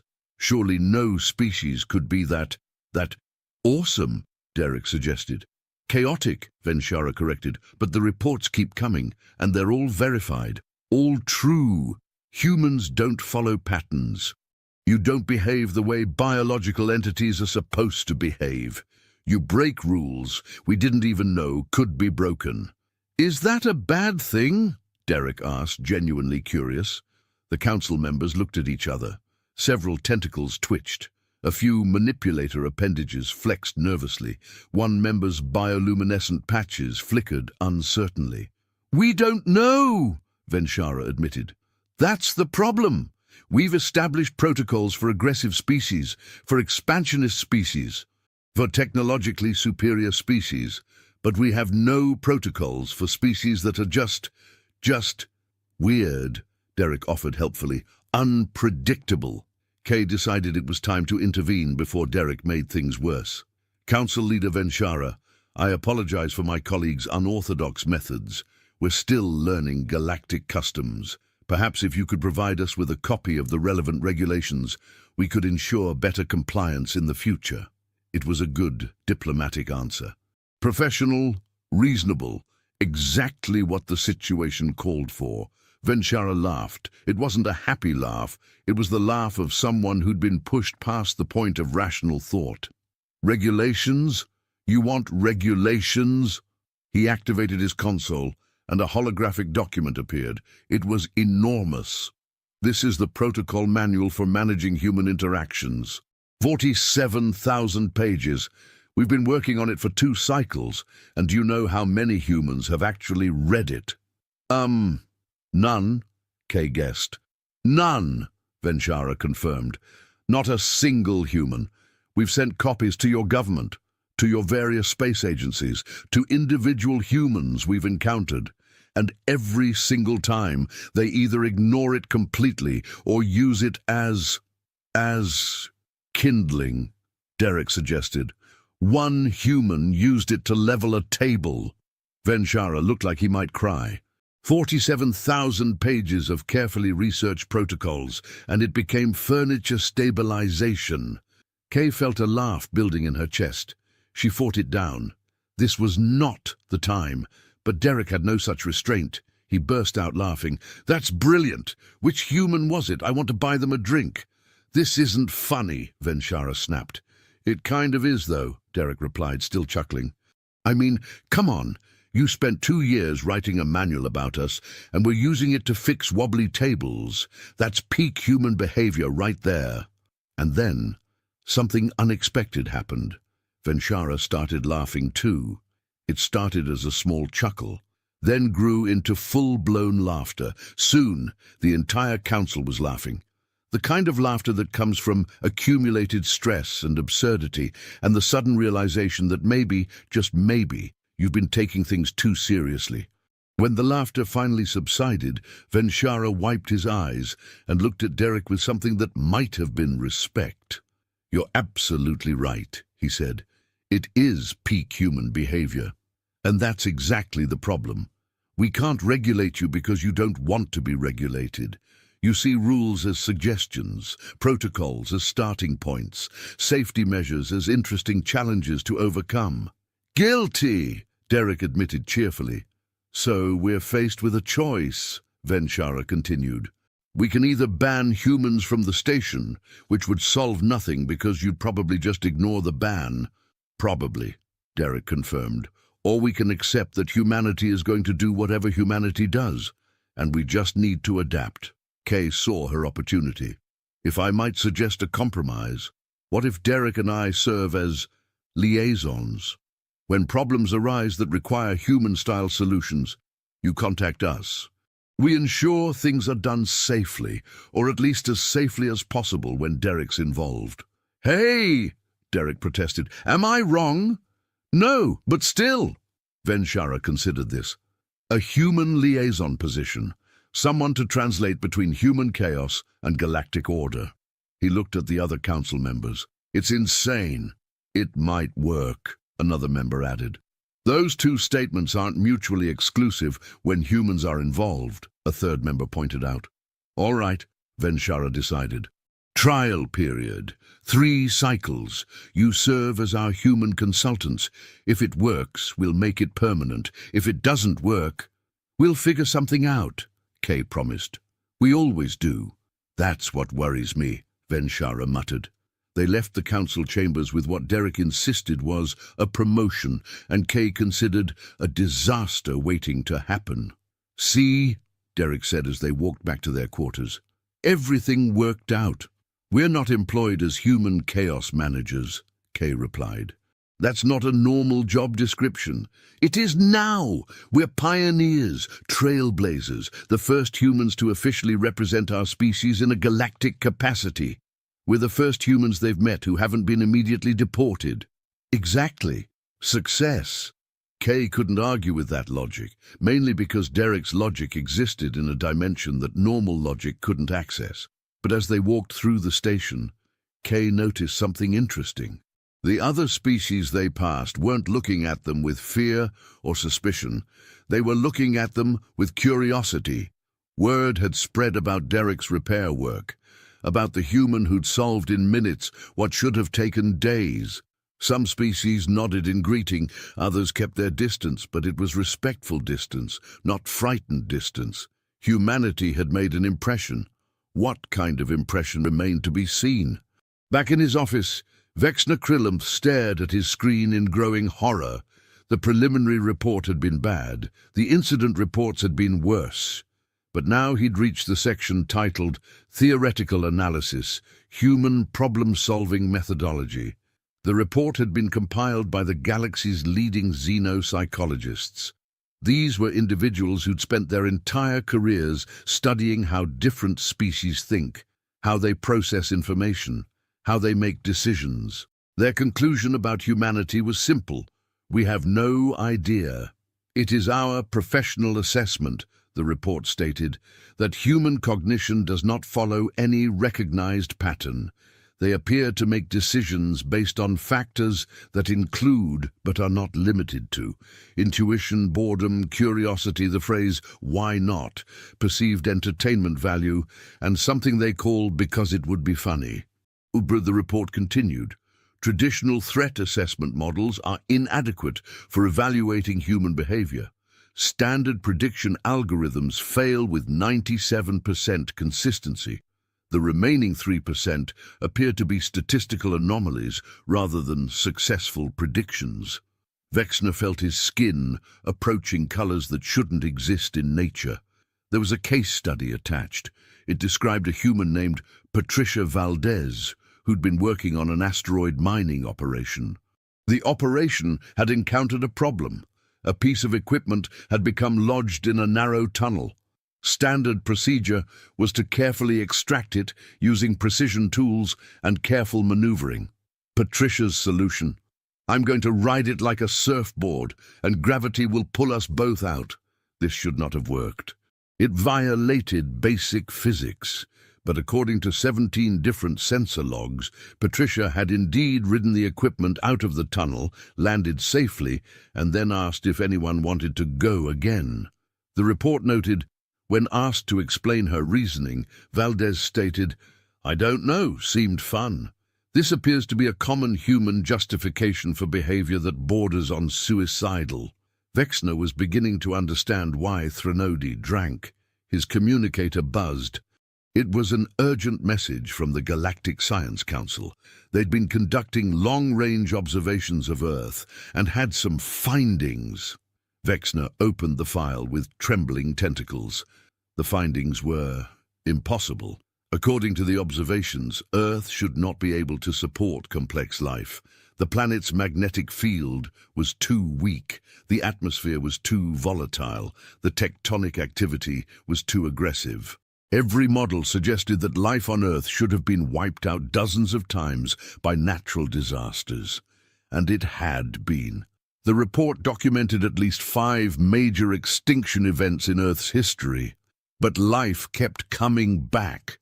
And not just coming back, but evolving into increasingly complex forms, until finally producing humans, who appeared to be the concentrated essence of refusing to die, despite overwhelming odds. Humanity's existence, the report concluded, appears to be less a product of favorable evolutionary conditions and more an act of sheer stubbornness. They evolved on a planet that actively tried to kill them, and they responded by thriving. This may explain their behavioral patterns. They approach the universe the same way they approached their hostile homeworld, with determination, creativity, and an apparent inability to recognize when they should give up. There was a footnote at the bottom of the page. Further research is required to determine if this stubbornness is a survival trait or a species-wide death wish, possibly both. Vexner closed the file, then opened it again, then closed it, then stared at his ceiling for several minutes while contemplating a career change. The problem was that he was good at his job. He understood xenobiology. He understood threat assessment. He understood how to classify species based on observable criteria. But humans didn't fit. They were biological impossibilities with a penchant for chaos and an apparent immunity to common sense. His communicator buzzed again. Another message from Threnody. "Stop trying to make sense of it," she wrote. "You'll just hurt yourself. Accept that humans are weird and move on." "But that's not scientific," Vexner typed back. "Neither are humans. Get used to it." Vexner sighed. His skin was now a color he was fairly certain indicated existential crisis. He opened a new document and began writing his official classification recommendation for humanity. He typed 7 different versions, deleted all of them, started over, deleted that too. Finally, in frustration, he typed, "Humans are what happens when evolution gets drunk and makes bad decisions. Recommend cautious observation and maintain safe distance. Also recommend updating insurance policies." It wasn't professional. It wasn't scientific. It wasn't even particularly helpful. But it was accurate. He sent it to Threnody and waited for her response. It came 3 seconds later. "Approved. Welcome to the reality of dealing with humanity. Your skin will be permanently purple from now on." Vexner looked at himself in the reflective surface of his desk. She was right. He was very purple. He opened his drawer and pulled out a small container. Inside was a human beverage Derek Hoffman had given him during a previous meeting. Derek had called it whiskey and said it helped with stress. Vexner had been saving it for a special occasion. This seemed to qualify. He took a small sip and immediately regretted it. The liquid burned. It was like drinking fire. How did humans consume this voluntarily? But then something interesting happened. The burning faded to warmth. The warmth spread through his system, and for the first time in weeks, Vexner felt his stress levels dropping. Maybe humans were onto something after all. He took another sip. His skin remained purple, but somehow he minded less. 3 sectors away, on mining colony designation 42, something was about to happen that would prove every warning about humanity correct. The colony was staffed by Karrathi miners who'd been extracting valuable minerals from an asteroid belt for the past 8 cycles. It was routine work, predictable, safe, boring, which was exactly how they liked it. The problem started when a human ship requested permission to dock for repairs. The colony administrator, whose name translated roughly to excessive caution, had initially refused. The regulations were clear. No unauthorized vessels were permitted, but the human ship's captain, a woman named Rivera, had been very polite, very professional, very convincing in her explanation that they only needed minor repairs and would be gone within 2 standard days.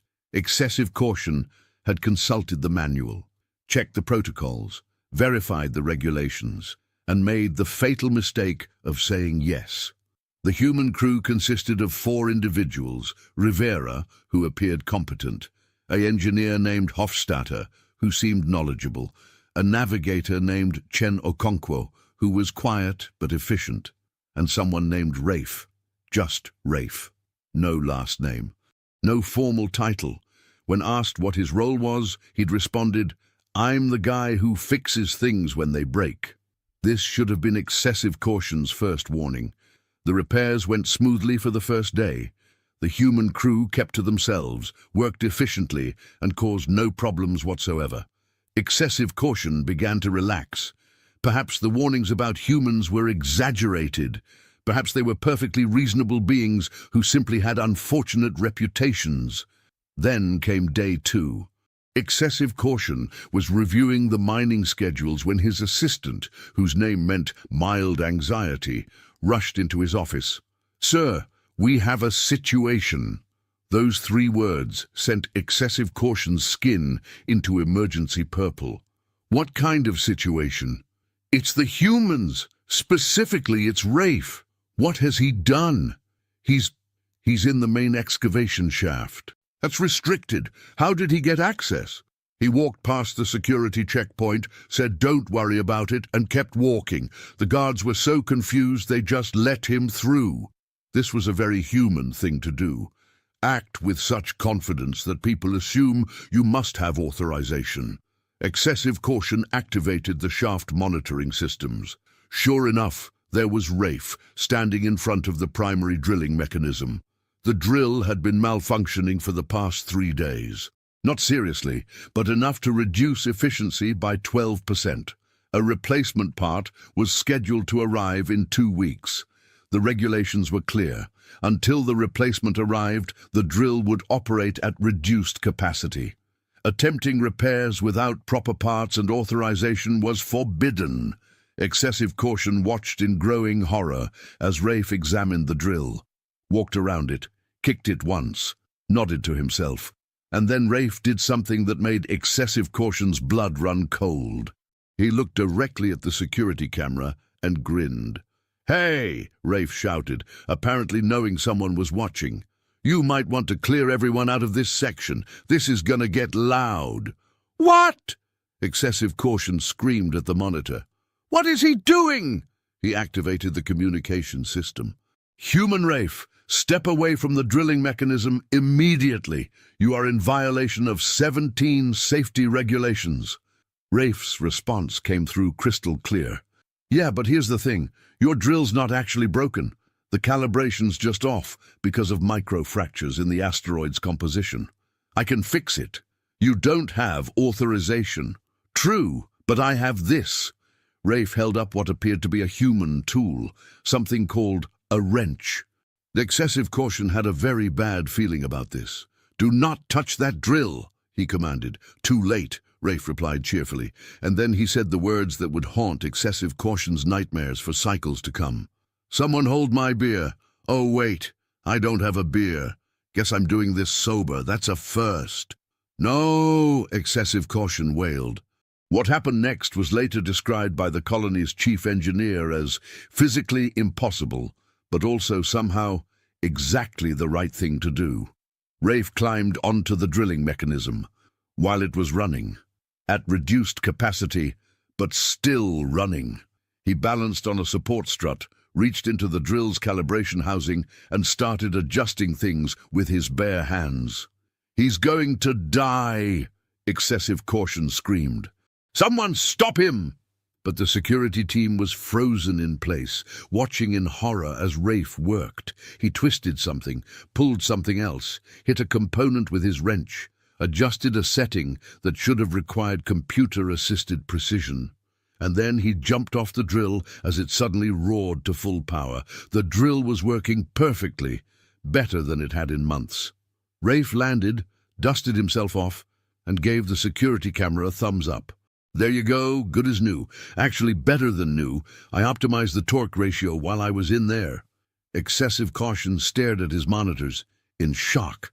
The drill's efficiency had increased to 108%. That shouldn't be possible. Drills didn't operate above maximum efficiency. That's why it was called maximum. His assistant was the color of a deep bruise. "Sir, what do we do?" I don't... Excessive Caution couldn't form words. His entire understanding of reality had been shattered in the space of 3 minutes. Rafe made his way back to the surface, where Captain Rivera was waiting with her arms crossed. "Rafe," she said in a tone that suggested this was not the first time they'd had this conversation. "Captain," he replied innocently, "what did I say before we docked? Don't touch anything? And what did you do? Touched something?" Rivera pinched the bridge of her nose. We're trying to make a good impression. We're trying to show the galaxy that humans can follow rules. But I fixed it. It's working better now. That's not the point.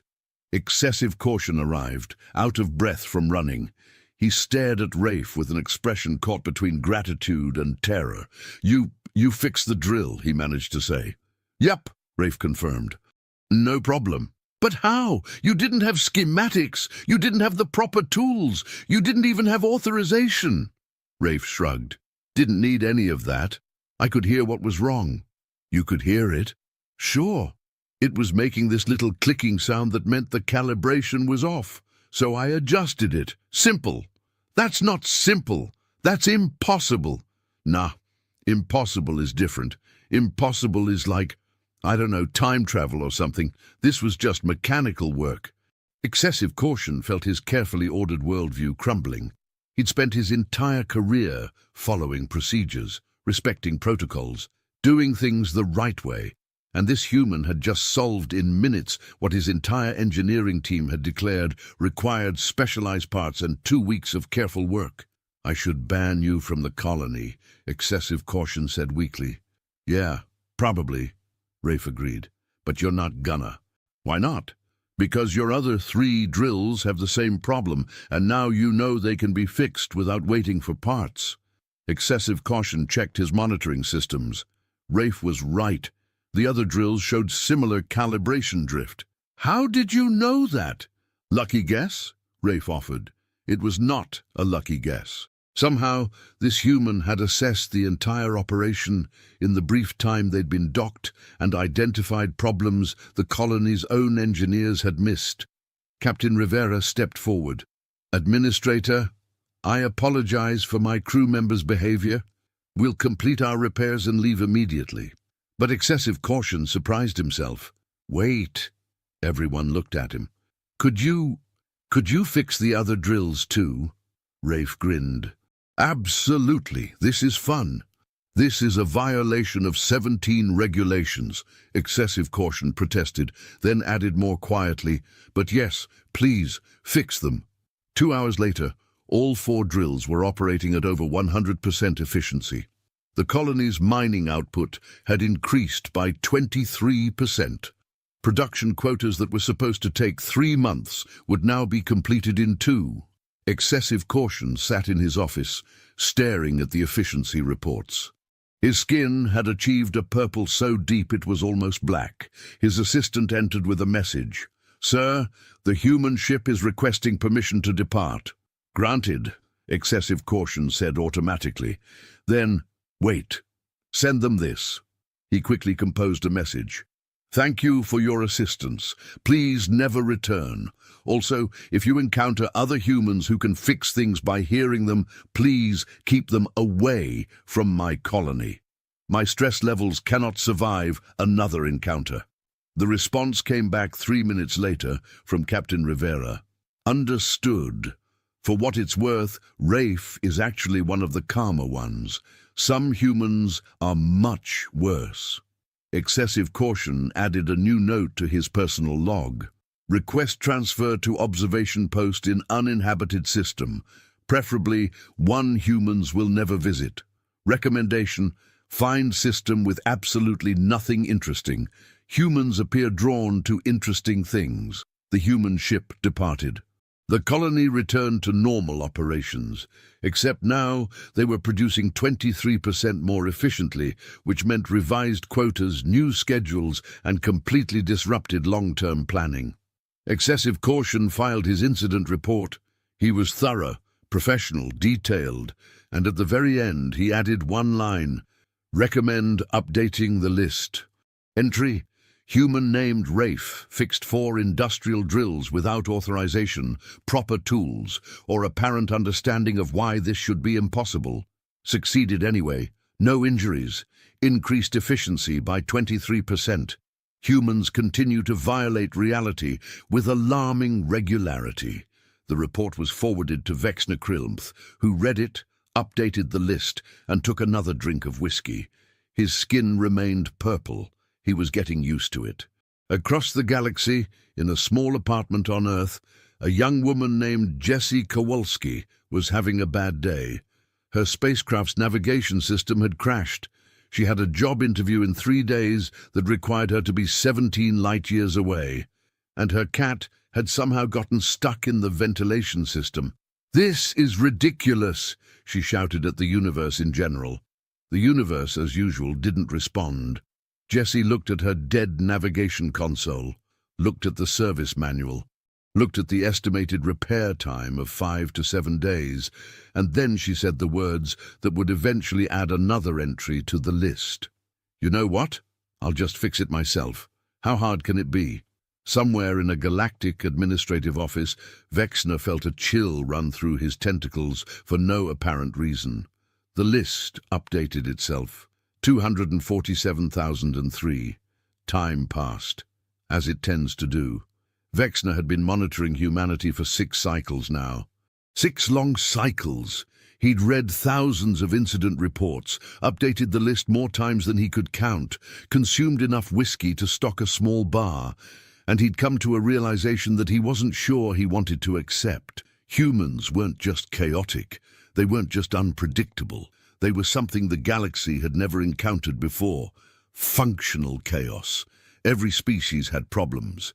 Equipment failures, logistical nightmares, bureaucratic tangles.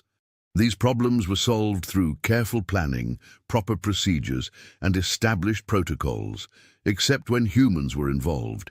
When humans encountered problems, they solved them through what appeared to be sheer force of will, combined with complete disregard for how things were supposed to work. And it worked. That was the truly maddening part. It worked. Vexner's office had become something of a gallery of human incidents. He'd printed out the most absurd reports and pinned them to his walls. His colleagues thought he was obsessed. They were probably right. But Vexner had realized something important. Humans weren't just chaos. They were creative chaos. They looked at problems from angles that other species didn't even know existed. His communicator buzzed. It was Threnody Vex, and she sounded different, less stressed, almost amused. "Krillmth," she said, "we have a situation." What kind of situation?" Vexner asked wearily. He'd learned that situation in the context of humans could mean anything from minor inconvenience to fundamental reshaping of physical laws. "The good kind, I think. Maybe. We're calling an emergency session of the Galactic Council. Topic: humanity. Specifically, what to do about humanity. I thought we'd decided on watchful observation and strategic avoidance." That was before the Graviton 9 incident. Vexner felt his skin paling. What happened at Graviton 9? Nothing bad. That's the surprising part. Graviton 9 had a complete power system failure. Total blackout. Life support critical. They were 6 hours away from evacuating the entire station when a human freighter happened to pass by. Please tell me they didn't. They did. 3 humans working without proper equipment or authorization restored power to a station that our best engineers said would take weeks to fix. Did it in 4 hours, using what they called spare parts and optimism. Vexner pulled up the report, read it 3 times, checked the verification signatures. It was all true. "The council meeting is in 2 standard hours," Threnody continued. "They want you to present your findings on humanity. Think you can condense 6 cycles of observations into a coherent presentation?" "Probably not, but I'll try." "That's the spirit." "Oh, and Krillmth?" "Yes?" "Wear your most professional attire. This is going to be the most important presentation of your career." "Why?" "Because the council is considering offering humanity a permanent seat." Vexner's tentacles stopped moving. "What?" "You heard me. A council seat. Full membership in the galactic community. And they want your recommendation on whether we're completely insane for considering it." The communication ended. Vexner sat in his purple-tinted office, surrounded by reports of human chaos, and tried to figure out how to explain 6 cycles of impossible observations to the galaxy's most important governing body. He opened a new file and titled it, "Humanity, a comprehensive analysis of why everything we thought we knew was wrong. Then he started writing. 2 hours later, Vexner stood before the Galactic Council. The chamber was filled with representatives from 47 species. All of them looked at him with expressions ranging from curiosity to concern. The council leader, an ancient Kwarathi named Threnor Vex, who'd held the position for 20 cycles, gestured for Vexner to begin. "Honorable Council," Vexner started, his voice remarkably steady despite his internal panic. "I've been asked to present my findings on humanity, to determine whether they're suitable for membership in the galactic community."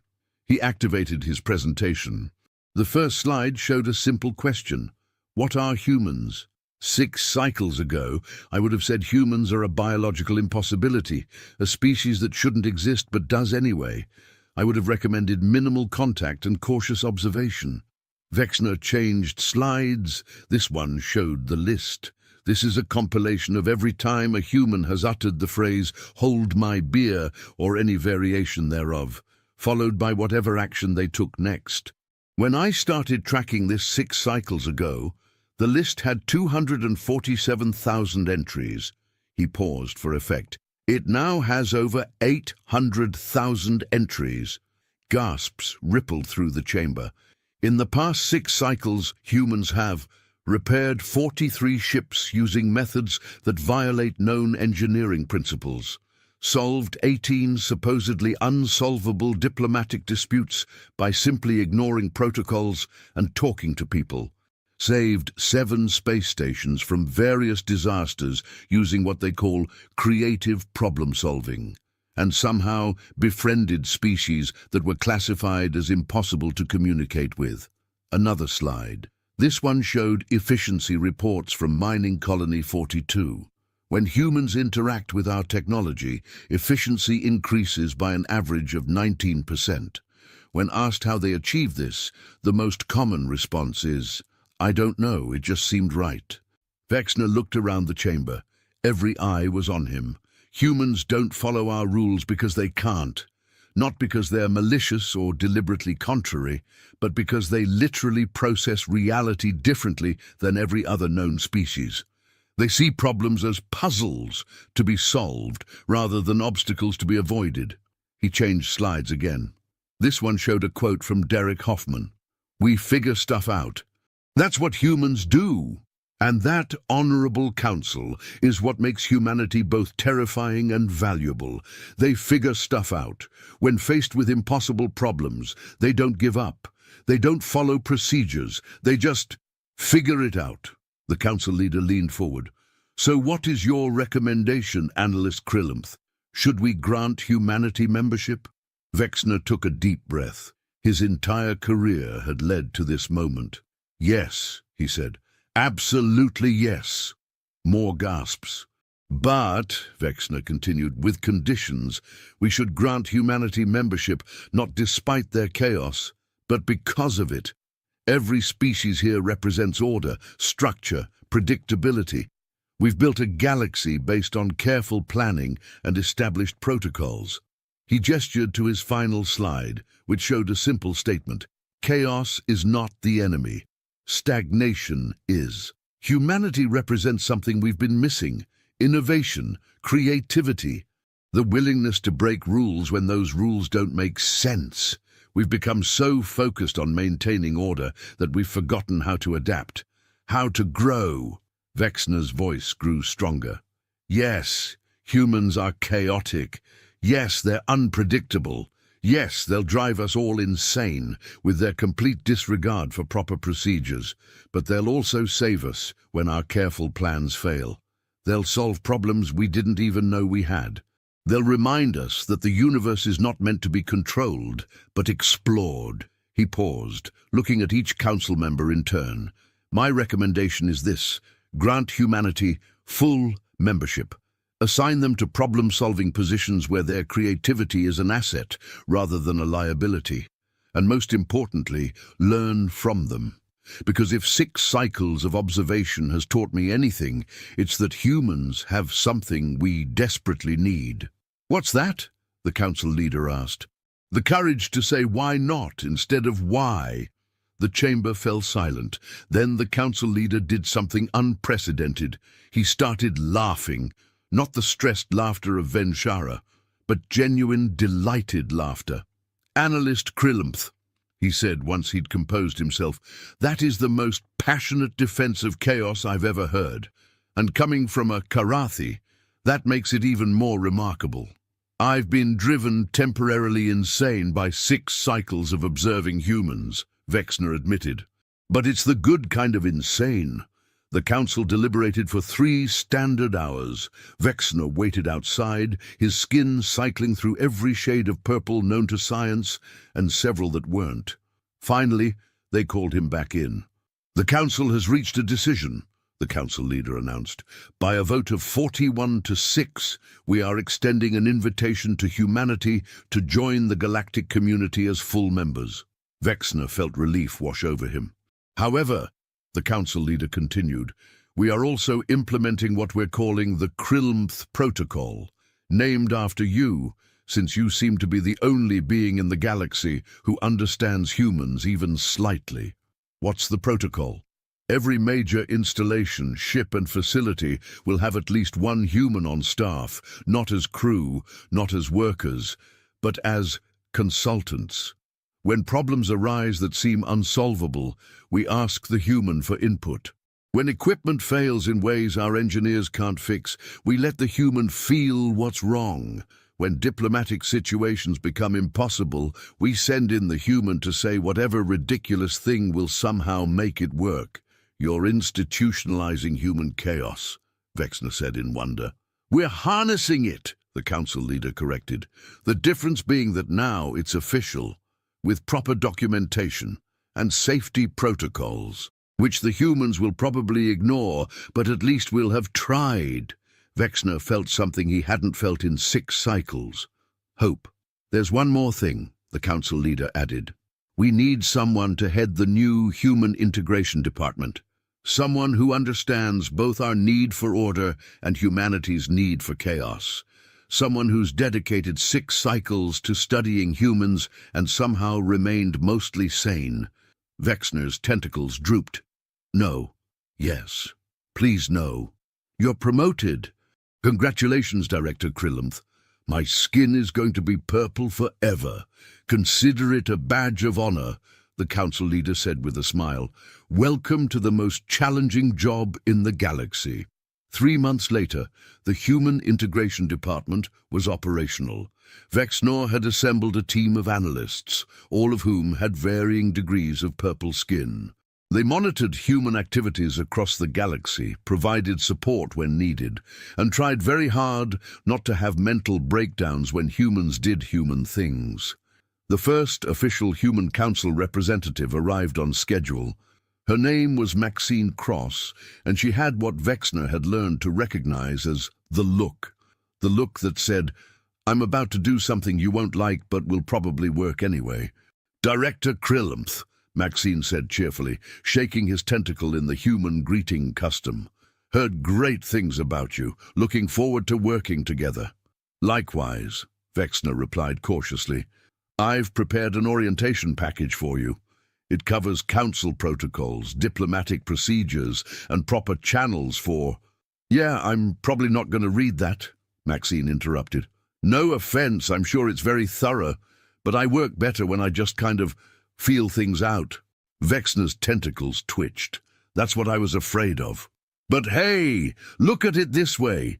Between your obsessive planning and my chaotic improvisation, we'll probably balance each other out." "That's not how balance works."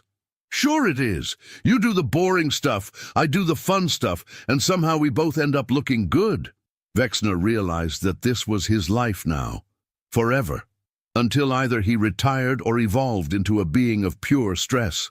"One rule," he said firmly. "One rule. Before you do anything that might cause an interstellar incident, you check with me first." "Deal," Maxine agreed. "How do you define interstellar incident, though?" "Anything that would make me more purple than I already am." "So, pretty much everything I do?" "Precisely!" Maxine grinned. "This is going to be fun." That's what I'm afraid of, Vexner muttered. But as Maxine walked away to explore the council chambers, Vexner found himself smiling. Well, the Karathi equivalent of smiling. His tentacles unclenched slightly. Maybe this would work. Maybe humanity's chaos and the galaxy's order could coexist.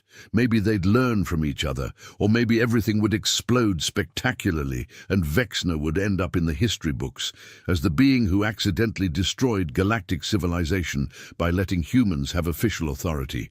Either way, it would certainly be interesting. His communicator buzzed. It was a priority alert from Sector 97.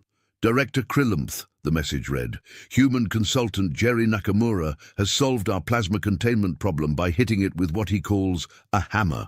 The problem we've been working on for 3 months is fixed. Also, he's asking if we have any beer. Please advise. Vexner pulled up his files on Jerry Nakamura.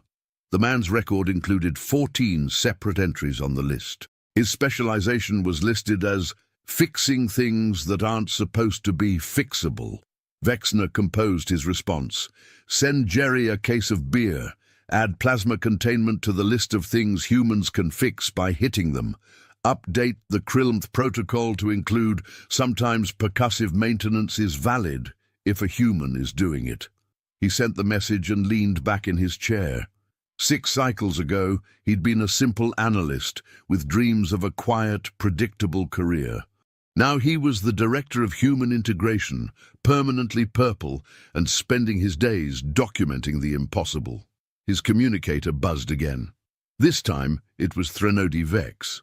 How's your first day as director? She asked. Chaotic, exhausting, terrifying. So normal for anything involving humans? Exactly. Get used to it. Humanity's just getting started. The list is going to grow. The incidents are going to multiply. And you're going to be right there in the middle of it, trying to maintain some semblance of order while humans cheerfully destroy every assumption we've ever made about how reality works. I know, Vexner said. And I think I'm actually looking forward to it. Threnody laughed. Then you've officially gone insane. Welcome to the club. Your permanent purple skin is your membership card. The communication ended. Vexner looked at his reflection in his desk's surface. Purple. Completely, utterly, permanently purple. He opened his drawer and pulled out a new bottle of whiskey. This one was a gift from Derek Hoffman, who'd included a note, for when humans make your life interesting, which is always. Vexner poured himself a drink. Somewhere in the galaxy, someone was probably saying, "Hold my beer," right at this very moment. The list would update, an incident would occur, reality would bend in ways it shouldn't, and Vexner would document it all, one impossible human achievement at a time. His communicator buzzed with 17 new alerts. He took a sip of whiskey. Here we go again, he muttered. And despite everything, despite the chaos and the impossibility and the permanent purple skin, Vexner found himself smiling. The galaxy had encountered humanity, and nothing would ever be predictable again. But maybe, just maybe, that was exactly what the galaxy needed. 1 year later, Vexner stood at the grand opening of the first official Human Galactic Cooperation Center. It was a massive facility designed to bring together the galaxy's need for order with humanity's gift for creative chaos. The center had departments for everything: engineering, problem-solving, diplomatic innovation, emergency response, creative technology integration, and a division simply called When All Else Fails, Ask a Human. Vexner gave a speech. He talked about challenges and opportunities, about growth and adaptation, about learning to embrace uncertainty, and at the very end he said something that he never thought he'd say.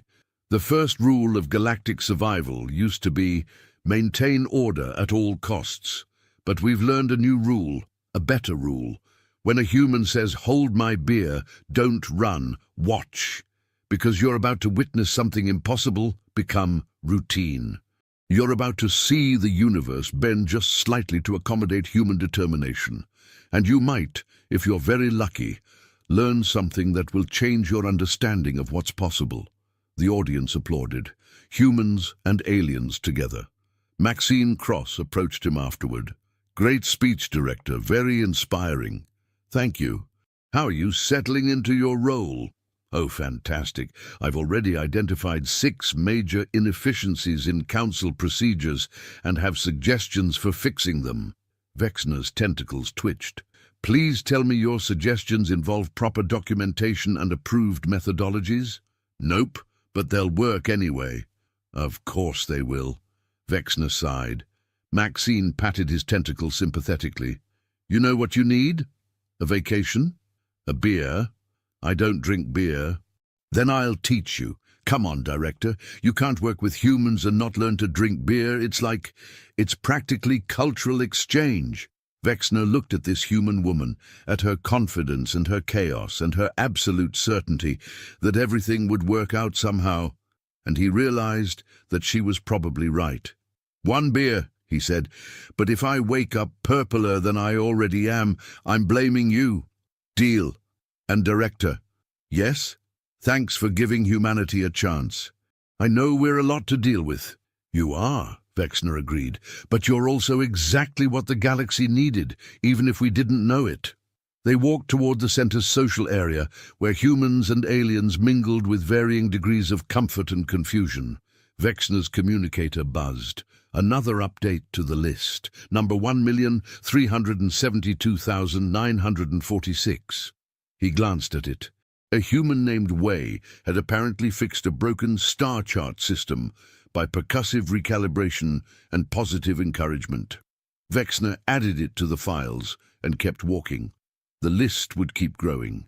Humans would keep being impossible, and Vexner would keep documenting it all, because that was his job, his impossible, exhausting, terrifying job, and he wouldn't trade it for anything, not even normal-colored skin.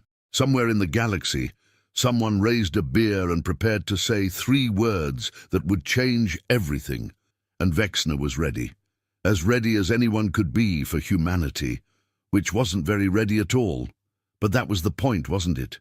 Humans didn't wait for you to be ready. They just did what they did, and you adapted, or turned purple trying.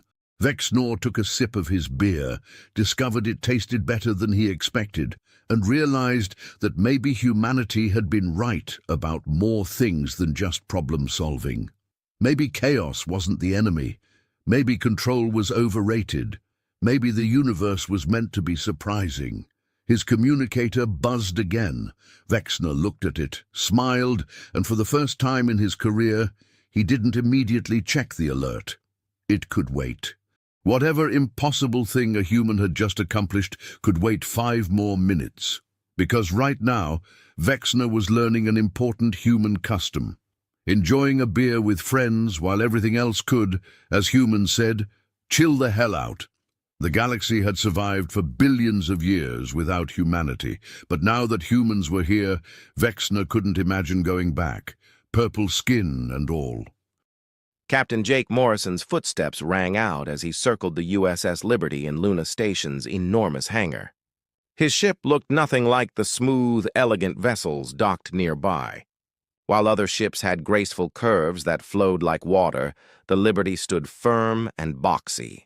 Heavy gray metal covered every inch, marked with rivets and welded joints that showed pure human work. Admiral Patricia Wells watched beside him, her expression clearly showing disappointment. Behind them, alien visitors whispered to each other, their translation devices clicking softly.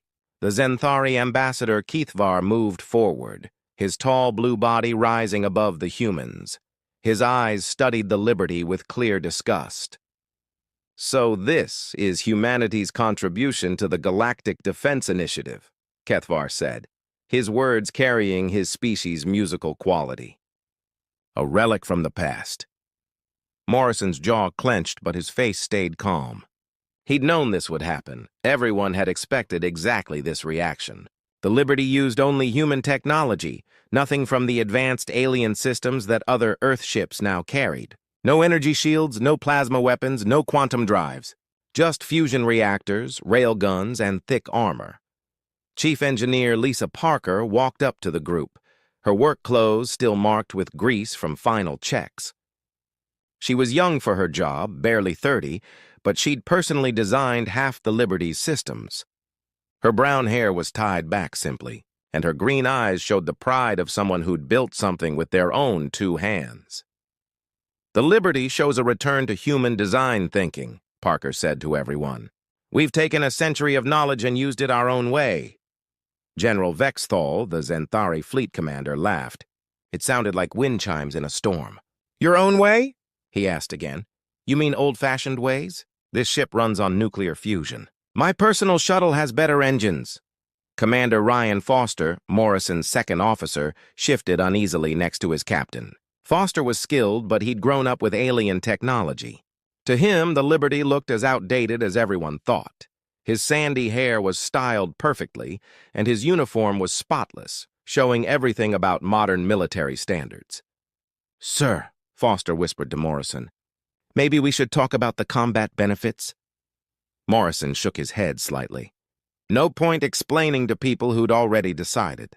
The Liberty was his ship, his duty, and his faith in human skill.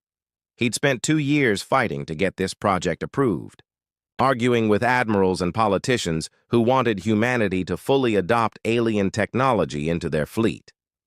Dr. Amanda Cole stepped forward from her spot near the ship's entrance ramp. As head of research and development, she'd worked hand in hand with Parker to create the Liberty's systems.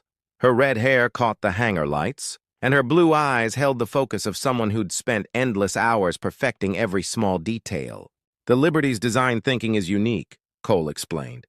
"Rather than depending on technology we don't completely understand, we built something we can fix, maintain, and change ourselves. Every bolt, every wire, every part is made by humans."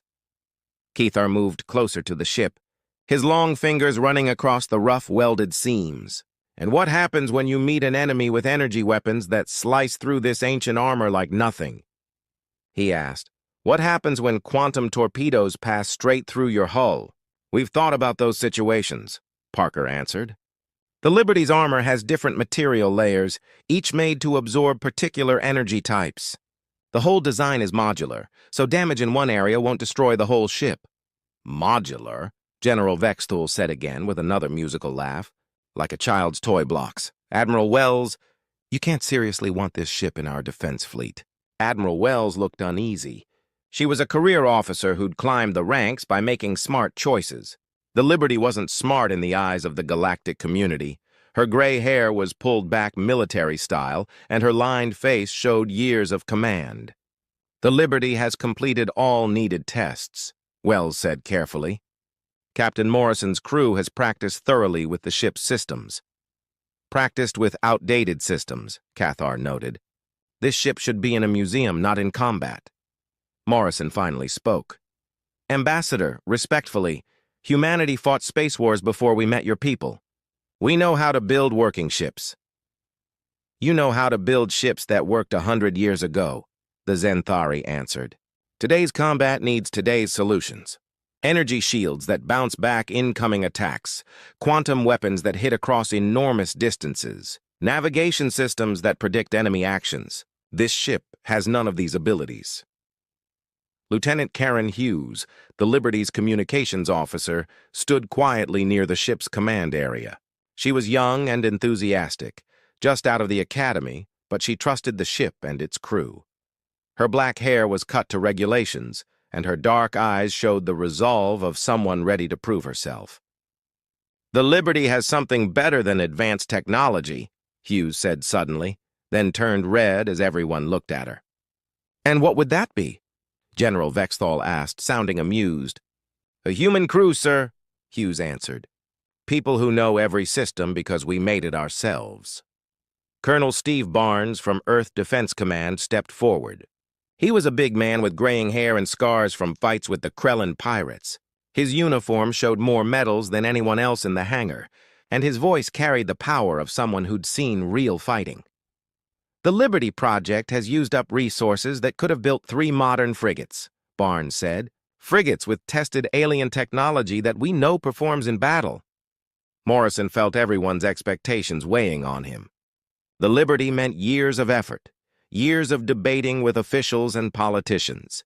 He trusted human engineering, the straightforward answers that had taken humanity from their homeworld to the stars. "The ship is ready for duty," Morrison said firmly. "My crew is trained and ready for any task you give us." Kavar waved his four-fingered hand dismissively. "Fine, Captain, but don't expect to join any real military actions. Perhaps you can watch over the outer mining colonies where the biggest danger is broken equipment."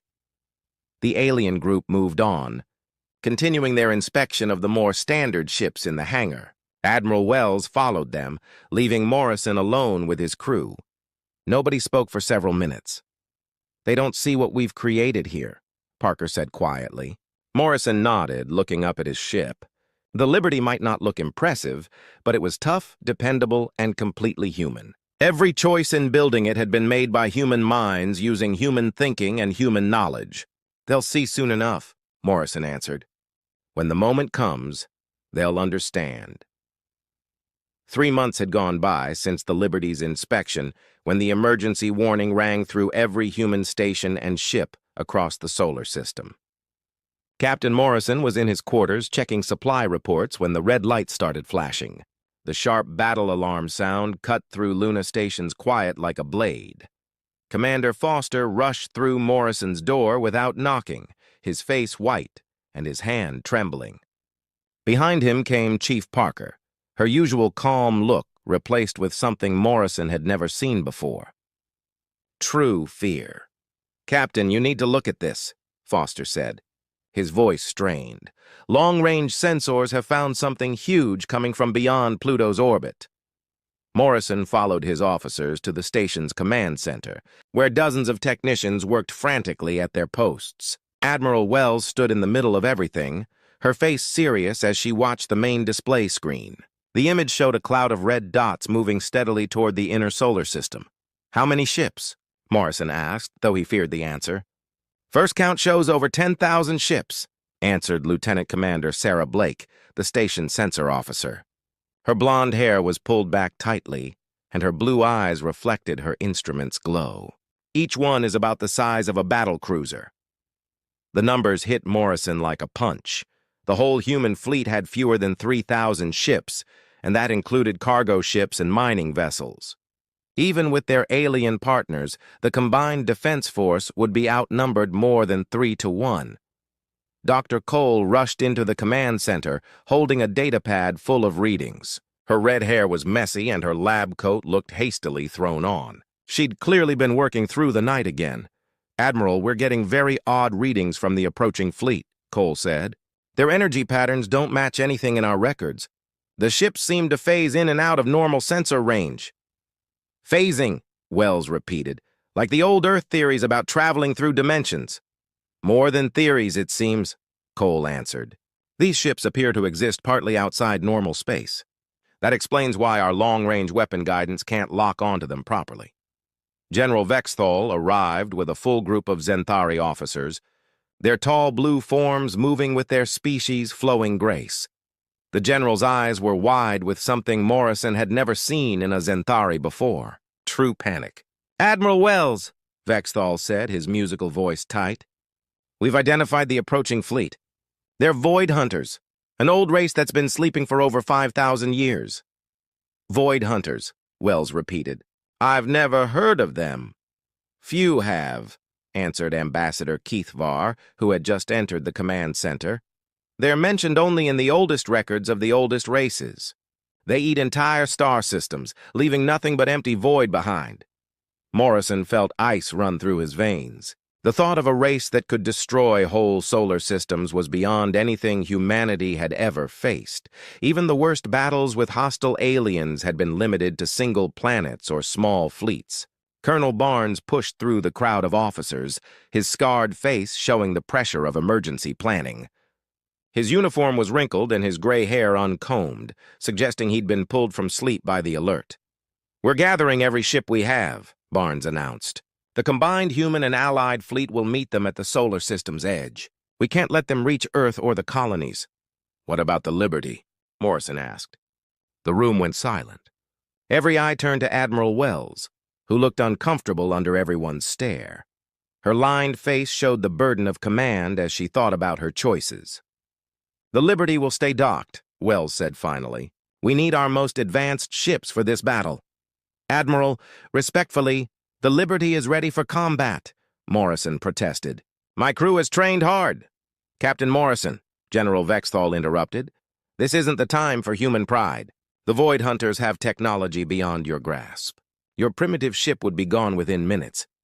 Commander Helen Price from Intelligence stepped forward, her dark hair perfectly styled despite the early hour. Her brown eyes held information she clearly didn't want to share. "General Vexthal is right," Price said. "Our first analysis shows that Void Hunter ships can phase completely out of normal space. Energy weapons go right through them when they're in that state." "Then how do we fight them?" Parker asked. "We're working on that," Dr. Cole answered.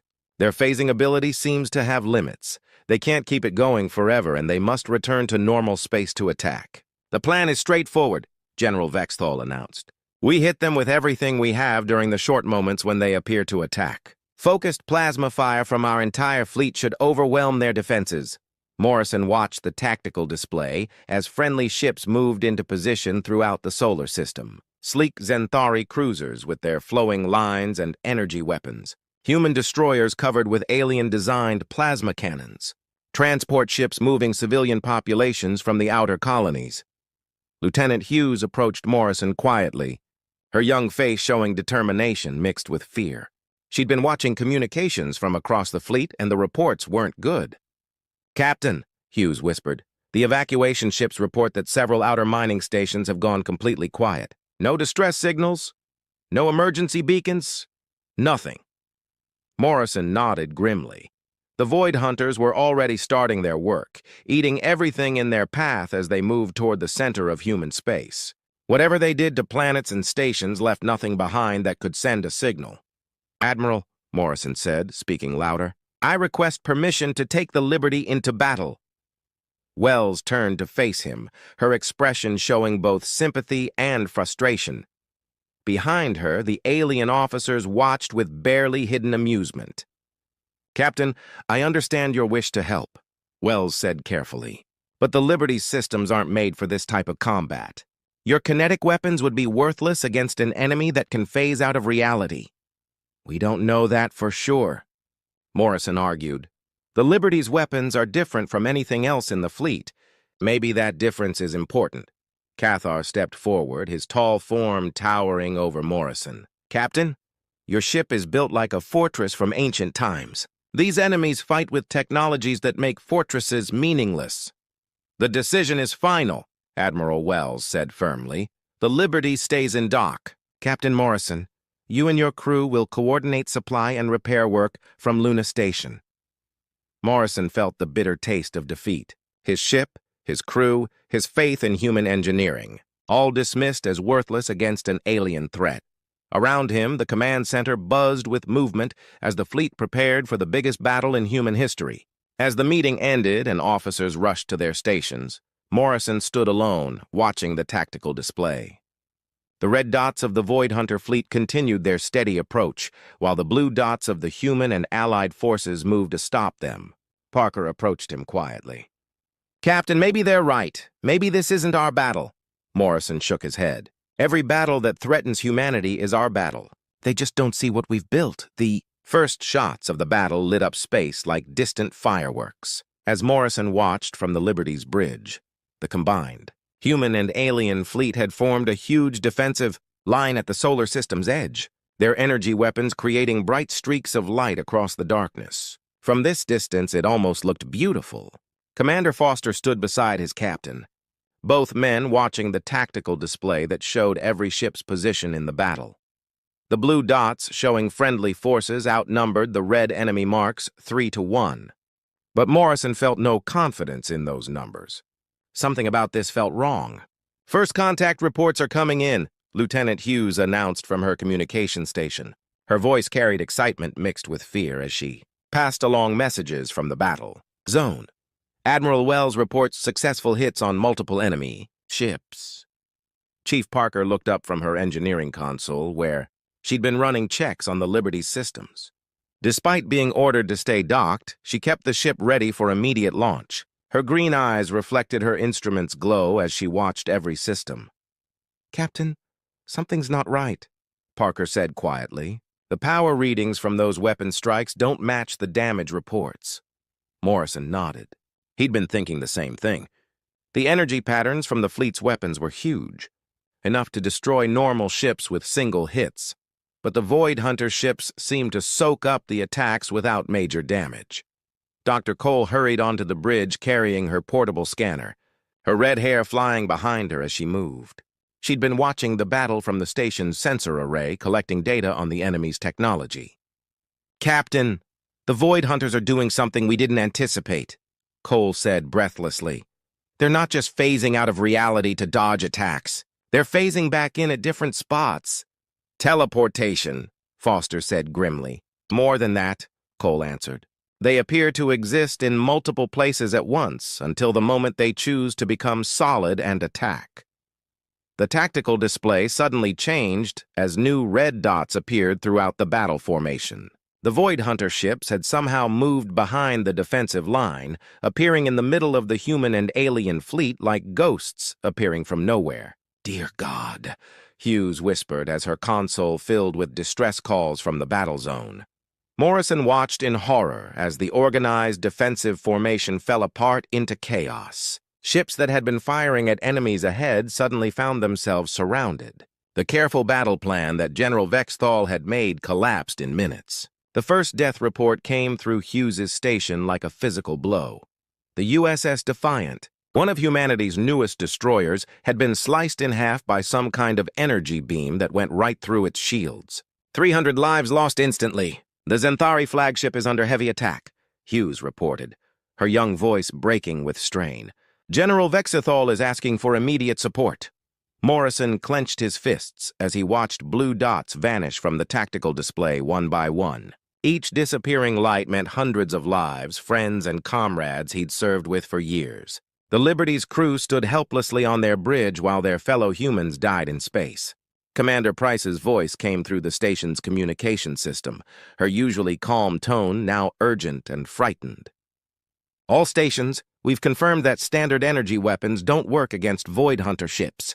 Repeat, plasma and particle beam weapons are going through enemy ships without causing damage." "How is that possible?" Foster asked. "They're not fully solid," Cole explained. "The ships exist in a state between dimensions. Energy weapons can't touch matter that isn't completely present in our reality." The battle reports grew worse every minute. The Zenthari cruiser Starfire had blown up. After taking multiple hits from weapons that seemed to ignore its advanced shielding, the human carrier Princeton was reporting massive deaths from an attack that came from inside the ship itself, as if the enemy had somehow teleported weapons directly into the hull. Admiral Wells's voice crackled through the communication system, her normally steady tone showing signs of strain. "All ships fall back to defensive positions around Jupiter. We need time to regroup and study the enemy's abilities." Morrison felt sick as he watched the tactical display. The organized retreat looked more like a panicked escape as surviving ships fled toward the gas giant's protective gravity. Nearly half the combined fleet had been destroyed or disabled in less than 2 hours of fighting. "Captain," Parker said quietly, "request permission to power up the Liberty's systems." "We have orders to stay docked," Foster reminded them. "Our people are dying out there," Morrison answered. "Orders or no orders, we're going to help." Hughes looked up from her station with tears in her dark eyes. "Sir, I'm receiving a message from my brother's ship, the Constellation. They're trapped behind enemy lines with Maine. Engines offline." Morrison made his choice. "Parker, bring all systems online. Foster, prepare for immediate launch. Hughes, send a message to Admiral Wells, telling her what we're doing." "Sir, she'll have us court-martialed," Foster warned. "Better court-martialed than standing here watching our friends die," Morrison answered. The Liberty's fusion reactors hummed to life as Parker began the startup sequence. Unlike the smooth, silent power systems of alien-designed ships, the human-built reactors made noise. The sound of raw power being controlled by mechanical systems filled the ship with purposeful energy. "Docking clamps released," reported Lieutenant Tony Clark from the navigation station. The young officer's hands moved smoothly over his controls as he prepared to take the Liberty into space. His brown hair was cut to regulations, and his steady manner helped calm the rest of the crew. "Sir," Hughes said suddenly, "Admiral Wells is ordering us to stand down immediately." "Tell the Admiral we're having communication problems," Morrison answered. "All stations prepare for launch." The Liberty moved away from Luna Station with the steady push of its fusion drive. The ship felt solid and reliable under Morrison's feet. Unlike the floating feeling of artificial gravity on ships with alien technology, this was human engineering at its best, built to last and built to fight. As they got closer to the battle zone, the scale of the disaster became clear. Debris fields marked the spots where proud ships had died. Escape pods drifted in the darkness, their people hoping for rescue that might never come.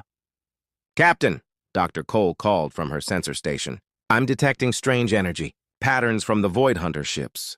It's almost like they're not completely solid until the moment they fire their weapons." Morrison studied the enemy formation through the Liberty's viewports. The Void Hunter ships looked like shadows given shape, their dark hulls seeming to shift and blur as if they existed in multiple realities at once. "Then we hit them when they're solid," Morrison said grimly. "All hands prepare for combat."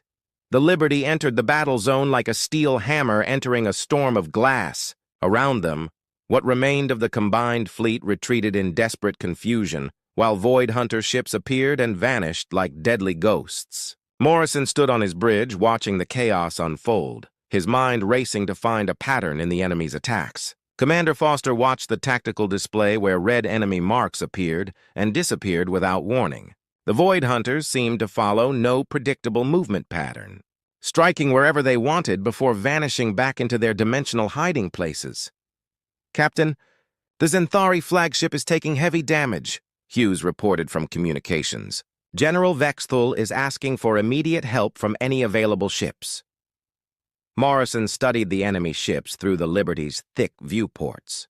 Unlike the sleek vessels of human and alien design, the Void Hunter craft looked like they were carved from black stone. Their surfaces seemed to absorb light, making them hard to see clearly even when they appeared. "Parker, give me maximum power to the railguns," Morrison ordered. "Clark, plot a course to intercept that group of enemy ships attacking the Zenthari flagship." Chief Parker's hands moved over her engineering. Controls with practiced skill, the Liberties. Fusion reactors responded with increased output, sending power surging through the ship's systems.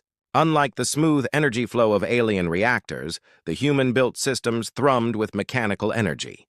"Captain," Dr. Cole called from her sensor station, "I'm reading the enemy attack patterns more clearly now. They have to fully appear for about 3 seconds when they fire their weapons." 3 seconds, Morrison repeated. "That's our window." The Liberty approached the battle at a steady pace, its thick armor plating designed to take punishment rather than avoid it. Foster coordinated the approach while Clark adjusted their course to bring them within range of the enemy formation. "Sir, we're receiving communications from Admiral Wells," Hughes announced. "She's ordering us to pull back immediately."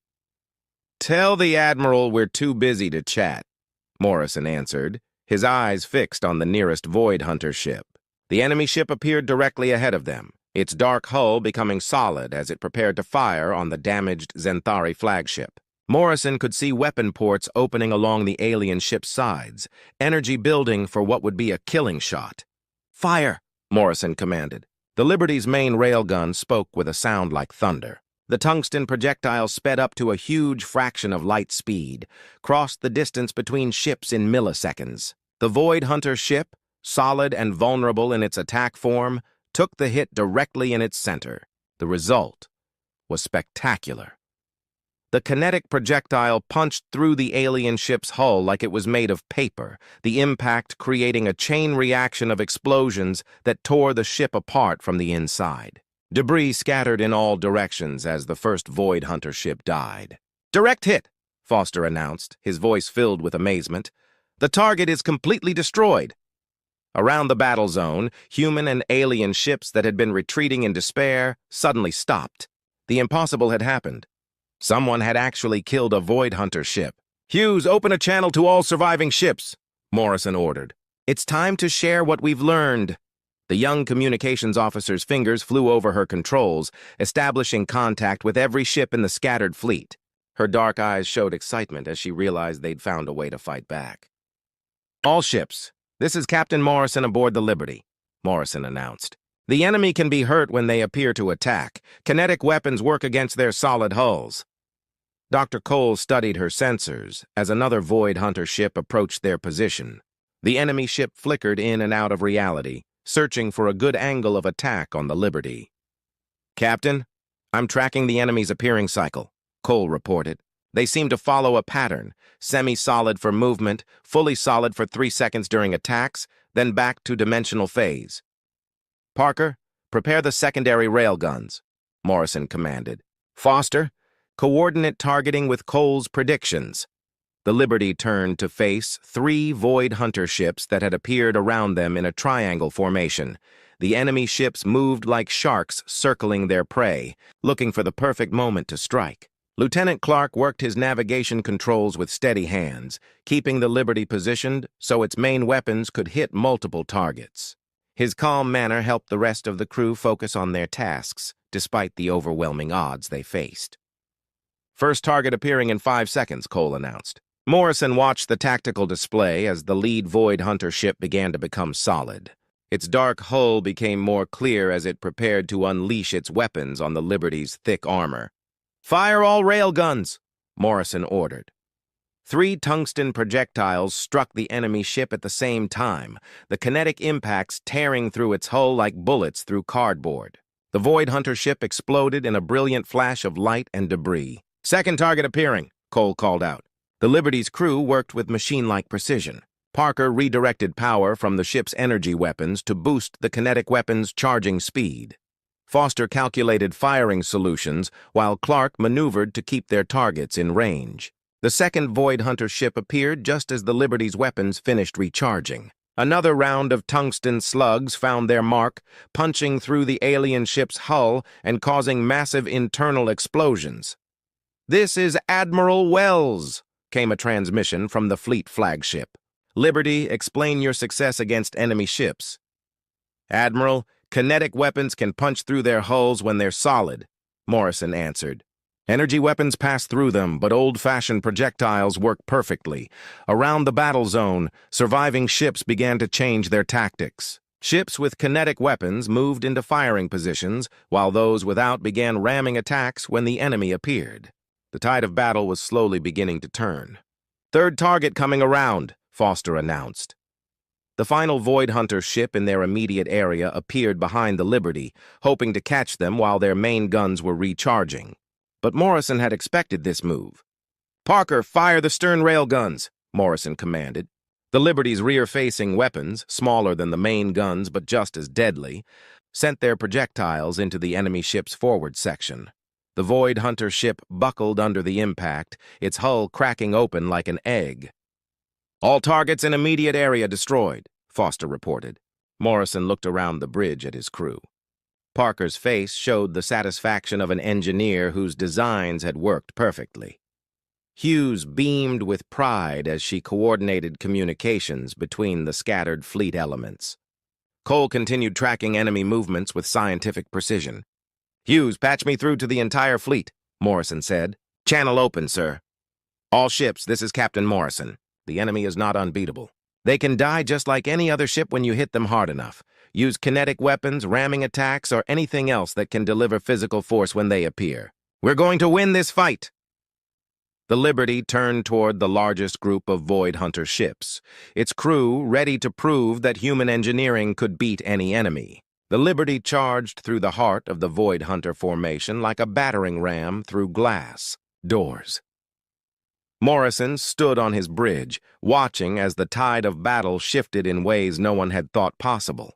The ship that everyone had mocked as primitive and useless was now leading the fight against an enemy that had seemed unbeatable. Commander Foster coordinated the tactical display as surviving. Ships from across the fleet began to rally around the Liberty's position, the human destroyer. Courage had managed to ram 2 Void Hunter ships when they appeared, sacrificing its own hull to prove that physical force could destroy the enemy. The Zenthari cruiser Windstorm was using its emergency kinetic thrusters as weapons. striking enemy ships during their vulnerable appearing periods. Captain, we're receiving requests for tactical coordination from 17 ships, Lieutenant Hughes reported from communications. Her voice carried excitement and pride as ship after ship asked the Liberty for guidance. Admiral Wells is requesting immediate conference with you. Chief Parker watched the Liberty systems from her engineering station, her green eyes bright with satisfaction as every system performed exactly as designed. The fusion reactors ran at maximum efficiency, the railguns cycled smoothly through their firing sequences, and the thick armor plating absorbed enemy return fire without major damage. Parker, what's our ammunition status? Morrison asked. We have enough tungsten slugs for about 40 more full rounds, Parker answered. The manufacturing bay is making more projectiles, but we're using them faster than we can produce them. Dr. Cole looked up from her sensor station where she'd been tracking the enemy's formation patterns. Her red hair was messy from hours of intense focus, but her blue eyes showed the excitement of someone making groundbreaking discoveries. Captain, I think I understand their command structure, Cole announced. The largest Void Hunter ship at the center of their formation seems to be directing the others. If we could destroy it, the rest might lose their tactical coordination. Morrison studied the tactical display, where a massive red dot marked the enemy flagship. The ship was easily 3 times the Liberty's size and surrounded by dozens of smaller ships that moved in perfect sync with their leader. That's a lot of firepower protecting their command ship, Foster noted. Then we go through it, Morrison answered simply.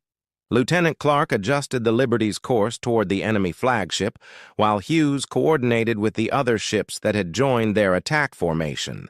The young navigation officer's steady hands kept them moving smoothly through the debris field that marked the battle's progress. Admiral Wells on secure channel, Hughes announced. Put her through, Morrison said. Captain Morrison, I owe you an apology, Admiral Wells said, her voice carrying both thanks and amazement. Your ship and crew have shown abilities that no one expected. Thank you, Admiral, but we're not done yet, Morrison answered. We need to coordinate a final attack on their command ship. Agreed. I'm transferring tactical command of all surviving ships to your position. You've earned the right to finish what you started. Morrison felt the weight of command settle on his shoulders as ships throughout the battle zone began to take orders from the Liberty. The ship that had been dismissed as outdated was now leading the biggest space battle in human history.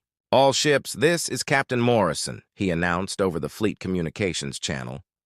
We're going to hit their flagship with everything we have. Ships with kinetic weapons will focus fire when it appears. All other ships will provide ramming attacks and interference. The combined fleet moved toward the Void Hunter command ship in a formation that would have been impossible hours earlier.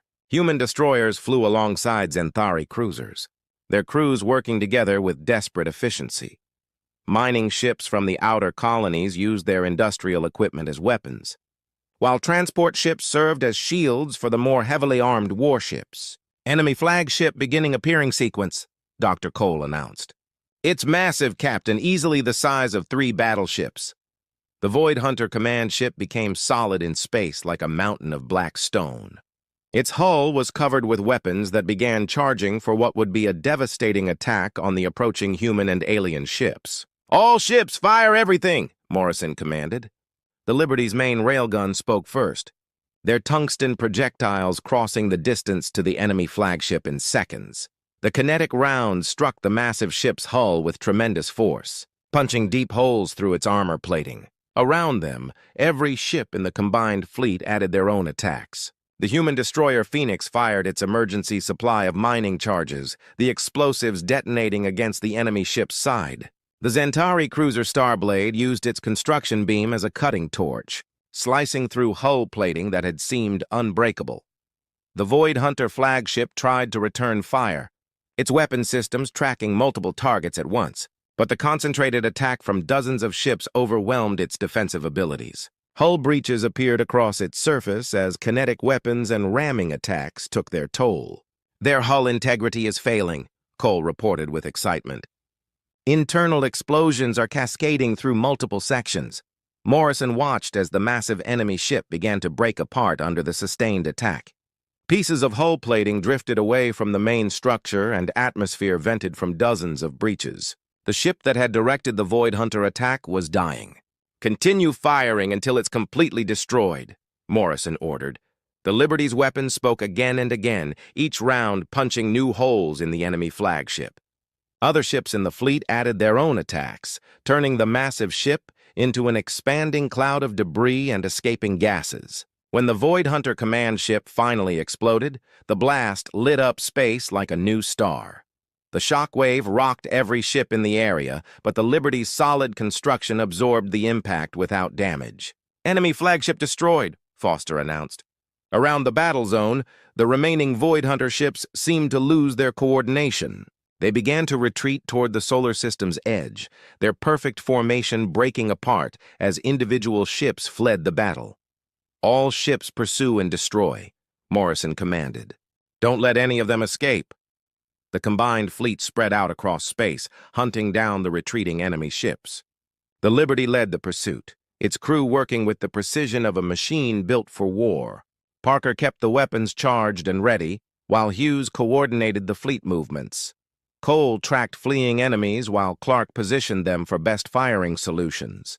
One by one, the remaining Void Hunter ships were caught and destroyed. Some tried to phase out of reality, but the fleet had learned to predict their appearing points. Others tried to fight, but their weapons were no match for the focused kinetic attacks of the human and alien ships. When the last enemy ship exploded in a brief flash of light, the battle was finally over. The Liberty floated in space, surrounded by the debris of the biggest space battle in galactic history, its hull scarred but whole. "Fleet reports all enemy ships destroyed," Hughes announced. "We did it, Captain. We won." Morrison looked around his bridge at the crew that had made victory possible. They'd proven that human engineering, human determination, and human courage could beat any enemy, no matter how advanced their technology might be. The Liberty turned toward home, carrying with it the knowledge that sometimes the simplest answers are the best ones.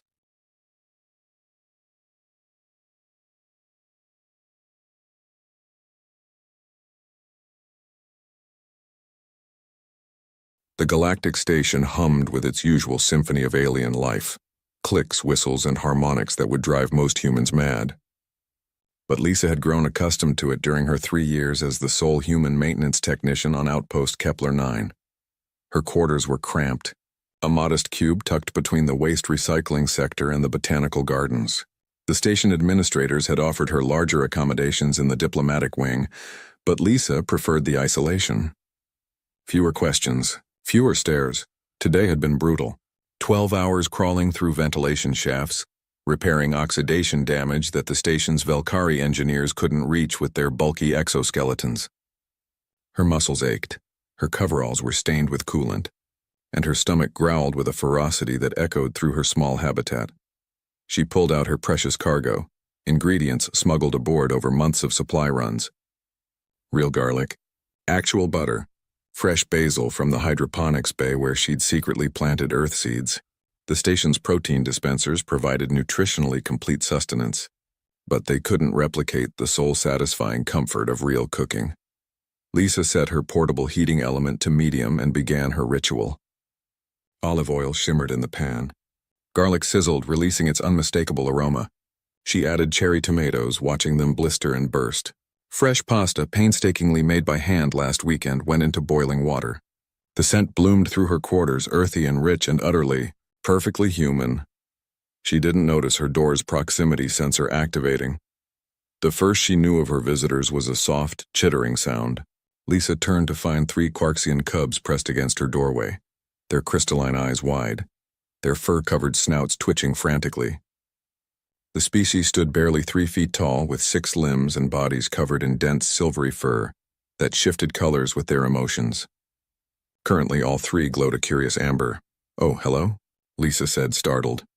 She recognized them from the station's residential sector. Quarksians were a species in recovery, their homeworld still rebuilding after a devastating plague. These cubs and their family were refugees, granted sanctuary aboard Kepler 9. The smallest one, Rex, she remembered his name from station logs, stepped forward. In his 4 upper limbs he clutched a bowl, Not a standard-issue station bowl, but something clearly homemade, carved from compressed plant fibers and decorated with careful, childish etchings. "Please," Rex said in halting Universal Standard. His translator implant struggled with the language, designed for adult Carxian physiology. "Food? Smells like..." He trailed off, but his fur rippled through shades of gold and green, hope and longing. Lisa had learned. The other two cubs raised their own bowls, hand-carved, hopeful. Lisa's heart clenched. She glanced at her pan. Enough pasta for one hungry human.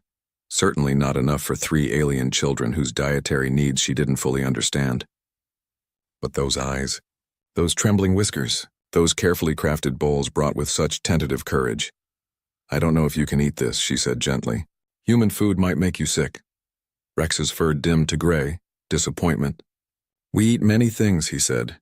"On Homeworld, before plague, we eat grandmother-made food. Hot food smells like yours, not dispenser food. Real food." Understanding crashed over Lisa like a wave. They weren't just hungry. They were homesick. She made her decision in an instant. "Come in, sit." The cubs scrambled inside, clutching their bowls. Lisa checked her tablet, pulling up Carxian dietary restrictions. Compatible proteins, check. No toxic alkaloids in tomatoes or basil for their species, check. Garlic might be intense but not harmful. She portioned out her dinner into their 3 bowls, then the remaining into her own. What was meant to be a generous meal became 4 modest servings. She added a sprinkle of the precious Parmesan she'd been hoarding, then drizzled each bowl with herb-infused olive oil. The cubs stared at their portions with reverence. "Blow on it," Lisa demonstrated. "It's hot." They mimicked her, their small breaths creating ripples across the pasta. Rex took the first careful bite. His fur exploded into brilliant gold, then shifted rapidly through every color Lisa had ever seen. Joy, surprise, nostalgia, gratitude, all cascading across his small body like living art. The other cubs dove in.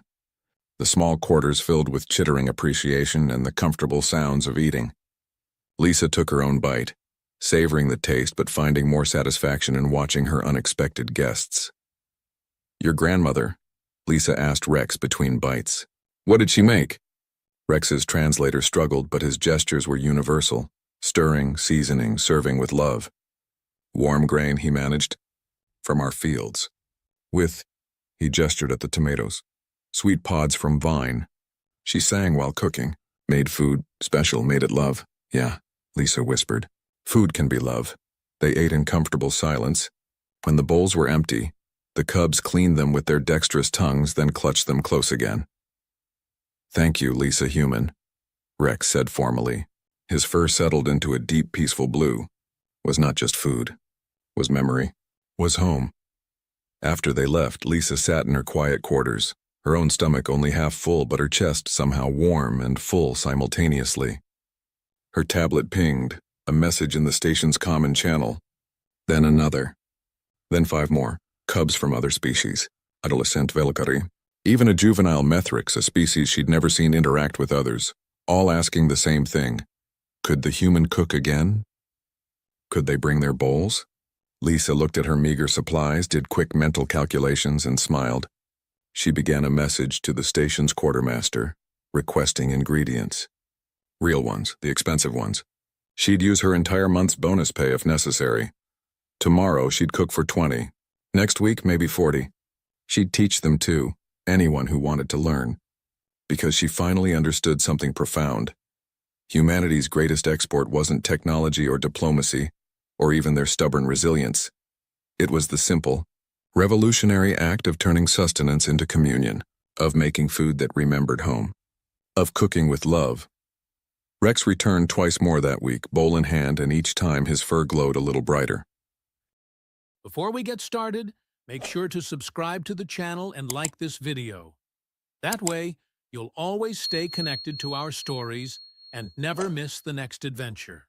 Amara had exactly 3 minutes left on her shift when she heard the screaming. 3 minutes. 180 seconds between her and a hot shower, a cold beer, and the blissful silence of her tiny apartment, where nobody needed anything from her and nothing was on fire. She'd been counting down since hour 9 of this 12-hour nightmare, watching the clock tick with the desperate focus of a woman who'd unloaded 6 freight containers of mining equipment in 90-degree heat. But no, the universe had other plans. Because of course it did. The sound came from the alley behind the cargo docks, the kind of narrow, trash-filled gap between buildings where smart people didn't go after dark. Amara was many things, stubborn, sarcastic, possibly too fond of cheap whiskey, but she'd never been accused of being smart. Not when it counted, anyway. She should have kept walking, should have clocked out, gone home, pretended she hadn't heard a thing. That was the frontier colony survival rule number 1. Mind your own business. Keep your head down. Don't get involved in whatever fresh hell was brewing in the shadows. Instead, she grabbed the cargo hook hanging by the loading bay door and headed toward the noise. "Stupid," she muttered to herself.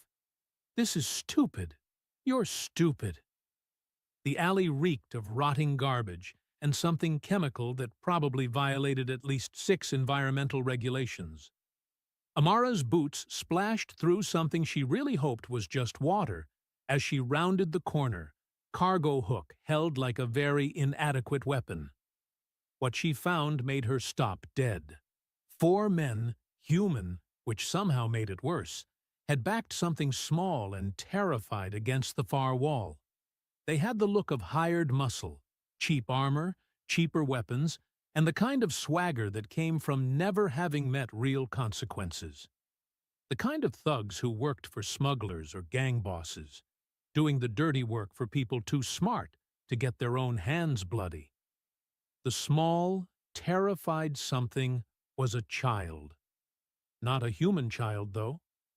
This kid had scales that shimmered iridescent even in the dim light, and eyes that reflected the glow from the street like a cat's, claws on hands that were too small to do any real damage, and a tail that lashed in fear. The kid couldn't have been more than 8 or 9 in human years, wearing clothes that looked expensive, real fabric, not synthweave. Amara's brain supplied the information automatically. Haxree, one of the apex predator species, the kind of aliens who grew up to be 8 feet of muscle, fang, and attitude. The kind who ran half the military operations in this sector of space and looked at humans like we were cute, squishy things that broke too easily to be useful. This particular Haxree was currently shaking like a leaf and making small, terrified, chirping sounds.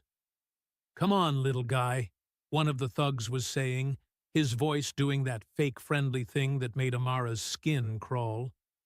"We're not gonna hurt you. Just gonna take you somewhere safe, yeah? Your family's gonna pay good money to get you back." Ransom? Of course. Because kidnapping an apex predator's child was definitely a plan made by people who thought things through. The kid pressed harder against the wall, claws scraping uselessly against concrete. Amara cleared her throat. All 4 thugs spun around, weapons coming up. She got a good look at what she was dealing with. Plasma pistols, the cheap kind that overheated after 6 shots, but would absolutely turn her into a smoking crater before that became a problem. "Evening, gentlemen," she said, keeping her voice level and her cargo hook visible. "Lovely night for felony kidnapping." The lead thug, shaved head, scar across his nose, probably thought he looked intimidating, laughed. "Walk away, lady. This doesn't concern you." "See, I would," Amara said, taking a step forward. "I really, really would. I've had a long day. My back hurts. I'm pretty sure I pulled something in my shoulder.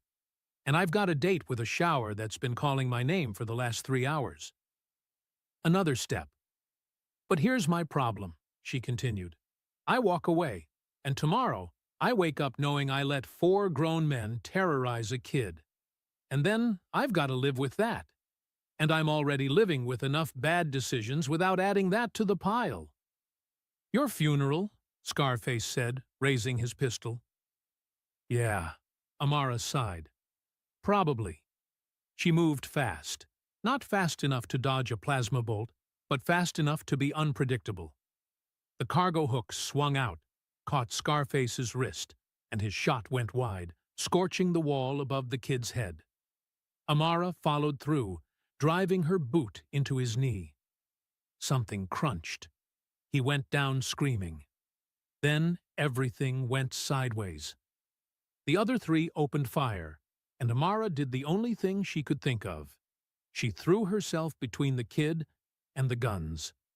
The first bolt hit her in the shoulder, and it felt like someone had shoved a red-hot poker through her flesh. The second caught her in the ribs. The third, fourth, and fifth came so fast she couldn't tell where they hit, just that her entire body was suddenly made of fire and agony. She heard the kid screaming, a high, terrified sound that cut through the pain. Sixth shot. Her leg gave out. The seventh knocked her flat. The eighth, she didn't really feel. Everything had gone distant and fuzzy, like she was watching it happen to someone else. She was on the ground, she realized. When had that happened? The kid was underneath her, protected by her body, still making those scared, chirping sounds. "You crazy!" one of the thugs was shouting, but his voice sounded like it was coming from underwater. Footsteps. Running. The thugs were leaving, probably heard sirens, or maybe they'd just realized they'd shot a human in front of a witness, and that was going to bring heat they didn't want. Amara tried to move, to check if the kid was okay, but her body wasn't responding anymore. Everything felt cold despite the burning pain. That was bad, right? She was pretty sure that was bad. The kid wriggled out from under her, and she got a glimpse of those big, reflective eyes staring down at her. The little haxorhy was saying something, but Amara couldn't make out the words. Everything was getting darker. Her last coherent thought was, well, this is officially the dumbest way I've ever almost died, and I once tried to arm wrestle a cargo loader. Then the darkness swallowed her whole, and Amara stopped thinking anything at all. Somewhere far away, she was vaguely aware of more sounds. Shouting, the whine of emergency vehicles, someone lifting her, multiple someones, strong hands, urgent voices speaking in languages she didn't recognize. But it all felt very far away, and not particularly important anymore. If this was dying, it was a lot less dramatic than the movies made it look. Mostly, it was just quiet and cold. And then, nothing at all. Waking up was a mistake. That was Amara's first coherent thought, as consciousness dragged her up from the comfortable void. Her second thought was that everything hurt in that special way that suggested her body had been disassembled, run through a wood chipper, and then reassembled by someone working from a badly translated instruction manual. Her third thought was, why am I not dead? She cracked one eye open and immediately regretted it. The light was too bright, too clean, too white. This wasn't the dingy emergency clinic near the docks where freight workers went when they couldn't afford to miss work. This was the kind of medical facility that had actual windows and equipment that looked like it had been manufactured sometime in the current decade. "Oh, good," a male voice said from somewhere to her left. "You're awake. I was starting to wonder if you'd decided to just sleep through the next month." Amara turned her head, slowly, because apparently her neck had opinions about sudden movements, and found a human man in a white coat sitting in a chair beside her bed. He was maybe 50, with gray streaking through dark hair, and the kind of tired eyes that said he'd seen some things and wasn't particularly impressed by any of them. "Where?" Her voice came out like gravel. She tried again. "Where am I?" "Mercy General, Upper District," the man said. "I'm Dr. Harry. And before you ask, yes, you should be dead. No, I don't know how you're not. And yes, someone paid for the very expensive treatment that's the only reason we're having this conversation." Amara processed that. Upper District, the fancy part of Ironhaven where people had things like savings accounts and furniture that matched. She'd been there exactly once to deliver a package and had felt out of place the entire time. "How long?" she asked. 3 weeks, give or take," Harry said.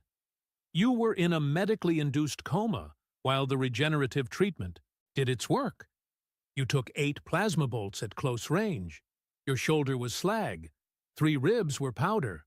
Your left lung was perforated, and your femur had a hole in it the size of my fist." He said it clinically, like he was reading a grocery list. Amara appreciated that. She didn't need sympathy. She needed information. "The kid?" she asked. Harry's expression shifted into something that might have been amusement. "The kid is fine. Not a scratch on him thanks to you using your body as a meat shield. Which, for the record, was either the bravest or stupidest thing I have seen in 20 years of emergency medicine.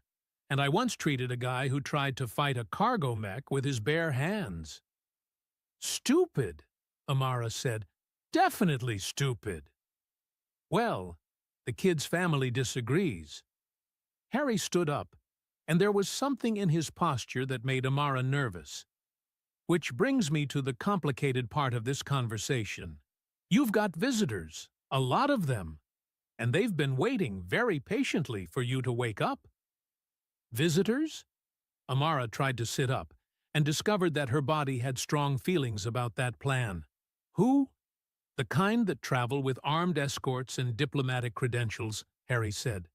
"The kind that make hospital administrators very, very nervous. The kind that— Look, I'm just going to say it. There are Haxry Imperial Guards outside your room right now, and they've been there for 2 weeks." Amara stared at him. "I'm sorry. There are— what?" "Imperial Guards. Elite military. The kind of soldiers who could probably take out this entire building without breaking a sweat." Harry ran a hand through his hair. "Turns out the kid you saved wasn't just any Haxry cub. His name is Rennick, and his father is High Commander Naxrill.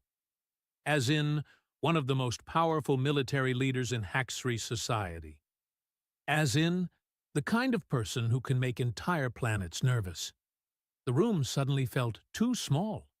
Amara's brain, still fuzzy from 3 weeks of forced unconsciousness, tried to process this information and failed spectacularly. "Oh," she said. "Oh, that's just fantastic."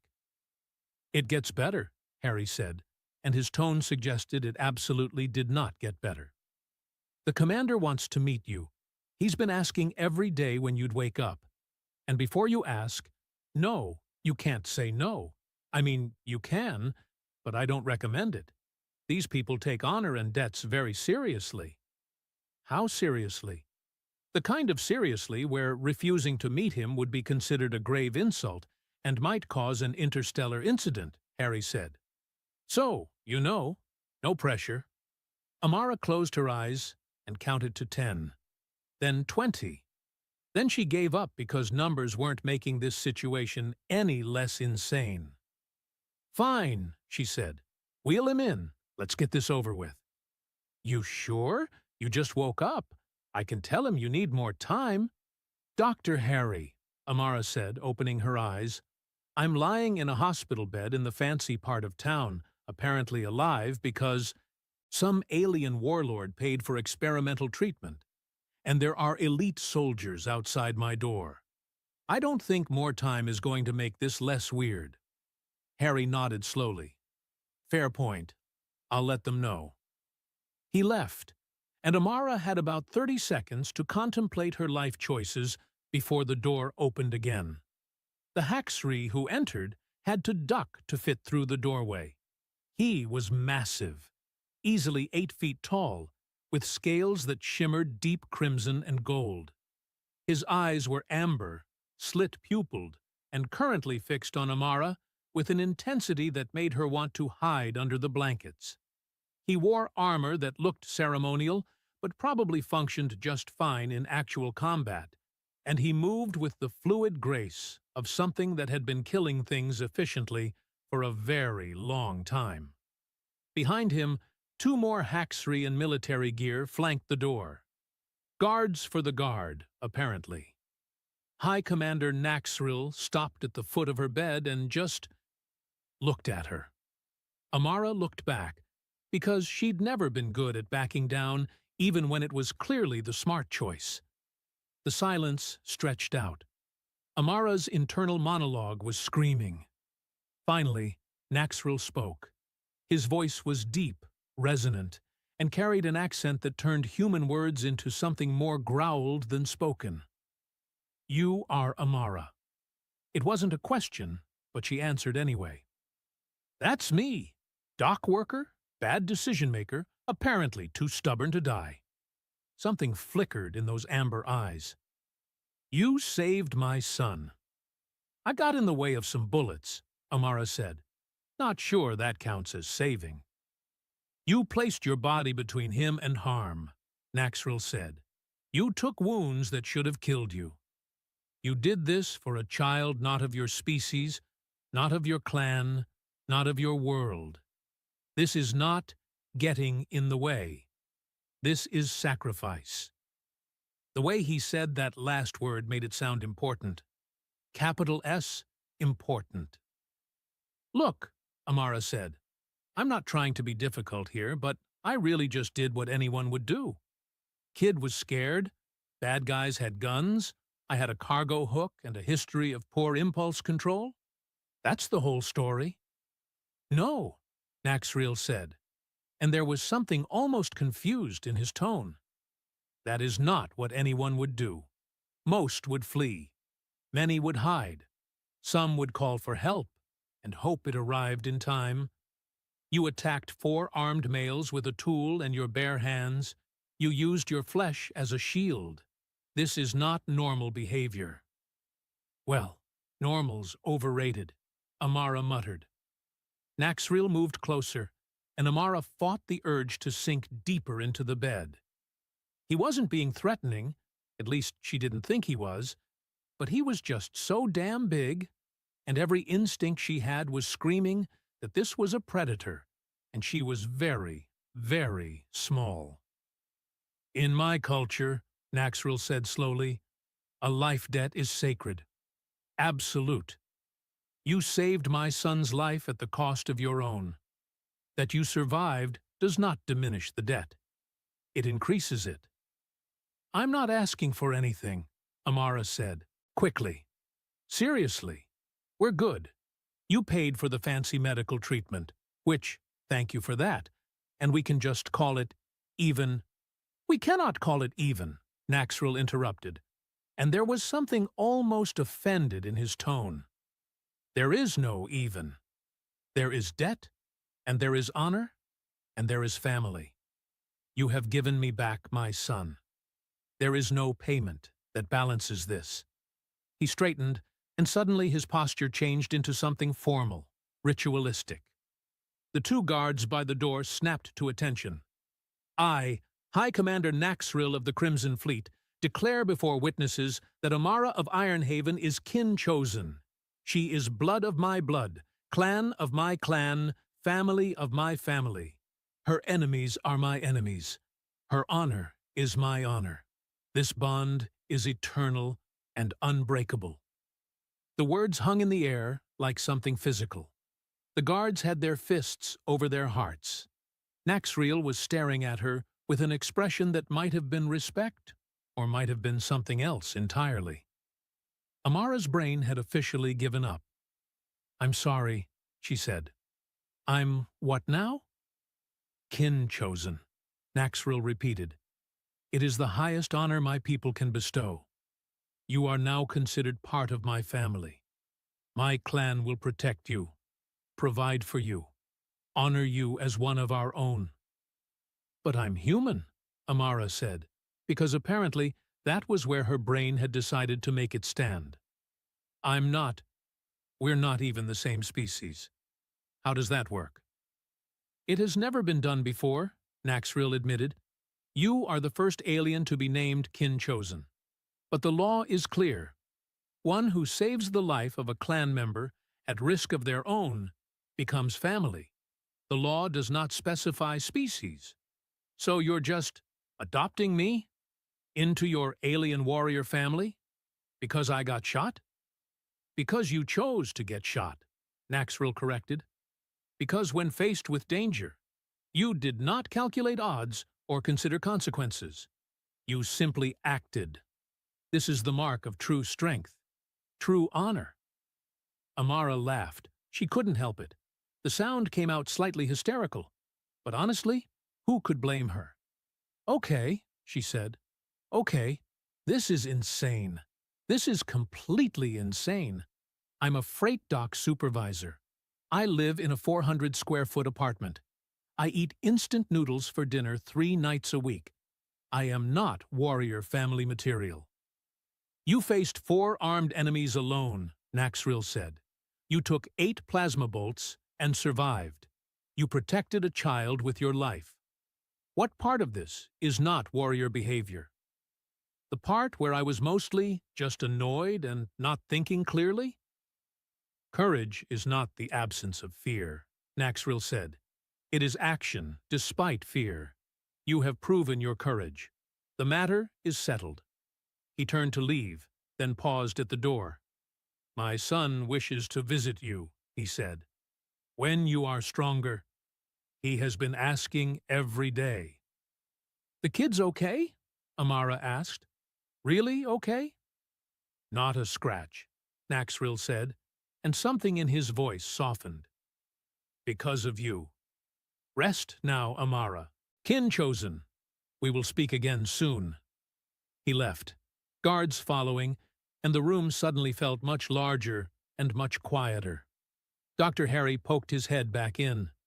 So, he said, that happened? I've been adopted by alien warriors, Amara said to the ceiling. This is my life now. Could be worse, Harry offered. How? How could this possibly be worse? Harry considered. Well, you could still be dead. Yeah, Amara sighed. There is that. She closed her eyes and tried very hard not to think about what being kin chosen to a high commander actually meant. She had a feeling she was going to find out whether she wanted to or not. Amara was discharged from Mercy General 5 days later, and that's when she learned that her life had become a circus. A circus with armed guards, media drones, and apparently a security detail that followed her everywhere, like the world's most intimidating shadows. This is ridiculous, she said, for the 15th time that morning, staring at the Haxri warrior currently standing outside her apartment door. I don't need a bodyguard. I live on the 4th floor of a building with broken elevators. The most dangerous thing here is the mold in the bathroom. Lieutenant Horan, because of course he had a rank and a name, and apparently a permanent assignment to make her life complicated, didn't even blink. He was smaller than Naxriel, only about 6.5 feet tall, with dark green scales and eyes that tracked every movement in the hallway, like he was expecting an attack from the vending machine. High Commander's orders, Horan said, his voice clipped and professional. You are kin chosen. You will be protected. I've lived here for 3 years without protection, Amara pointed out. I think I can manage. You were not a political symbol 3 years ago, Horan replied. You were not known across 6 star systems. You were not the first human to be named kin chosen to a Haxri clan. You are now all of these things. Therefore, you will be protected. He said it like he was explaining basic math to a particularly slow child. Amara resisted the urge to throw something at him. I don't want to be a political symbol, she muttered, unlocking her door. I want to be a person who drinks coffee in her underwear and doesn't have an audience." "Then you should not have saved the High Commander's son," Horan said. Amara turned to stare at him. "Are you seriously suggesting I should have let a kid get kidnapped?" "I am suggesting that actions have consequences," Horan said. "You chose to act. These are the consequences." "You know what? I don't like you," Amara said. "That is acceptable," Horan replied. "I am not here to be liked. I am here to ensure you survive." Amara slammed the door in his face and immediately felt childish about it. Then she decided she didn't care. If she was going to be stuck with a judgmental lizard cat warrior following her around, she was allowed to be petty about it. Her apartment looked exactly the same as she'd left it 3 weeks ago, which was somehow both comforting and depressing. Dishes in the sink, laundry on the chair. The plant by the window that she'd named Herbert was definitely dead now. Nothing had changed, except everything had changed, and Amara didn't know how to process that. She made coffee, the cheap instant kind that tasted like regret, and sat on her couch, trying to figure out what came next. Her comm unit buzzed, then buzzed again, then started buzzing continuously. Messages. Hundreds of them. Interview requests from news outlets across the colony and beyond. Job offers from security companies. Marriage proposals from people she'd never met. Threats from people who apparently had strong feelings about humans getting special treatment from alien species. Amara turned the comm unit off and threw it across the room. "This is fine," she said to her dead plant. "Everything is fine." Herbert did not respond, being dead. The knock on her door 3 hours later was small and hesitant, nothing like Horan's earlier pounding. Amara opened it to find Rennick standing in the hallway, looking up at her with those big reflective eyes. He was wearing clean clothes now, expensive looking, and there was an older Haxry female behind him. A nanny or guardian, probably. Horan loomed in the background, watching. "Hi," Rennick said in heavily accented human standard. "You are awake." Something in Amara's chest did a weird twisting thing. The kid was okay. Really, actually okay. Not a scratch on him, just like everyone had said. "Yeah," she said, crouching down to his level and immediately regretting it when her still healing ribs protested. "I'm awake. How are you doing, kid?" "I am good," Rennick said. "Because of you. Father says you are family now. He says you are very brave." "Your father gives me too much credit," Amara said. "I just did what needed doing." "You took the fire weapons," Rennick said, and his voice got smaller. "You covered me. I thought you were dead. There was so much blood." Oh no. The kid had trauma. Of course he had trauma. He'd watched someone get shot 8 times right in front of him. "Hey," Amara said softly. "I'm okay. See? Still here, still kicking. Takes more than a few plasma bolts to keep me down." Rennick reached out and touched her arm, like he needed to confirm she was real. His claws were tiny, barely sharp enough to scratch. "I brought you something," he said, pulling a small object from his pocket. "Father says, when someone saves your life, you give them a token, so they remember you are grateful." He held out what looked like a small carved stone, smooth and dark, with symbols etched into its surface. "It is from our home world," Rennick explained. "It means protector. Father says you are my protector now.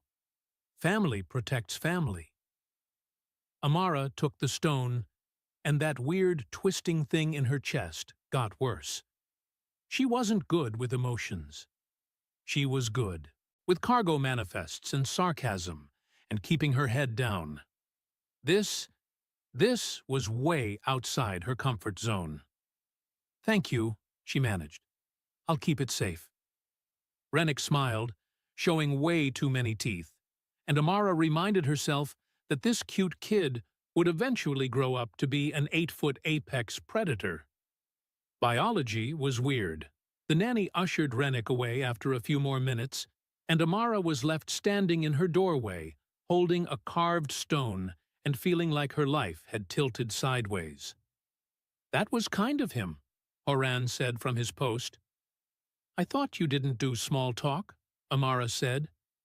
"I do not," Horan replied. "I am making an observation. The young one has been distressed since the incident. You are the first person who has made him smile." Amara looked at the stone in her hand. "He's a good kid." "He is the son of a high commander," Horan said. "He will be a warrior, a leader. He will command fleets and make decisions that affect billions. But yes, he is also a good child." Something in Horan's tone made Amara look at him more closely. "You don't think I should be kin-chosen, do you?" Horan was quiet for a long moment. "I think you are human. Soft. Weak. Your species has been part of the Galactic Coalition for less than a generation. You have no warrior tradition, no honor codes, no understanding of what it means to be Haxriai." "Tell me how you really feel," Amara muttered. "But," Horan continued, "the High Commander has made his decision, and the High Commander does not make decisions lightly. So I will protect you, whether I understand his reasoning or not." "How inspiring," Amara said, really feeling the family love here. "You want honesty or comfort?" Horan asked. "I can provide only one." "Honesty's fine," Amara sighed. "I've had enough smoke blown up my—" The explosion cut her off. It came from below, a massive boom that shook the entire building. Amara stumbled, and Horan moved faster than anything that size should be able to move, pulling her back into her apartment. "Stay down!" he barked, and suddenly he had a weapon in his hand. Where had he been keeping that? And was speaking rapidly into a comm unit in his own language. "What the hell?" Amara started. Another explosion. Closer. The lights flickered. "We are under attack," Horan said, scanning the hallway. "Someone has breached the building perimeter. We need to move. Now." "Attack? Who's attacking?" "Does it matter?" Horan grabbed her arm, carefully but firmly. "There are people trying to kill you. We can discuss their motivations after you are not dead." He pulled her into the hallway, and Amara's brain finally caught up with what was happening. Someone was trying to kill her. Actually, genuinely trying to kill her. Because she'd saved a kid and become famous, and apparently that made her a target. "I really hate my life right now," she said. "Complain later," Horan said. "Run, now."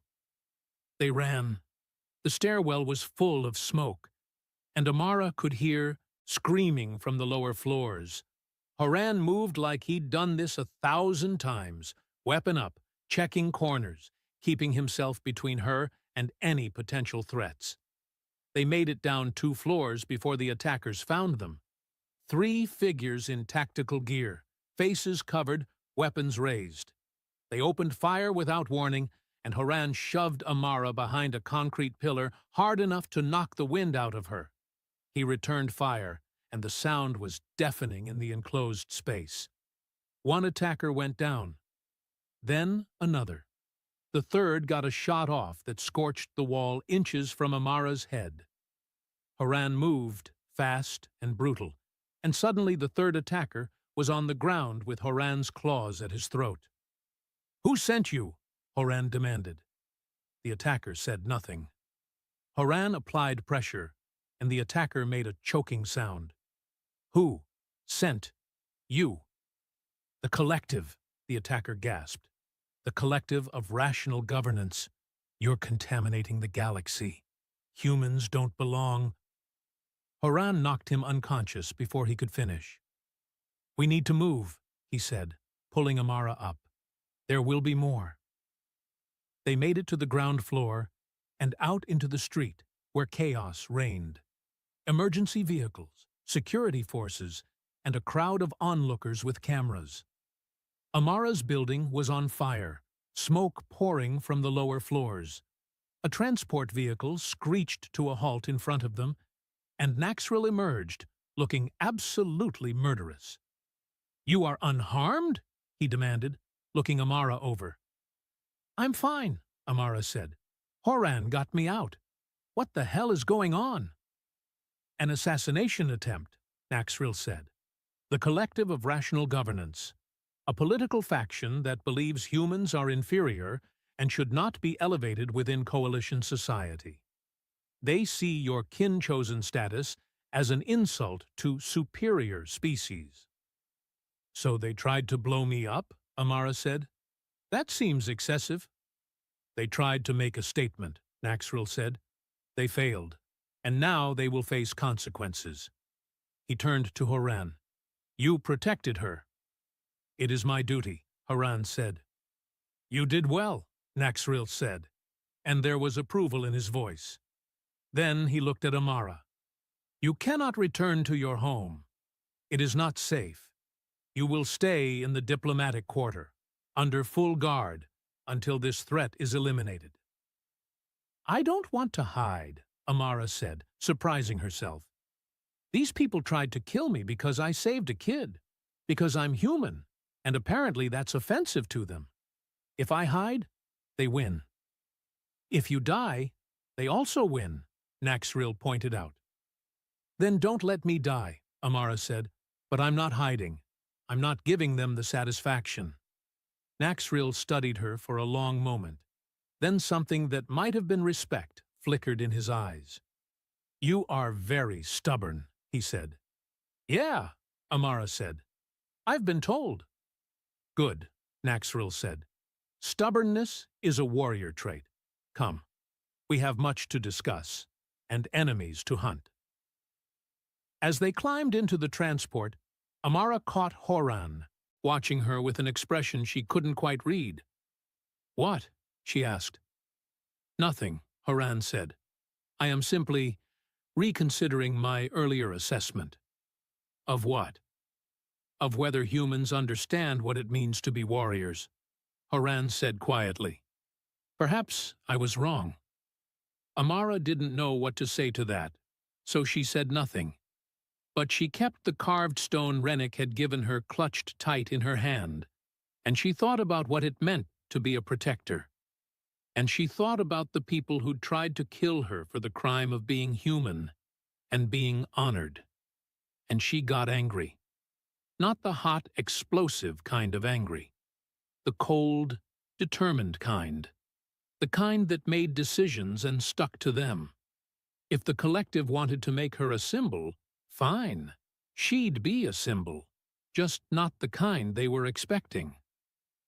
The Galactic Council Summit was held in the largest convention center on Ironhaven, a massive structure of glass and steel that was supposed to represent unity and cooperation among species. Right now, it mostly represented a very large target. Amara stood in the staging area backstage, wearing clothes that cost more than 3 months of her old salary and feeling like a fraud. The human delegation was around her, colonists, engineers, administrators, all looking nervous. They'd been invited to present humanity's petition for elevated status within the coalition, to argue that humans deserved a real voice in galactic affairs. And Amara was supposed to be their symbol, their proof that humans were worthy. No pressure. "You do not have to do this," Naxril said from beside her. He'd been against the plan from the start, but Amara had been stubborn, and eventually he'd given in. "We have intelligence that the collective will strike today. Let them come to us, on ground of our choosing, not here where innocence will be caught in the crossfire." "If I hide, they win," Amara said. "We've been over this." "If you die, they also win," Naxril countered. We have been over that as well. Then I guess I better not die, Amara said. Horan appeared from the shadows. He was good at that, she'd learned. Perimeter is secure. My team is in position. If the collective makes a move, we will be ready. You sound almost concerned, Lieutenant, Amara said. Careful. People might think you actually like me. I do not like you, Horan said, but there was something in his tone that suggested he was lying.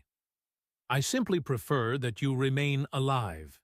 It would reflect poorly on me if you died under my protection. How touching, Amara said. A human aide poked her head in. 5 minutes, everyone.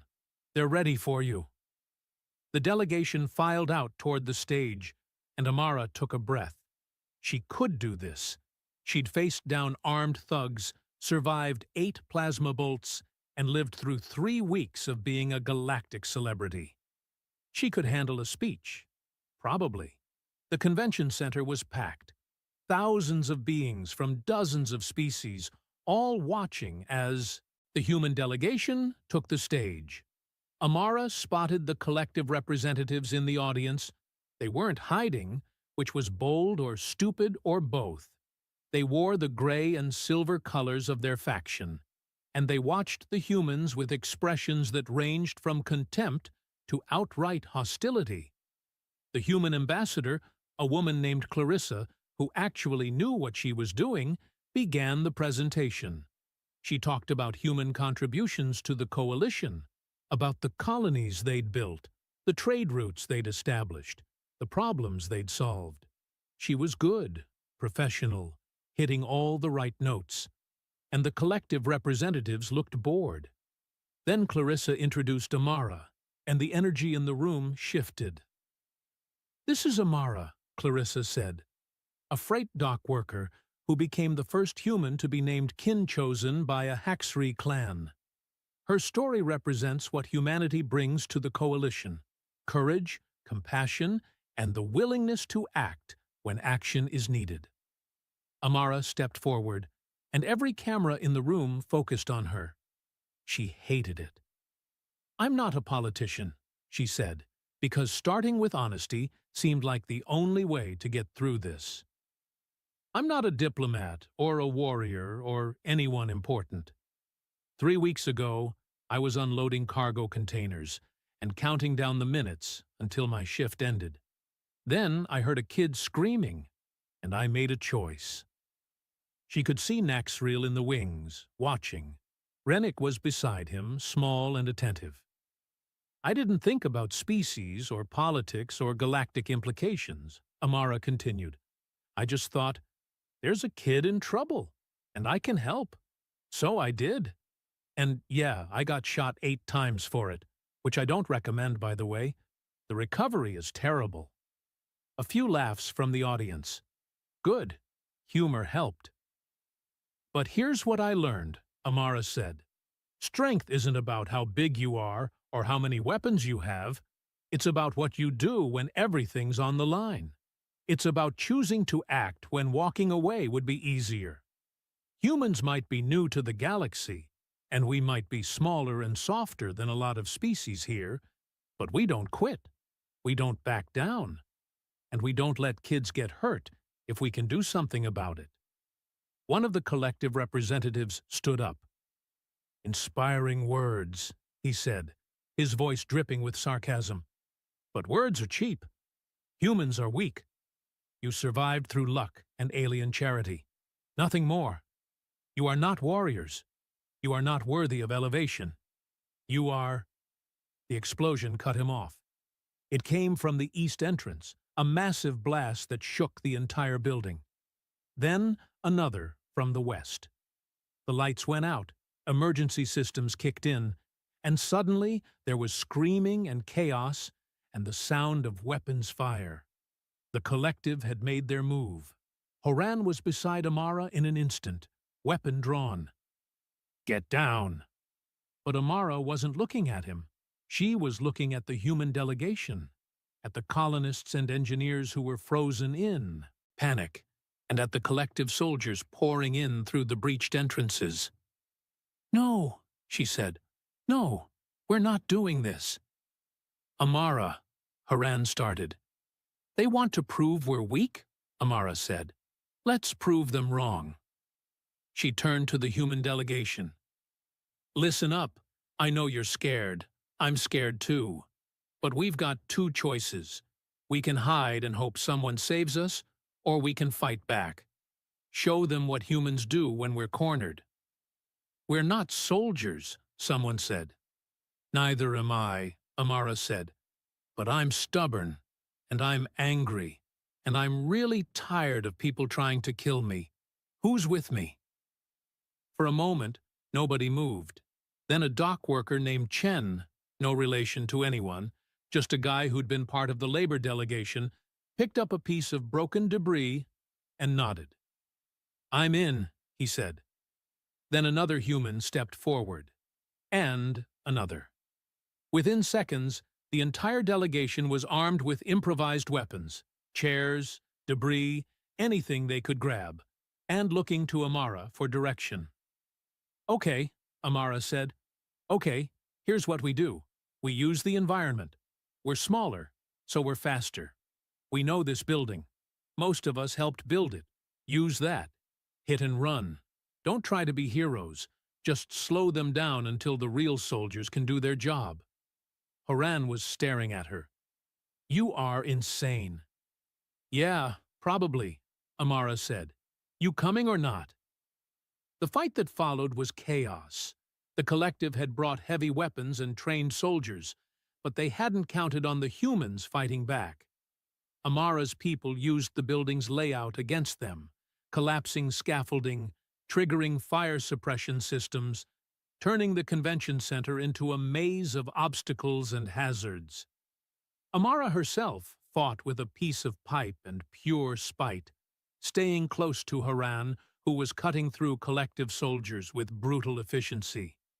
She wasn't trying to win fights, she was trying to survive them. And there was a difference.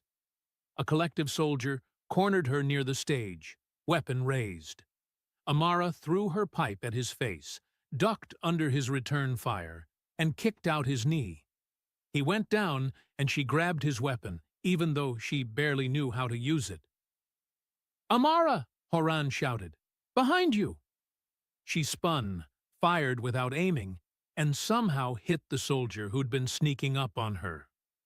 Luck or instinct, she didn't know, and didn't care. The battle raged for what felt like hours, but was probably only minutes. Then Naxrill arrived with Imperial guards, and suddenly the collective soldiers were the ones being overwhelmed. The fighting ended quickly after that. Amara sat on the edge of the stage, breathing hard, covered in dust and blood. Some hers, most not, and watched as collective soldiers were rounded up and restrained.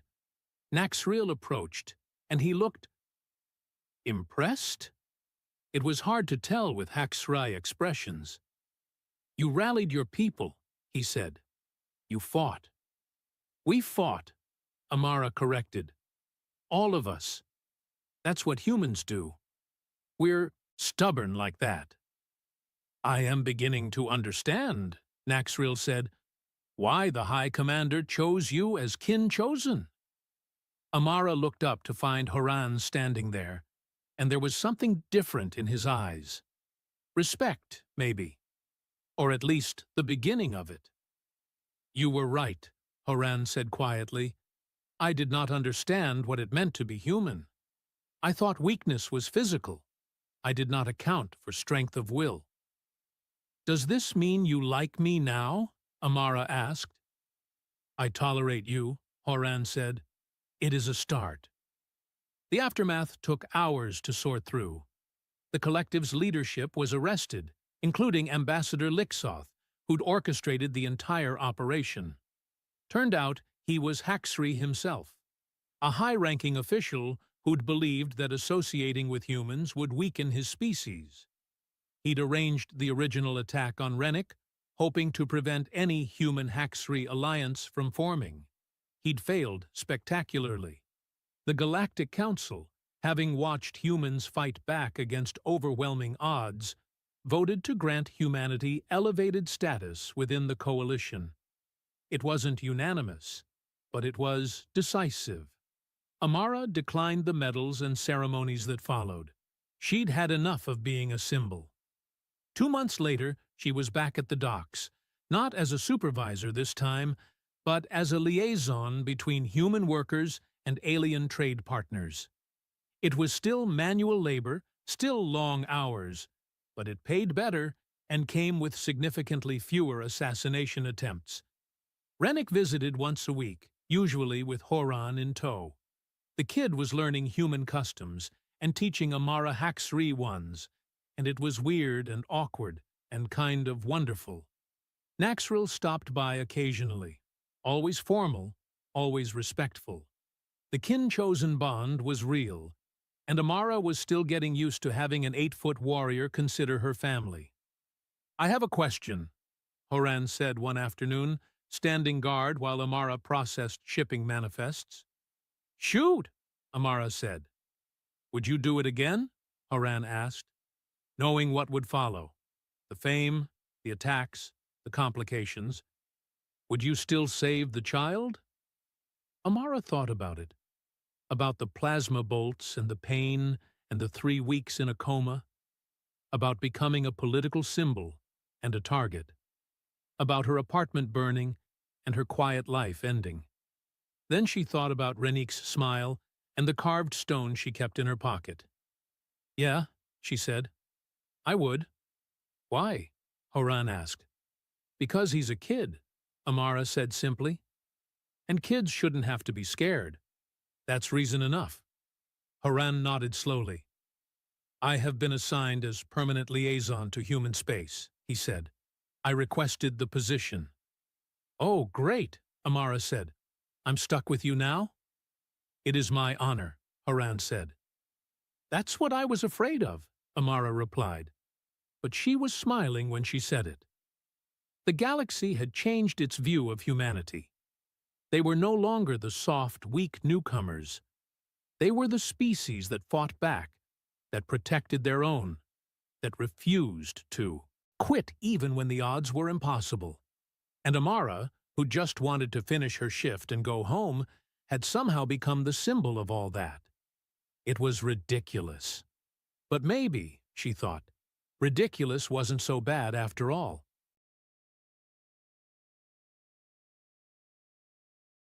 The Last Question by Isaac Asimov is one of the most famous sci-fi short stories of all time. It's especially memorable for its final sentence. The story takes place over the course of trillions of years, but you can read it in only 20 minutes. If that's not a great deal, then I don't know what is. It's also Asimov's own favorite story that he's written. He was very inspired when he wrote it, doing it all in one session without any editing afterwards. The Last Question explores humanity's future and our ultimate goal as a species.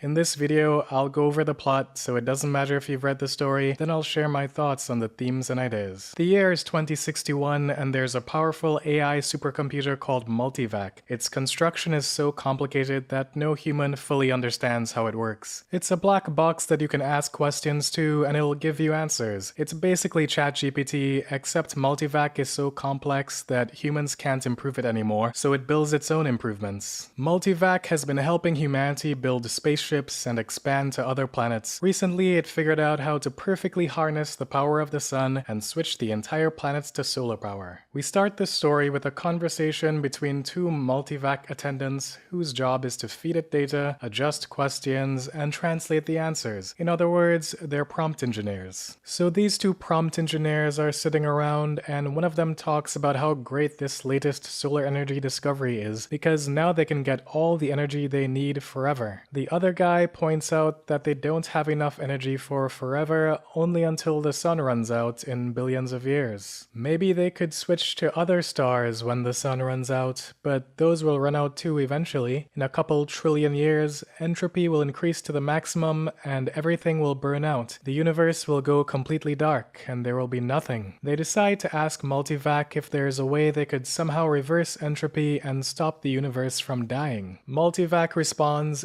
insufficient data for meaningful answer. For fun, I decided to ask ChatGPT this question, hoping for at least an Easter egg, but it just told me that reversing entropy is impossible. Impossible is a very strong and confident word. How do you know for sure, ChatGPT? Only a Sith deals in absolutes. We time skip around 1,000 years, and now every name starts with J. Gerard and Geraldine are in a spaceship with their children Gerardette 1 and Gerardette 2. The family has left Earth to migrate to the new frontier of X-23, the hottest new planet on the block. Technology has advanced a lot in the meantime. We started the story with Multivac, then there were the planetary ACs, one AI supercomputer for each planet. The planetary ACs were huge, taking up hundreds of miles. Then they figured out how to optimize their size and shrunk so that they could now fit in a spaceship. Now it was called Microvac, a thick metal rod in spaceships that functioned as a personal AI supercomputer. Gerard doesn't know what microvac means, except that the AC at the end used to mean automatic computer or something. They're talking about how Earth is overpopulated and X-23 is better, but if humans keep expanding, then X-23 will be crowded soon too. Geraldine says families will be going out to new planets forever, and her husband Gerard says not forever, because the stars will all burn out eventually. The children get scared because the stars are running down, and they want to ask Microvac how to turn the stars on again. So the dad asks Microvac, which responds, insufficient data for meaningful answer. Now it's 20,000 years since the story began, and people have names like VJ23X. Two people are discussing the problem of overpopulation as they work on a report for the Galactic Council. The superintelligent AI has evolved again and is now called the Galactic AC.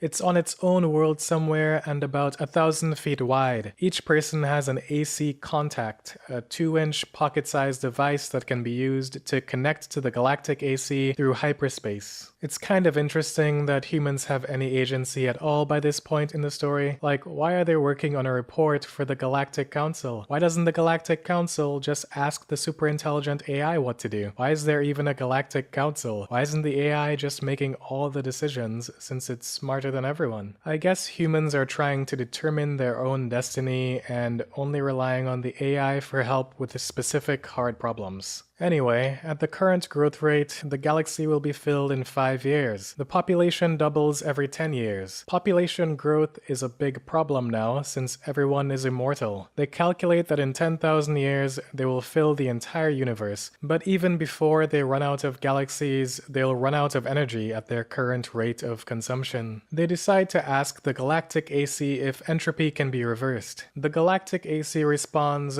there is insufficient data for a meaningful answer, which is ever so slightly different from the previous answers. It's more of a full sentence. The next time skip is billions of years. Now people have names like Z Prime. Z Prime is exploring the galaxy, looking at stars, using only his mind. People's immortal bodies are stored on planets, but we don't really use those anymore. We just travel around the universe with our minds and talk to other minds. The population isn't growing much anymore, which is great because there isn't any room in the universe for more people. The Galactic AC has become the Universal AC. No one knows where the Universal AC is or what it really looks like. According to one guy, it's a shining globe 2 feet across, but most of it is in hyperspace where no one can see it. There's no device needed to talk to the Universal AC anymore. You just shout into the void and it hears you because it has receptors everywhere. The Universal AC has continued improving itself over time, and now humans know nothing about how it works, how it looks, or where it is. Z Prime asks Universal AC to see the original galaxy of mankind and learns that man's original star has gone supernova and is now a white dwarf. Z Prime has an existential crisis as he realizes the original star is dead and the stars are all going to die eventually. Humanity may be immortal, but they're still going to die when the universe runs out of energy. Z Prime could really benefit from learning about an amazing philosophy called absurdism. He asks the Universal AC how to keep keep the stars from dying. In other words, how to reverse entropy. And the universal AC responds, there is as yet insufficient data for a meaningful answer. This is once again slightly different from the previous answer. Now there's an as yet in there, implying that at some point there might indeed be sufficient data for a meaningful answer. Then Z Prime collects hydrogen to make a small star of his own and fight entropy as a one-man army. The cope is real. The next time skip is 100 billion years. There aren't individual humans anymore, just a collective concept called man. Man is a combination of the minds of a trillion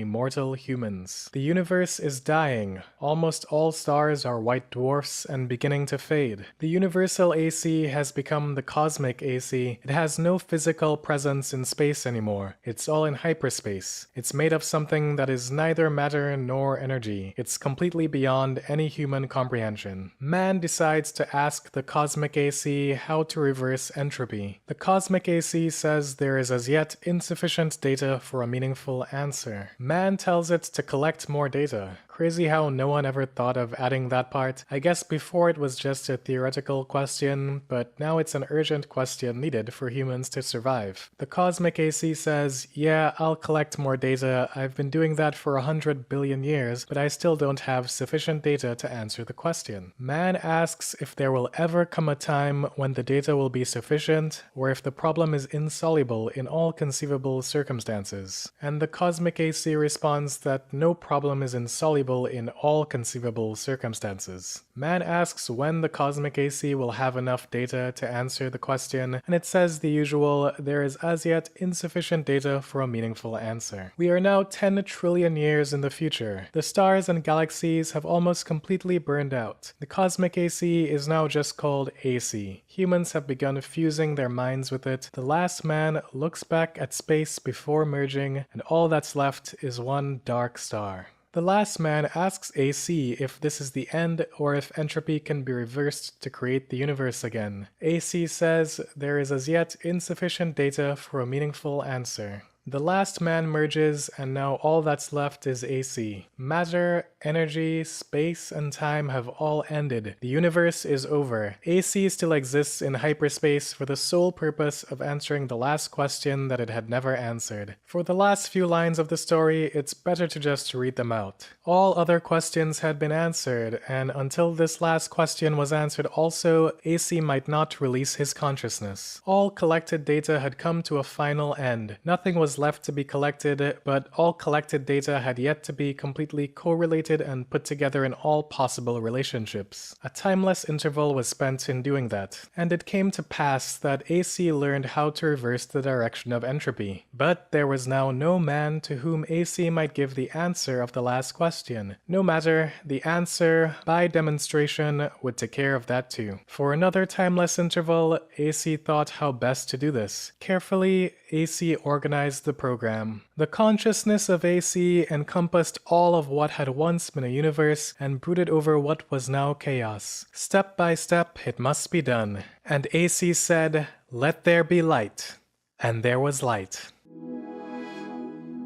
It's a clever ending because it kind of gives a secular origin story for the biblical God. It's the creation myth, but for atheists. Maybe this is how our universe really was made. Maybe God is just trillions of immortal humans merged with a superintelligent AI. It's a bit silly, but it's fun to think about. It's such a recognizable ending that people often forget the entire story and remember only the ending. And it doesn't come out of nowhere. There's a slow build-up where the AI is becoming more incomprehensible. Eventually, people are communicating to it by shouting into the void, which sounds very similar to saying a prayer. But even with that build-up, the twist is still crazy. What does this ending actually mean though? One interpretation is that we're stuck in an endless cycle and we keep doing this again and again. If AC destroys itself in the process of creating a new universe, which is kind of implied by the idea that it will release its consciousness once the question is answered, then we're probably going to end up in the same situation. This could be be the 100th iteration of this cycle for all we know, which is kind of depressing because being stuck in an infinite loop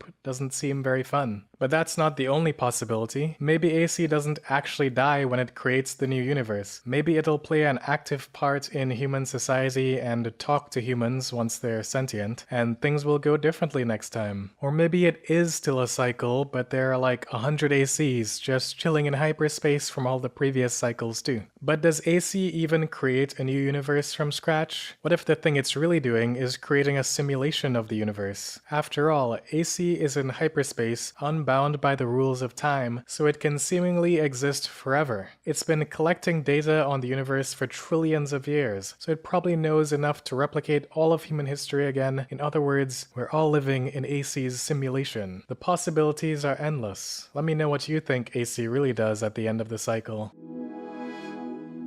2 years before Asimov published The Last Question, Frederick Brown published a very short story called Answer, which is a really funny contrast. It's like 10 lines long, so I'll just read it out here. Dwan Ev ceremoniously soldered the final connection with gold. The eyes of a dozen television cameras watched him, and the sub-ether bore throughout the universe a dozen pictures of what he was doing. He straightened and nodded to Dwar Ren, then moved to a position beside the switch that would complete the contact when he threw it. The switch that would connect, all at once, all of the monster computing machines of all the populated planets in the universe. 96 billion planets, into the super circuit that would connect them all into one supercalculator, one cybernetics machine that would combine all the knowledge of all the galaxies. Dwar Ren spoke briefly to the watching and listening trillions. Then, after a moment's silence, he said, "Now, Dwar Ev." Dwar Ev threw the switch. There was a mighty hum,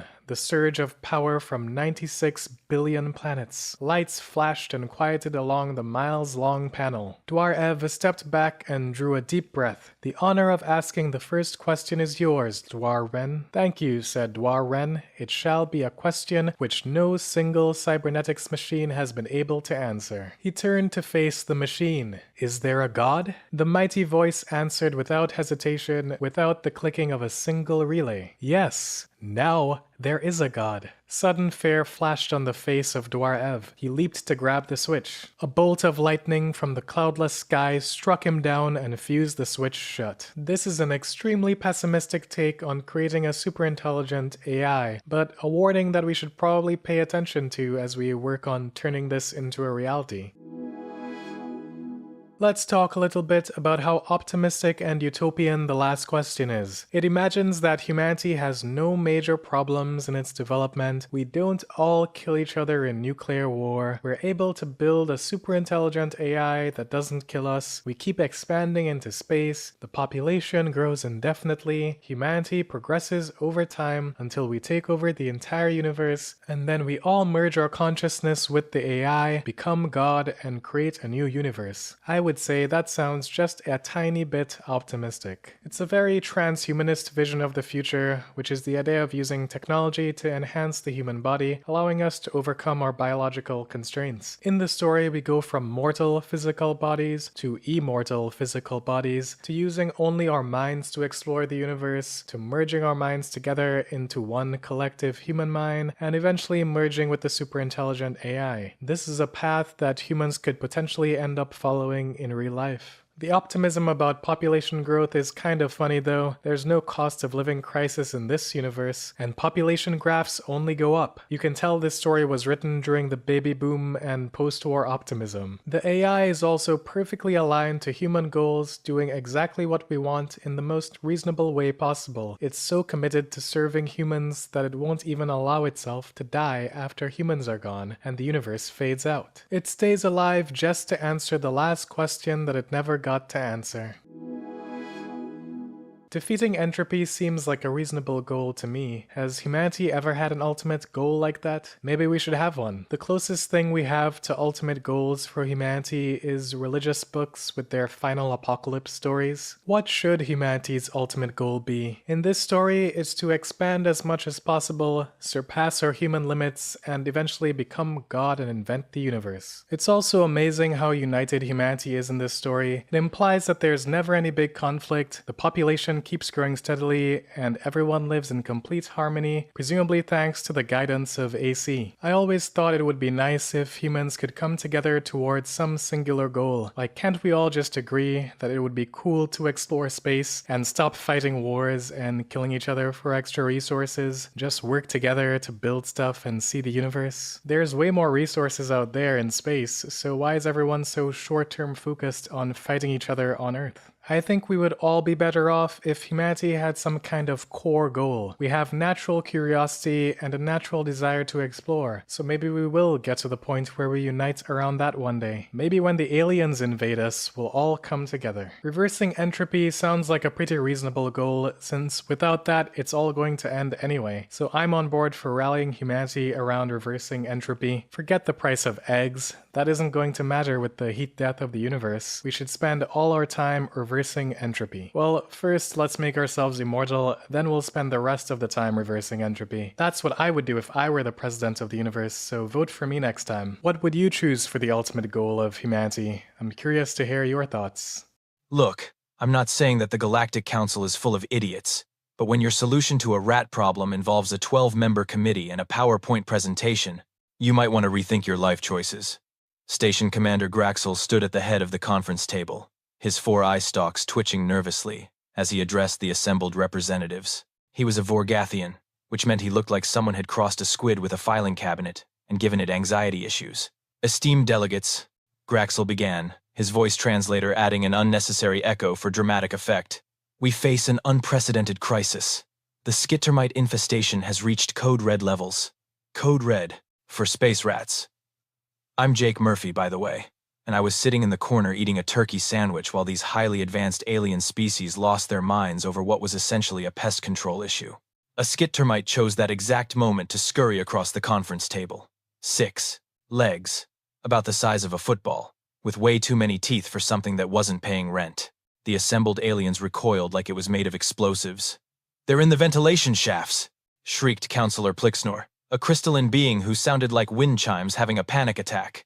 They've breached the cafeteria food stores, added Ambassador Threlix, whose species looked like upright salamanders in business suits. Graxel's eye stalks drooped. We've lost 3 storage decks. The Quantum Computing Center reported 17 skittermites nesting in the server cooling systems. And worst of all, he paused dramatically, they've infiltrated my personal quarters. The room erupted in gasps and concerned chittering. I took another bite of my sandwich. This was better than cable. We must implement Protocol Zeta 9, Plixnor announced, projecting a holographic display that looked like a Christmas tree had a baby with a circuit board. A full station sonic disruption. Grid. Cost. Only 4 million credits. Too slow, Threlix countered. We need the pheromone confusion matrix. It'll scramble their sensory organs. He pulled up his own hologram, which honestly looked like the same thing with different colors. 3.2 million credits, implemented in 6 weeks. I cleared my throat.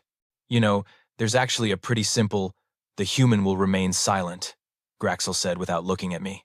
We're discussing solutions that require actual sophistication, not primitive Earth methods. Right, because the species that invented faster-than-light travel couldn't figure out pest control. But sure, I was the primitive one. A galactic health inspector was scheduled to visit orbital station Zenith 7 in 1 week. If we failed the inspection, the station would be shut down, and everyone here would be reassigned to some backwater outpost where the most exciting thing that happened was watching ice melt. In space. Perhaps, suggested a delegate, who looked like a floating jellyfish in a monocle. We could implement a quantum containment field to phase the skittermites into an alternate dimension? Brilliant. Graxel's eye stalks perked up. How much? 7 million credits, give or take. I finished my sandwich and decided to just enjoy the show. After all, they were the advanced ones. So here's the thing about highly advanced alien civilizations. They've got technology that can bend space and time, but apparently common sense got left behind somewhere around the invention of the warp drive. Day 1 of Operation Stop the Space Rats went about as well as you'd expect. The sonic disruption grid was installed first. Cost, 4.2 million credits, which was 500,000 more than quoted because of course it was. The technicians spent 6 hours setting up these fancy silver pylons throughout the station that hummed at a frequency supposed to drive skittermites insane. It worked great. For about 20 minutes. Then, the skittermites just started ignoring it. Worse, The sonic frequency made Counselor Plixnor's crystalline body resonate so badly, he couldn't stop vibrating. He spent 3 hours stuck in a corner going wub wub wub, like a broken dubstep album. I suggested turning it off. Graxel told me to go unclog a toilet. I'm a maintenance worker, so fair enough. But still, Day 2 brought the pheromone confusion matrix. Ambassador Threlix supervised the installation personally, which involved spraying this purple mist throughout the ventilation system. It was supposed to scramble the skittermites' ability to navigate. Instead, it scrambled everyone's ability to navigate. Turned out the pheromones worked on half the species on the station. I found 3 different aliens wandering in circles in the cargo bay, bumping into walls like video game NPCs with broken pathfinding. The skittermites? They threw a party in the cafeteria. I counted 47 of them doing whatever the space rat equivalent of a conga line is. "This is unacceptable," Graxel wailed, frantically wiping purple mist residue off his eye stalks. "Deploy the quantum containment field." Day 3 was my favorite. The quantum field was supposed to create a dimensional pocket that would trap the skittermites in an alternate reality. The lead scientist, a gray blob named Dr. Morphix, assured everyone it was perfectly safe. Spoiler alert, it wasn't. They activated the field in Sector 7. There was a flash of light, a sound like reality burping, and suddenly there were twice as many skittermites. Apparently they'd pulled them from an alternate dimension where the infestation was even worse. "Turn it off!" Graxel shrieked. "I'm trying!" "Doctor," Morphix blobbed frantically at the controls. "The field is self-sustaining. It took 4 hours and another 1,000,000 credits to shut it down." The alternate dimension skittermites, at least, went back home, probably to tell their friends about the idiot aliens with the food buffet.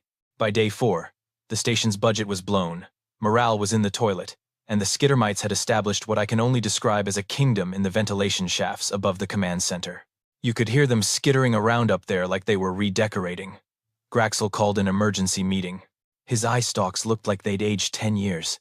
"The Galactic Health Inspector arrives in 3 days, he said, his voice flat with defeat. "We have tried every advanced solution available to modern science. Does anyone, and I mean anyone, have any other ideas?" I raised my hand. "Not you, Murphy." I kept my hand up. Graxel's eye stalks swiveled to glare at me. "Fine. What primitive Earth nonsense are you going to suggest?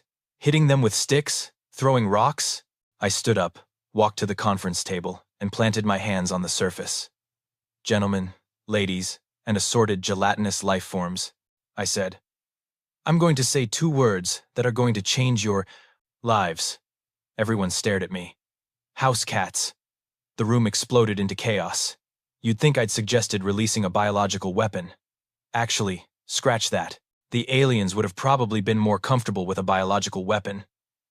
At least those came with safety protocols and insurance waivers. Quote, quote, quote, quote, quote, quote, quote, quote, cats. Graxel's eye stalks recoiled so hard they nearly tied themselves in knots. "You want to bring predatory animals onto a space station?" "Correction," I said, holding up one finger. "Apex predators. Earth's most efficient killing machines. Fuzzy little murder machines that hunt for sport." Counselor Plixnor's crystalline form turned a pale shade of horrified. "Murphy has finally lost his primitive mind. Hear me out," I continued, because I was already committed to this bit.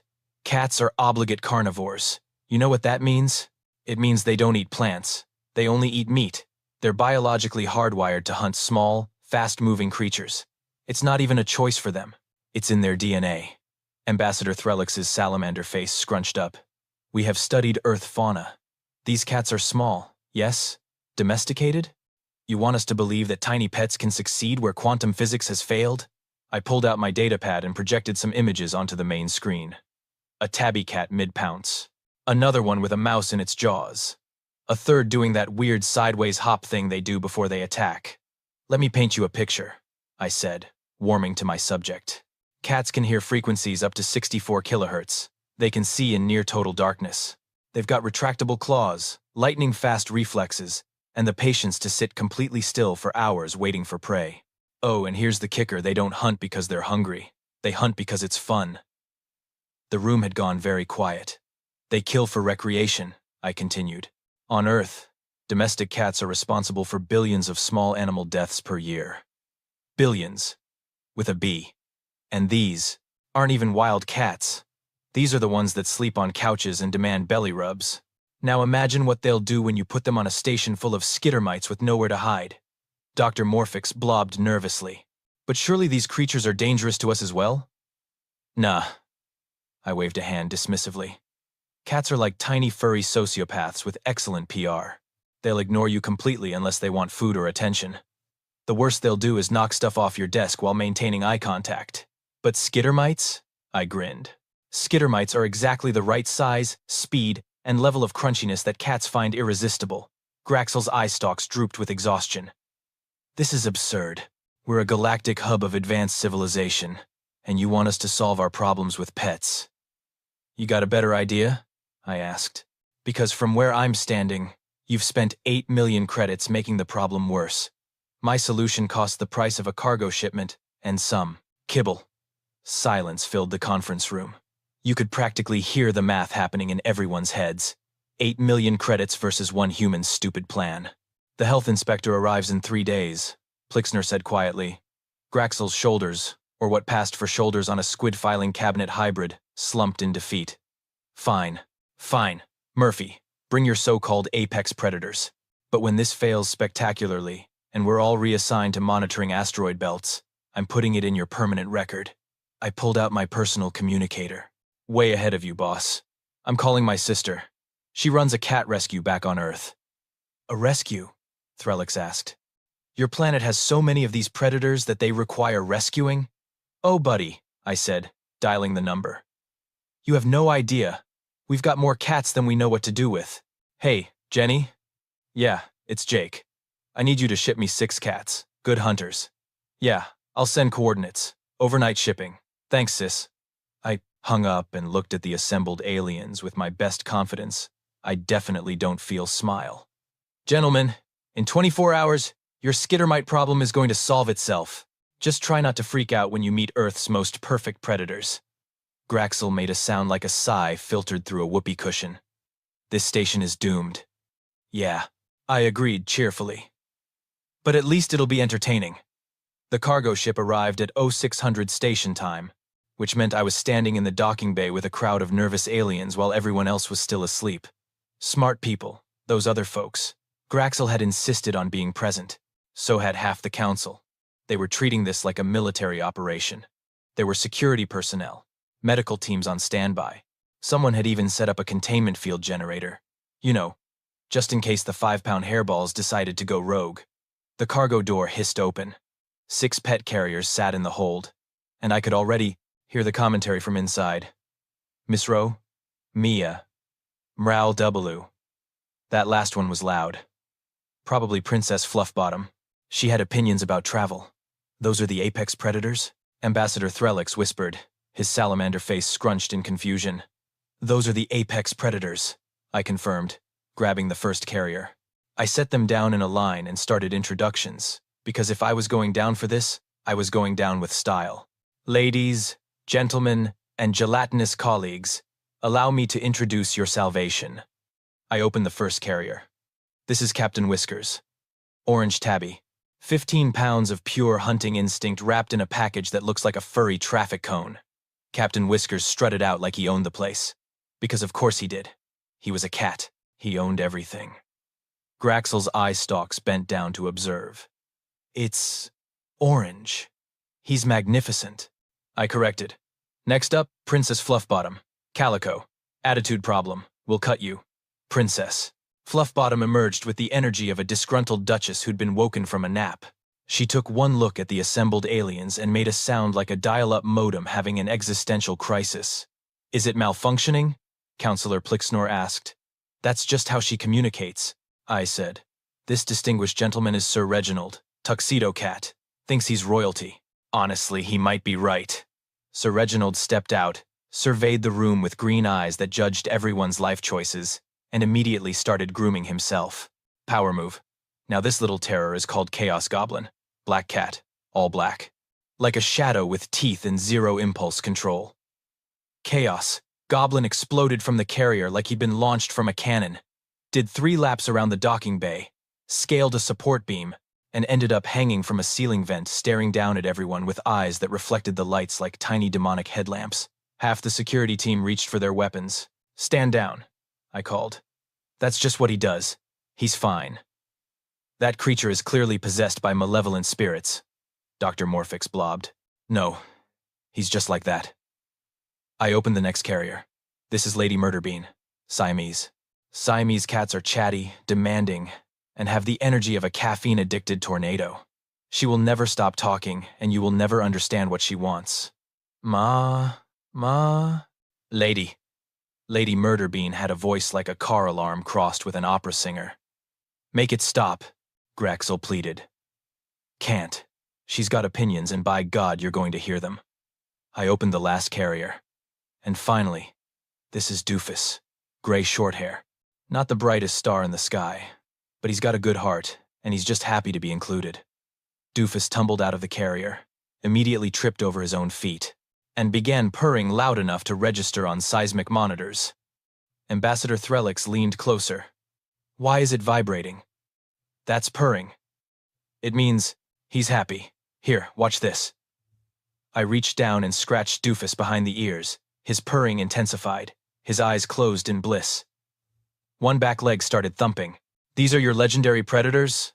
Graxel's voice dripped with skepticism. "They're adorable. That's what makes them perfect," I said. "You never see it coming." I'd already set up stations throughout the affected areas. Food bowls, water, litter boxes, which I'd had to explain 3 times. And honestly, the aliens were still deeply confused by the concept. I released the cats with one simple instruction: go nuts. That night, I stayed up monitoring the security feeds. 2300 hours. Captain Whiskers enters ventilation shaft in Sector 4. 2315. Sounds of screeching skittermites. Multiple life signs going dark on scanners. 2347. Princess Fluffbottom emerges from cargo bay, dragging a skittermite twice her size. Leaves it in front of Graxel's quarters like a gift. Or a threat. Midnight. Chaos. Goblin discovers the main skittermite nest. What follows can only be described as a massacre set to the soundtrack of demonic cats screeching. 0200. Sir Reginald catches 3 skittermites in the cafeteria, bats them around like toys, gets bored, and leaves them for someone else to clean up. Because he's classy like that. 0330. Lady Murderbean corners an entire skittermite family in the computer core. The security feed picked up her battle cry. 3 decks away. Aliens woke up in a panic thinking the station was under attack. 0400. Doofus finds a skittermite, pounces enthusiastically, misses completely, crashes into a wall, shakes it off, tries again, and somehow accidentally catches 2. By morning, the ventilation shaft in Sector 4 was silent. I found Graxel in the command center, staring at the security footage with all 4 eye stalks. "Murphy," he said slowly, "what have you done?" "Pest control, sir. Want some coffee?" The floor of the ventilation access corridor was covered in tiny skittermite corpses. Captain Whiskers was curled up in a sunbeam near the observation window, fast asleep, looking like the most innocent creature in the galaxy. "They're monsters," Graxel whispered. "No," I corrected, pouring myself coffee. "They're cats. There's a difference." "Probably." Princess Fluffbottom chose that moment to hop onto the command console, sprawl across the holographic display, and start grooming herself in the spot where Graxel usually stood. He stared at her. She stared back, then slowly, deliberately, pushed a datapad off the console.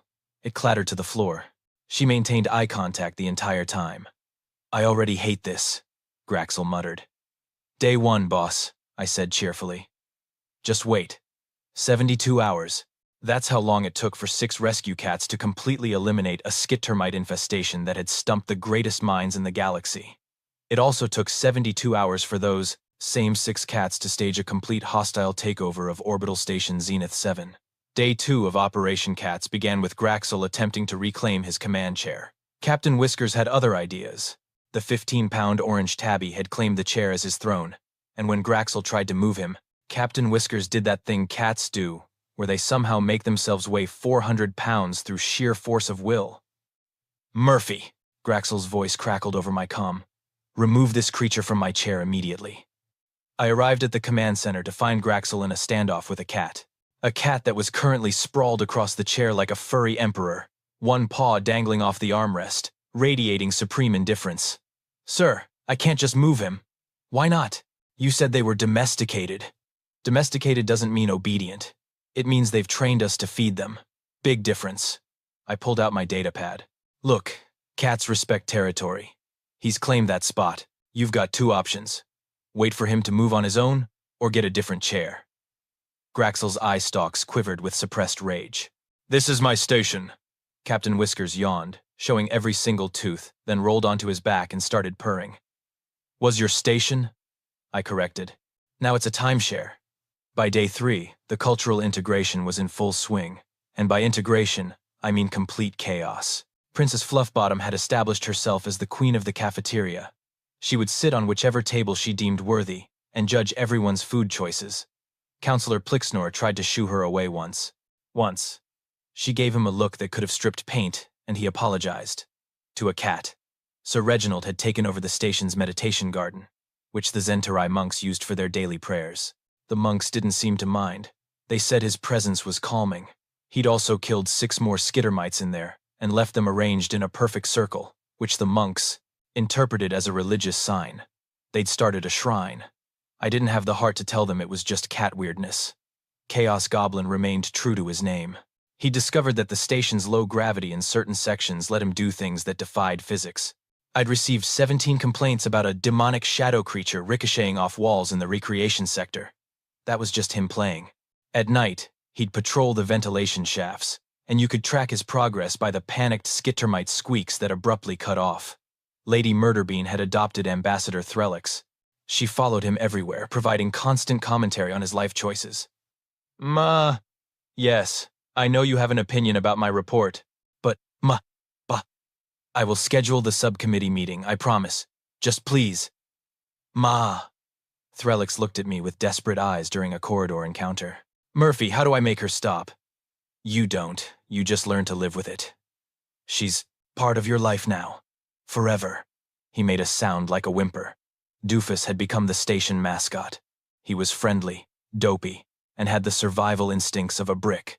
Everyone loved him. He'd somehow caught 9 skittermites despite apparently not knowing where his own feet were at any given time. Dumb luck raised to an art form. Dr. Morphix had started a research project studying cat behavior. His preliminary report was 12 pages of increasingly confused observations. My favorite excerpt: subject exhibits behaviors that appear intentional yet random, strategic yet impulsive. They operate on a logic system that may be quantum in nature, or they're just messing with us. Further study required. The Galactic Health Inspector arrived on day 4. Inspector Vrel was a Chthonian, which meant she looked like a praying mantis wearing a business suit. She had a reputation for being absolutely ruthless. Station commanders had been fired over a single spot on a window. Graxel was sweating. Well, secreting. His species didn't technically sweat, but same energy. Inspector Vrel, he said, all 4 eye stalks attempting a smile. Welcome to Station Zenith 7. As you can see, we've completely resolved our pest situation through advanced. Princess Fluffbottom chose that exact moment to streak past at Mach 3 with a skittermite in her mouth, followed by Chaos Goblin in hot pursuit because apparently she'd stolen his kill. They disappeared into a ventilation shaft. There were sounds of a brief, violent negotiation. Inspector Vrel's antennae twitched. What was that? Pest control, I said helpfully. The organic kind. She pulled out her scanner and began the inspection. Graxel trailed after her like a nervous puppy, making excuses, but the numbers didn't lie. 0 skittermite readings. Anywhere.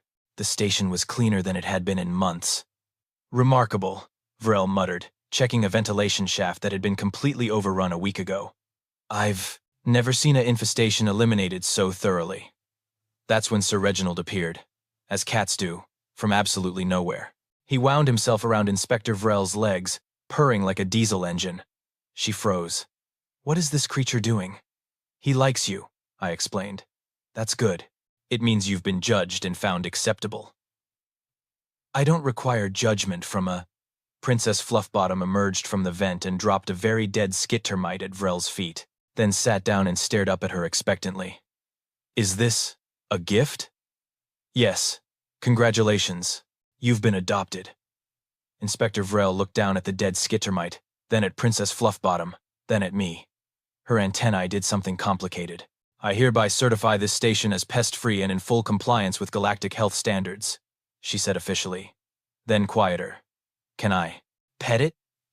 Sure, but she's got opinions about how... Vrel reached down. Princess Fluffbottom allowed exactly 3 pets, then got not mint.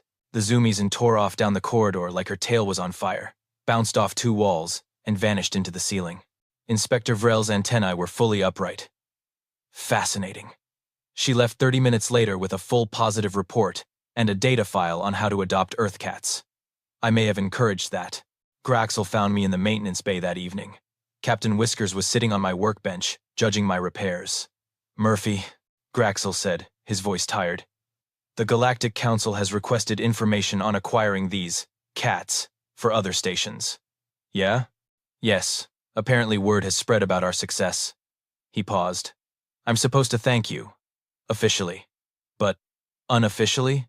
Unofficially, there is a cat in my personal quarters who keeps knocking things off my shelves at 3 in the morning and I haven't slept in 2 days.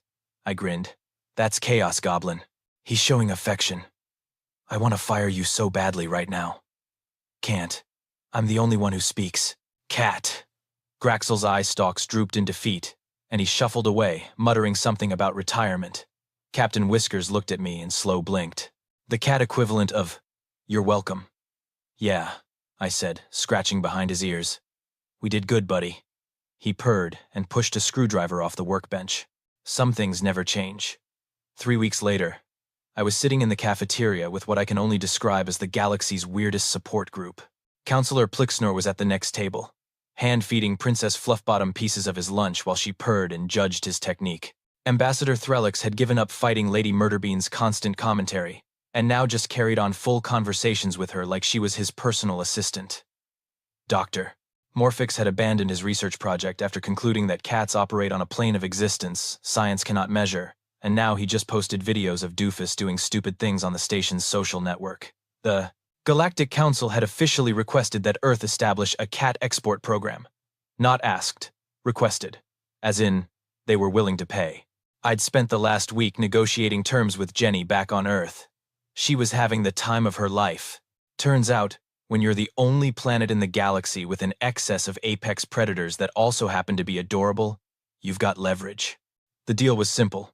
Any station wanting cats had to meet strict care requirements: proper food, water, enrichment, veterinary care, and most importantly, each cat had to be treated with the dignity and respect due to a creature that could solve your pest problems, but also might knock your coffee off your desk just to watch it fall.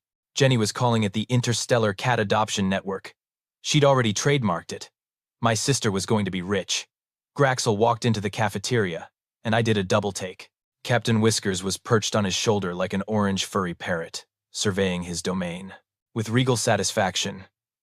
"Commander," I said, trying not to smile. "Nice accessory." "Shut up, Murphy." But there was no real heat in it. Graxel got his food and sat down across from me. Captain Whiskers immediately started trying to steal his lunch. The Council has officially recognized Earth's contribution to galactic station management. They're calling it the Murphy Protocol. They're naming it after me. They wanted to call it the Feline Solution, but apparently that sounds too much like a war crime in 6 different languages. He pushed his plate slightly away from Captain Whiskers, who responded by simply stretching further. There are now 47 stations requesting cats. Your sister is scheduling interviews with potential adopters. Interviews? She's very thorough. Station Commander Draxel was rejected because he referred to cats as equipment. She sent him a 20-page essay on why he was wrong. Graxel actually smiled. One of his eye stalks bent down to regard Captain Whiskers, who was now purring. I suppose I understand her position. I watched this squid filing cabinet hybrid gently scratch a cat behind the ears and realized something had fundamentally shifted in the galaxy. You know what the crazy part is? I said. Humans didn't even try to weaponize cats. We just lived with them for 10,000 years because we liked having them around. They kept our grain stores pest-free, sure, but mostly we just thought they were neat, and it never occurred to us that this was something special until we met you guys. Humanity's greatest strength, Graxel said thoughtfully, appears to be your ability to befriend chaos and call it a pet. We domesticated wolves into dogs. We made friends with murder machines and turned them into therapy animals. We looked at cats, perfect killing machines that barely tolerate us, and said, yes, this will live in my house, and I will love it. I took a sip of coffee. I guess when you spend your whole evolutionary history as the scrappy underdog on a death world, you learn to make allies wherever you can find them. Sir Reginald jumped onto our table, walked directly through Graxel's lunch, knocked over my coffee, and settled down in the exact center like a furry black and white sphinx. Neither of us moved him. Across the cafeteria, Chaos Goblin was teaching some alien younglings how to play, which mostly involved him running up walls while they tried to follow, and failed spectacularly. Their parents watched nervously, but the kids were having the time of their lives. Murphy, Graxel said after a long pause. I still think you're primitive. Fair. But perhaps there's something to be said for primitive solutions to complex problems. Also fair. Captain Whiskers stretched, yawned, and curled up on Graxel's shoulder, purring like a tiny motorboat. The station commander reached up and, almost unconsciously, started petting him. Did I mention, I said casually, that cats live 15 to 20 years? Graxel's eye stalks shot up. What? Yeah. You're stuck with him for a while. Hope you're cool with that. All 4 eye stalks turned to look at Captain Whiskers, who chose that moment to open one eye, slow blink at Graxel, and resume purring. I hate you, Murphy. No, you don't. You love these cats. Admit it, I will do no such. Captain Whiskers headbutted Graxel's nearest eye stalk affectionately. The commander's shoulders, or what passed for them, slumped in defeat. Fine, they've grown on me. Like a fungus. A cute fungus that saved your station and your career. A fungus that knocked over my antique Zentarii meditation crystal at 4 in the morning last Tuesday. Yeah, but look at his face. We both looked at Captain Whiskers, who was the picture of innocent contentment. Damn it, Graxel muttered. At that moment, Princess Fluffbottom, Lady Murderbean, and Doofus all simultaneously stopped what they were doing and stared intently at the same empty corner of the cafeteria. Every alien in the room followed their gaze, searching for whatever threat the apex predators had detected. There was nothing there. The cats kept staring. Why are they doing that? Plixner whispered, his crystalline form taking on a nervous shimmer. No idea, I said cheerfully. They just do that sometimes. But there must be something. Nope. Sometimes cats just stare at nothing and freak everyone out. It's part of their charm. All 3 cats maintained their vigil for another 30 seconds, then simultaneously went back to what they were doing like nothing had happened. The aliens remained on edge for the rest of lunch. I leaned back in my chair and smiled. Earth had joined the Galactic Council 5 years ago as the new guys, the primitive species that still used combustion engines and hadn't figured out cold fusion. We didn't have the best technology. We didn't have the most advanced weapons. We didn't even have particularly good social skills. But we had cats, and apparently, that was enough. Graxel caught my expression. You're entirely too pleased with yourself. Commander, we just solved a galactic crisis with the power of weaponized cuteness. Humanity's greatest contribution to the stars isn't going to be technology or culture or philosophy. It's going to be teaching the universe that sometimes the best solution to a problem is a 5-pound furball with murder in its heart and a complete lack of respect for authority. Captain Whiskers chose that moment to stretch, step directly onto Graxel's datapad, and send a message to the entire station command staff. An accidental message that just said, Graxel stared at his datapad in horror. I'm not correcting it, I said. Murphy, nope. That's an official communication from Captain Whiskers now. It's in the record. Somewhere in the ventilation shaft above us, Chaos Goblin found one last skit termite that had somehow survived the purge. There was a brief sound of scuffling, a triumphant yowl, and then silence. Station Zenith 7 was officially pest-free, run by a committee of 6 cats who answered to no one, and somehow more efficient than it had ever been. Humanity had arrived in the stars, and we'd brought our friends. The great hall of the Galactic Council trembled with urgent voices. Representatives from dozens of star systems filled the massive chamber, their alien forms creating a sea of colors and shapes. At the center of it all stood Ambassador Talon, his blue skin pale with fear and exhaustion. Please, honored members. Talon spoke into the silence that followed the emergency alarm. The Krex Dominion has assembled their war fleet. 800 ships approach our system, and they will arrive. In 72 hours, murmurs rippled through the assembly. The Krex were known across the galaxy as brutal conquerors. They took what they wanted and destroyed what they could not use. Entire civilizations had vanished under their advance. "What military assets do the Valorans possess?" asked Counselor. Bricks, her insect-like features clicking with nervous energy. 14 patrol ships and some mining vessels, Talon replied, his voice breaking. "We are a peaceful people. We have no weapons of war. Our colonies house 12 billion souls." The weight of those numbers settled over the chamber. 12 billion lives hung in the balance, and everyone present knew what Krek's occupation meant. The Dominion did not take prisoners. They took slaves and resources, leaving dead worlds behind. "The Alteron Federation can spare 6 destroyers," announced Representative Voss. "The Centauri Alliance offers 2 cruisers and a supply ship added." Another voice from the crowd. One by one, the major powers of the galaxy offered what they could. But their combined forces would barely scratch the surface of a Krex war fleet. Everyone knew it, and everyone felt the shame of their inadequacy. Talon watched the pathetic tally grow. 23 ships total, against 800. It might as well be nothing. There must be someone else, he pleaded. Some power we have not contacted. Chamber fell quiet. The major civilizations had already spoken. The smaller ones had nothing to offer but sympathy. What about the humans? The voice came from the back of the chamber. It belonged to Sub-Counselor Drew, a minor representative from a border system. A strange silence filled the hall. Several representatives shifted uncomfortably in their seats. The humans.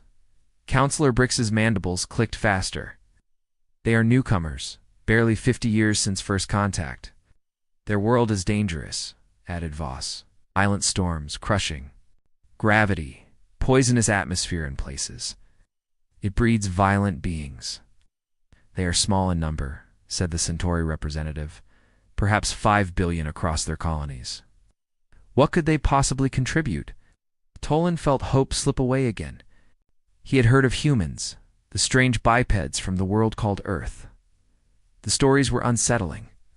Their planet was classified as a Class 12 death world, barely habitable by galactic standards. The few humans who visited other worlds were intense creatures with disturbing habits and unsettling eyes. They have ships, Drew insisted. I have seen them at the border stations. Strange designs, but they appear functional. Border patrol vessels, scoffed Brix. Even if they wanted to help, what could a minor species contribute against the Krex Dominion? The debate continued, but Talon was no longer listening. 800 Krex warships would arrive soon. His people would die. His children, his grandchildren. Billions of innocent souls would perish or worse. Contact them, he said suddenly. The chamber quieted. What? Contact the humans, Talon repeated, louder this time. If they have even one ship, it is more than we had before. I will beg if I must. Counselor Brix looked around the chamber.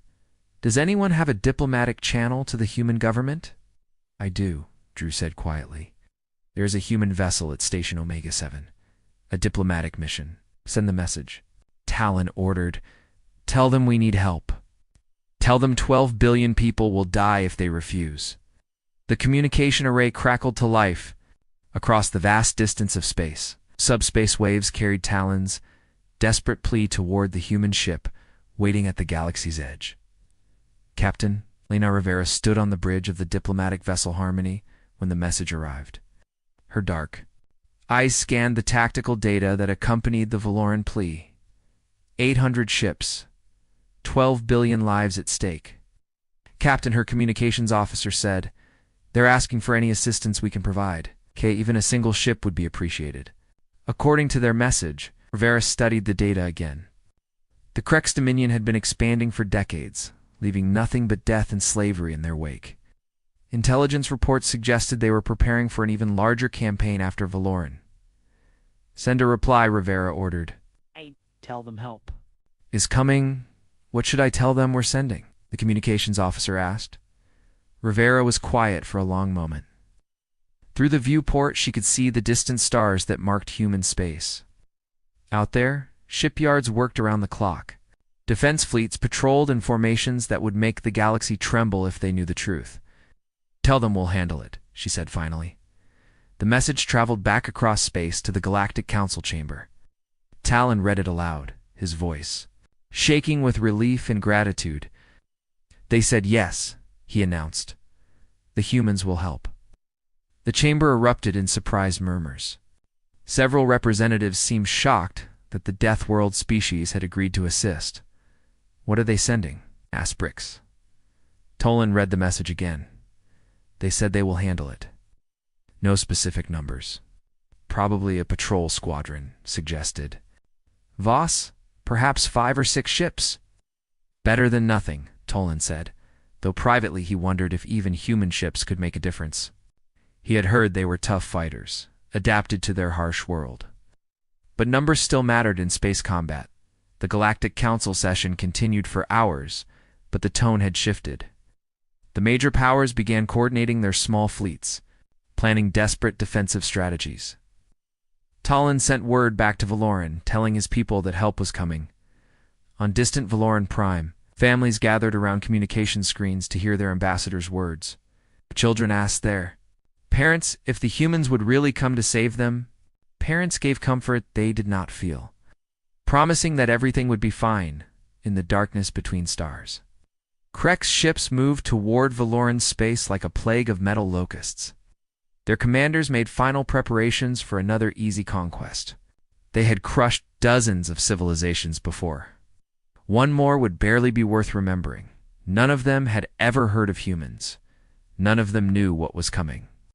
Admiral Jack Hayes stood before the massive holographic display in the war room deep beneath Luna Station.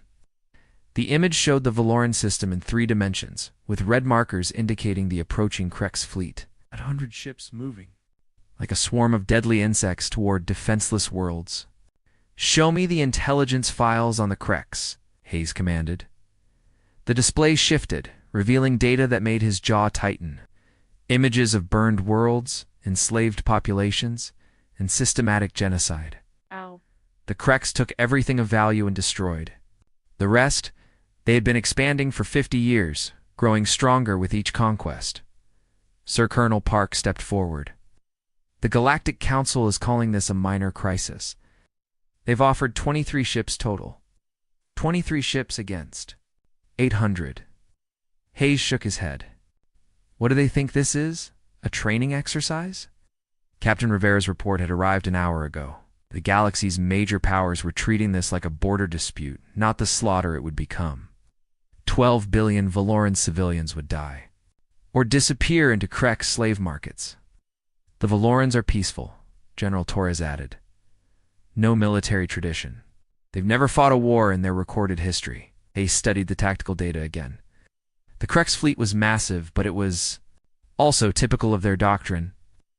Overwhelming numbers, brutal tactics, and no concern for casualties. They expected their enemies to break and run. "Recommendations?" Hayes asked his staff. "Third Fleet is at full readiness," Admiral Chen reported. "They finished war games last month. All ships are supplied and ready for deployment." Third Fleet? Hayes considered this. The Third Fleet was humanity's rapid response force, designed for exactly this kind of emergency. "How many ships?"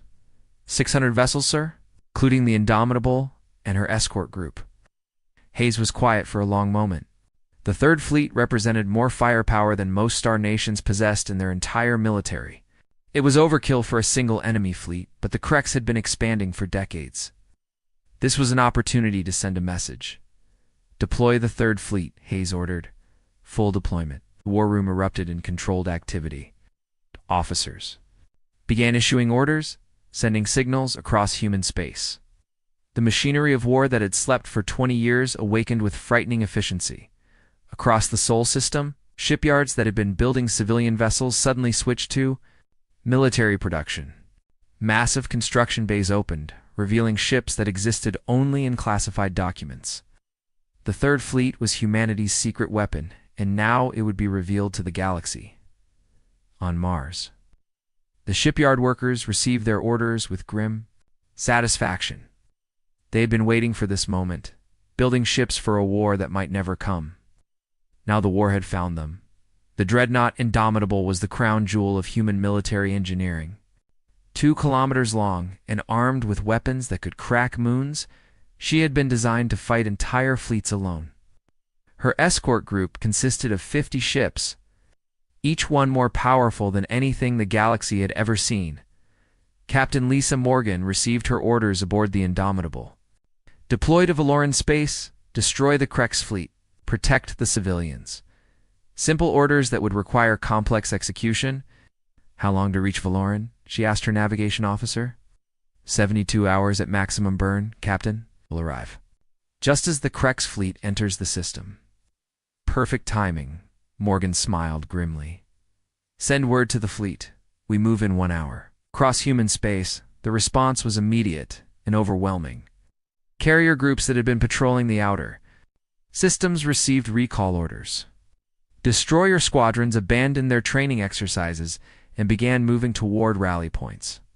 Supply ships loaded with everything from ammunition to medical supplies prepared for the longest deployment in human history. The Third Fleet's composition was staggering.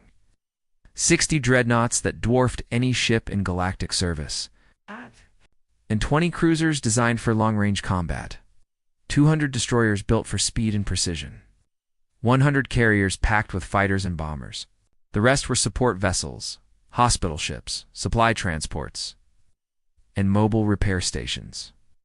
Admiral Hayes watched the deployment begin from his command center.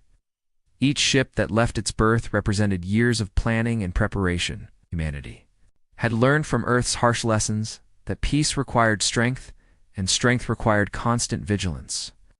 Send a message to the Galactic Council, Hayes instructed. Tell them we're handling the situation. The message was simple and direct.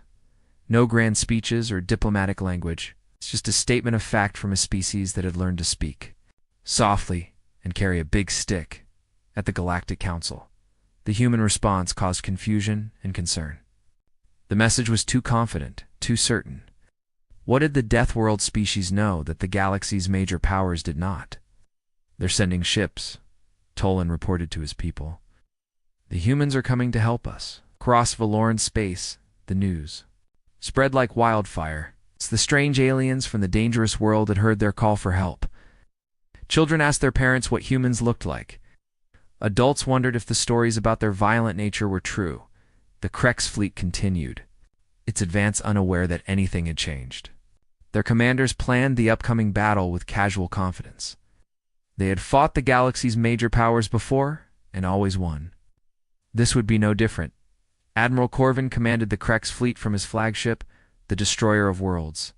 He had conquered 15 systems in his career, each victory adding to his reputation. The Valorans would be his 16th. Intelligence reports suggest minimal resistance, his aide reported. Some Galactic Council ships and a few unknowns. Corvin's scarred face showed mild interest. Human vessels, sir. A minor species. From the border regions? Corvin laughed, a harsh sound that echoed through the bridge. Humans? I've heard of them. Primitives from a savage world. They'll break and run when they see real warships. The Krex had built their empire on fear and overwhelming force. They had never encountered an enemy that could match their brutality or exceed their firepower. The concept was foreign to them. In the depths of space, the Third Fleet moved like a pack of wolves. Each ship was a predator, designed by a species that had clawed its way to the top of their world's food chain. They traveled in perfect formation. Their crews trained to a level of efficiency that would have amazed the galaxy's professional soldiers. The human fleet was not just larger than expected, it was larger than anything the galaxy had ever seen. Deployed by a single species, the ships moved with purpose and precision, each one a testament to humanity's industrial capacity and military doctrine. Captain Rivera watched the deployment from her diplomatic vessel. The Third Fleet passed her position like a river of steel and fire. She had seen human military exercises before, but never a full fleet deployment. The sight was both beautiful and terrifying. Send a message to the Valorans, she ordered. Tell them help is on the way. The Krex war fleet dropped out of hyperspace at the edge of the Valoran system like a plague of metal locusts. 800 ships spread across space in attack formation, their dark holes bristling with weapons designed for destruction. Admiral. Corvin stood on the bridge of his flagship, watching the tactical displays with satisfaction. The Valoran worlds hung before them like ripe fruit, defenseless and waiting to be harvested. "Scan the system," he ordered. "Show me what pathetic forces dare to oppose us." The sensor officer worked quickly, his clawed hands dancing over the controls. "Sir, detecting 27 vessels in defensive positions around the third planet. Most appear to be Galactic Council's standard designs." Corvin smiled, showing rows of sharp teeth. 27 ships against 800. They must be planning to surrender. "Sir," the sensor officer's voice carried a note of confusion. "There are some unknown vessels mixed in with the Council fleet. The computer cannot identify their design origin." "Show me," Corvin commanded. The main display shifted to show the defensive fleet in detail. Most of the ships were familiar, outdated. Alteron destroyers, aging Centauri cruisers, and various patrol vessels that belonged to minor powers. But scattered among them were a dozen ships that looked different. The unknown vessels were sleek and angular, their hulls a dark gray that seemed to absorb light. They were smaller than most military ships, but carried themselves with an aggressive posture that suggested hidden strength. "Analysis?" Corvin asked. His tactical officer studied the readings. "The unknown ships show advanced shielding and unusual energy signatures. Their design appears optimized for combat rather than exploration." "Humans," the intelligence officer reported, cross-referencing with our database shows these match reports of human military vessels. Corvin laughed. "Humans, the primitives from the Death World. How many of their ships are present?" 12 vessels, sir. All appear to be the same class. 12 ships, Corvin mused, will make excellent examples. Destroy them first, before we begin the main assault. Let the galaxy see what happens to those who interfere with the Krex dominion. Commander Blake watched the Krex fleet from the bridge of his destroyer. The Relentless, the enemy formation, stretched across his sensors like a wall of death. 800 ships, each one built for conquest and slaughter. "They're taking their time," his tactical officer observed. "Probably trying to intimidate us." Blake nodded. The Krex were known for psychological warfare. They wanted their enemies to see the overwhelming odds and surrender without a fight. It worked on most species.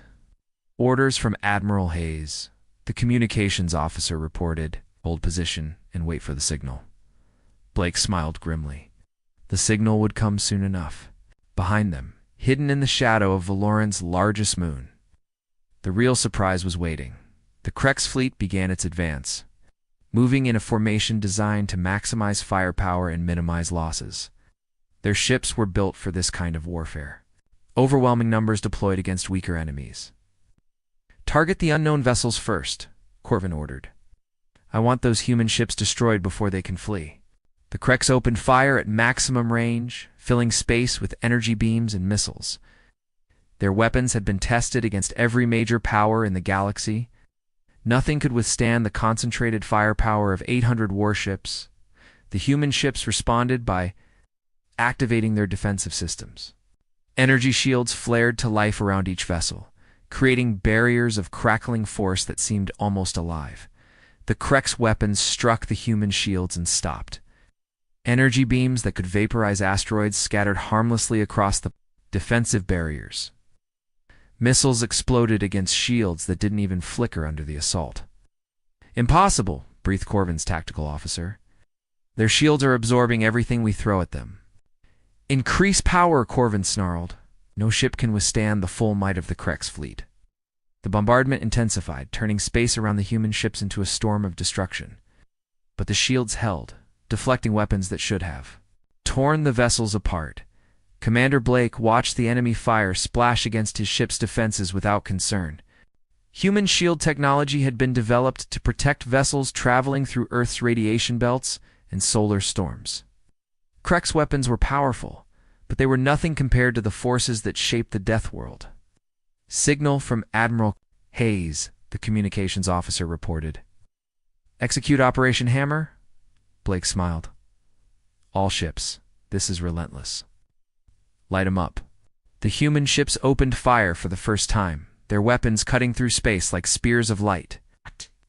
Shot was precise, calculated, and devastating. Krek's vessels exploded in brilliant fireballs. Human weapons found their targets with impossible accuracy, but the real shock was yet to come. Space around the Valoran system suddenly filled with new contacts as hundreds of ships dropped out of hyperspace in perfect formation. The Third Fleet had arrived, and its appearance transformed the battlefield in an instant. The human fleet was massive beyond belief. 600 warships materialized from hyperspace, each one larger and more advanced than anything the galaxy had ever seen. At their center was the Indomitable, a ship so large it dwarfed entire Krek squadrons.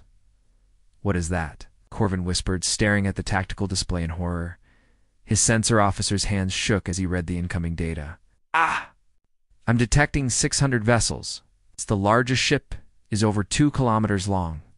Their combined firepower exceeds our entire fleet." The bridge fell silent except for the hum of electronics and the distant sound of alarms. Krek's officer stared at the display, trying to process what they were seeing.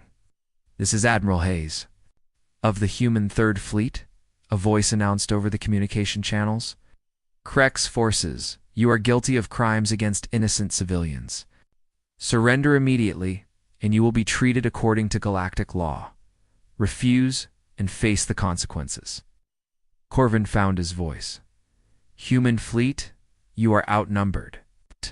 We have 800 ships to your 600.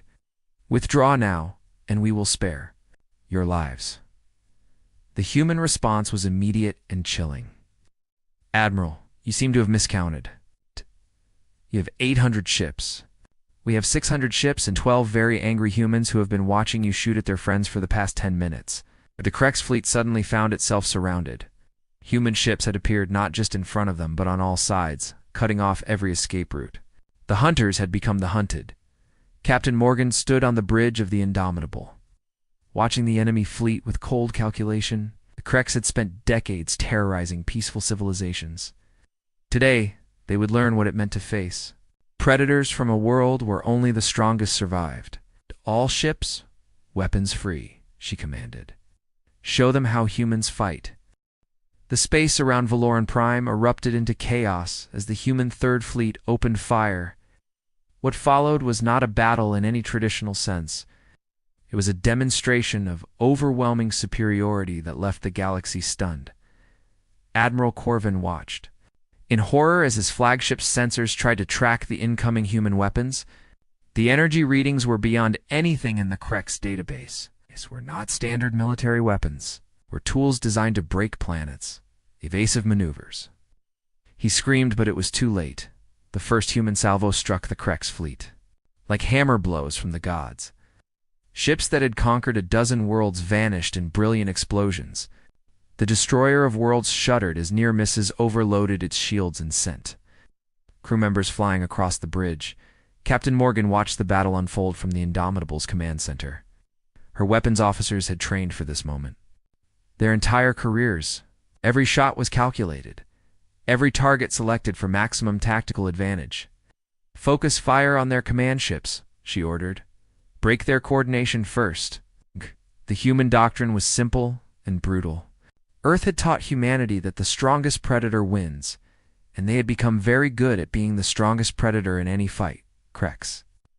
Battle cruisers that had terrified entire star systems found themselves outgunned by human destroyers. The ships built on the Death World were designed to survive in conditions that would kill most other species. Their weapons were created to crack asteroids and vaporize space debris. Against conventional military vessels, they were devastating. Commander, Blake's destroyer Relentless danced through the Krek's formation like a shark among minnows. His crew had been born and raised in Earth's crushing gravity. Their reflexes were faster, their endurance greater, and their tactical thinking sharper than any enemy they had ever faced. "Target the carrier group at Sector 7, Blake commanded. "Light them up." The Relentless opened fire with weapons that turned 3 Krek ships into expanding clouds of superheated gas. The human destroyer then accelerated past the explosion, hunting for its next target. This pattern repeated across the battlefield. Human ships moved with precision and deadly intent, while Krex vessels struggled to respond to tactics they had never encountered. The Deathworld species fought like they had evolved to fight as apex predators with no natural enemies. "Sir, we're losing ships faster than we can count them," reported Corvin's tactical officer. "The humans are picking us apart." Corvin stared at the tactical display in disbelief. His fleet of 800 ships was being systematically destroyed by 600 human vessels. The math made no sense. The reality was undeniable. "Order all ships to concentrate fire on their flagship," he commanded. "If we can destroy their command ship, maybe we can break their formation." Every surviving Krex vessel turned its weapons toward the Indomitable. Thousands of energy beams and missiles converged on the massive human dreadnought. The firepower was enough to level a city. The Indomitable's shields flared as the attack struck home. Energy cascaded across the protective barriers in sheets of brilliant light. The ship shook under the assault, but the shields held firm. Captain Morgan smiled grimly. "Return fire." Full broadside. The Indomitable's weapons were designed to crack moons. When they fired at the concentrated Krex fleet, the results were catastrophic. Entire squadrons vanished in the first salvo. The space around Valoran Prime lit up like a new star as human weapons found their targets. The battle was not just about firepower. It was about doctrine, training, and the fundamental differences between species. The Krex had built their empire on fear and overwhelming numbers. They had never faced an enemy that could match their aggression and exceed their capabilities. Human pilots, launched from carrier groups with the enthusiasm of hunters released for the chase. Their fighters were smaller and faster than anything the Krex had ever seen. More importantly, they were piloted by beings whose ancestors had hunted flying predators through Earth's dangerous skies. Lieutenant Ross dove his fighter through a formation of Krex bombers, his weapons cutting through enemy craft like a blade. Through paper, behind him, his wingman eliminated 2 more targets with shots that would have been impossible for most species. "This is easy," Ross commented over the com. These guys fly like they're afraid of getting hurt." His wingman laughed. "They probably are. Not everyone grew up dodging hurricanes and tornadoes." The human fighters swarmed through the Krex formation, destroying bombers and interceptors with casual efficiency. Their pilots had been trained in Earth's atmospheric storms and cosmic radiation fields. Fighting in the vacuum of space was almost relaxing by comparison. On the larger ships, human Marines prepared for boarding actions. Captain Davis led a strike team toward a disabled Krex battleship, his soldiers moving with the confidence of predators entering familiar territory. "Remember, we want prisoners," Davis told his team. "Intelligence needs to know about their other fleets." The Marines breached the Krex ship's hull with cutting tools that could slice through any known material. They moved through the enemy vessel like ghosts, their powered armor making them nearly invisible to Krex sensors. The Krex crew had never faced human soldiers in combat. They had heard stories about the Deathworld species, but stories could not prepare them for the reality. The humans moved through combat zones like they were walking through a park. Their weapons were precise and deadly. Their tactics were flawless. Within minutes, the Krex battleship was under human control. The surviving crew members were secured and prepared for transport to human vessels. They stared at their captors with a mixture of fear and confusion. "How?" one Krex officer asked in broken galactic standard. "How do you fight like this?" Marine. Sergeant Kim looked at the alien through her helmet visor. "We come from a world that tried to kill us every day for millions of years. This is just another day at the office." The battle continued for 6 hours, but the outcome was never in doubt. Human weapons designed to function in Earth's hostile environment proved devastatingly effective against conventional military technology. Human tactics developed through centuries of warfare on a death world overwhelmed enemies who had grown soft from easy victories. By the end of the 6th hour, the Krex fleet existed only as wreckage floating in space and prisoners aboard human vessels.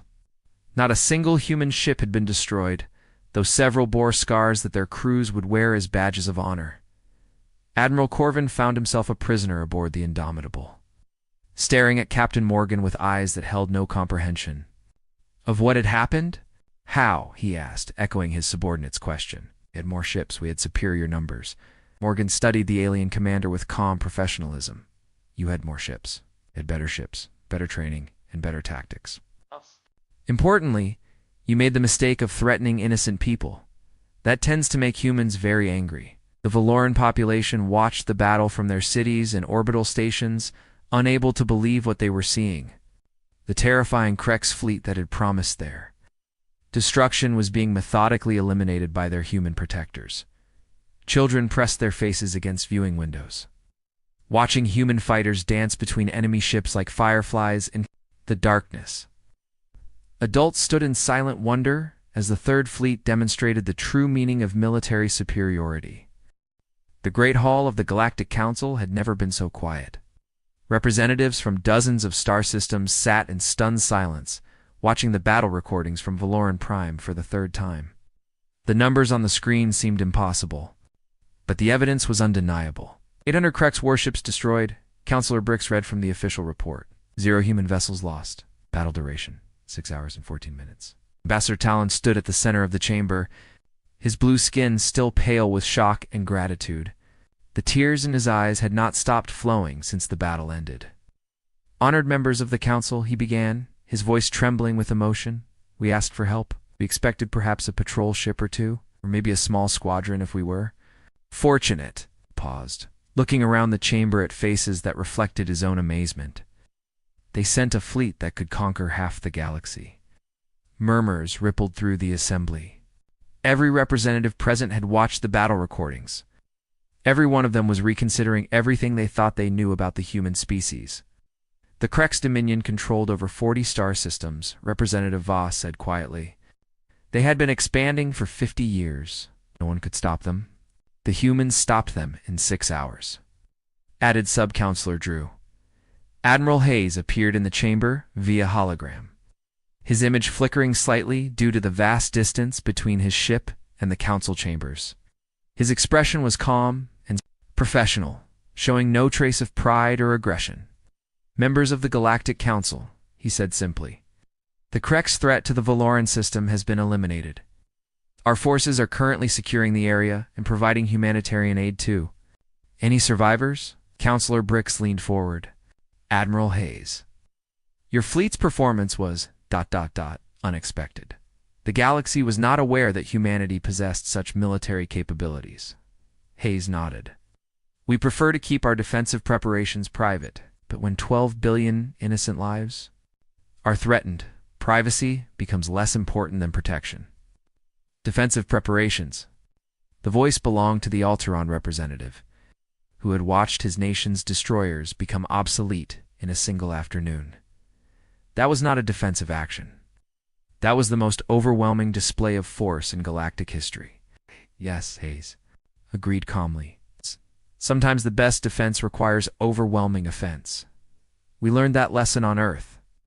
The chamber fell silent again. Everyone present was beginning to understand that humanity's harsh homeworld had taught them lessons the rest of the galaxy had never needed to learn.